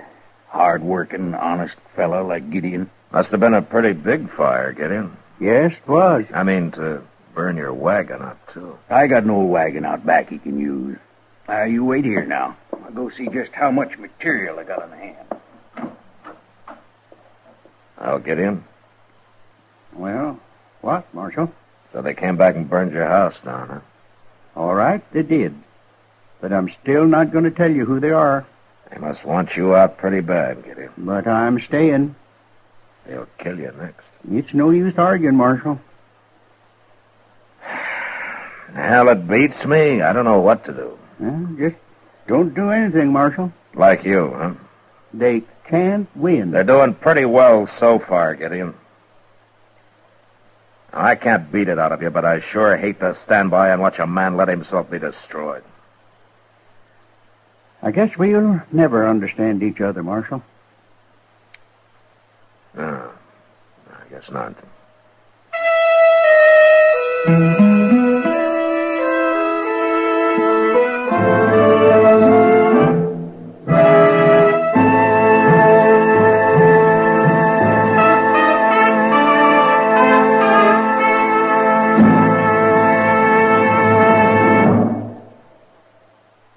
Where are you listening to Gunsmoke?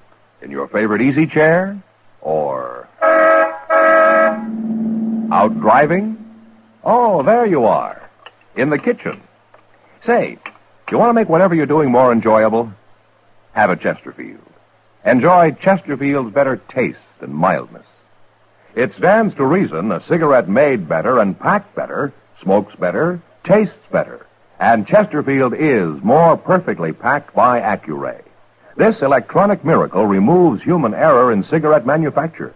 So Accuray Chesterfield is firm and pleasing to the lips, mild yet deeply satisfying. Yes, Chesterfield gives you something no other cigarette can give you. Chesterfield packs more pleasure because Chesterfield's more perfectly packed. To the touch, to the taste, Chesterfield packs more pleasure because it's more perfectly packed. By Chesterfield, mild, yet they satisfy the most.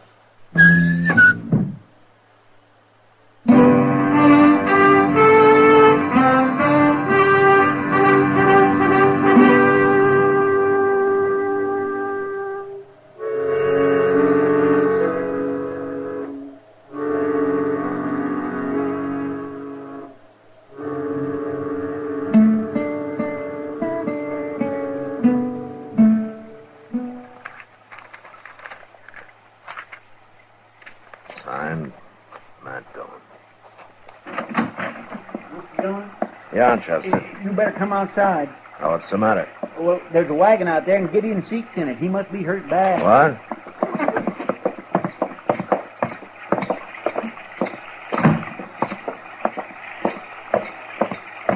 There it is. I seen it coming down the street. There was nobody driving, so I tied the horse up at the rail. Well, what happened to Gideon? I don't know. I couldn't see too good in the dark and all, so I come to get you before trying to do anything.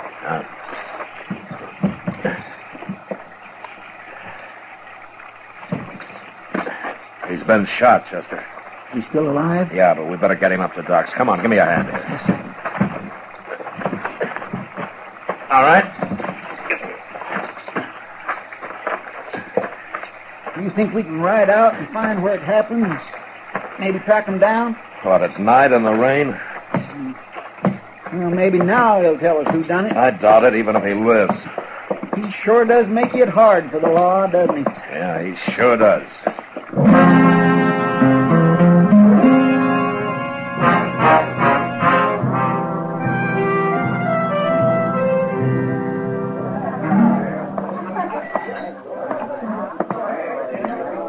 Hello, Kitty. Hello, Matt. Draw me a beer, will you, Sam? A minute.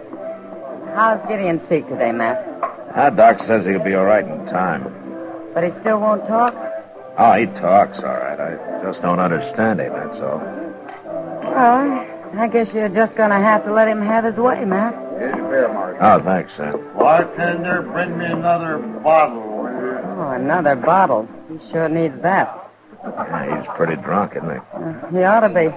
Sam says he's been here since morning.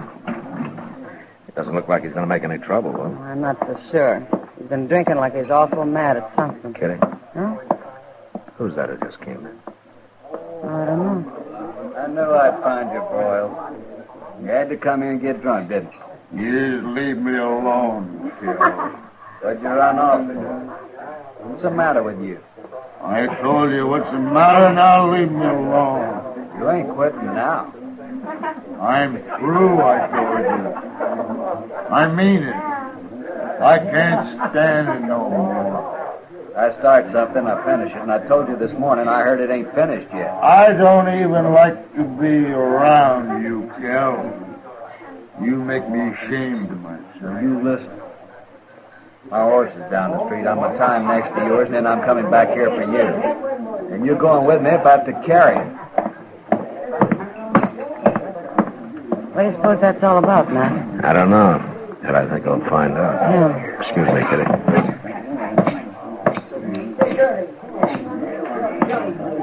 Hello, Boyles. Oh, you're the marshal, ain't you? Yeah. What's bothering you? Plenty, but it ain't none of your business. What did you do to make you so ashamed of yourself? Nothing. You're a cattleman, aren't you?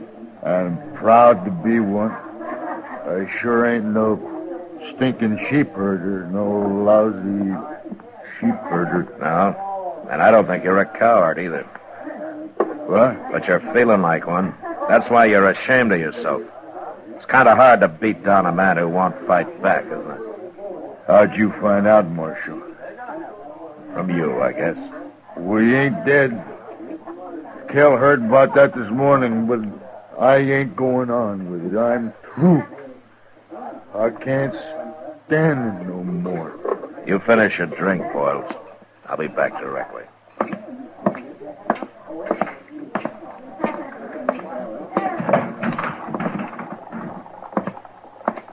Well, where are you going, Mr. Dillon? Wait right here, Chester. I may need you. Yes, sir.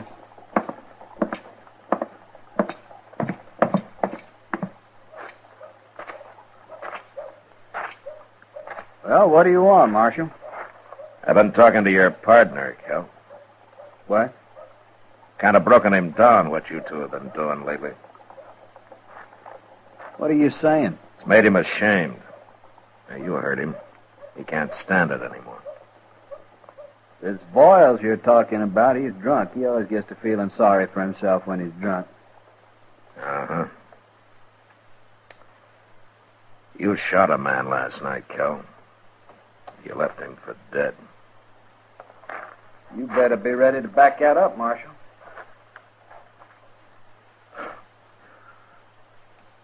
I'm ready. All right, you can have Boyles. He won't fight. But you ain't taking me.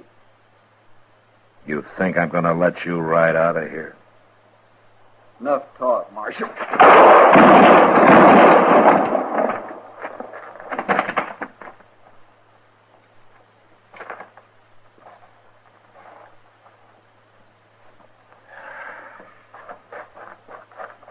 Is he dead, Mr. Dillon?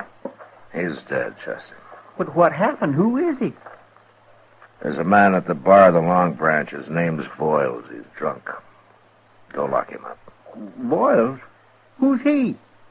Like Gideon said, Chester, Boyles punished himself. And he was wrong about Kel here.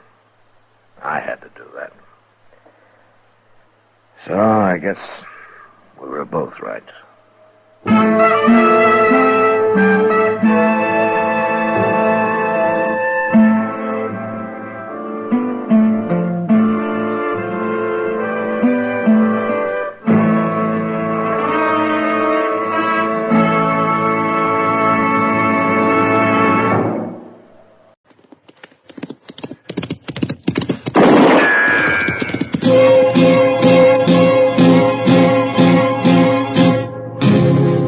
Gunsmoke, brought to you by Chesterfield. Chesterfield packs more pleasure because it's more perfectly packed, thanks to Accuray. They satisfy the most. Around Dodge City and in the territory on West, there's just one way to handle the killers and the spoilers, and that's with a U.S. Marshal and the smell of Gunsmoke.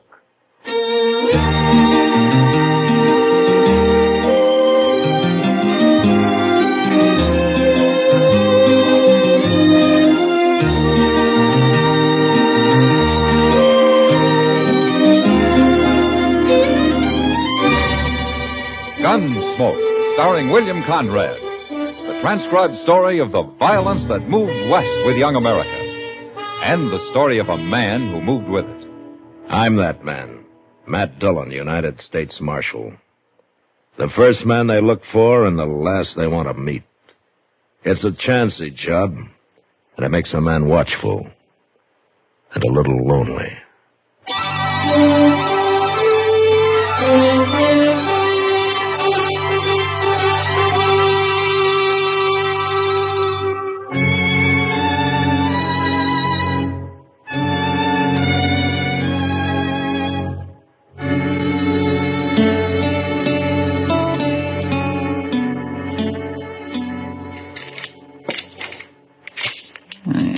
Doggone thing.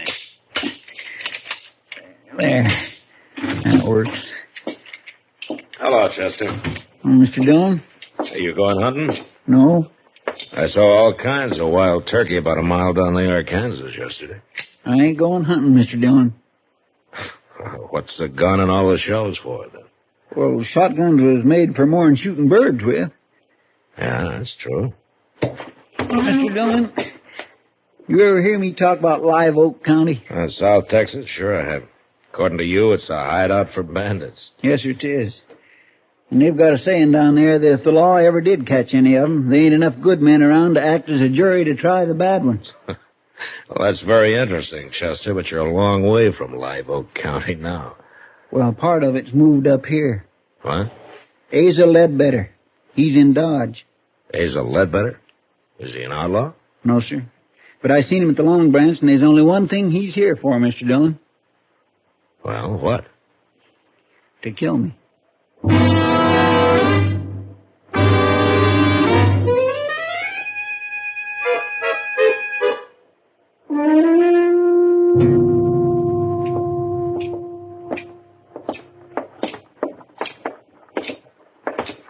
All right, Chester. So you're going to tell me why Asa Ledbetter is here to kill you? It don't matter why, Mr. Dillon. Okay. I'm going to go in there and talk to him. I'd as soon you didn't. I don't like people getting killed in Dodge, Chester. Even you. Now, you wait here, huh?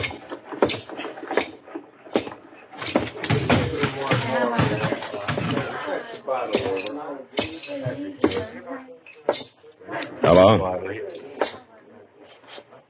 Oh, say, you're the marshal. Your name Asa Ledbetter? How'd you know that? Chester told me. Chester? Yeah, Chester Proudfoot. Well, okay, Marshal, he got my name right, but I don't recall his. What? I never heard no Chester Proudfoot. Glad to meet you, though. Buy a drink? Oh, thank you.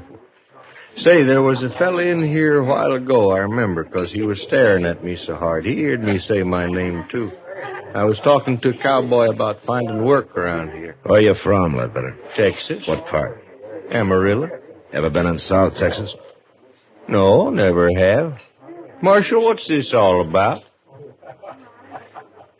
Chester thinks that you came here to kill him. Now, just look here, Marshal. I don't know this Chester fella. Never even heard of him. I don't go around murdering people. I hope that's true, Ledbetter. Of course 'tis. And I don't like nobody dragging down my good name, Marshal. Nobody is. So long. You just asked anybody from Amarillo about me, Marshal. They can tell you.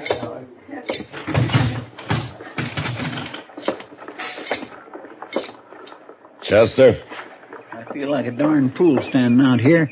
Are you sure you haven't got Asa Ledbetter mixed up with somebody else? Not hardly. He claims he never heard of you. He's been looking for me for years. Why, Chester? It don't matter why, Mr. Dillon. If I'm dead, all that matters is I'm dead. Why don't you take a few days off, huh? Go fishing or something. You don't believe me, do you? I didn't say that, Chester. Well, you'll be sorry, Mr. Dillon. You'll be real sorry.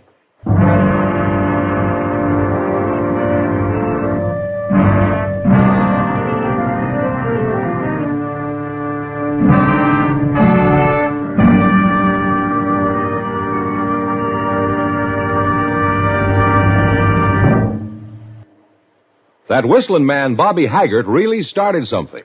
Tonight, the Calypso Boys join in. Ready, amigos?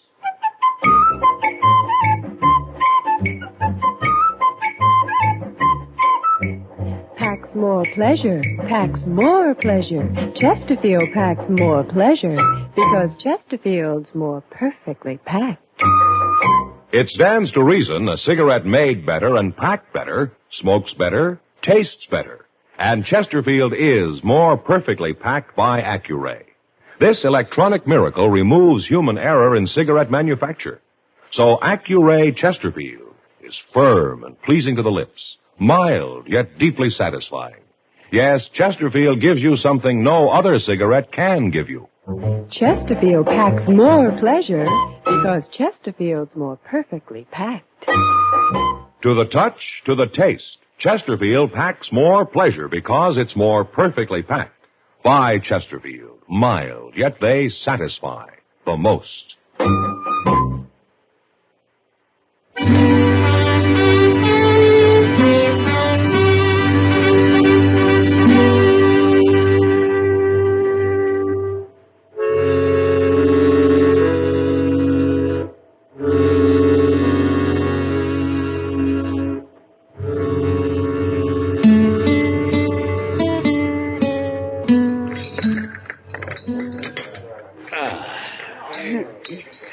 Well, Kitty, that was a real good dinner. Mm-hmm.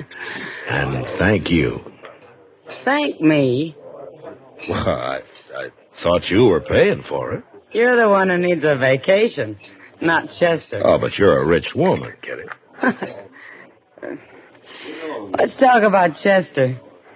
Does he really think Asa Ledbetter's after him? Well, that's what he says. Not like Chester to make up a thing like that. No. Matt? You stay here. No, I'm going with you. It's a couple of drunken cowboys. You going after him? Mr. Gillen. It's Chester, Matt, down there by the alley. Come on.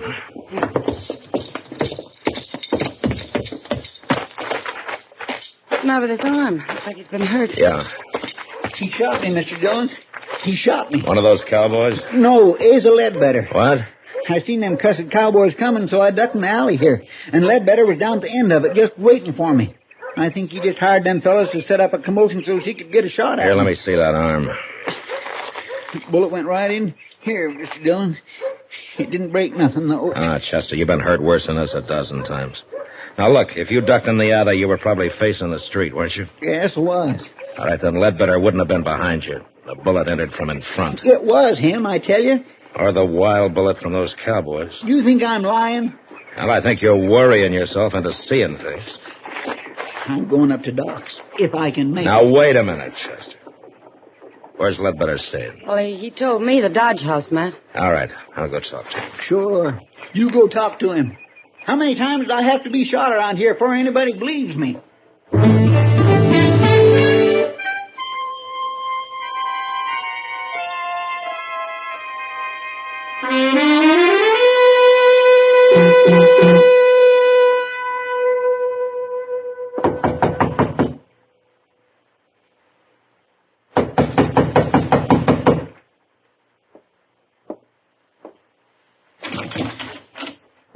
Oh, hello, Marshal. Ledbetter. Nothing wrong? How long you been in your room here? Oh, I've been taking a nap, Marshal. Up until them drunks out there woke me up. Chester says you tried to shoot him a few minutes ago. Now, Marshal, I'm getting sick and tired of this Chester. What's he trying to do, anyway? He's pretty certain about it. Bound and determined to get me into trouble. I'd doggone if I know why. There must be some reason. Well, sure, and if there is, I don't know it. I'll be glad when I find me a job and get shut of this town. Never did hear nothing good about Dodge anyway. We try to keep it peaceful. Oh, sure, but it's like you say. Probably ain't enough good men left to act as jury to try the bad ones. Uh-huh. Now, just where do they say that, Ledbetter? Oh. I don't know. You heard it before, ain't you? Yeah, I've heard it before. It's a saying down in South Texas in Live Oak County. Well, that may be, Marshal. And I heard it in Amarillo. Now, ain't that possible? Yeah, I guess it is. Marshal, listen here. If I come here to kill a man, what did I be waiting around for? A change of weather? It don't make sense, does it? No. No, it doesn't make sense. Any part of it.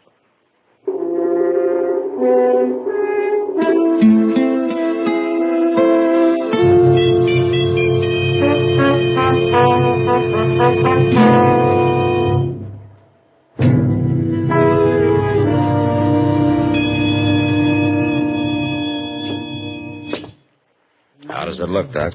Well, it's just a scratch, Matt. A scratch?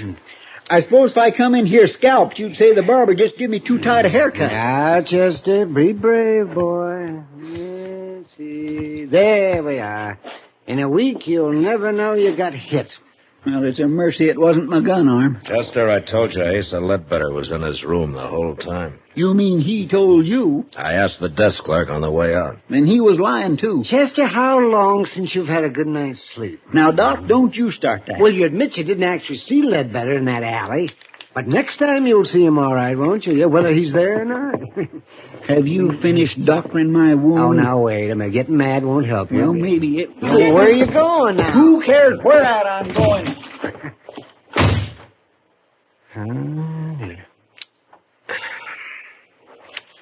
He'll get over it, Doc. Yeah, I hope so. The only thing I can figure is that he's got this Ledbetter mixed up with somebody else. Yeah. But it'd certainly help if he'd say why he thinks he's after him. Because... Matt? Yeah, what is it? Come over here at the window. Huh? What's going on? Look, down in the street. That's Asa Ledbetter. And Chester's standing there about to shoot him. I'd better hurry, Doc.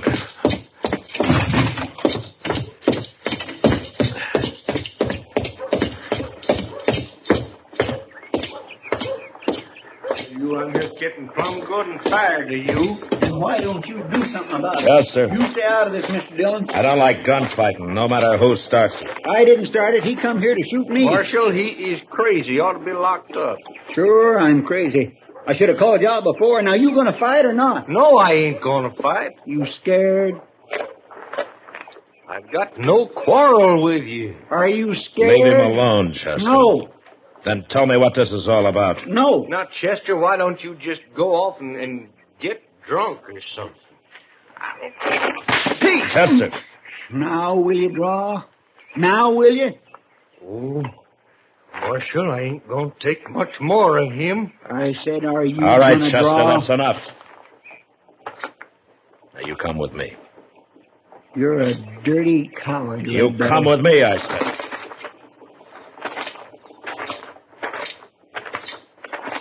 You're with him, ain't you? You and Doc and everybody. Maybe you are crazy, Chester. Sure. Oh, sure. Oh, where you going? I'm going to get me a drink. Alone.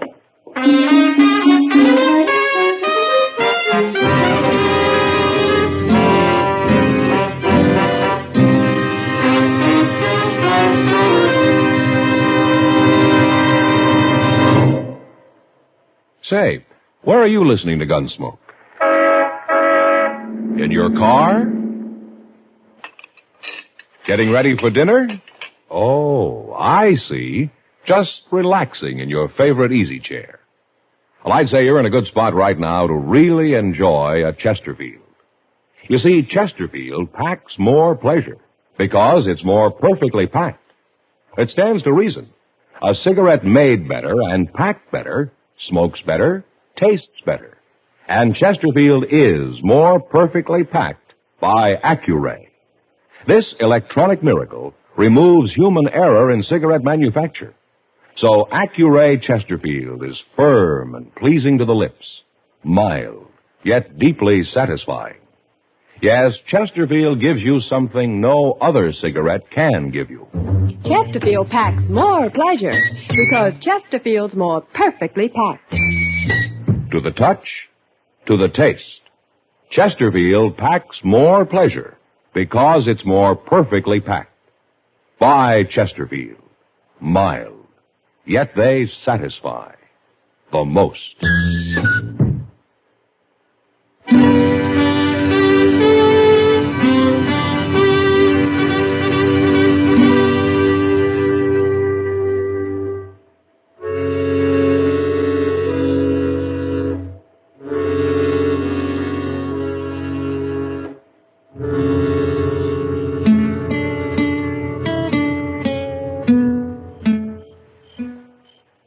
Doc? Is that you, Doc? Oh, man. Why, it's 3 o'clock in the morning, man. Yeah. You been on a call? Well, I haven't been romancing the ladies. Yeah, is Chester asleep? Yeah, he's asleep. But not in the office. Why not? Where is he? I locked him in a cell out back. You locked him in... What? He got drunk, Doc. By sundown, he was as drunk as I ever saw him. Well, maybe he needed it, Matt. Maybe it'll bring him out all this. Well, something's got to. Yes, it does. Well, I'm going to go to bed now, Matt. You better go, too. Yeah, I am, Doc. I think I'll use Chester's bed in the office tonight. I'll see you tomorrow. Yeah, good night, Doc.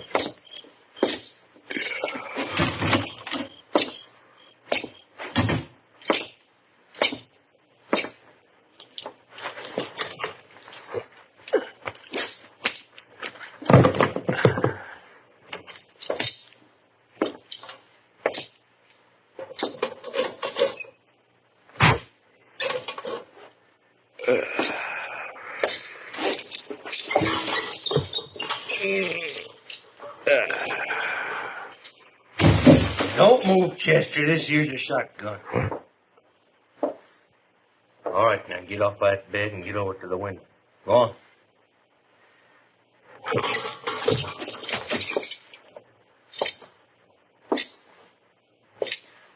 Better. I'm gonna sit down here and light the lamp now, but you just stand steady. The shotgun's right across my knees.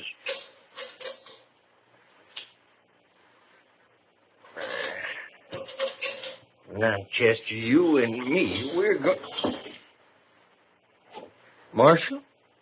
What you doing here? I was trying to get some sleep. Well, you don't sleep here. It's Chester's bed, all right. Where is he? Now, he's around. Somewhere. Where you going? Stand still. Marshal, stand still. I mean it. Thought I was just going to close the back door here. You left it open. I want it open. All right. I'll open it wide. Here, Marshal, no call for that. All right, where's Chester at? I don't know where he is, Ledbetter. You're lying. Yeah, I'm lying. He got drunk this afternoon. You brought him over here. I thought you put him to bed, but since you didn't, there ain't but one place he'd be. Right out there in that cell behind you. You walk right past him on your way in, Ledbetter. Get out of that doorway, Marshal. No. I'll shoot you if you don't. You'll shoot Chester if I do. Now move, I I say. can't oblige you, Ledbetter. I'm sorry. I'll kill you, Marshal.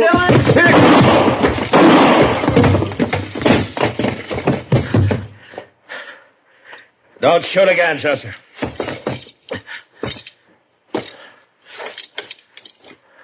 Mr. Dillon?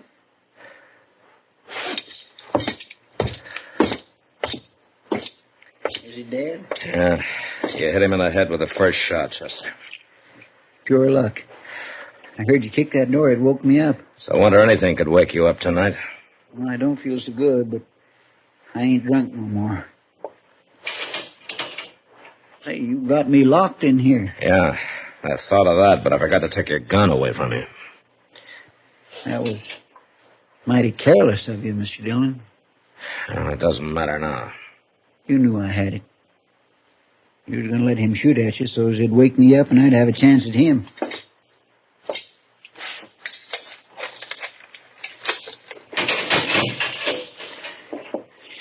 I guess I was kindly wrong about you being agin me. You know, it might have helped things if you'd have told me why Ledbetter was after you, Chester. I just couldn't, Mr. Dillon. Oh, why? It had to do with a lady. How? She's dead now. But I didn't want nobody talking about her. Saying her name. Nobody. Can you understand that? It'll be daylight soon, Chester. Let's go brew up some coffee, huh? Thank you, Mr. Dillon. Thank you.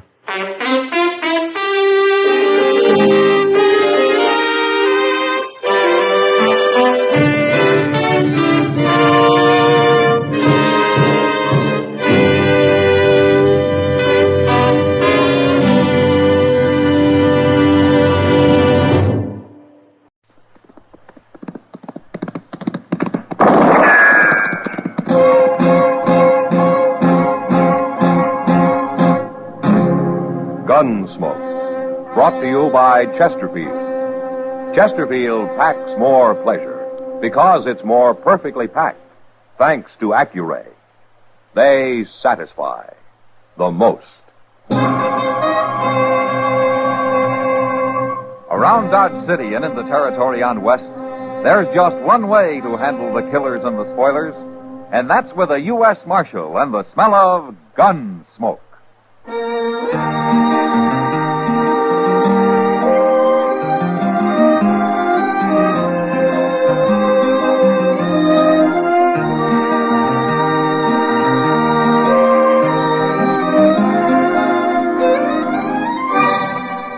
Gunsmoke, starring William Conrad. The transcribed story of the violence that moved west with young America.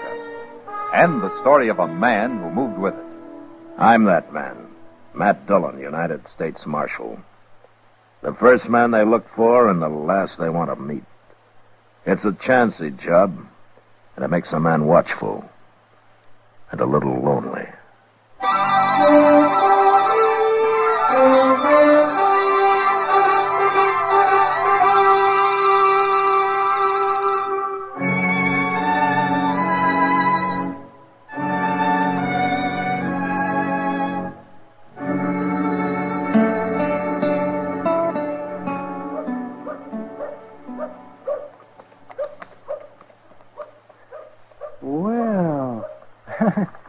Well, for heaven's sake. Matt. Yeah, what, Doc? Look at that coming. It's a Surrey. What? A 4-passenger Surrey. Oh, well, that's the first one of those I've seen west of St. Louis. What? That's Kitty up there with the driver, isn't it, Doc? Kitty? Oh, why, so it is. But who is the driver? I don't know.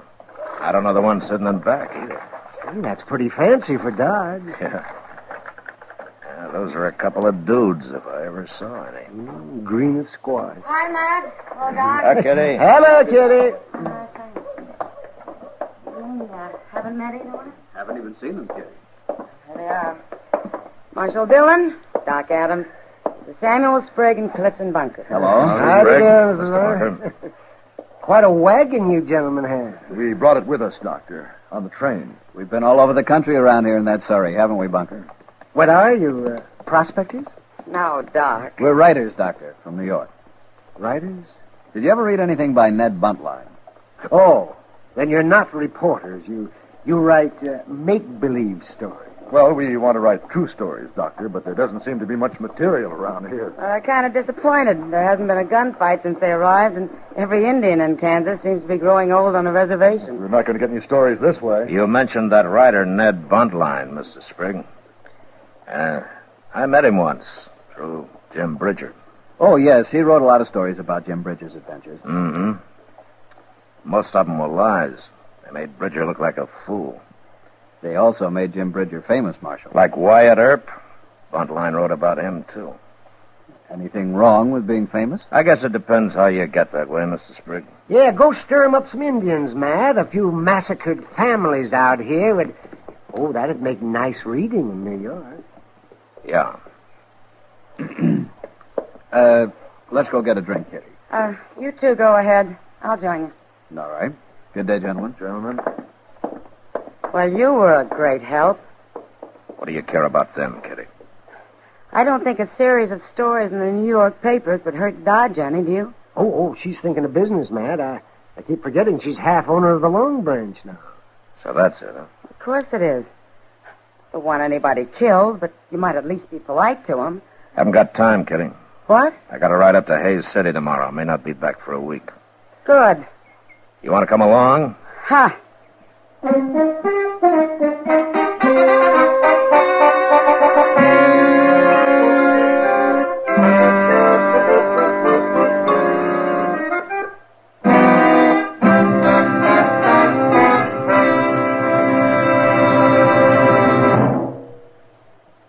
Introducing one of the country's best-known jazz musicians and arrangers, Mr. Bobby Haggart.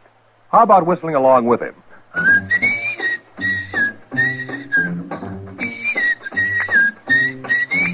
Packs more pleasure, packs more pleasure. Chesterfield packs more pleasure because Chesterfield's more perfectly packed.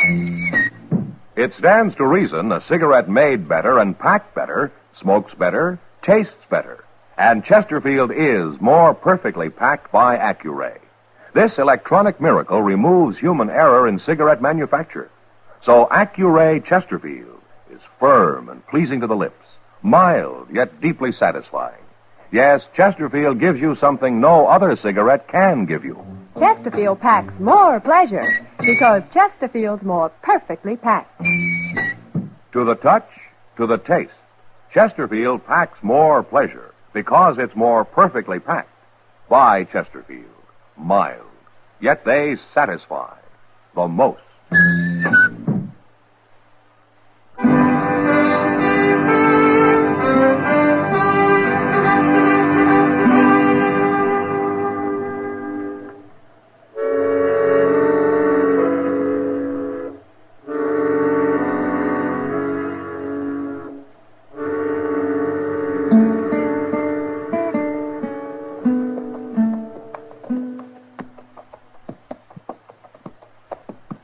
Hey, look, that's cavalry up ahead there, Mr. Dillon.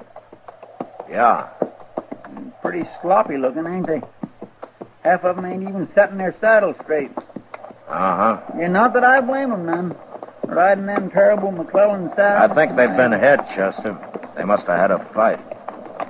Hey, by golly, I think you're right. Let's pull up. Some of them boys is wounded. And look there. A couple of them tied across their saddles. They're dead. I think I know that lieutenant, Chester.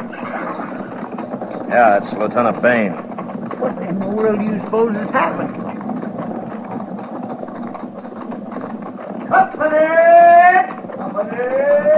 Up!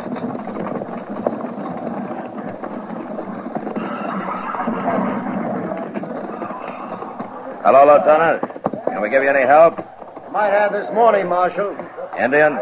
Chief Little Hawk. Little Hawk. The Pawnee? Haven't you heard, Marshal? What? I've been in Hayes City for a week. Little Hawk and 40 Brave jumped reservation 4 or 5 days ago. Why, he's one of the most peaceful chiefs in Kansas, Lieutenant. Look at my patrol, Marshal. 2 dead and half a dozen wounded. I don't understand it. Neither does anybody else. They wiped out a family over on Walnut Creek yesterday, and he hit us this morning. You're the only cavalry in the field? Yeah. Funny thing, we picked up Little Hawk's trail right here, Marshal. Right out of that grove of trees. Huh? It's a Pawnee burying ground. Guess they stopped there to make medicine or something.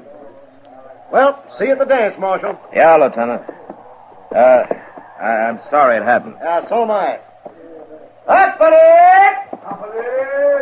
Forward! Forward!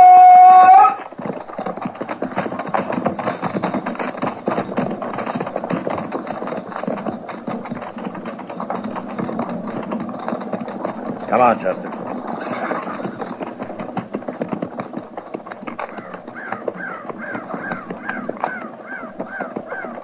Them poor devils, they really got it, didn't they?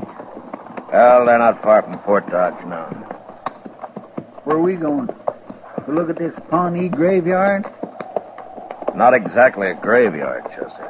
Well, what is it then? You'll see.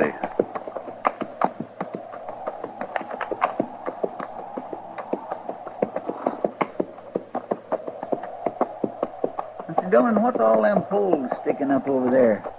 With them platforms on them? Graves, Chester. Oh, yeah. I've heard of that. They bury people up in the air on them platforms, don't they? Yeah, that's right. But these is all new, Mr. Dillon. At least they're empty. There ain't no corpses laying on them. Yeah. Little Hawk must have come by here to pick up his dead and take him with him. What for? I don't know. They must have been in an awful hurry. Look at that platform over there. Uh-huh. It's half tore down. Yeah, I noticed it. The rest of them ain't. No. I declare, I don't feel right here, Mr. Dillon. Neither do I, Chester. All right, come on, let's go.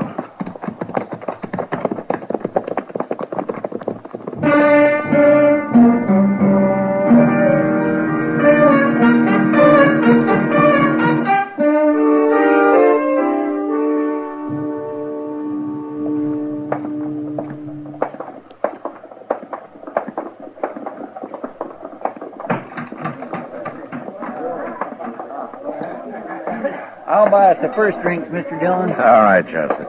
I swear my throat's solid alkali. Yeah, so's Matt? There's Kitty. Yeah, she wants you, Mr. Dillon. I'll join you at the bar, Chester. All right, sir.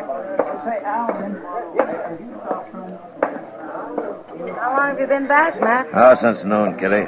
I had a lot of business at the bank. Oh? Well, not personal business, you understand. Matt, you remember Sprague and Bunker? No. Are those dudes still in town? Matt, they want to talk to you. Now, Kitty, their stories aren't going to put Dodge on the map. It's already there. Texas cattle did it, not New York writers. Please, Matt, I'm asking you. Well, if you're going to turn female on me. You forget I'm part owner of this place now. I can have you thrown out. Yeah? I'd sure be talking to those two. Oh, right there, Matt, at that table. You see him? No. Well, then walk around a while. You'll find him. I'm going to talk to Chester.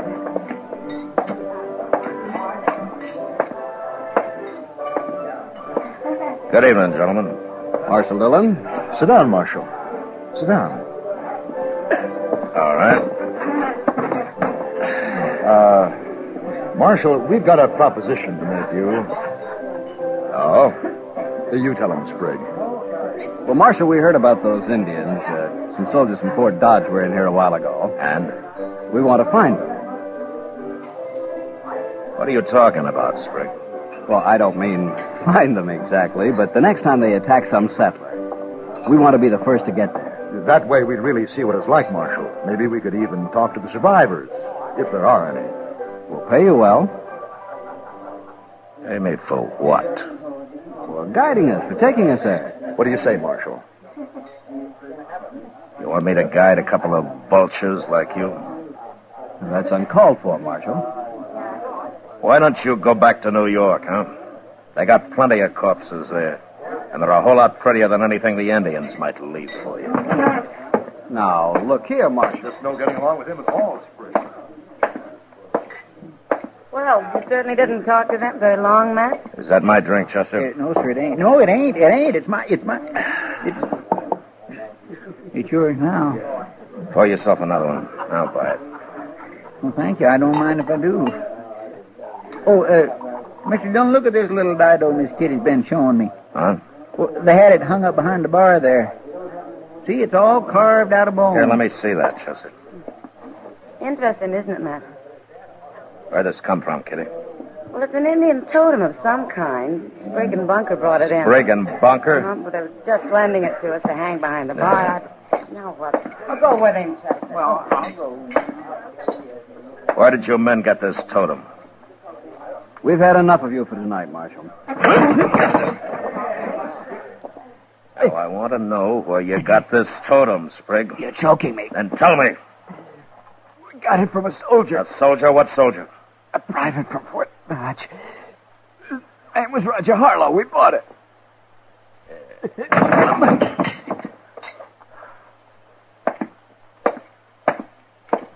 What is it, Mr. Dillon?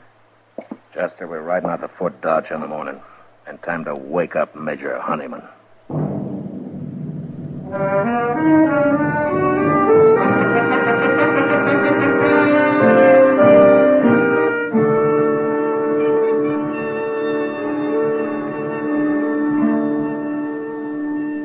All right, Marshal. B Company moved out yesterday. My judgment of the situation is that they'll make almost immediate contact. I see, Major. But I don't like your insinuation that the cavalry is responsible for Little Hawk jumping reservation. Well, I'll admit garrison life's dull, but no soldier in my command would want action that badly. Where's your proof, Marshal? Right here, Major. Why, this is a Pawnee totem. It's more than that, Major. It's a Fox Clan totem. Little Hawk's clan. Yeah. Well, I've told you where I think it came from. Now let's get that private in here and settle this, huh? Marshal, I'll feed him to Little Hawk if this is true. Oh, Sergeant Grimes. Oh, what'd you say his name is? Harlow. Roger Harlow. Yes, Major? Now, Sergeant, you pride yourself on knowing every man at Fort Dodge. As regimental sergeant, I consider it my duty, sir. What company is Private Roger Harlow assigned to? Private Roger Harlow? Yes, that's right. There ain't no Roger Harlow on this post, Major. There never had been.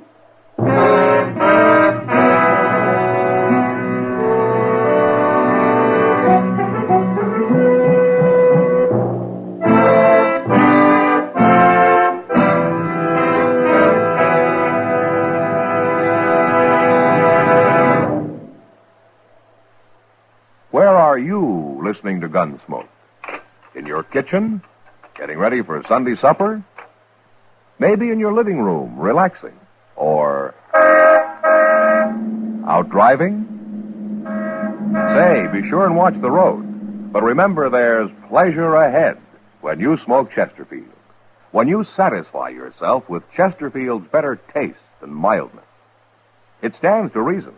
A cigarette made better and packed better smokes better, tastes better. And Chesterfield is more perfectly packed by Accuray. This electronic miracle removes human error in cigarette manufacture. So Accuray Chesterfield is firm and pleasing to the lips, mild, yet deeply satisfying. Yes, Chesterfield gives you something no other cigarette can give you. Chesterfield packs more pleasure because Chesterfield's more perfectly packed. To the touch, to the taste, Chesterfield packs more pleasure because it's more perfectly packed. By Chesterfield. Mild, yet they satisfy the most.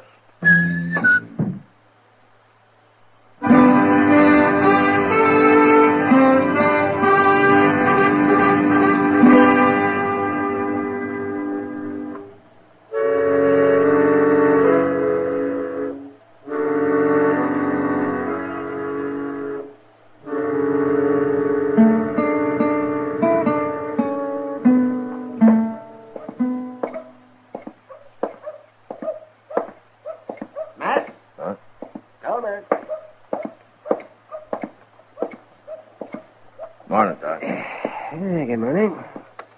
You find Sprigg and Bunker last night, man? No.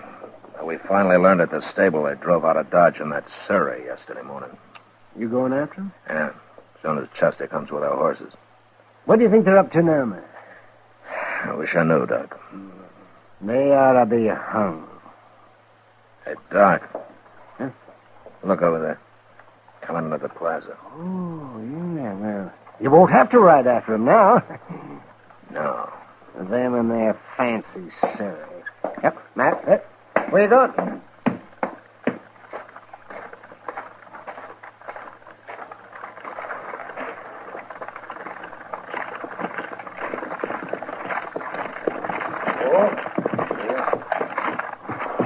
Hello, Marshal. Get on, Bunker. You too, Sprigg. Now. Well, all right. We saw it, Marshal. We saw practically all of it. It was exciting. And with no help from you either. Oh, it was magnificent. The cavalry really got their own back this time. What are you talking about? The Indians. The cavalry practically wiped them out. What? Yesterday, Marshal, just before dark. We were driving along the Arkansas and heard all that gunfire and commotion up ahead. And we got there just in time to see what few Indians were left running for their lives. They killed all but half a dozen of them, and they got that Chief Little Hawk, too. You saw this. Oh, now, Marshal, we wouldn't be making it up, would we? And I might add that it's about time we saw something around here. You know, Sprig, I was talking to Doc Adams over there when you drove in. You know what he'd like to see? No. He'd like to see you and Bunker hung. What? And so would I. What's the matter with you, Marshal? Why did you tell me a soldier gave you that totem? Oh, you found out. Why did you lie about it? Because you were choking me and because I didn't know what you'd do next. Or why. Why? You men robbed a Pawnee grave. You stole a totem of Little Hawk's clan. That's all we took. Who cares about a savage idol anyway? Little Hawk did. He went on the warpath. Oh, nonsense, Marshal. Over a fool thing like that? Marshal, you're not standing up for a bloodthirsty redskin, are you? I knew Little Hawk, Sprig. He was a good chief. He was a brave man and a peaceful one. Till you shamed him. Well, he's not shamed now, Marshal. He's a good Indian.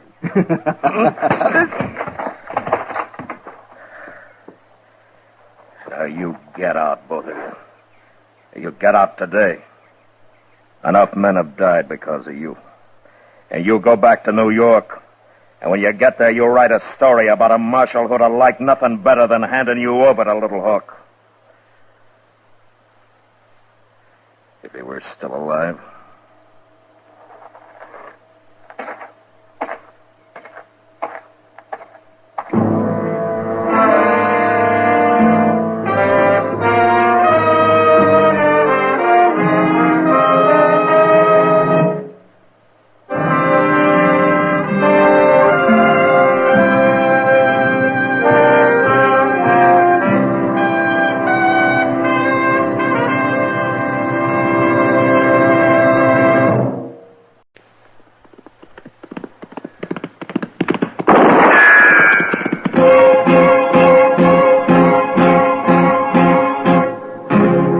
Gunsmoke, brought to you by Chesterfield. Chesterfield packs more pleasure because it's more perfectly packed, thanks to Accuray.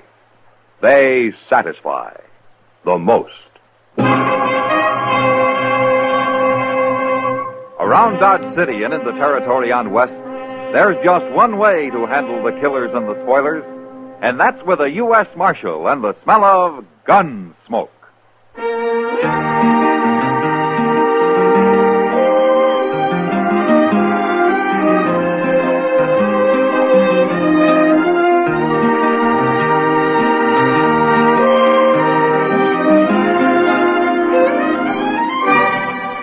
Gunsmoke, starring William Conrad. The transcribed story of the violence that moved west with young America. And the story of a man who moved with it. I'm that man. Matt Dillon, United States Marshal. The first man they look for and the last they want to meet. It's a chancy job, and it makes a man watchful and a little lonely.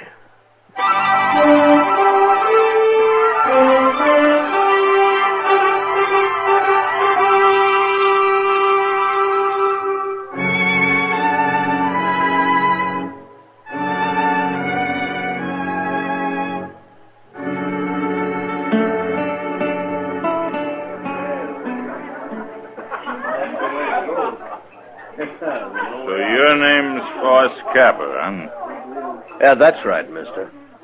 Well, you say your name out like you got nothing to hide. Well, now you're right again. Well, I guess a man wanted to hide something. He'd be wearing a gun to help him do it.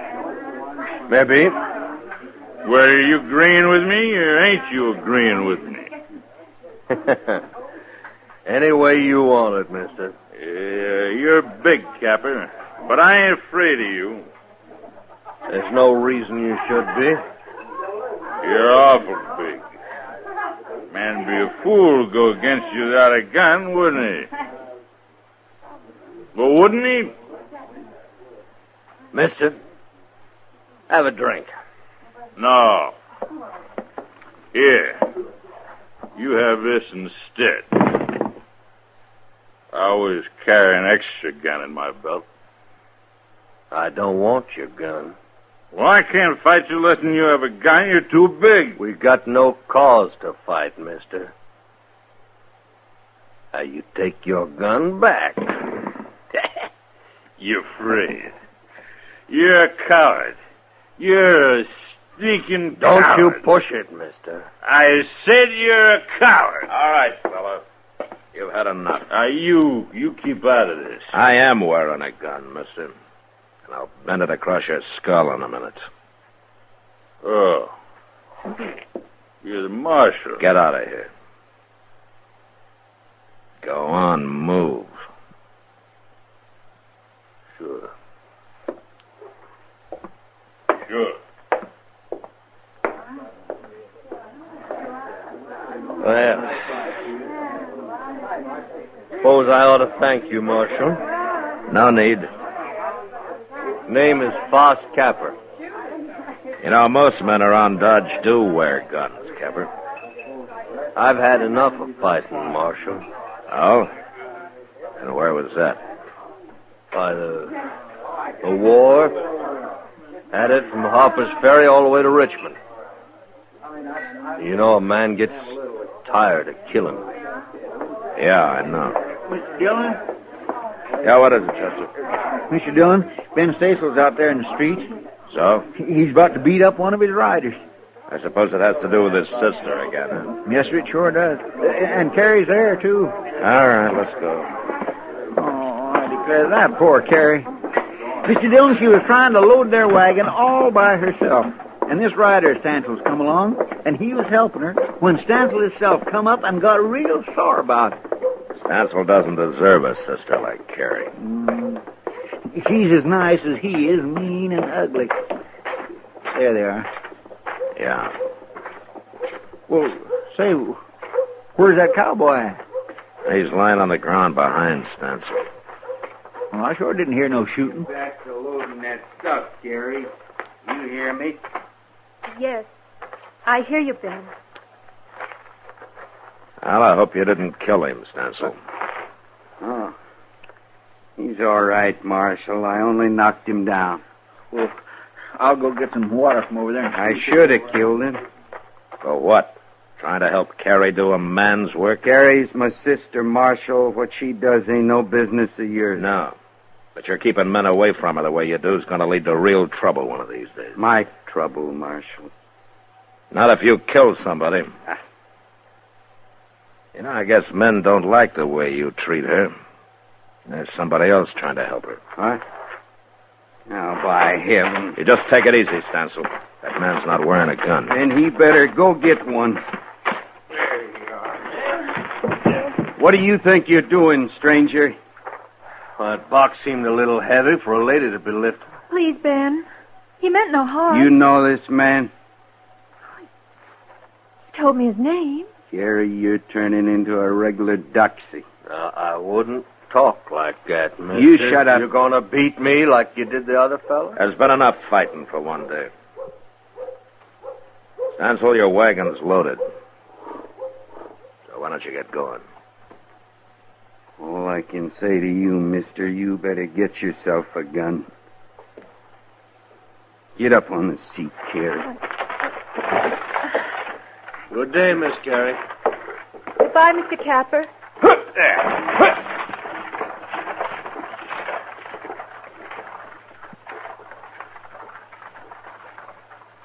Well, how did you get mixed up in this, Capper? I was curious, so I followed you out. And I seen her struggling with that box. Couldn't just stand there and watch her, could I? You just remember something. Someday Stansel's gonna kill somebody over her. Well, I sure hope it won't be me. And you know what to do, huh? Yeah, I know what to do, Marshal.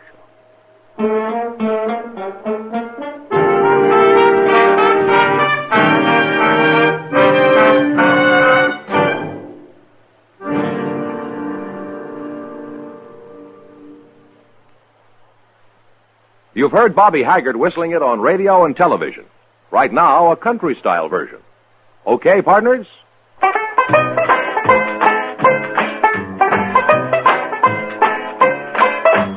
Packs more pleasure, packs more pleasure. Chesterfield packs more pleasure because Chesterfield's more perfectly packed.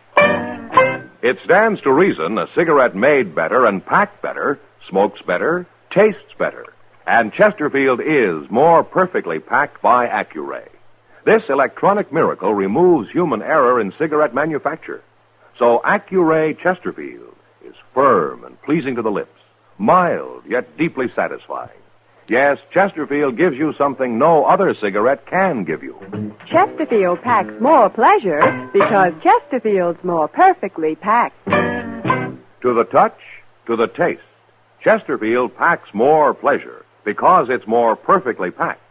By Chesterfield, mild, yet they satisfy the most.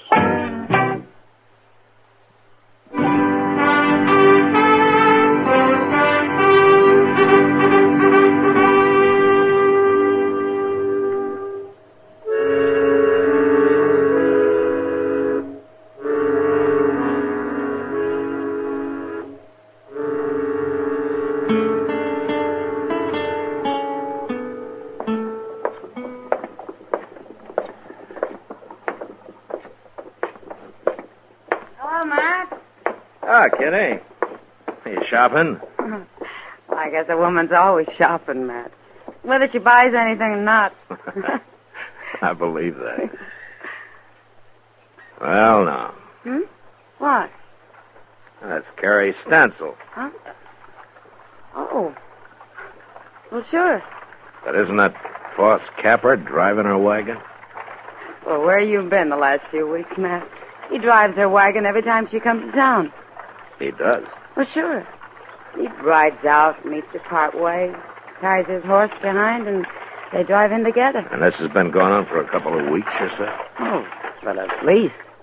Ben Stansel hasn't found out, I take it. I doubt if Capper's ever showed himself anywhere near the ranch, Matt. Why, you think he's afraid? Don't you? Maybe he only wants to avoid a fight. Isn't that the same thing?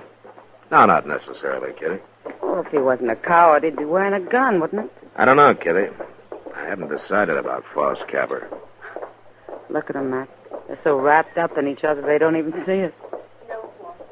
This is the last time it's got to be. I don't want to bring you no trouble, Carrie, but I ain't going to stop seeing you. She's smarter than he is. Yeah, maybe. You know, I guess she'll never be able to get away from that brother of hers. Oh, Matt, look. Yeah. There's going to be trouble, Matt. Stansel looks awful mad. Well, I don't like to interfere in family matters, but this time I guess I better. Yeah, you better hurry, too. Yeah, I will.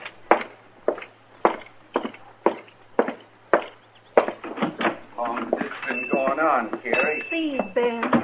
Let's talk about it at home, not here. We're going to settle this here and now. You ain't going to stop it, Marshal. I just wanted to be sure you remember that Foss Capper doesn't carry a gun, Stansel. Dirty coward. Of course he doesn't. A gun wouldn't solve anything, Stansel. It'd get you killed. That'd solve things. Maybe for you, not for Carrie. I don't even want to hear you saying her name. You're going to have to hear it. Now, it's gone on long enough, Stansel, the way you treat her. What I do with Carrie ain't no business of yours. I want Carrie to marry me. Foss. You never told me that. Well, I've been thinking on it, Carrie. I figured to wait, but I guess there ain't time now for waiting. Oh, Foss. Carrie's worked hard for you, Stansel. And you never gave her a thing of her own. You kept everybody from her for fear of losing her.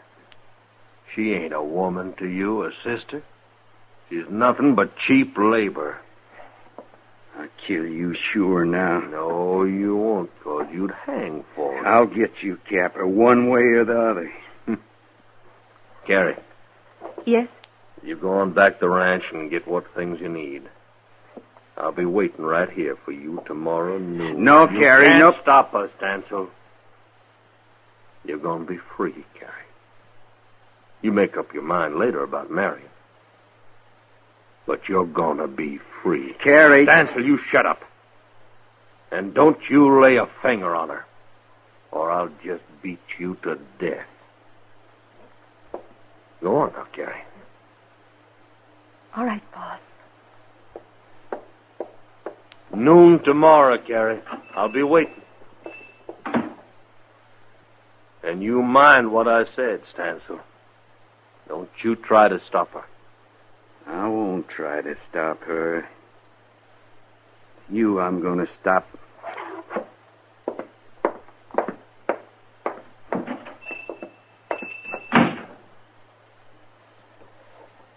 Now, you know, Marshal, I didn't mean to cause trouble when I come here. Yeah, maybe not, Cowboy. But you sure done it.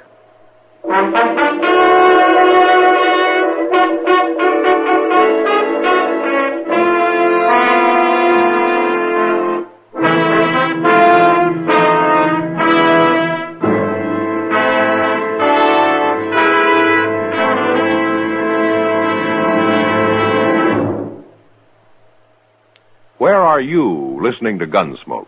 In your favorite easy chair? Or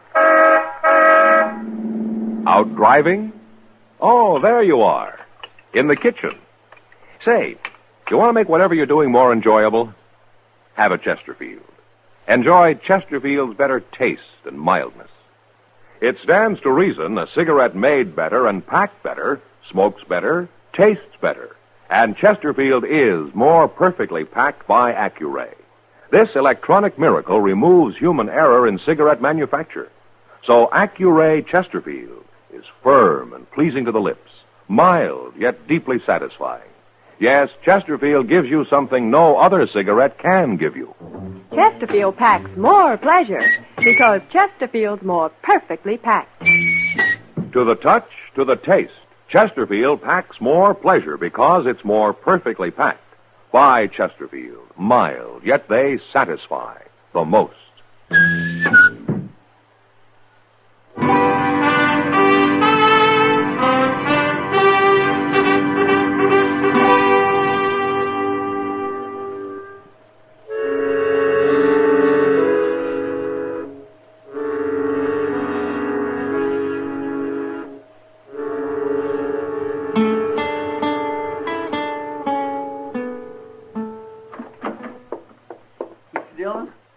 What is it, Chester? You better get on out there quick. It's fixing to happen. Ben Stancil just rode in with two of his men. What? Has Carrie showed up yet? No, sir, she ain't. But Foss Capper was waiting for her when them others come in. Yeah. I didn't think Stancil would let her go without a fight. Oh, there's going to be a fight, all right. Of some kind. Look how they're crowding him. Get out of this now, Capper. We're going to fix you good. I see you brought plenty of help. Ah, you're too big for one man to handle. If the three of us can do it. No, you don't, Stancil. You keep out of this, Marshal. You don't think I'm going to stand by and watch three men work over one, do you? Wait, Marshal. Yeah, what, Kipper? Now, there ain't no other way. I'll take them on, all of them. It's got to be done. Wait a minute. Look who's coming yonder. It's Carrie. I told her to go back home. What in the world's the matter with her? She looks like she got drugged. You keep away from her, Capper. Shut up, Stancil. Leave him be. Carrie, what happened to you? They caught up with me. At the edge of town. Here, I'll help you down. I got here anyway. He couldn't stop me. Did your brother do this to you? Did he knock you around? You get back on that wagon and go home, Carrie. All right, hold it, Stancil. Let her talk. Carrie, Did he do it? Yes. You sure need convincing, I told Carrie. you to shut up, Stancil. Chester. Yeah? Would you be good enough to take Carrie over to Miss Kitty's? Because I got a little business here. Be glad to. Don't you move, Stancil. You come on, please, Miss Carrie. All right, boys. Let's get to work. Wait just a minute, Stancil.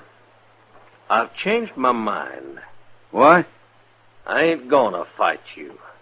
Not now, not that way. We're gonna settle this for good and all. What are you talking about? Marshal Dillon, could I ask you a favor? What, Cabot? Lend me your gun. Well.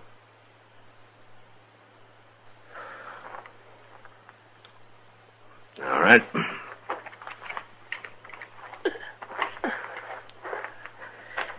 All right, here it is. Thank you. Now, what's this? What are you two doing? Who ever heard of a lawman lending his gun? I think Capper's right, Stancil. This business has got to be settled for good. And he's the one to do it, not me. Okay. And you can watch him die. You ready, boys? Now, wait a minute, Stancil. You didn't say nothing about no gunfight. What difference does that make? There's something about him. I don't like the way he wears that gun. He looks kind of professional to me. He's nothing but a tin horn, and he's a coward at that. He ain't no coward. And I ain't having no part of this. Come on, Bob, let's don't be fools. Now, you're fired, both of you. Good. Stancil? Was he right, Capper? Are you a gunman? You can find out. Easy enough. You gonna stand there and allow this, Marshal? I can't stop it now. Well, I think he is a gunman. I think he's a killer. Stancil. You're through. Get going.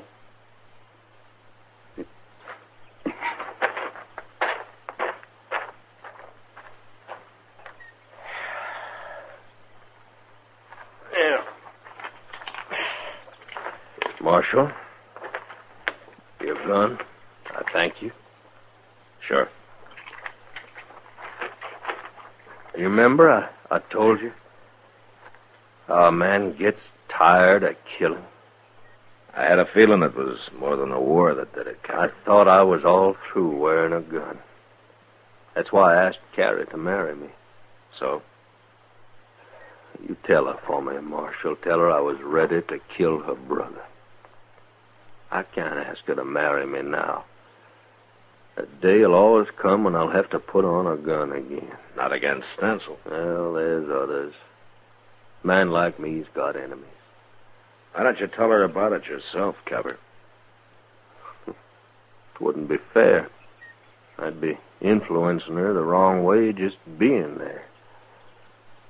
Will you do it? It's too late. Huh? I'm behind you. Oh. She didn't go to Kitty's. She was waiting to see what happened. Yeah. She saw you, Capper, gun and all. She doesn't look like she's coming to tell you goodbye. No. Oh, she doesn't, does she?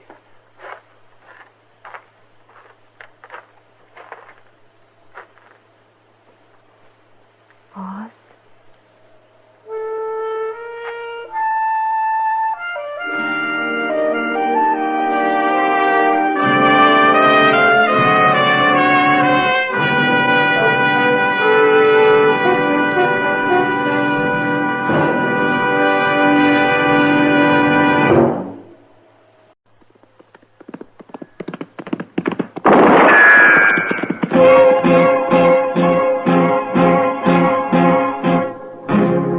Gunsmoke, brought to you by Chesterfield. Chesterfield packs more pleasure because it's more perfectly packed, thanks to Accuray.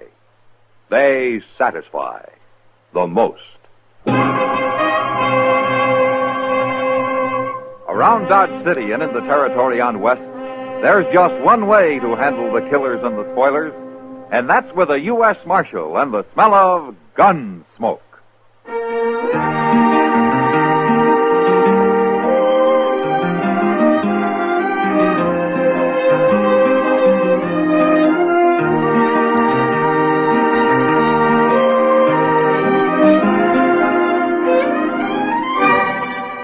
Gunsmoke, starring William Conrad. The transcribed story of the violence that moved west with young America. And the story of a man who moved with it. I'm that man, Matt Dillon, United States Marshal. The first man they look for and the last they want to meet.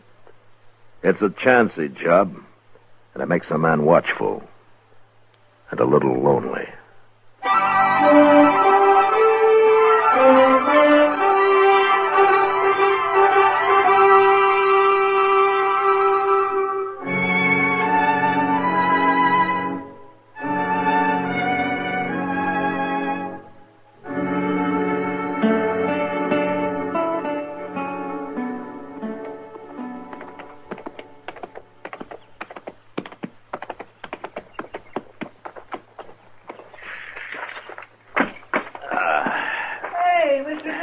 What? Mr. Dillon, how are you? Hi, Chester. Well, sir, I sure am glad to see you back. Well, it's good to be back, Chester. My, you've been gone over a month. That's 6 weeks to be exact. Gracious, you sure must have covered a lot of territory. Well, I'll tell you all about it later. What's been going on here? Oh, nothing much, I guess. You know how Dodge is. Things are just about the same. They are, huh? Mm-hmm. What about that new sign over the Long Branch here? New sign? Oh, my goodness, Mr. Dillon, I plumb forgot. That happened the week you left. Sam Noonan and Kitty Russell, proprietors. Ain't that the doggonest thing you ever heard of? They're partners now, Mr. Dillon. Miss Kitty bought a half interest in the place, and her and Sam's running it together. Well, where'd Kitty get the money? Well, you know, Miss Kitty, she never spends much, and she's been saving it for years and years. I guess it mounts up. You save money that way. Yeah, you ought to go in and say hello, Mr. Dillon. Miss Kitty's been waiting real proud for you to get back. Well, I'd like to. If you'll put my horse up for me. Huh? Sure I will. Okay. I'll see you at the office later. All right, sir.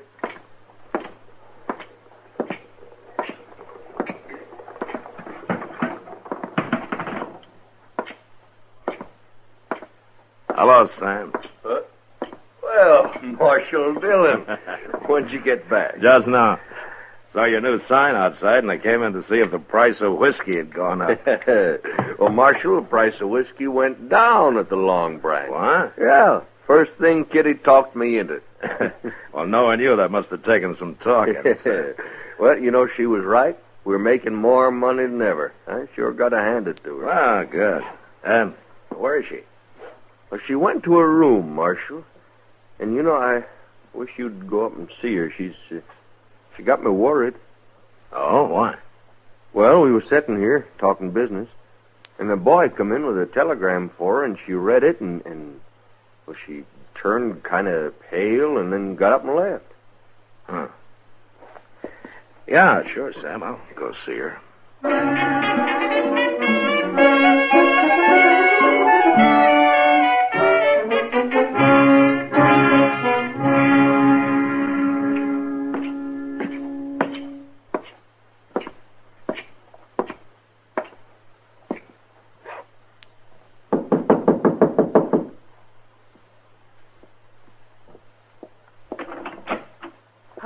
Matt. Hello, Kitty. Oh, come in. Thank you. I just got back. I thought I'd come around and congratulate you. Oh, well, thanks. Kitty. Huh? Sam told me about the telegram. If there's anything I can do to help. Oh, Matt, you got it all wrong. Sam, too. It's not bad news. Oh? Well, I'm glad to hear that. It's my father, Matt. What? My father, Wayne Russell. He's coming here to Dodge tomorrow. Well, I thought your father was lost. Well, he has been. I've never even seen him. He left my mother in New Orleans a few months after I was born. Yeah, I know. He was a gambler, Matt. He worked the riverboats. Mother always said he was a very charming man. Funny thing is, she never held it against him, his deserting. She just accepted it as the way he was. In a strange sort of way, she was proud of him. Well, how do you feel about him, Kitty? Same as my mother, I guess. He's coming tomorrow, you say, huh? Matt, will you go to the depot with me to meet him? Like I say, I'm real happy about it. But I feel kind of scared.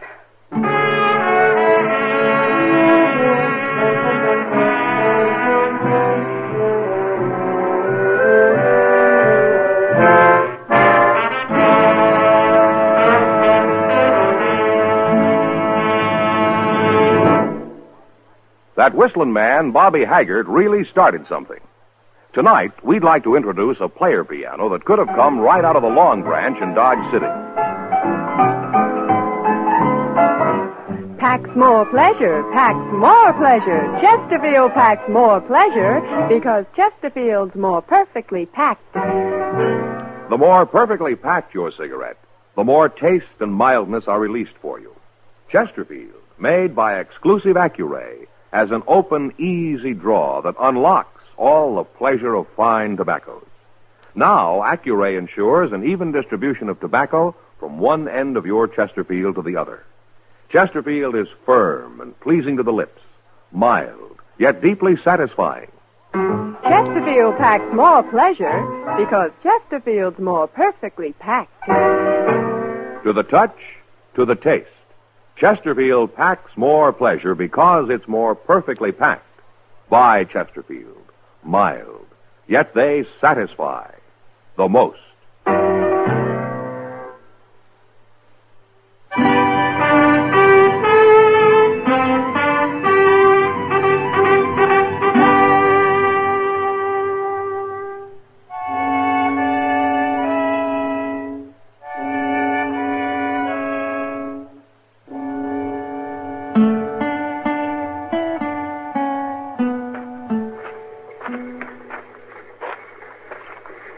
Matt, you really think he'll be on it? Now, you just keep calm, Kitty. People are starting to get off, see? Yeah, I see. Oh, I just thought of something. What? Well, I recognize him. I don't even know what he looks like. Matt, what'll I do? Now, wait a minute.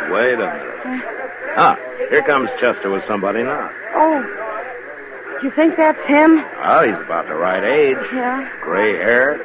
He's dressed mighty fancy. What'll I say to him? Maybe it isn't him at all. Easy now, Kitty. Well, I found him, Miss Kitty. He come right up to me and asked if I knew you. Now, can you imagine that? So you're Kitty. Hello. Ah, you're beautiful. I knew you'd be beautiful. Thank you. I know how you feel, child. But we'll get acquainted. We're going to be great friends, Kitty. Well, sure. I mean, of course. Oh, well, this is Marshal Dillon. Welcome to Dodge, Mr. Russell. Thank you, Marshal. It's a pleasure to know you. Kitty, I want to meet all your friends, and I've an idea. Yeah? I'd like to give a dinner tonight. I trust there's a restaurant here that could accommodate us. Oh, there sure is, Mr. Russell, and that is a fine idea. Delmonico's, that's the best. We could go there right now and tell them to get started cooking. Chester. Well, I'm only trying to help. Well, that'd be pretty expensive, wouldn't it? Kitty, my child, expense doesn't matter. I own a very prosperous freighting business in New Orleans now. I've had it for some time. Well, that's wonderful. Will you invite your friends for me, Kitty? Yeah, if you want. And about how many shall I tell them to expect? Well, Chester and Matt and Doc Adams and... Oh, I don't know. Well, ain't you going to ask Sam, Miss Kitty? After all, he's your partner now. A partner? What partner, Kitty? Oh, it's nothing. Nothing? Why, Mr. Russell, she's half owner of the Goinest Saloon in Dodge, that's all. Is this true, Kitty? Well, it's really Sam Noonan's place. But you're associated with him in the saloon business? An unmarried woman has to make a living. I'm making a good one. Of course, of course. Well, we'll talk about all this later, Kitty. But tonight we'll celebrate, shall we say, 8 o'clock at Delmonico's. I'll see you there, too, Marshal? Aye, certainly, sir. I'll take you over to the hotel, Mr. Russell. Well, thank you, Chester. Very kind of you to put yourself out this way for a fellow we're interested. Well, Kitty, So that's my father, huh? he's quite a gentleman, isn't he? Matt, Yeah. I need a drink. Chester,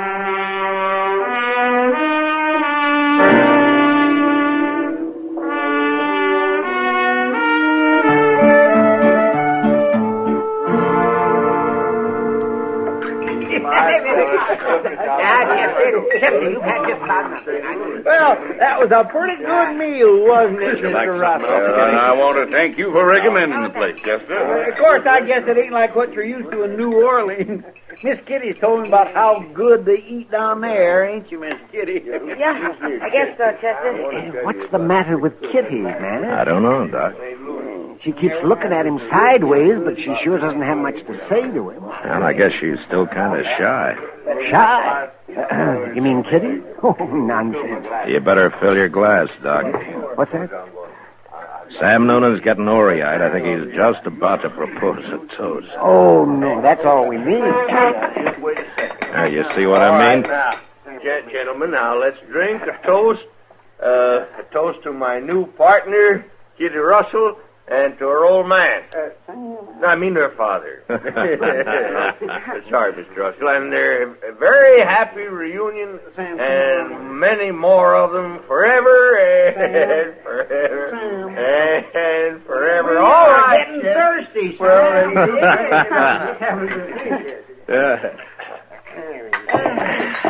Thank you, gentlemen. Thank you. This is the happiest day of my life. Here's to you, Kitty, and to the Russells, the proud Russells. Oh, hooray. Oh, hooray for everybody. Oh, my, you better lock Chester and Sam in the same cell tonight, man. Yeah, that's a pretty good idea. Well, I'm afraid I gotta go now. Come, Kitty, the evening just started. Yeah, well, it started at the Long Branch, too. I'm in business, remember? Yes, I know. I don't think Sam's going to be much help tonight. I'd better get down there and take over. Kitty, I ain't going to be no help at all. Well, don't you worry, Sam. You stay and have a good time. Kitty, you can't go out there on the street this time of night. Well, I'll go with it, Mr. Russell. Well, if she must leave, I'll stop in later and say good night, Kitty. Good night, sir. Good night. Doc, keep an eye on those two, will you? Now, doggone it, Sam, you shouldn't be drinking all that. I'll give you some. That was a pretty nice party, huh? Yeah, fine. Al, what is it, Kitty? Because he disapproves of your being in the saloon business? You'll get used to it, Matt. Maybe I gotta get used to having a father, that's all. You haven't made him feel very welcome. I haven't decided yet whether he's welcome or not. Well, I didn't mean to interfere, Kitty. It's no business of mine. Yep. I understand, Matt. We'll see soon enough.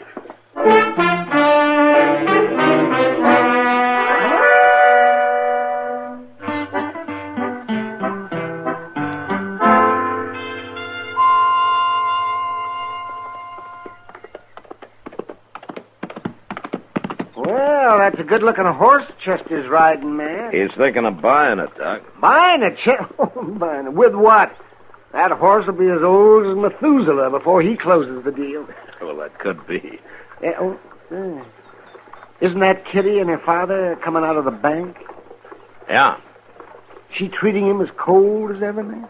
It's been 2 weeks, and she hasn't changed a bit toward him, as far as I've noticed. Yeah, well, she's waving to you. She wants you to come over there. Yeah, I guess so. I'll be back directly, Doc. Yeah, the sun will keep your seat warm. Okay. Morning, Marshal. Morning, Miss Russell. Morning, Kitty. We've got some news for you, Matt. Oh? Good news, Marshal. Matt, we've been talking to Mr. Baton, and he'll buy my share of the Long Branch anytime for cash. You mean you're thinking of selling out? Tomorrow morning, just before we leave. Just before you leave? I'm going back to New Orleans, Matt. I'm going to take my money and put it into my father's freight business there. Makes sense, Marshal. Kitty and I should be together. Besides, the saloon business is no place for a lady. I can see that now. I've had to learn a lot in the last couple of weeks, Matt. Yeah, I guess you have. Well, if you're going to get packed, you better start, Kitty. I am, right now. I'll see you at supper. Fine. I'll go over to the depot and see the Santa Fe agent about our tickets. I'm a proud man today, Marshal, a proud and happy man. Now, if you'll excuse me.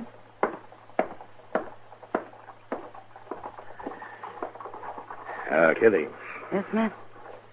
whose idea was this? You're selling out and all. Well, he likes to think it was both of ours. But? I'll have to give him the credit, Matt. He's been talking about it one way or another for 2 whole weeks now. He's awful smart. He can convince anybody of anything. Yeah, I guess he can. What is it, Matt? Don't you like him? It doesn't matter whether I like him or not, Kitty. No. No, I guess it doesn't. But, I sure don't trust him, Kitty. Now we're getting somewhere. What? I'm going to need your help, Matt. I don't trust him either.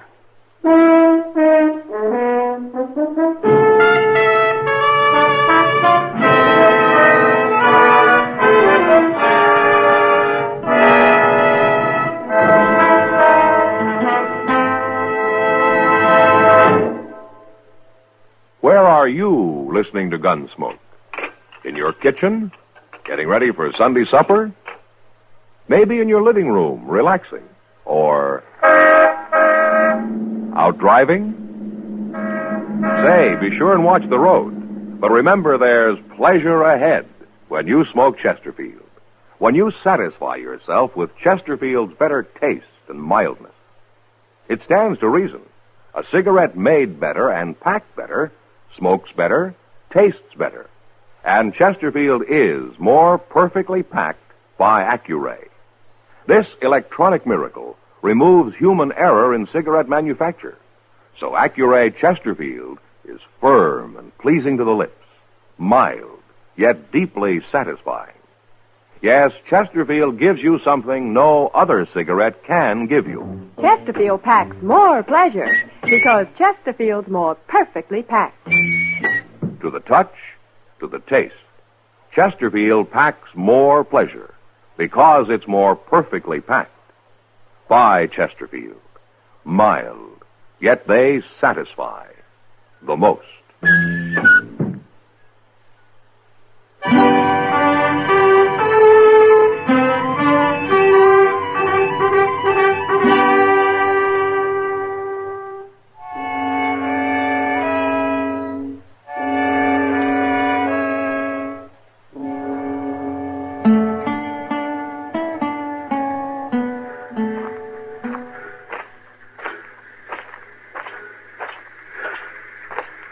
Morning, Mr. Russell.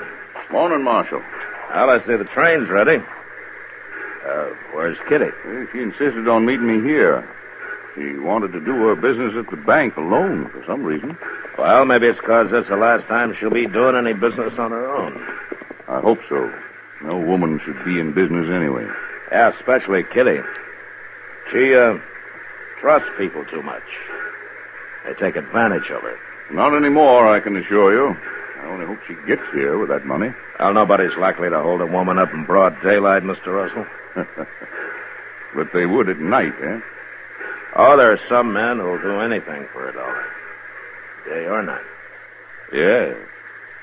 Ah, there she comes. I told you she'd be all right. Nobody'd bother Kitty anyway. She's awful well liked around here, Mr. Russell. By a lot of people. Yes. Yes, of course. They, take it mighty personal if anything happened to her, no matter who did it, Mr. Russell. Morning, Kitty. Morning, Matt. Father. You're late, Kitty. Jane hasn't left. No, but we'd better be getting aboard. All right. Don't you have a bag of some kind? Oh, my baggage is all taken care Oh, of. I mean a handbag. You're not carrying anything. I know. Well, where's the money, Kitty? Didn't you get it? No, Father, I didn't. What? I changed my mind the last minute. What do you mean? I decided to leave it here in the Long Branch with Sam Noonan.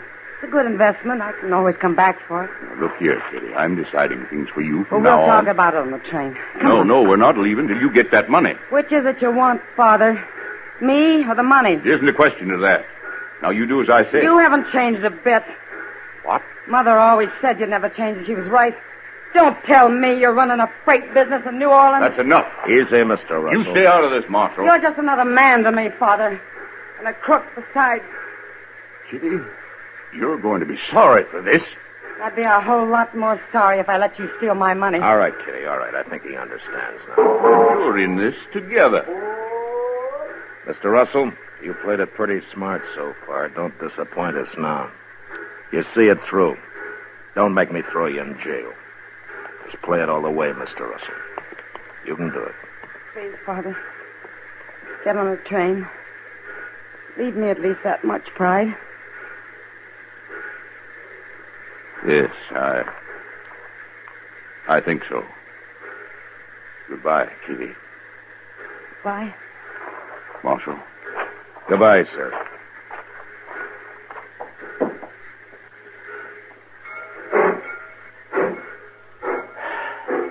Well, he did it, Kitty. You were right. Sure he did. You bet he did. All of us Russells have pride.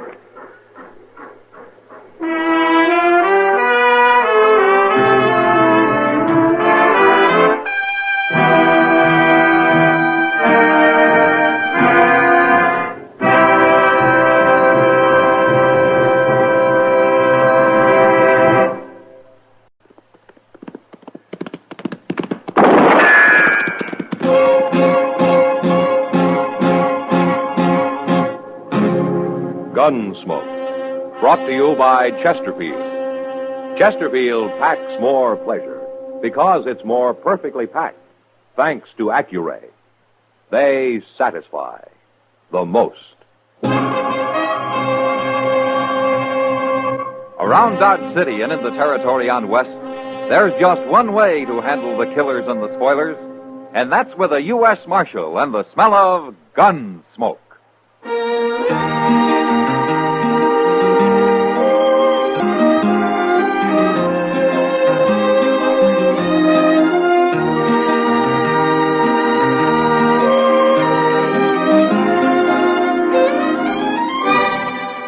Gunsmoke, starring William Conrad. The transcribed story of the violence that moved west with young America. And the story of a man who moved with it. I'm that man. Matt Dillon, United States Marshal. The first man they look for and the last they want to meet. It's a chancy job, and it makes a man watchful and a little lonely.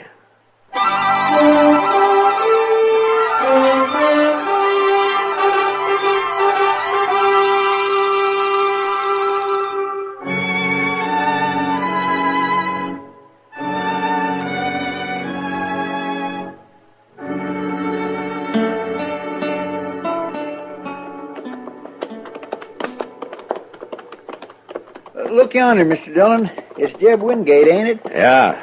I just hope he doesn't want to find some shade and talk for an hour. I want to get back to Dodge. There ain't no shade to find around here. Lessons over that little rise.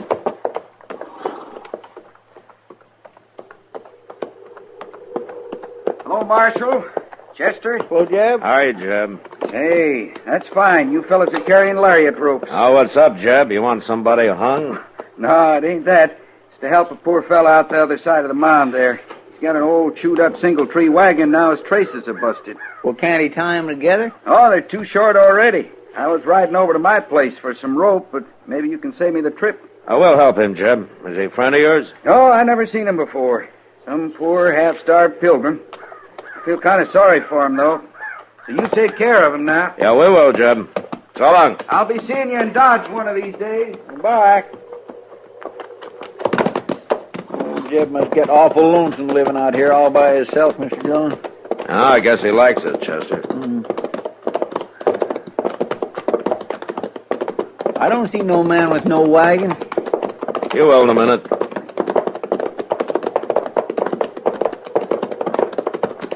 There he is. Oh, yes.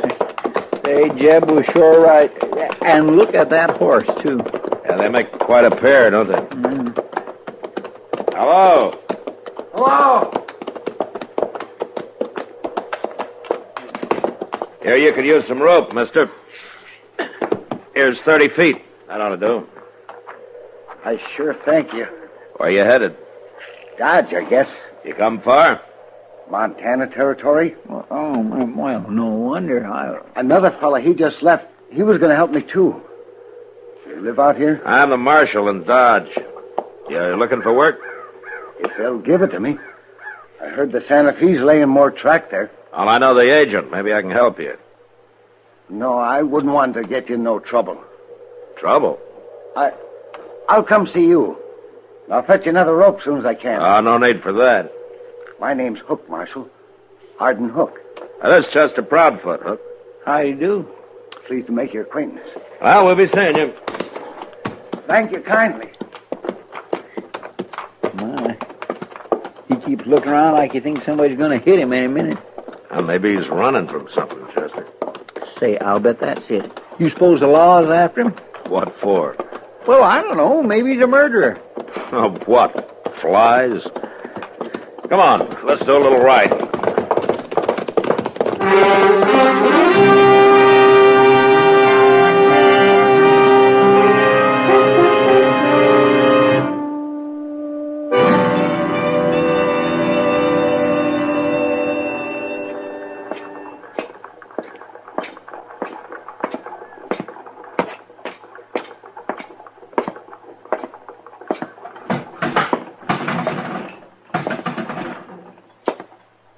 Afternoon, Matt. Hello, Kitty. Have you seen Chester? No, haven't. Well, he was supposed to meet me here. Guess I might as well wait for him, huh? Chester's been living pretty quiet ever since you two got back to town the other day. Yeah, he's broke, Kitty. Being broke never stopped him. But there's a man who's really broke. Oh, who? Arden Hook. What? The fellow Sam hired yesterday, over there. Haven't you seen him yet? I think he's been poor all his life. Well, what's he doing for Sam? Oh, anything. Cleans the place up, mostly.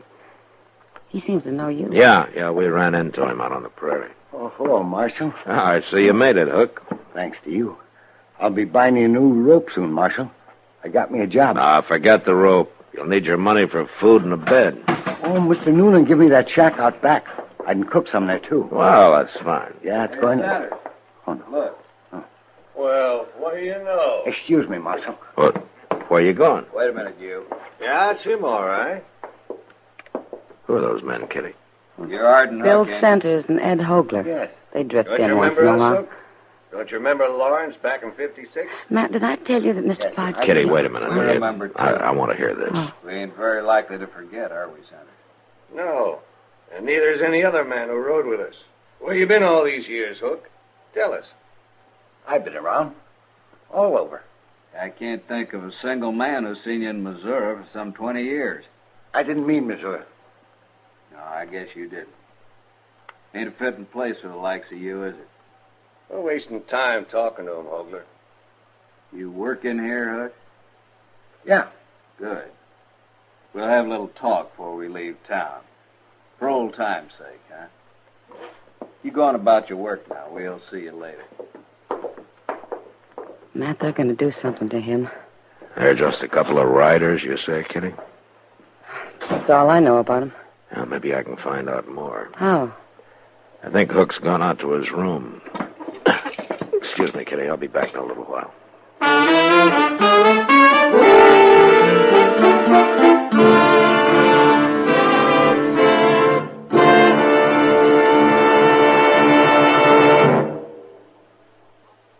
That whistling man, Bobby Haggart, really started something. Tonight, the Calypso Boys join in. Ready, amigos?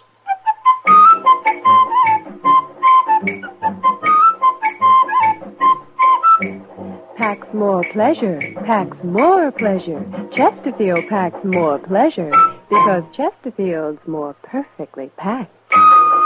It stands to reason a cigarette made better and packed better, smokes better, tastes better. And Chesterfield is more perfectly packed by Accuray. This electronic miracle removes human error in cigarette manufacture. So Accuray Chesterfield is firm and pleasing to the lips, mild yet deeply satisfying. Yes, Chesterfield gives you something no other cigarette can give you. Chesterfield packs more pleasure because Chesterfield's more perfectly packed. To the touch, to the taste, Chesterfield packs more pleasure because it's more perfectly packed. by Chesterfield. Mild, yet they satisfy the most.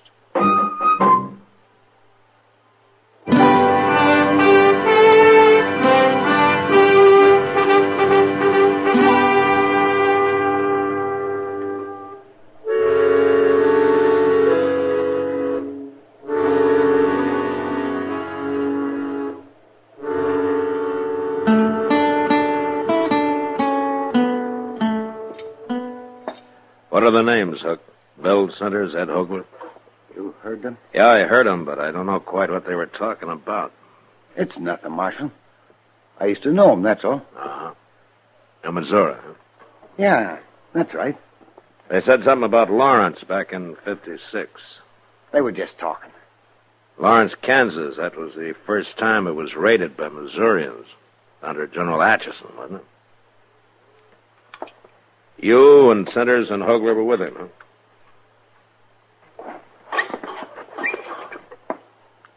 All right. I'll tell you. I was there. I raided across the border with him. I helped them sack Lawrence. I even killed a man. I killed him in cold blood. Marshal, he was trying to give up, and I shot him anyway. The Centers and Hogler don't hold that against you, do they? Not hardly. Oh, they knew the man. But they didn't care about that. And why are they after you, Hook? The war didn't start at Fort Sumter in 61, Marshal. It started in 56, right here in Kansas, at Lawrence. So? I'll never know why I killed that man. But I swore I'd never kill another for any cause. So I run away. There are a lot of men who didn't fight, Hook. But I started out fighting, and then I quit. They don't forget that. Not in Missouri, they don't. Maybe I am a coward. I don't know. But they're going to kill me, Marshal. You're sure of that, huh? I know them. And I know what they're like. All right. Hook, I want you to stay here in Dodge. And get killed? Now they've found you, they'll follow you. You're safer in Dodge than you'd be anyplace else. Well, I guess so. You leave it to me. You'll be safe. He'll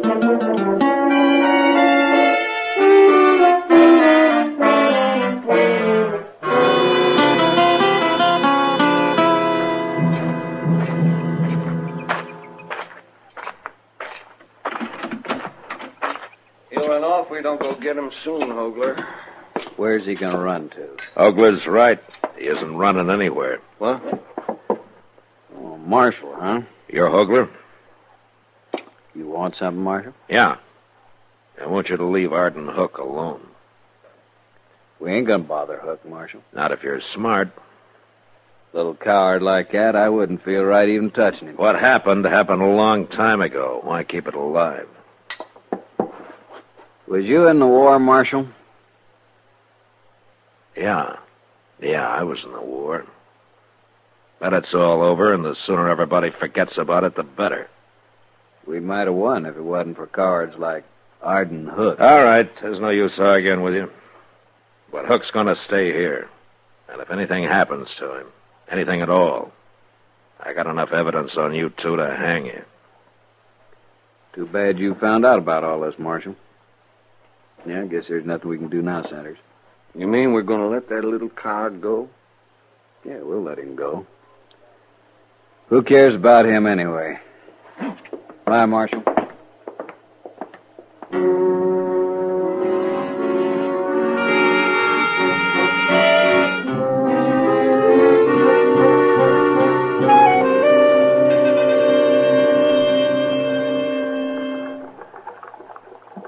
It's awful hot today, Matt. Well, that's the sun, Doc. You see, it's the sun that makes it hot. Oh, that's the sun. I was only making a comment. I wasn't asking for a scientific explanation. Oh, excuse me, Doc. I didn't understand what you wanted. I see. Well, now that you've started it, I can tell you what the heat does to some people. Oh, good. You tell me about that, will you, Doc? Hello, Doc. Hello, Chester. Has either one of you saw Arden Hook today? No, I haven't seen him for the past few days. Why, Chester? Well, they say Jeb Wingate's looking for him. It might mean a job work, Mr. Dillon. Oh, I doubt it. Jeb's always said he'd never have anybody working for him. Well, if it ain't for a job, why would he be looking for him? Well, I figure that's Jeb's business, don't you? Yes, but here's Miss Kitty. Maybe she know where he's at. I don't know why you're so concerned, Chester. Well, sir, I still think it means a job for him. Well, he's a busy-looking outfit. Yeah, how are you, Kitty? Miss Kitty, have you saw Arden Hook anywhere? It's really important. No, Chester. Not since he left this noon. Left? For where? Well, Jeb Wingate finally found him and they left. Where'd they go, Kitty? Jeb gave him a job, Matt. He hired him on. There. See? What did I tell you, Mr. See there, Doc? Didn't I tell you? What You were right, Chester, yeah. Well, I wish him luck, but I can't see Arden Hook working on a ranch somehow. He's about the last man I'd pick out. Matt, I've got an idea. Yeah, what, Doc? Well, I just remembered something. Well, tell us. It's nothing you don't already know if you just have thought of it. Yeah, but I didn't think of it, Doc. You ever hear of Lou Wingate? Yeah, Jeb's talked about him a time or two. He talks about him a lot. Hey, wait a minute, Doc. Lou Wingate was killed in the first raid on Lawrence in 56, That's wasn't he? right. Shot down when he was trying to give up. The way Jeb always tells us. Centers and Hogler. They went to Jeb and told him who killed his brother. So he hired Arden Hook. Hired him so as he can have him out there alone, where there'll be no witness. Chester, go get our horses. It's going to be dark before we get there now.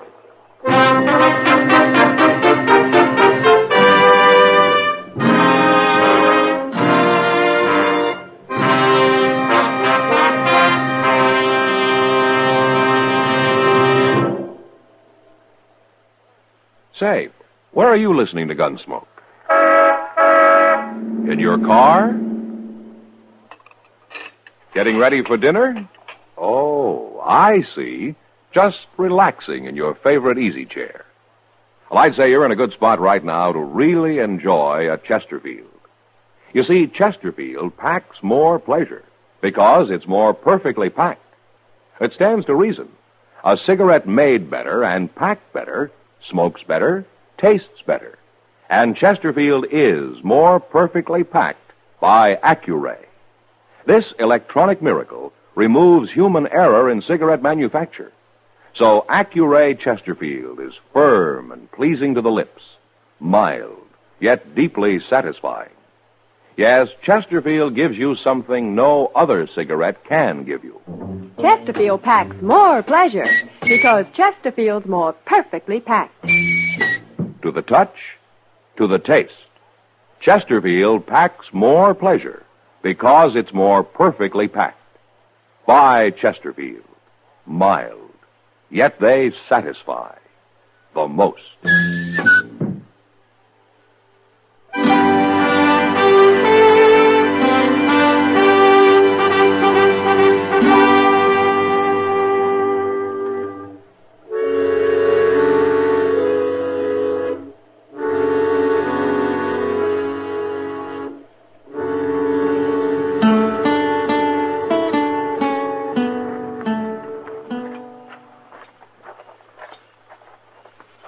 Step easy, Chester.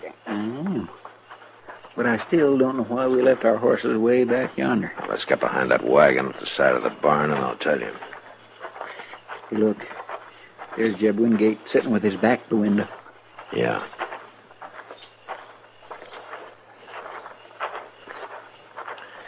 Here, this ought to do it. Now, the reason we left Mr. Dillon, somebody's coming. You think they followed us? Well, I don't know, but they weren't far behind us. Now, don't let them see you now. No, sir, I won't.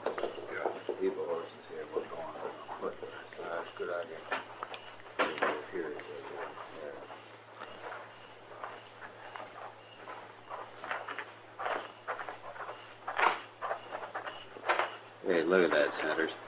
Sit and duck. We can put a rifle bullet through him from here. It's Hogler and Sanders. I don't understand this, Hogler. Why not? Well, Jeb Wingate said he was going to kill Hook and make it look like an accident, didn't he? Yeah. Then why not let him do it? 'Cause I want Hook killed another way.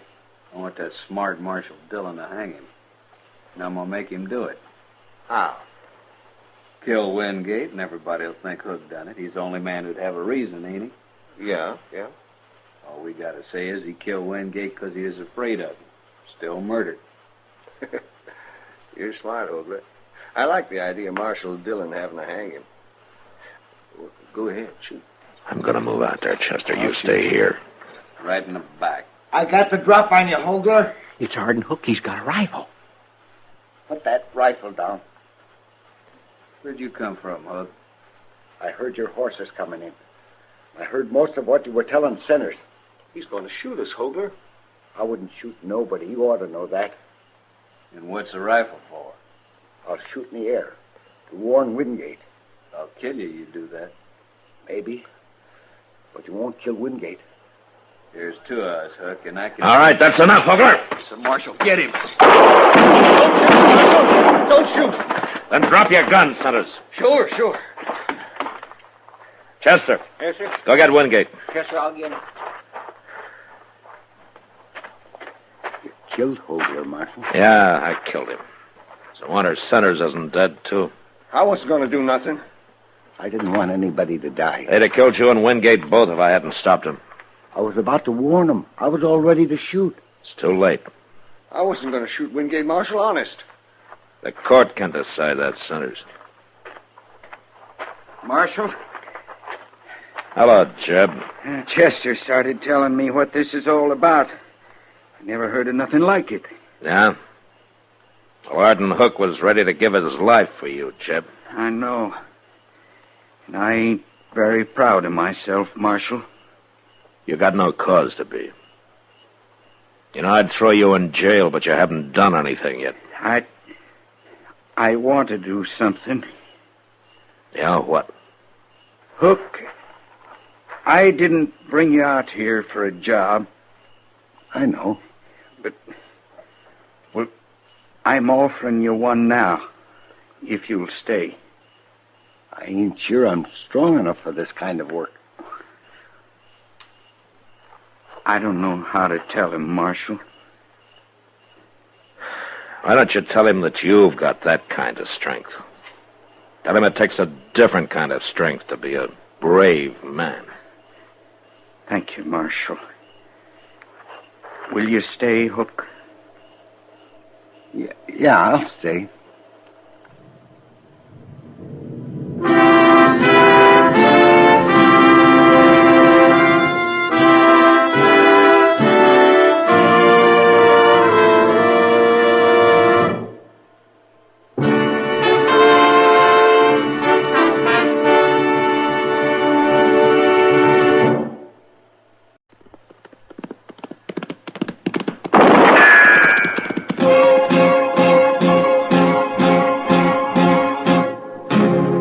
Gunsmoke, brought to you by Chesterfield. Chesterfield packs more pleasure because it's more perfectly packed, thanks to Accuray. They satisfy the most. Around Dodge City and in the territory on West, there's just one way to handle the killers and the spoilers, and that's with a U.S. Marshal and the smell of Gunsmoke.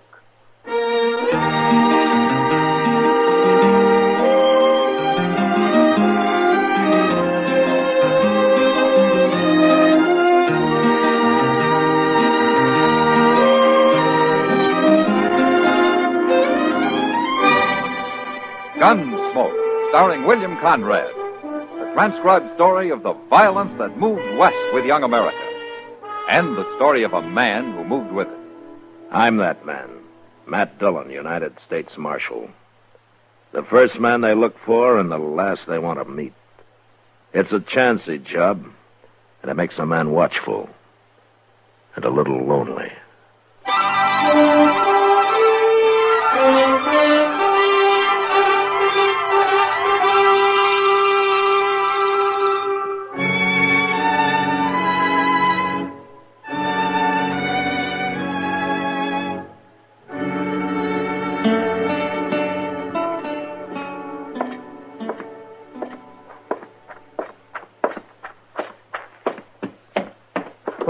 Well, what's your hurry, Chester?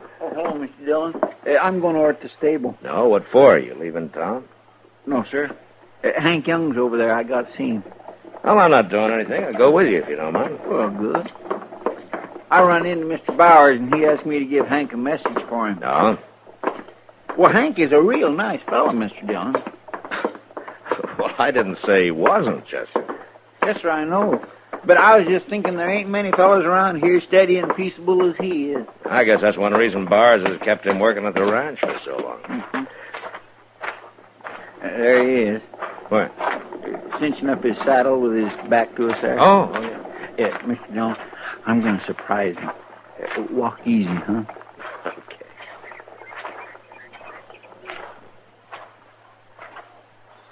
Gotcha! No, Hank, no! Look out, Chester! Oh! Now, take it easy, Hank. Oh, Marshal. I didn't know who it was. You shouldn't come up on me like that, Chester. Merciful goodness, I guess I shouldn't. Now, where'd my gun... Oh, there's my gun. It's a wonder it didn't go off, you hitting at me that way, Marshal. How come you're wearing a gun, Hank? I don't think I ever saw you with one. I've wore guns before, Marshal. No, I meant around here. No, maybe not around here. Hank, Mr. Bowers is going to be an hour or so longer than he thought. He is, huh? Uh-huh. All right, you tell him I'll see him out the ranch. We've got work to do out there. So long. So long. So long, Hank. My, I guess I really upset him. Something sure has. Hank ain't never acted like that before. We're always kindly teasing each other. Well, I wouldn't worry about it. Dillon? Yeah. I want to talk to you, Marshal. Well, go ahead. My name's Quillen. Ben Quillen. I've only been here a few days. I've been meaning to get acquainted, but I thought I'd do a little scouting around for myself first. Oh? What's the name of that man you was just talking to, Marshal? Well, why? Oh, he kind of fits the description of the fella I've been hunting. You see, I'm a deputy sheriff. Oh? There's my badge. Deputy Sheriff, Prescott, Arizona. Yeah, I got papers to prove it, too. Yeah, you've come a long way, Quillen. I think it's going to be worth it, Marshal. Here, take a look at this. What is it? It's a warrant for Ike Abbott. Prescott, Arizona, July 6, 18. Something. It's kind of smudged. You read the description. Don't Ike Abbott sound like your friend who just left? Sure does to me. Same height, same build. Same kind of face, brown hair and eyes. Just about everything. Is that true, Mr. Dillon? Oh, but fits generally, yeah. But what's he wanted for? It's a warrant for his arrest, Chester. He's charged with murder. Hank? We heard he was hiding out around Dodge somewhere. He's been here about 3 years, hasn't he? Yeah, just about. Why didn't you make your arrest a few minutes ago, Quillen? I wanted to be sure, Marshal. And I also want to talk to you first. After all, this is your territory. Hank's wearing a gun, Quillen. Does he know you? No. But I've been asking around about anybody from Arizona. He must have heard about it. Well, I guess I'll ride out and take him. No. What? Hank Young's ready to fight. I don't want to kill him. I'll go. You mean you'll bring him in for me? Well, if I'm sure he's the man you're after, then I think I can find out. Okay. Well, watch your step, Marshal. He's already killed one man. Don't worry, Quillen. So have I.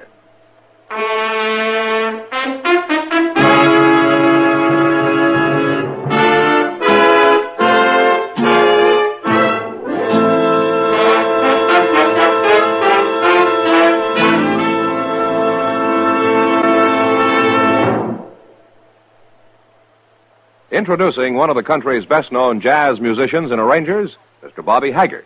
How about whistling along with him?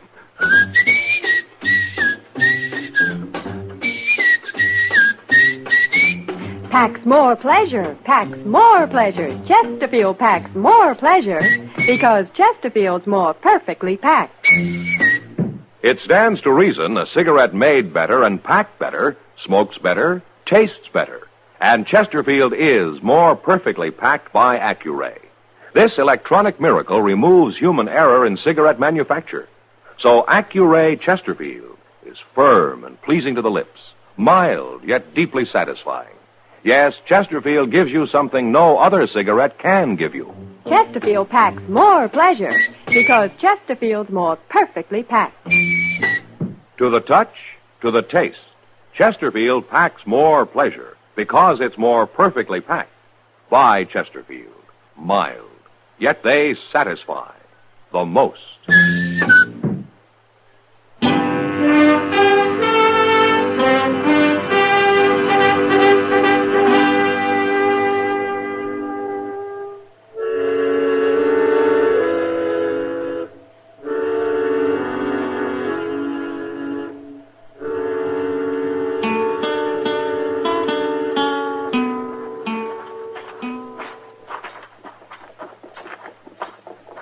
That's him sitting in the bunkhouse door, Mr. Dillon.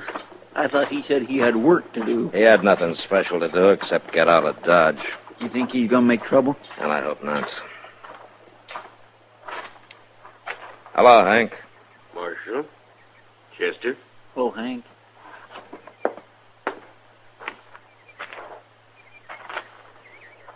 Looking for me. There are a couple of things I want to ask you, Hank. You go right ahead, Marshal. You've known me about 3 years, right?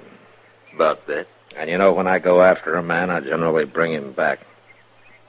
So you do, Marshal. Is that why you put your gun away? Well, I declare, he ain't armed no more, is he? No, I ain't.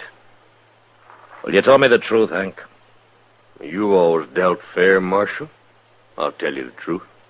Well, there's a deputy sheriff in town named Ben Quillen. He's got an Arizona warrant for Ike Abbott's arrest. I thought so. Was it murder, Hank? That how that warrant reads, Marshal? Mm-hmm. Figured so. What else you want to know? You still haven't told me why you put your gun away. Done some thinking on the way back here. Knowed they'd sent somebody after me, but if I killed him, I'd just have to face you next. I wouldn't be getting nowhere that way. All right, Hank. Come on, Chester, let's get back to town. Mr. Dillon, ain't we going to take Hank back to I Dodge? said let's go, Chester.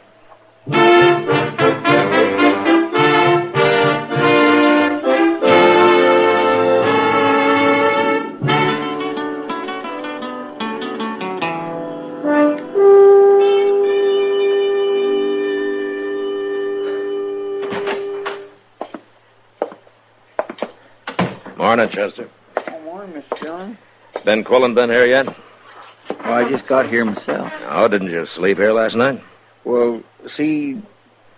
No, sir, I didn't. Oh? I ain't never going to set up all night playing poker again. Oh. I was kind of hoping you'd maybe outgrown poker. I'm getting there.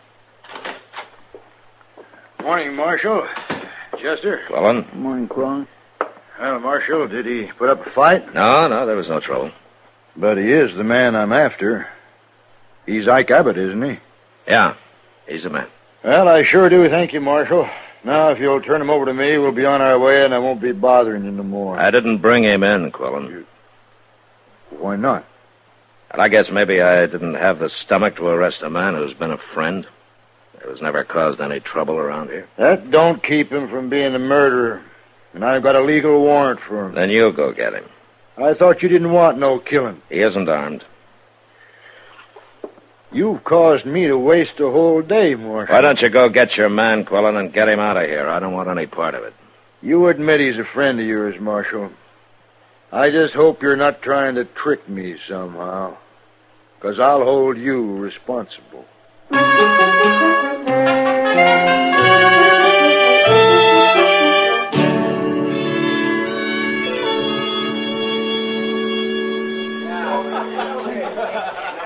What's on your mind tonight, Matt? Well, Kitty, it sure isn't drinking beer and sitting around the Long Branch. You know, you sometimes act like you've been schooled in a slave market. Drink your beer, Kitty. I'm buying. Oh, you are? And I take it all back. Oh, What? here's Ben Quillen. Now I know what's been bothering you. Marshal, I want to talk to you. What's your trouble, Quillen? You gave me to believe there'd be no trouble with Hank Young, or whatever you call him. Was there? He wasn't armed, Marshal. At least you didn't lie about that. And just what did I lie about, Quillen? About them 4 friends of his. What friends? I don't like being made a fool of, Marshal. I don't like going after an unarmed man who's hiding behind 4 shotguns. Ah, I see. You trying to tell me you didn't know about it? No, Quillen, I didn't. You swear to that? Now, you can take it or leave it. All right, I'll believe you. Providing you ride out there with me. I can't face them men alone. It'd be suicide. It's your party, Quillen. I'm not getting paid to make your arrests. You wouldn't be scared, would you, Marshal? I think we've talked just about enough, Quillen. All right. I'll telegraph Prescott. I'll get me some authority for some deputies. Wait a minute, Quillen. What? You meet me at the stable in the morning. I'll go with you.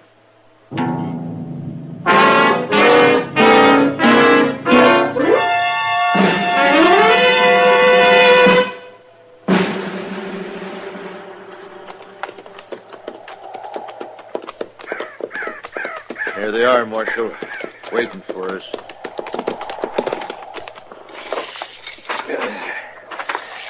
How are we going to shoot it out against 4 men with shotguns, Marshal? You just keep out of it, Quillen. Hello, Hank. Gentlemen. This here ain't my idea, Marshal. The boys just heard about everything. I can't talk 'em out of a fight. That's right, Marshal. Ain't nobody taking a friend of ours off to Arizona. Warrant or no warrant.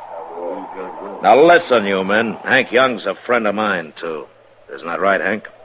I always thought so, Marshal. But you know me well enough. If any man needs taken in, I'll take him in. Be kind of like walking into a cannon, won't it, Marshal? Maybe.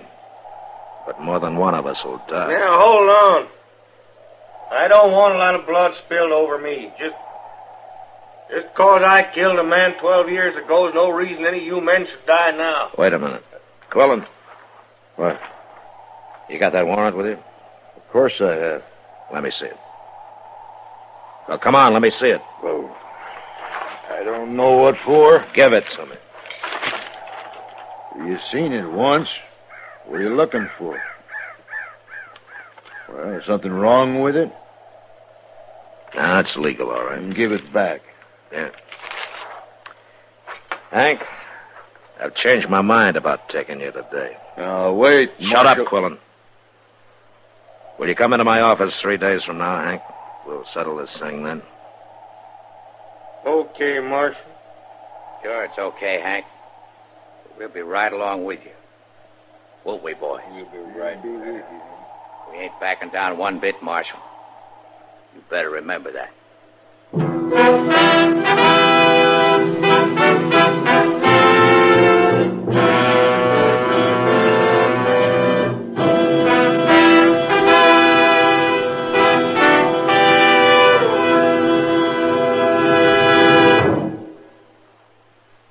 Where are you listening to Gunsmoke? In your favorite easy chair? Or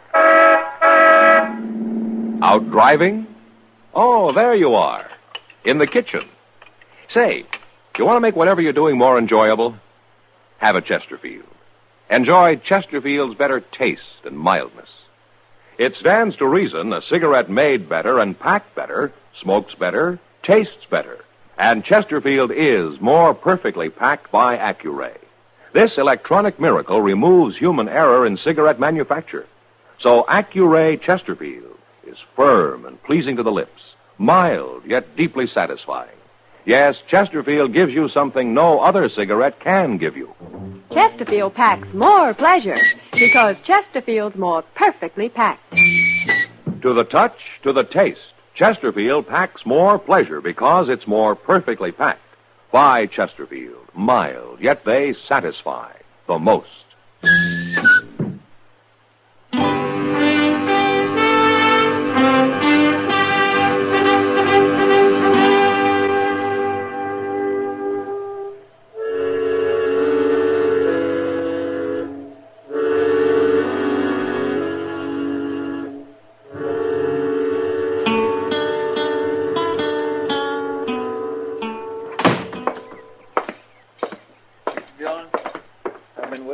Let's go, Chester. Did you finally get your telegraph? Yeah. Just in time, it looks. I know. That's quite a crowd waiting for you. Think there'll be trouble? Yeah, there could be. Anything you want me to do? No. You better wait here. All right.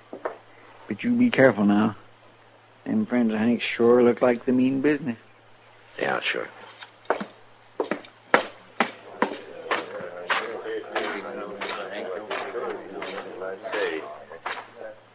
Well, Marshal, I've come in, like you said. I know you would, Hank. Let's get this over with, Marshal. I've waited long enough. You've waited too long, Quillen. What? Hank, I want your friends to wait across the street over there. We ain't moving, Marshal. All four of you, go over there and wait. Now, will you do what he says, Jim? Go on now. Jim, he ain't the kind of trick nobody. I mean it, boys. I got going. Well, come on, men. For we'll be watching. Quillen, let me see that warrant. You've seen it twice. Yeah. Well, ain't you going to look at it? I should have looked at it the first time. Huh? Close. I missed reading the date till Hank mentioned it was 12 years ago. What's that got to do with it? 12 years is a long time, Quillen. That warrant's still legal. But it would have been forgotten by now if you hadn't have paid the sheriff in Prescott to go to the trouble to dig around and find it for you. And paid him something more to make you a deputy. What are you saying? I hate men like you who go out after other men just for the reward money. You're a professional manhunter, and that's the worst. So? What are you? I'm a lawman. I never collected a reward in my life. Okay, do it your way, but I'm taking this man back. I got word this morning from a friend of mine in Prescott, Quillen. So? He says what I thought about you. You don't often get back with your prisoners. Huh? Too much trouble, I guess. Too much expense. You'd shoot Hank here for trying to escape before you reach the Colorado line. But you'd still collect the reward. You're getting a lot of ideas, Marshal. I got a couple more. Hank? Yeah, what, Marshal? I hear there weren't any witnesses to that murder 12 years ago. That wasn't no murder. Of course, I had to run anyway. Yeah, the sheriff was an enemy of yours? Well, I hear he's dead now. Mm-hmm. There'll be a circuit judge here next week. I think we'll let him decide all this. No, you don't, Marshal. You don't cheat I'm me. sorry, Quillen. You're going to have to earn your money someplace else. Marshal, I'm warning you. This is the only copy of the warrant for Ike Abbott there is, isn't it? You give me that. I'm going to tear it up. I'll kill you if you do. Hank's only worth $500 to you, Quillen. You can find bigger game than him. I said I'll kill you. You tear up that warrant. Even you're not that big a fool, Quillen. Don't do it, Marshal. Somebody has to. No!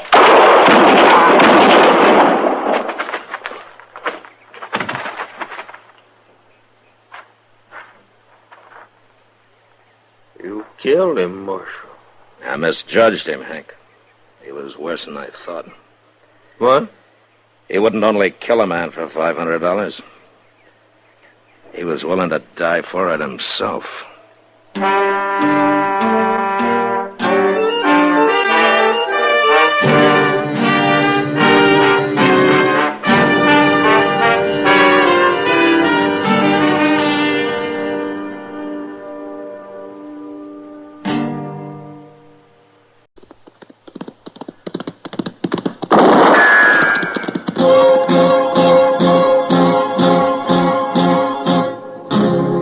Gunsmoke, brought to you by Chesterfield. Chesterfield packs more pleasure because it's more perfectly packed.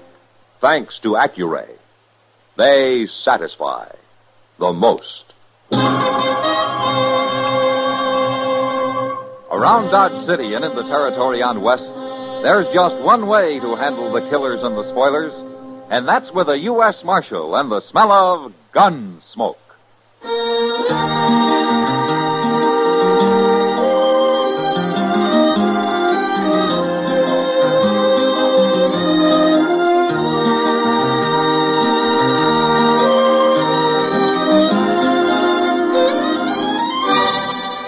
Gunsmoke, starring William Conrad.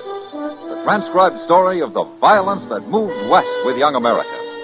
And the story of a man who moved with it. I'm that man. Matt Dillon, United States Marshal. The first man they look for and the last they want to meet. It's a chancy job, and it makes a man watchful and a little lonely.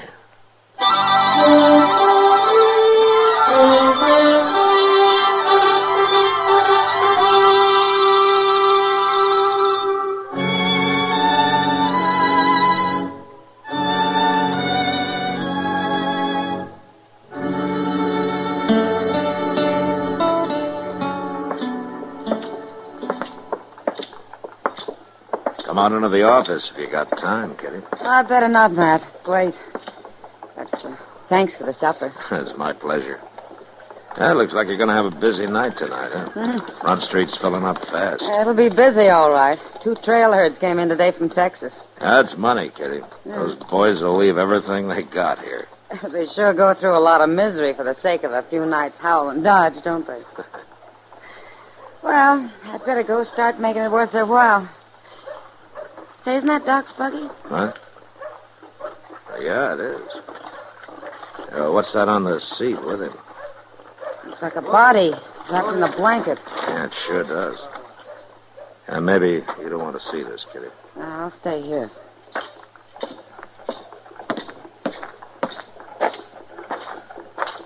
Hello, Matt. Who's that, Doc? Well, he must have been a buffalo hunter. I found him on the south bank of the Pawnee near Turkey Bend. He had a camp there, or he did until somebody came along and shot him. You mean he was alone? There was another camp a few miles downriver, but this man was alone. How did you stop by the other camp? I figured that'd be your job, Matt. Bringing him in was bad enough. What do you mean? Whoever shot him took his head for a souvenir. What? It's not a very nice killing, is it, Matt? I'll ride up there tomorrow, Doc.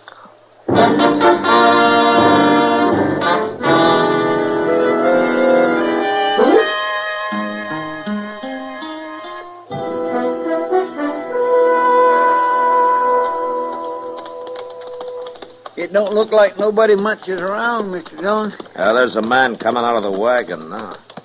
Well, now, there is the one longest, skinniest buffalo hunter I ever seen. He looks like a plucked crow. Well, he isn't very handsome, is he? Well, others must be out hunting, huh? Hello. Where's the rest of your outfit?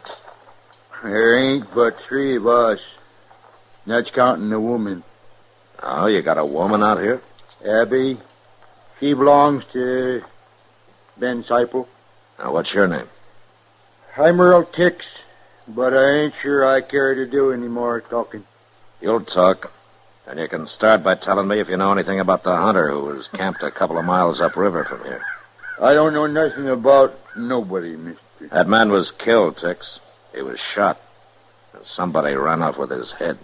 Oh, he done that, huh? My name's Dillon, Tix. I'm a U.S. Marshal. Don't turn around, mister. In the wagon behind you, Mr. Dillon. He's holding as sharp as 50. It'll shoot, too. It'll make an awful big hole in a man. You just stand steady. Get the gun sticks. Sure. It's better. You can turn around now. Ben Seipel, huh? I'm an alligator, mister. I can treat people terrible. Like cutting their heads off? Ain't nobody gonna come into my camp and start saying murder. Not to Ben Seipel, they ain't. If you didn't do it, you got no cause to worry, Seipel. I got no cause to worry. You standing there with a big 50 aimed at your belly. He ain't no marshal anyway. Now, you look here. You two stop acting so crazy. Didn't you never hear Marshal Dillon? There's no sign on him. Where's his badge? I don't happen to be wearing a badge, Tex. Go carve some thong out of one of them hide sticks and put it to soak. We'll tie these two up for the night. Tie them up? Do what I tell you, Tex. Sure. Hello, Abby. What's going on, Ben?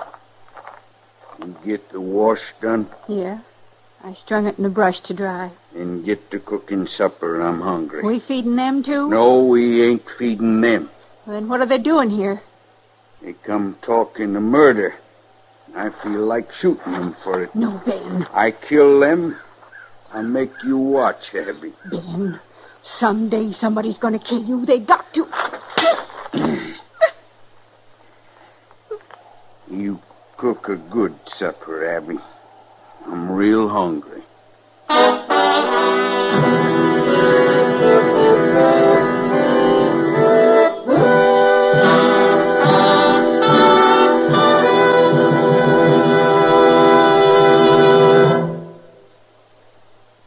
Introducing one of the country's best-known jazz musicians and arrangers, Mr. Bobby Haggart.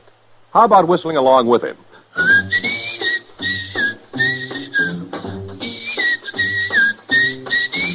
Packs more pleasure, packs more pleasure. Chesterfield packs more pleasure because Chesterfield's more perfectly packed.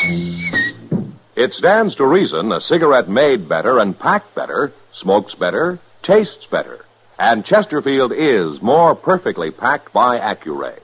This electronic miracle removes human error in cigarette manufacture. So Accuray Chesterfield is firm and pleasing to the lips, mild yet deeply satisfying. Yes, Chesterfield gives you something no other cigarette can give you. Chesterfield packs more pleasure because Chesterfield's more perfectly packed. To the touch, to the taste, Chesterfield packs more pleasure because it's more perfectly packed by Chesterfield. Mild, yet they satisfy the most.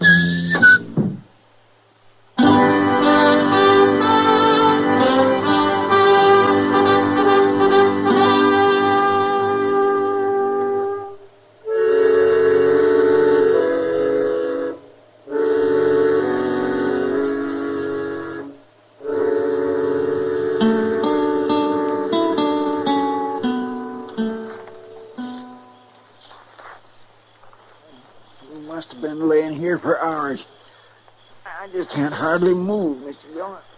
Tex is pretty handy at tying people up. Yeah, but it ain't him bothers me as much as Ben Seipel. That man is crazy.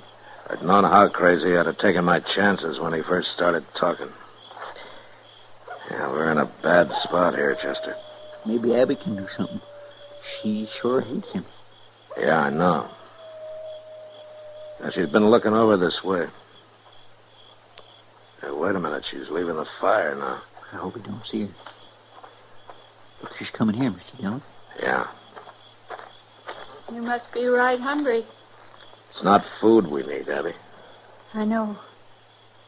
But if I cut you loose, he'd kill me. We wouldn't go off and leave you to face him. You wouldn't. Abby, all men aren't like Ben Seipel and their old ticks. You can trust me and Chester here. You really a marshal? I am. I'll do it, Marshal. When he's asleep, I'll do it. I knew she would. I told you. Abby? He's seen me. Hey there, Abby.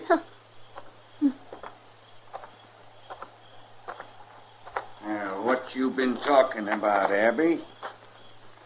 You been making plans, maybe? No, I was on my way to the river. I wasn't talking. You wasn't, huh? Well, I think I'll go to the river with you. No. Walk ahead of me, Abby. What kind of a man are you, Seipel? You take it out on me if you have to, but not her. I'll take it out on both of you. You dirty dog, Seipel. Oh, shut up. Get going, Abby. Mr. Dillon, you hurt? Mr. Dillon? No, I'll be all right, Chester. That man's got a big foot. Kick a man in the face that way? He ought to be hung. I'll hang him myself if we ever get out of this. It don't look too good for us, does it? No, not now. That poor Abby, what does she stay with a man like him for? Yeah, maybe she's never had a chance to get away. It'd be a miserable enough life without being tied to a murderer. Be quiet, Chester. Here comes Earl Tix. Where's he been all this time? I don't know, but he's moving pretty fast. And what's the rifle for? Where's Seifel? Tell me where he went. What's the trouble, Tix? Where is he? He went down to the river. What for? Seifel! Oh, hey, Seifel! I'm coming. You better hurry. We got to get out of here. What? What are you yelling about, Tix? We got to get going, Seifel. Right now. Get going? What for? Injuns. I heard them out there yapping at each other like coyotes. You sure? I know Injuns when I hear them. We can't get out of here with that wagon, Tix. You ain't fighting no Injuns over a wagon. Where's the woman? Never mind her. Let's get our horses and ride. Oh, what about these two? Leave them for the Injuns. And their horses, too? I ain't no horse thief. Come on.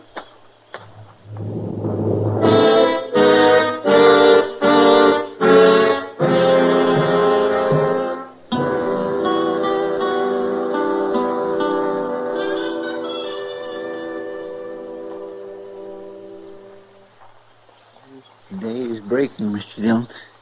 Yeah. I guess them Injuns will be coming soon. Funny how a man gets to thinking things, ain't it? Oh, like what, Chester? Like how I'd like to see one of them circuses before I die. Huh? A circus? Oh, I spend an awful lot of time thinking about that. Wondering what lions and tigers and stuff like that looks like. Quiet. Yeah, I guess Tex was right. I just hope they see we're tied up and helpless before they start planting arrows in us. Look over there. Just beyond the wagon. He's got a rifle. He's signaling with it. And there are 4 more, too. 5. Look, he's signaling them others to stay back. Fierce looking, ain't he? Steady now, no more talking.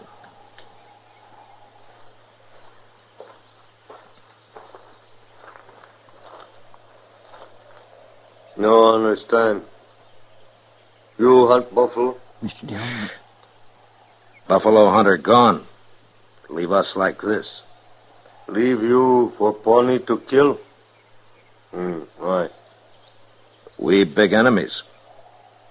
You know hunt buffalo? No. We kill buffalo hunter. Pawnee. Teach white man. Leave buffalo to Pawnee. Cut off whole head. Why, they killed that man. Wait a minute, Chester. Listen. Buffalo hunter want you kill us. Buffalo hunter gone. You know catch now. You let us go, we find Buffalo hunter. Big enemy. We take care of Buffalo hunter for you. Where's he going? He's going to have a talk with the others, I guess. That was awful smart of you, Mr. Dillon. Maybe, if it works. It makes sense. Well, it does to us, Chester. I just hope it will to them. Looks like they've decided. And at least it didn't take them long. Oh, here he comes. Got his knife out.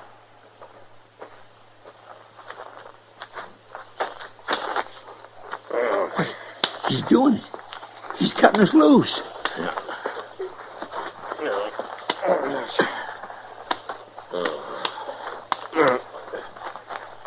It worked. It worked.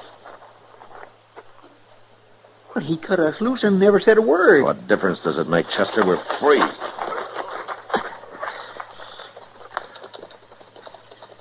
There they go.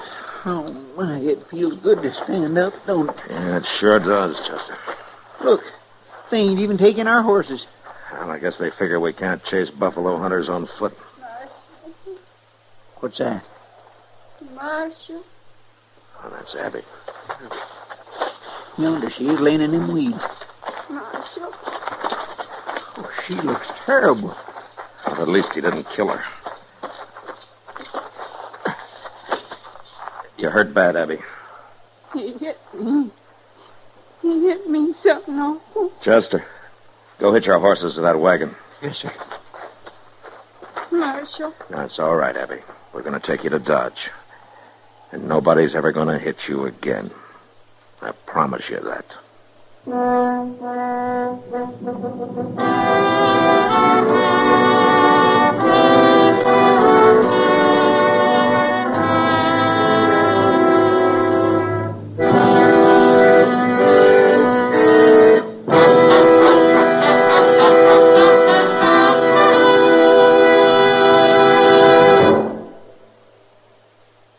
Where are you listening to Gunsmoke? In your kitchen? Getting ready for Sunday supper? Maybe in your living room, relaxing? Or out driving? Say, be sure and watch the road. But remember, there's pleasure ahead when you smoke Chesterfield. When you satisfy yourself with Chesterfield's better taste and mildness. It stands to reason. A cigarette made better and packed better smokes better, tastes better. And Chesterfield is more perfectly packed by Accuray. This electronic miracle removes human error in cigarette manufacture. So Accuray Chesterfield is firm and pleasing to the lips, mild, yet deeply satisfying. Yes, Chesterfield gives you something no other cigarette can give you. Chesterfield packs more pleasure because Chesterfield's more perfectly packed. To the touch, to the taste, Chesterfield packs more pleasure because it's more perfectly packed. By Chesterfield. Mild, yet they satisfy the most.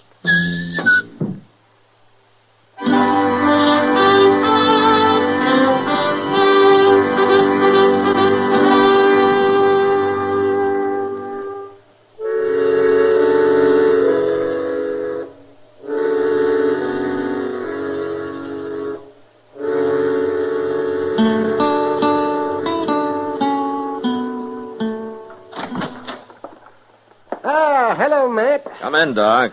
My, hot today, isn't it? Is that what you came to tell me? No, I came to tell you nothing. Oh, except I ran into Kitty down at the depot. She and Abby were watching the Santa Fe come in. Uh-huh. They said they might come by and say hello on their way back. Ah, good. Oh, my, that Abby's looking better every day, isn't she? Well, between you and Kitty, she's been getting some pretty good care, Doc. She deserves it. You know, she's already talking about finding a job. I know, Matt. I think she's going to be real happy. Oh, that's Kitty. Matt, hurry. Kitty, what's the matter? It's that man, that Ben Seipel. Seipels and Doc? Yeah. He came up to Abby and grabbed her by the arm and dragged her off toward his wagon. Huh? Chester saw it, too. He thought he'd better stay nearby while I went for you. Where are they now? Across the street there, by that wagon. Now, you wait here, Kitty. Don't let him hurt her anymore, Matt. Just been talking to her so far, Mr. Dillon. Has he seen you, Chester? No, sir, and neither's Earl Tix. Yeah. And they're in for a big surprise. You keep an eye on Tix, then. Yes, sir, I will. What are you telling me lies for, Abby? You want another beating? That's enough, Seipel. If you wasn't lying. You really are a marshal, huh? Abby, Yes? you can go with Seipel if you want. But if you don't want to, he'll have to kill me first, and I don't think he can do it. What are you saying? This ain't no business of the law. Shut up. You make your choice, Abby. Kitty's waiting for me. Come back here, Abby.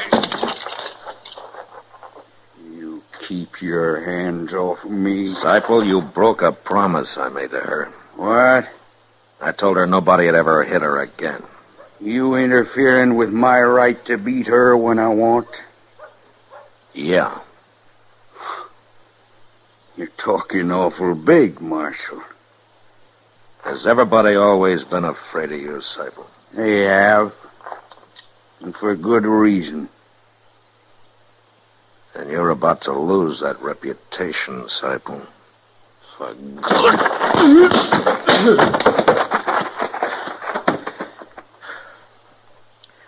Tex, come here. No. Get moving like you tell me. No. You can't beat me, Marshal.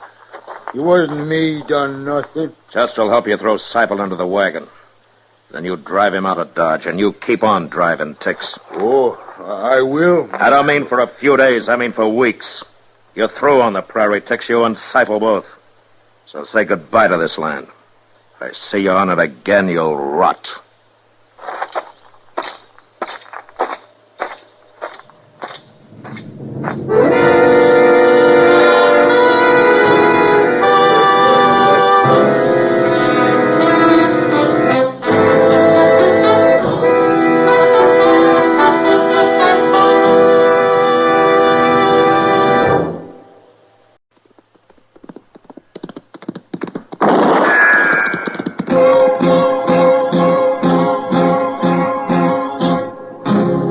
Gunsmoke, brought to you by Chesterfield. Chesterfield packs more pleasure because it's more perfectly packed, thanks to Accuray. They satisfy the most. Around Dodge City and in the territory on West, there's just one way to handle the killers and the spoilers, and that's with a U.S. Marshal and the smell of Gunsmoke.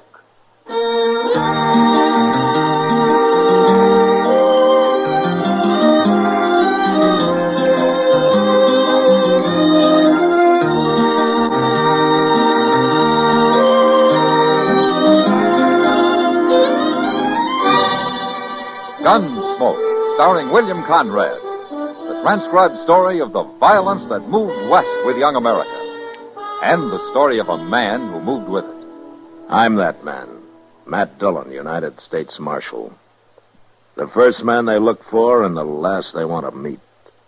It's a chancy job, and it makes a man watchful and a little lonely.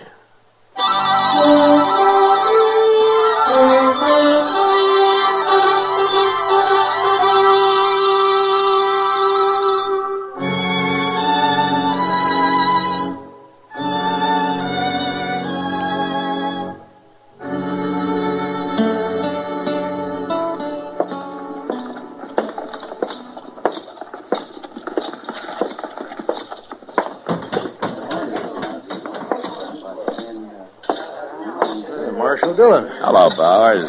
How's the cattle business? I shipped 1,000 head out into Santa Fe this morning. Guess I can afford to buy you a drink? Well, thanks, Bowers, but I hear Doc Adams has been looking all over for me. I better go find him. I was in here a while ago talking to Kitty. No? Oh, here she comes. Maybe she knows where he went. Matt? Oh, Kitty. Hello, Mr. Bowers. Hello, Kitty. Doc had to leave, Matt. They called him out to the Smith place on an emergency. But he asked me to give you a message. Oh? You know Ed Thorpe and his wife? Well, sure, I know. Yeah, they got a little piece of land right on the south edge of my ranch. They're not doing very good, though. Well, they sure aren't, according to Doc. He was out there last night, and he'd planned to go back for him today. To go back for him? They have to be brought into town, Matt. They've got spotted fever, both of them.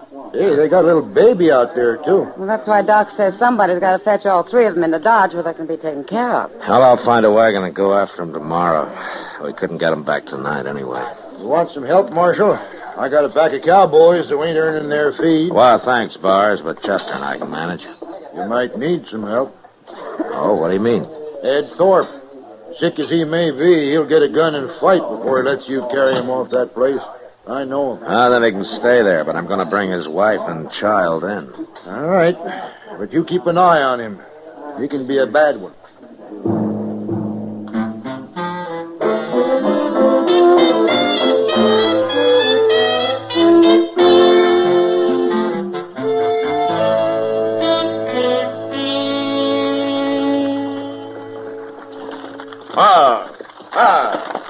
This ain't Ed Thorpe's place, Mr. Dillon. Yeah, I know, Chester, but I want to meet these people. They must be new. Come on. How do you know they're new? You ain't been out this way in over a year. Well, all the more reason to meet them. Now, let's walk around back. I thought I saw somebody there. Nothing but a sod hut and blow dirt. Must be living on nothing. Well, it doesn't look like it, Chester. Huh? Why, he's butchering a calf. Now, where'd he get that? Well, he sure didn't raise it on those weeds his woman's trying to hoe. Hello. What are you men doing here? I'm Marshal Dillon from Dodge. This is Chester Proudfoot. How you do? Something wrong, Marshal? No. Except your hat's gonna get all bloody where you laid it on this calf. Who'd it be? Here. You got sunstroke without a hat. All right. So I was trying to cover up Emmett Bauer's brand. We're starving out here, Marshal. I had to kill that calf. You ain't going to arrest my husband, are you, Marshal? No, ma'am. Not unless Emmett Bowers complains. Well, Joe had to do it, Marshal. We just can't go on without something to eat. Look where I've been hoeing over there. I couldn't plant enough for hardly anything to come up. We can't afford no more seed. Our credits run out in Dodge. Well, that ground doesn't even look like it's been plowed. I done the best I could. It ain't easy. No, ma'am. Not for a woman. We're on our way over to Ed Thorpe's. I guess you know that they got spotted fever. I was there this morning. Ed Thorpe's dead. Died in the night, I guess. She didn't tell me that, Joe. You mean you left Miss Thorpe and the baby alone over there? I ain't gonna chance catching no fever. But Joe, the baby. My woman's always worrying about babies. It's only 'cause she can't have none, I guess. She's like one of them there dry gourds. Don't, Joe. You're putting shame on me. Chester. Yes, sir? Let's get out of here. Oh, Miss Nader, Yes, Marshal? next time you're in Dodge, come see me, huh? I'll get you some seed to plant.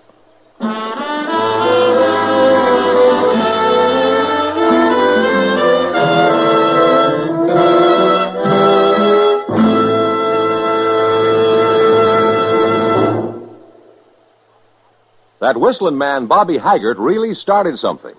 Tonight, the Calypso Boys join in. Ready, amigos?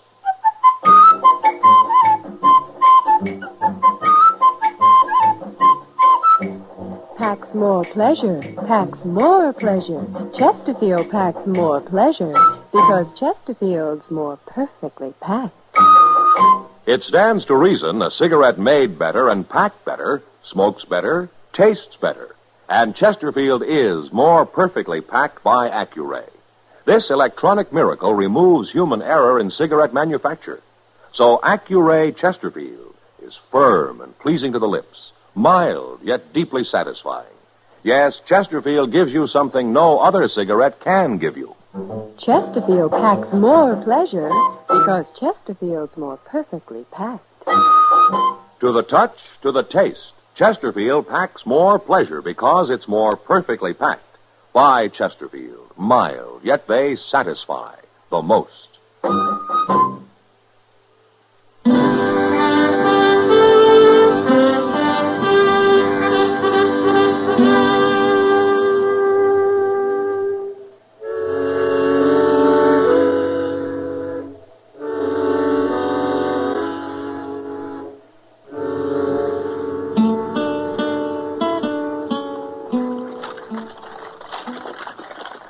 Goodness, Mr. Dillon, I thought we wouldn't never make Dodge tonight. How's the baby, Chester? Well, it's asleep anyway. Guess I've been holding it right, huh? Just like a mother. Oh, I am not. Oh, there's Doc waiting for us. Oh, there. You just sit tight a minute, Chester. We'll help you with the baby. I hope it don't wake up or anything. Matt, where are Ed Thorpe and his wife? Well, Ed died before we got there, Doc. Miss Thorpe's lying down in the wagon back there. We covered her up good. She's been asleep most of the way. Oh, yeah. Mrs. Thorpe? She's still asleep. Give me a hand up, Matt. Yeah. Oh, Mrs. Thorpe? Oh. Oh, my. What's the matter, Doc? She's not asleep, Matt. She's dead. No. Died on the way in, I guess. Now we got a baby to take care of. You know, Doc, I think she knew she was going to die. Why? Just before we left her place, she told me that if anything happened to her, the baby was to be put in Ma Smalley's care. And Ma Smalley was to have complete charge over him. Well, what she says goes. Well, Ma's a widow. She's had kids herself. That was a good choice. Yeah. But she's too old to raise them herself, man. Well, we'll worry about that later, Doc. Let's get busy.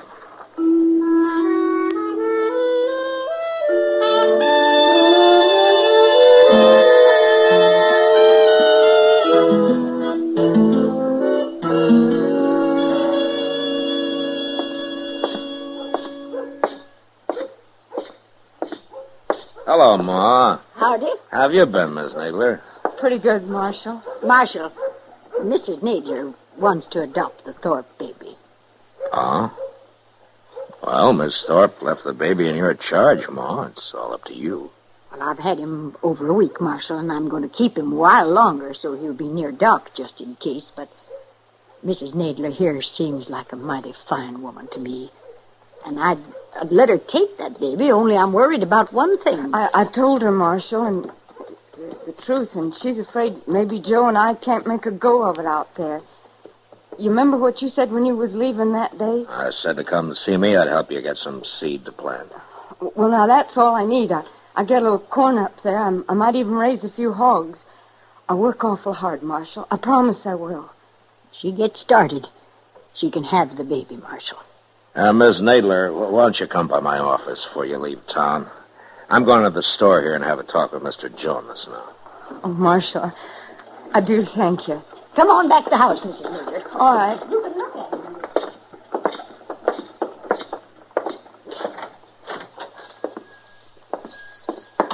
Oh, hello, Marshal. Hello, Jonas. Well, what can I sell you today? I came by to see you about Miss Nadler. You know her, don't you? Yeah, of course I do. Joe Nadler's out back in the stockroom right now.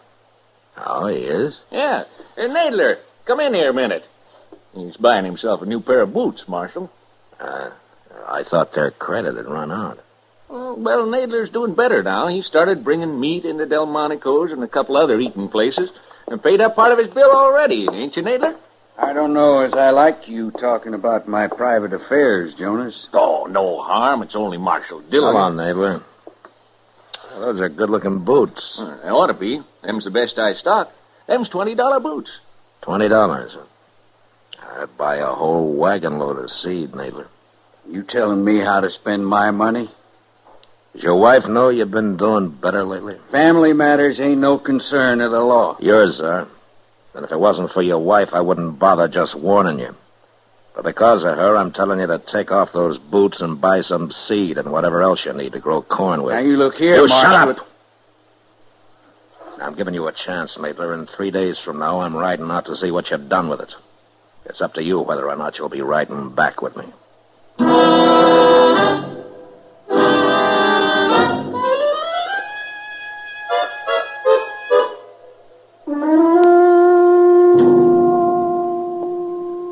Today's Thursday, Mr. Dillon. Ain't we riding out the Nadlers? Well, we can wait another day, Chester. You know what? I don't think you want to go at all. Yeah, you're right, I don't. Hello, Marshal. Bars? Chester? Oh, Mr. Byers. I was just up at Delmonico's, Marshal, having myself a feed. Oh, good. How was it? It was fine, till I went out back and got a talking with the cook. Oh? Marshal, I reckon any man's got a right to complain when he goes to a restaurant and finds himself eating his own beef. I know about that, Bars. You do? And why ain't you done nothing about it? Oh, because of Ms. Nadler, I guess. Look, Marshal, I'm a rich man. I don't mind a nester slaughtering one of my calves when he's starving. But nobody's going to start selling my beef. I'll kill him. He keeps that up. All right, I'll handle it, Bowers. I admire that woman, too, Marshal, but letting him get by with rustling ain't gonna help her. By the way, Ma Smalley brought some pies down to the kitchen while I was there. She's waiting outside here. She wants to talk to you. Get you right out, man. Thanks, Emmett. Hello, Ma. You riding out to Nadler's, Marshal? I am. Then you tell her I'm sorry. Tell her I think she's a good woman, but I can't let that baby go into the home of a cow thief. No. That'll break her heart, Ma. Son, I got a trust put in me. All right, I'll tell her.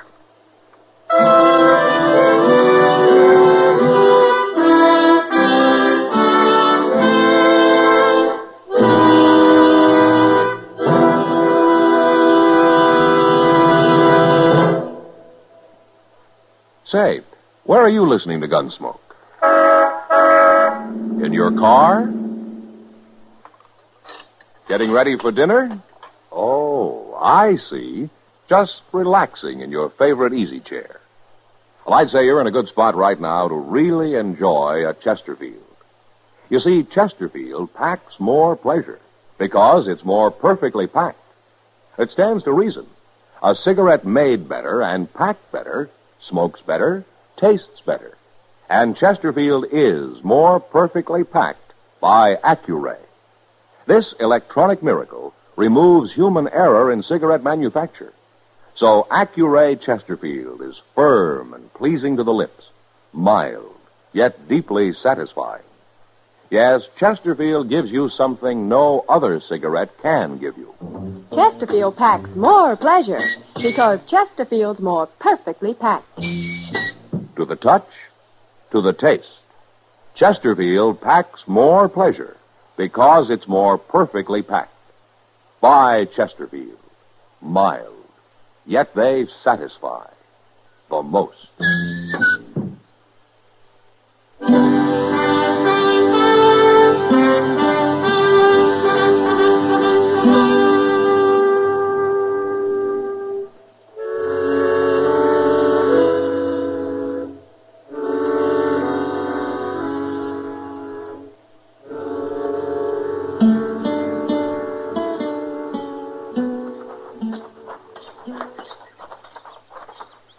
Hello, Miss Nadler. Oh, Marshal. Hello, Chester. Hi, ma'am. What brings you out here, Marshal? Is your husband home? No, he's been gone since morning. Oh. Miss Nadler, do you know that he's been slaughtering Emmett Bowers' beef? Oh.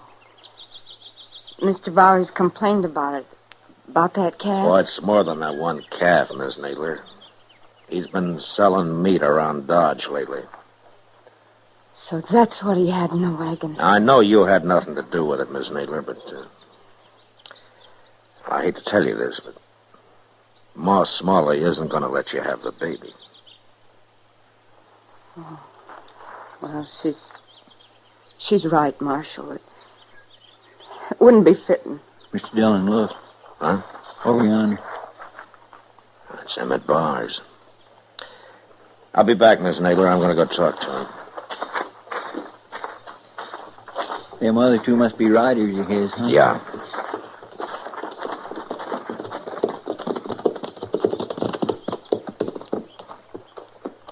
Thought I might find you here, Marshal. There's something wrong, Bowers? One of my men's been murdered. They found him out yonder about 5 miles. He'd been left for dead, but he talked a little. Well, what happened?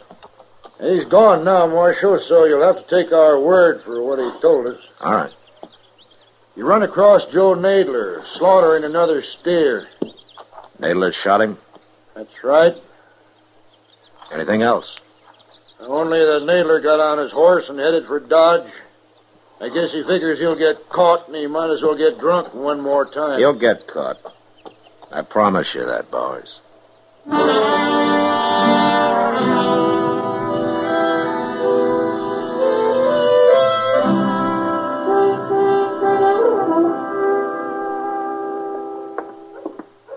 Finally found him, Mr. Dillon.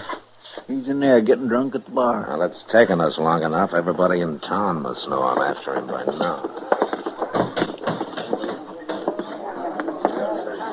There, see him? Yeah, I see him.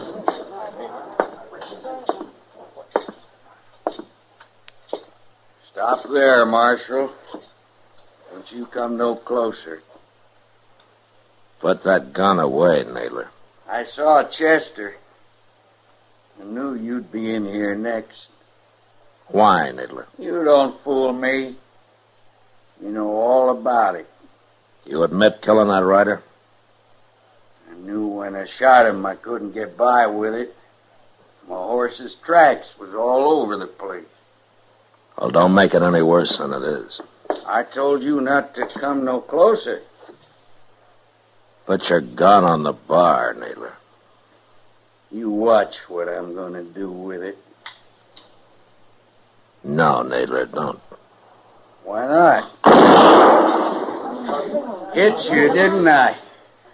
Now I'm going to kill you. You hurt bad, Mr. Dillon? He hit me in the arm, Chester, but I'll be all right. You killed him? Yeah. Do something with him, will you? I'm going over to Doc's. Yes, sir, I will. Alvin.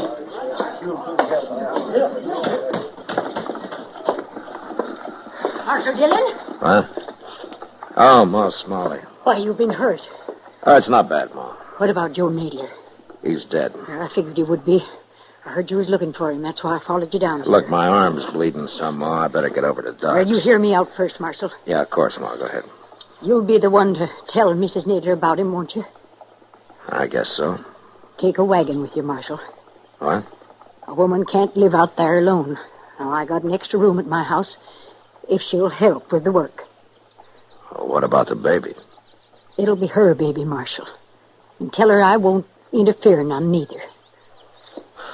Yeah, I sure will, Ma. I'll tell her all that. I'll go out first thing in the morning. Well, you won't go nowhere. You just stand here gabbing all night. That arm's bleeding, Marshal.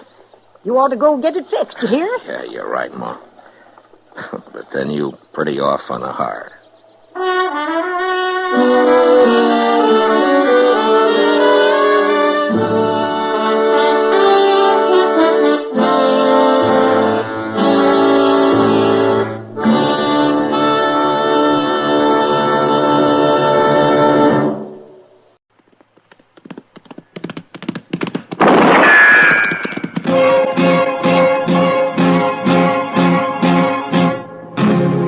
Gunsmoke, brought to you by Chesterfield.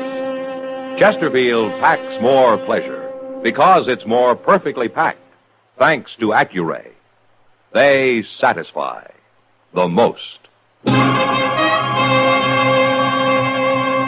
Around Dodge City and in the territory on West, there's just one way to handle the killers and the spoilers, and that's with a U.S. Marshal and the smell of Gunsmoke.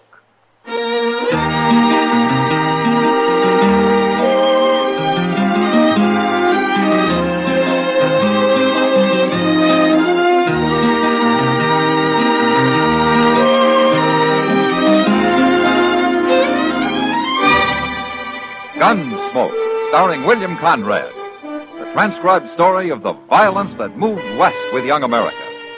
And the story of a man who moved with it. I'm that man, Matt Dillon, United States Marshal. The first man they look for and the last they want to meet. It's a chancy job, and it makes a man watchful and a little lonely.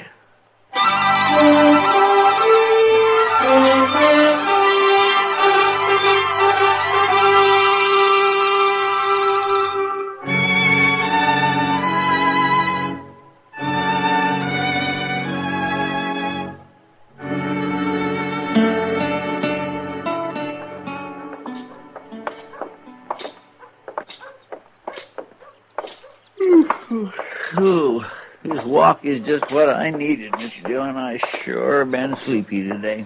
You got spring fever, Chester. I guess so. It is nice weather, ain't it?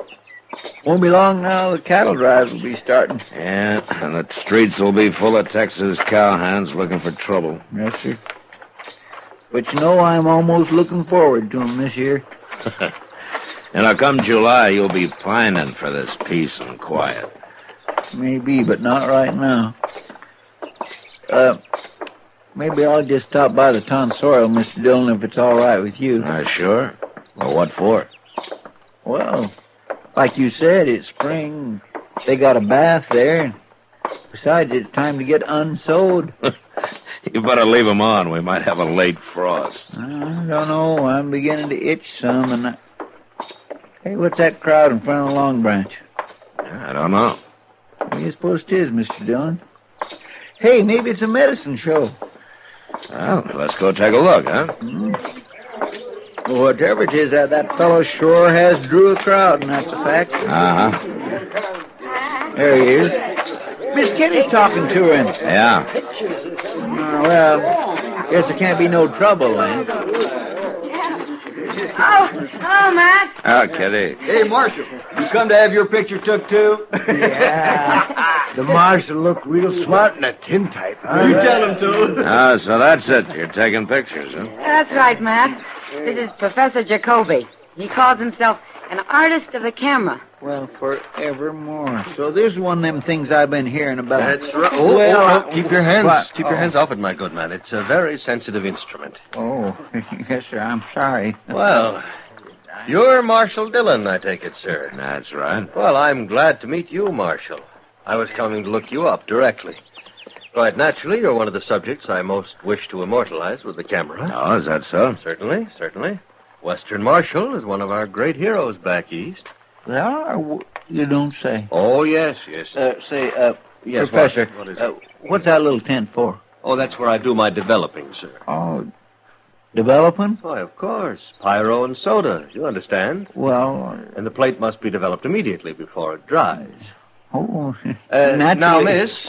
Well, I'm as ready as I'll ever be. You stand aside. If you'll just relax, miss. Uh-huh. I'm not going to shoot you, you know.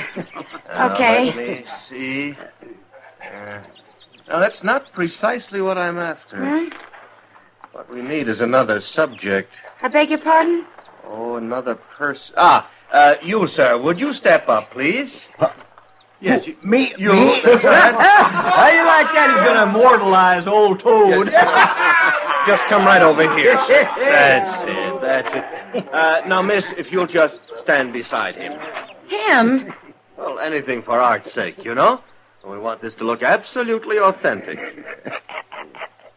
I think I'm going to like this, Miss Kitty. Now, don't go getting any ideas, Toad. That's fine. That's fine. Now, miss, if you'll just look up at him with that, well, you know what I mean. No, I don't know. Professor, why don't you just take your pictures of people the way you find them? They'll be authentic enough. No, of course, Marshal. I meant no offense. That's all right, man. Go ahead, Professor. Yes, of course. That's it. Hey, where's he going? Look, ducking under that black cloth there. Hey, you're going to have a hard time crawling into that little box. That's good now. Don't take your eyes off the camera, and don't move a muscle while I'm counting. You understand? Uh-huh. All right, take a big breath. Hold it.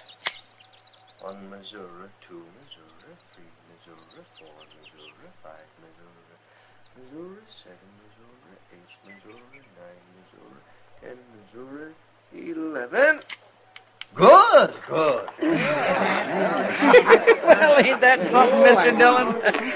You know, I want to see that picture, Kitty. You look like the camera was a rattlesnake. Well, it might as well have been. I'm glad it's over. And now, Marshal, maybe you will oblige. Well, no, thank you, Professor. Maybe later, huh?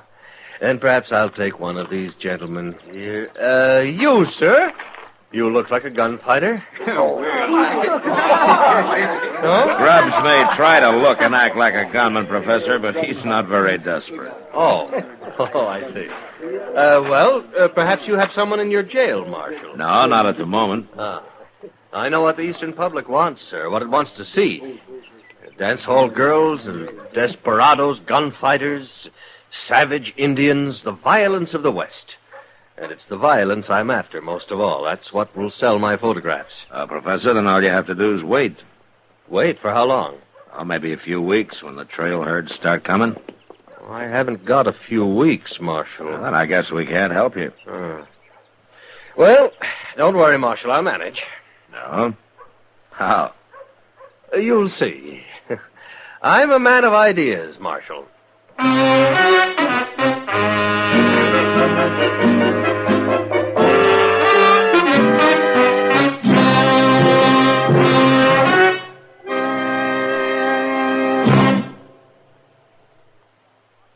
That whistling man, Bobby Haggart, really started something.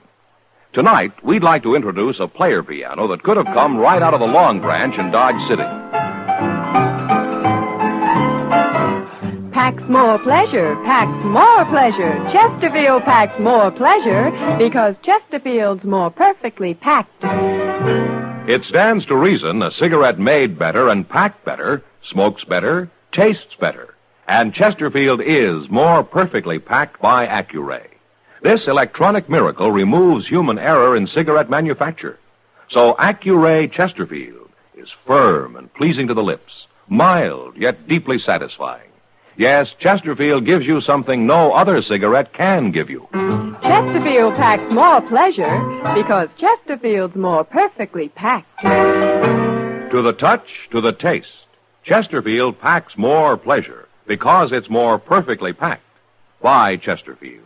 Mild, yet they satisfy the most.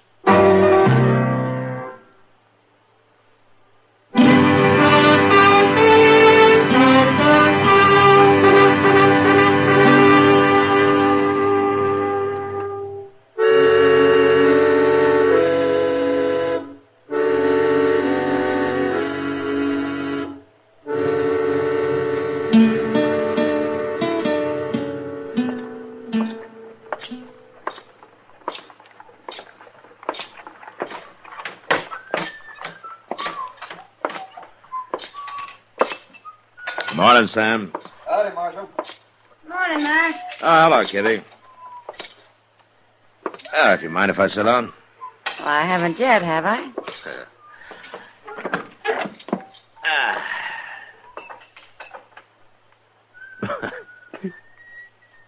What are you grinning about? I saw your picture. What was that you said to me about rattlesnakes? Oh, yeah, it was pretty bad, wasn't it? Well, maybe if you didn't have to hold still for so long. Sure. Anyway, you're immortalized now. The professor will have your face all over the papers back east. If they'll print it. Matt, seriously. Hmm? I don't like that man. Oh? There's something about him. I don't know what it is. Oh, he seems all right, Kitty. Maybe you're just not used to photographers. Well, neither are you. Mr. Dillon? Yeah, Chester. Mr. Dillon, you better come. What's the matter? Out at the end of Bridge Street, they just found old Toad. He's dead. Dead? But that ain't all. He's been scalped.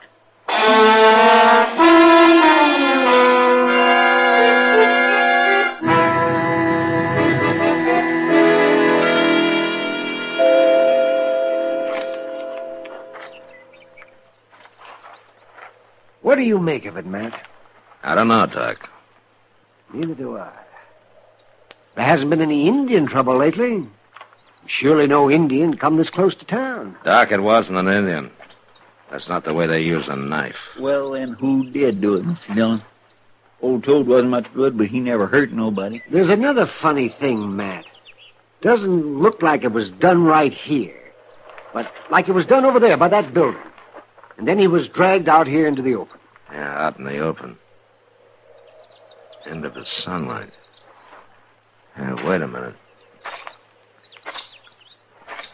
What are you looking for, Mr. Dillon? Yeah, this, right here, Chester. Well, I don't see nothing, Mr. Those Dillon. three little marks on the ground there. You know what makes marks like that? No, what? The three-legged stand they use for a surveyor's instrument. Or a camera. Camera? Matt, no man would do that just for a picture. Well, there's one way to find out.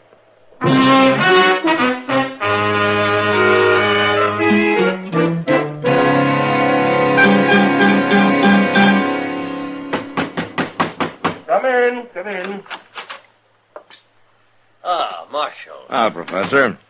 Looks like you're packing. You going someplace? Yes, Marshal. I've covered Dodge pretty thoroughly. Now I want to go out onto the plains and get some pictures. You know, buffalo hunters, Indians. Aren't you leaving kind of sudden?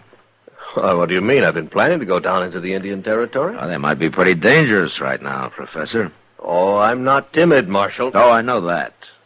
But did you hear there's Indian trouble starting? A man was scalped this morning right here in Dodge. Yes, I heard something of it. But I'm not frightened. Why not, Professor? Because you know it wasn't an Indian that did it? Just what do you mean, Marshal?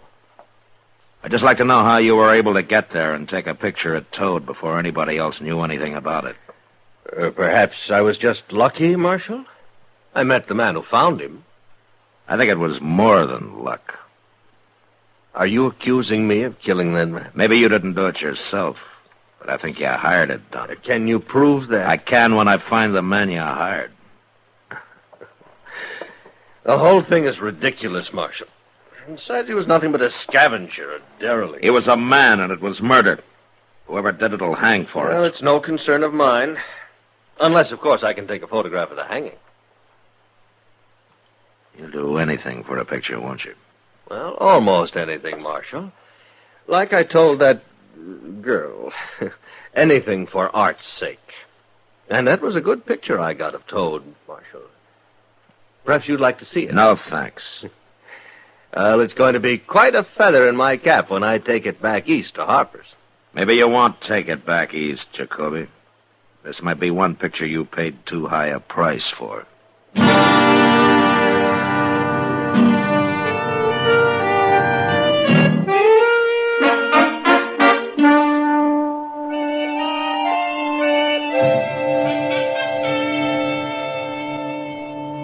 Matt, why didn't you lock him up? I got no proof against him, Doc, unless I can find the man who actually did it. And I got no idea who that is. Jacoby's been seen around town with a lot of men, but nobody's special. He's liable to skip town on you. Well, I hope so. What's that? Well, I figure he's going down into Indian territory. He won't go alone. Even he's not that foolish. And a logical one to go along with him is a man he'd already hired to do a job for him. Yeah, that's so. Anyway, it's the last chance I got. The town sure stirred up about it. You'd never have thought old Toad had a single friend. Sure, they're upset. They think it was Indians. And the professor put the picture on display in the window of the Dodge house. Did you know that? Yeah, I heard. And maybe it was him started to talk about calling the cavalry out against the Indians. Well, he'd like nothing better than an Indian war to photograph. What kind of a man is that? I don't know, Doug. Mr. Dillon, Moss Grimmick says the professor left town just before dawn this morning. Alone? Nope. Tom Grubbs was with him. Tom Grubbs. Sure. A two-bit would-be gunman. All right. Now all we gotta do is catch up with him.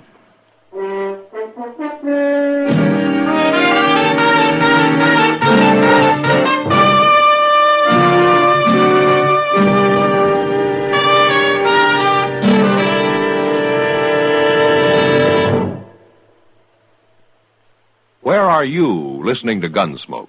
In your favorite easy chair? Or out driving? Oh, there you are. In the kitchen. Say, you want to make whatever you're doing more enjoyable? Have a Chesterfield. Enjoy Chesterfield's better taste and mildness. It stands to reason a cigarette made better and packed better, smokes better, tastes better.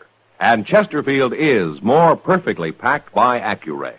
This electronic miracle removes human error in cigarette manufacture. So Accuray Chesterfield is firm and pleasing to the lips, mild yet deeply satisfying.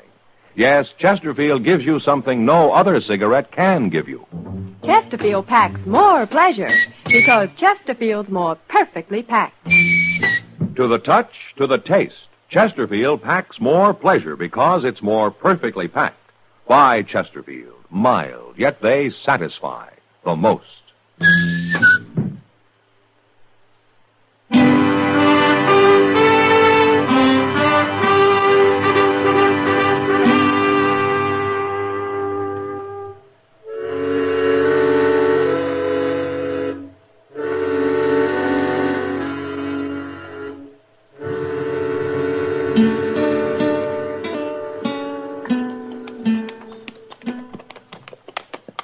I don't like it, Mr. Dillon. I don't like it a little bit. What, Chester? All this Indian sign.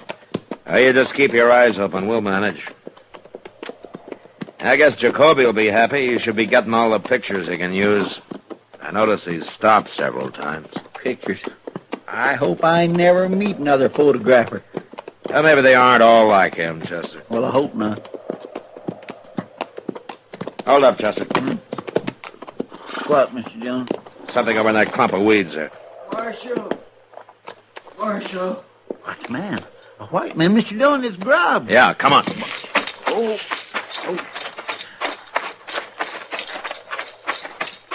Marshal. Mr. Dillon, he's been hurt bad. He's bleeding. Yeah, he's been knifed. Help me, Marshal. Where's Jacoby? Oh, there. Somewhere, I don't know. I ran and hid. What happened? Indian. Cheyenne. I told Jacoby, but he wouldn't listen. I tried to tell him, but he wouldn't listen. Told him what? About the burial ground. Bad enough just being here. And then him trying to take pictures of Cheyenne. There was only 3 of them.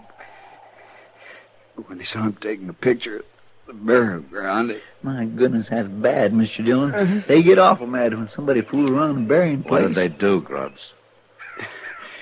He attacked us. Fought one of them off, and I ran and hid. I guess they couldn't find me. Grubbs. Why don't you tell me about it? About what? About Toad. All right, I'll tell you. The professor gave me a lot of money. I guess I shouldn't have done it. Marshal? Yeah. I didn't even get my picture took. Ain't that...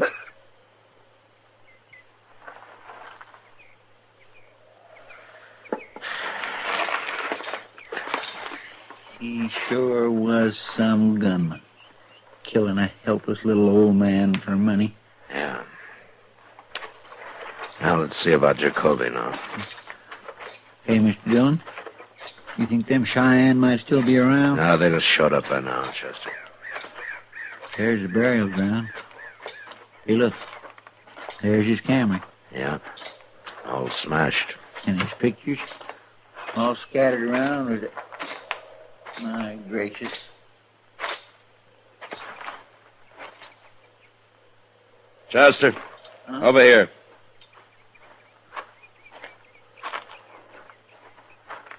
That ain't a nice sight, is it, Mr. Dillon? No. There's a kind of justice in it, Chester. Yeah. They did to him just what he had Grubbs do to old Toad. Well, we better bury him. Then maybe we better gather up those pictures. What for? We'll send them back east for him. Maybe they'll be immortal like he hoped. Who knows? He might turn out to be a big hero. And wouldn't that be something? Yeah. Not there have been heroes like that before. All right, come on.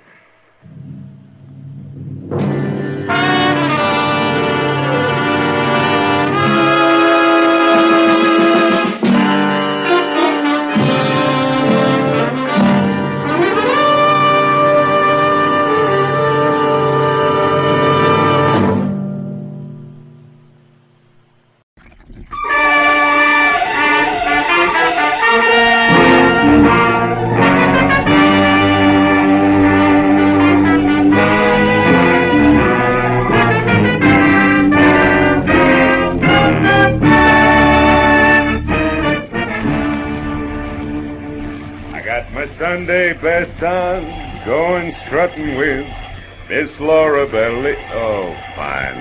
Every time I take a shower, I've never seen it. All right, okay. Hello. Mr. Philip Marlowe, please. Yeah, speaking. One moment, please, sir. Bay City is calling. Bay City. I Where's have your that? party, sir. Go ahead. Thanks. Hello, is that you, Marlowe? Yeah. This is Ernie Parch, Phil, at Bay City. Parch? Yeah, you remember me, don't you? No, I can't see. Oh, yeah, Ernie Parch. You're the guy who saved my life when the Bay City law left me beat up and bleeding all over the city dump, right? Yeah, that's it. Oh, yeah. Marlowe, please, listen. What? I'm in an awful jam. Like what? I just got out of jail yesterday. A year and a day. Jail, Ernie? Yeah, a very neat frame, Phil, but Oh? not half as neat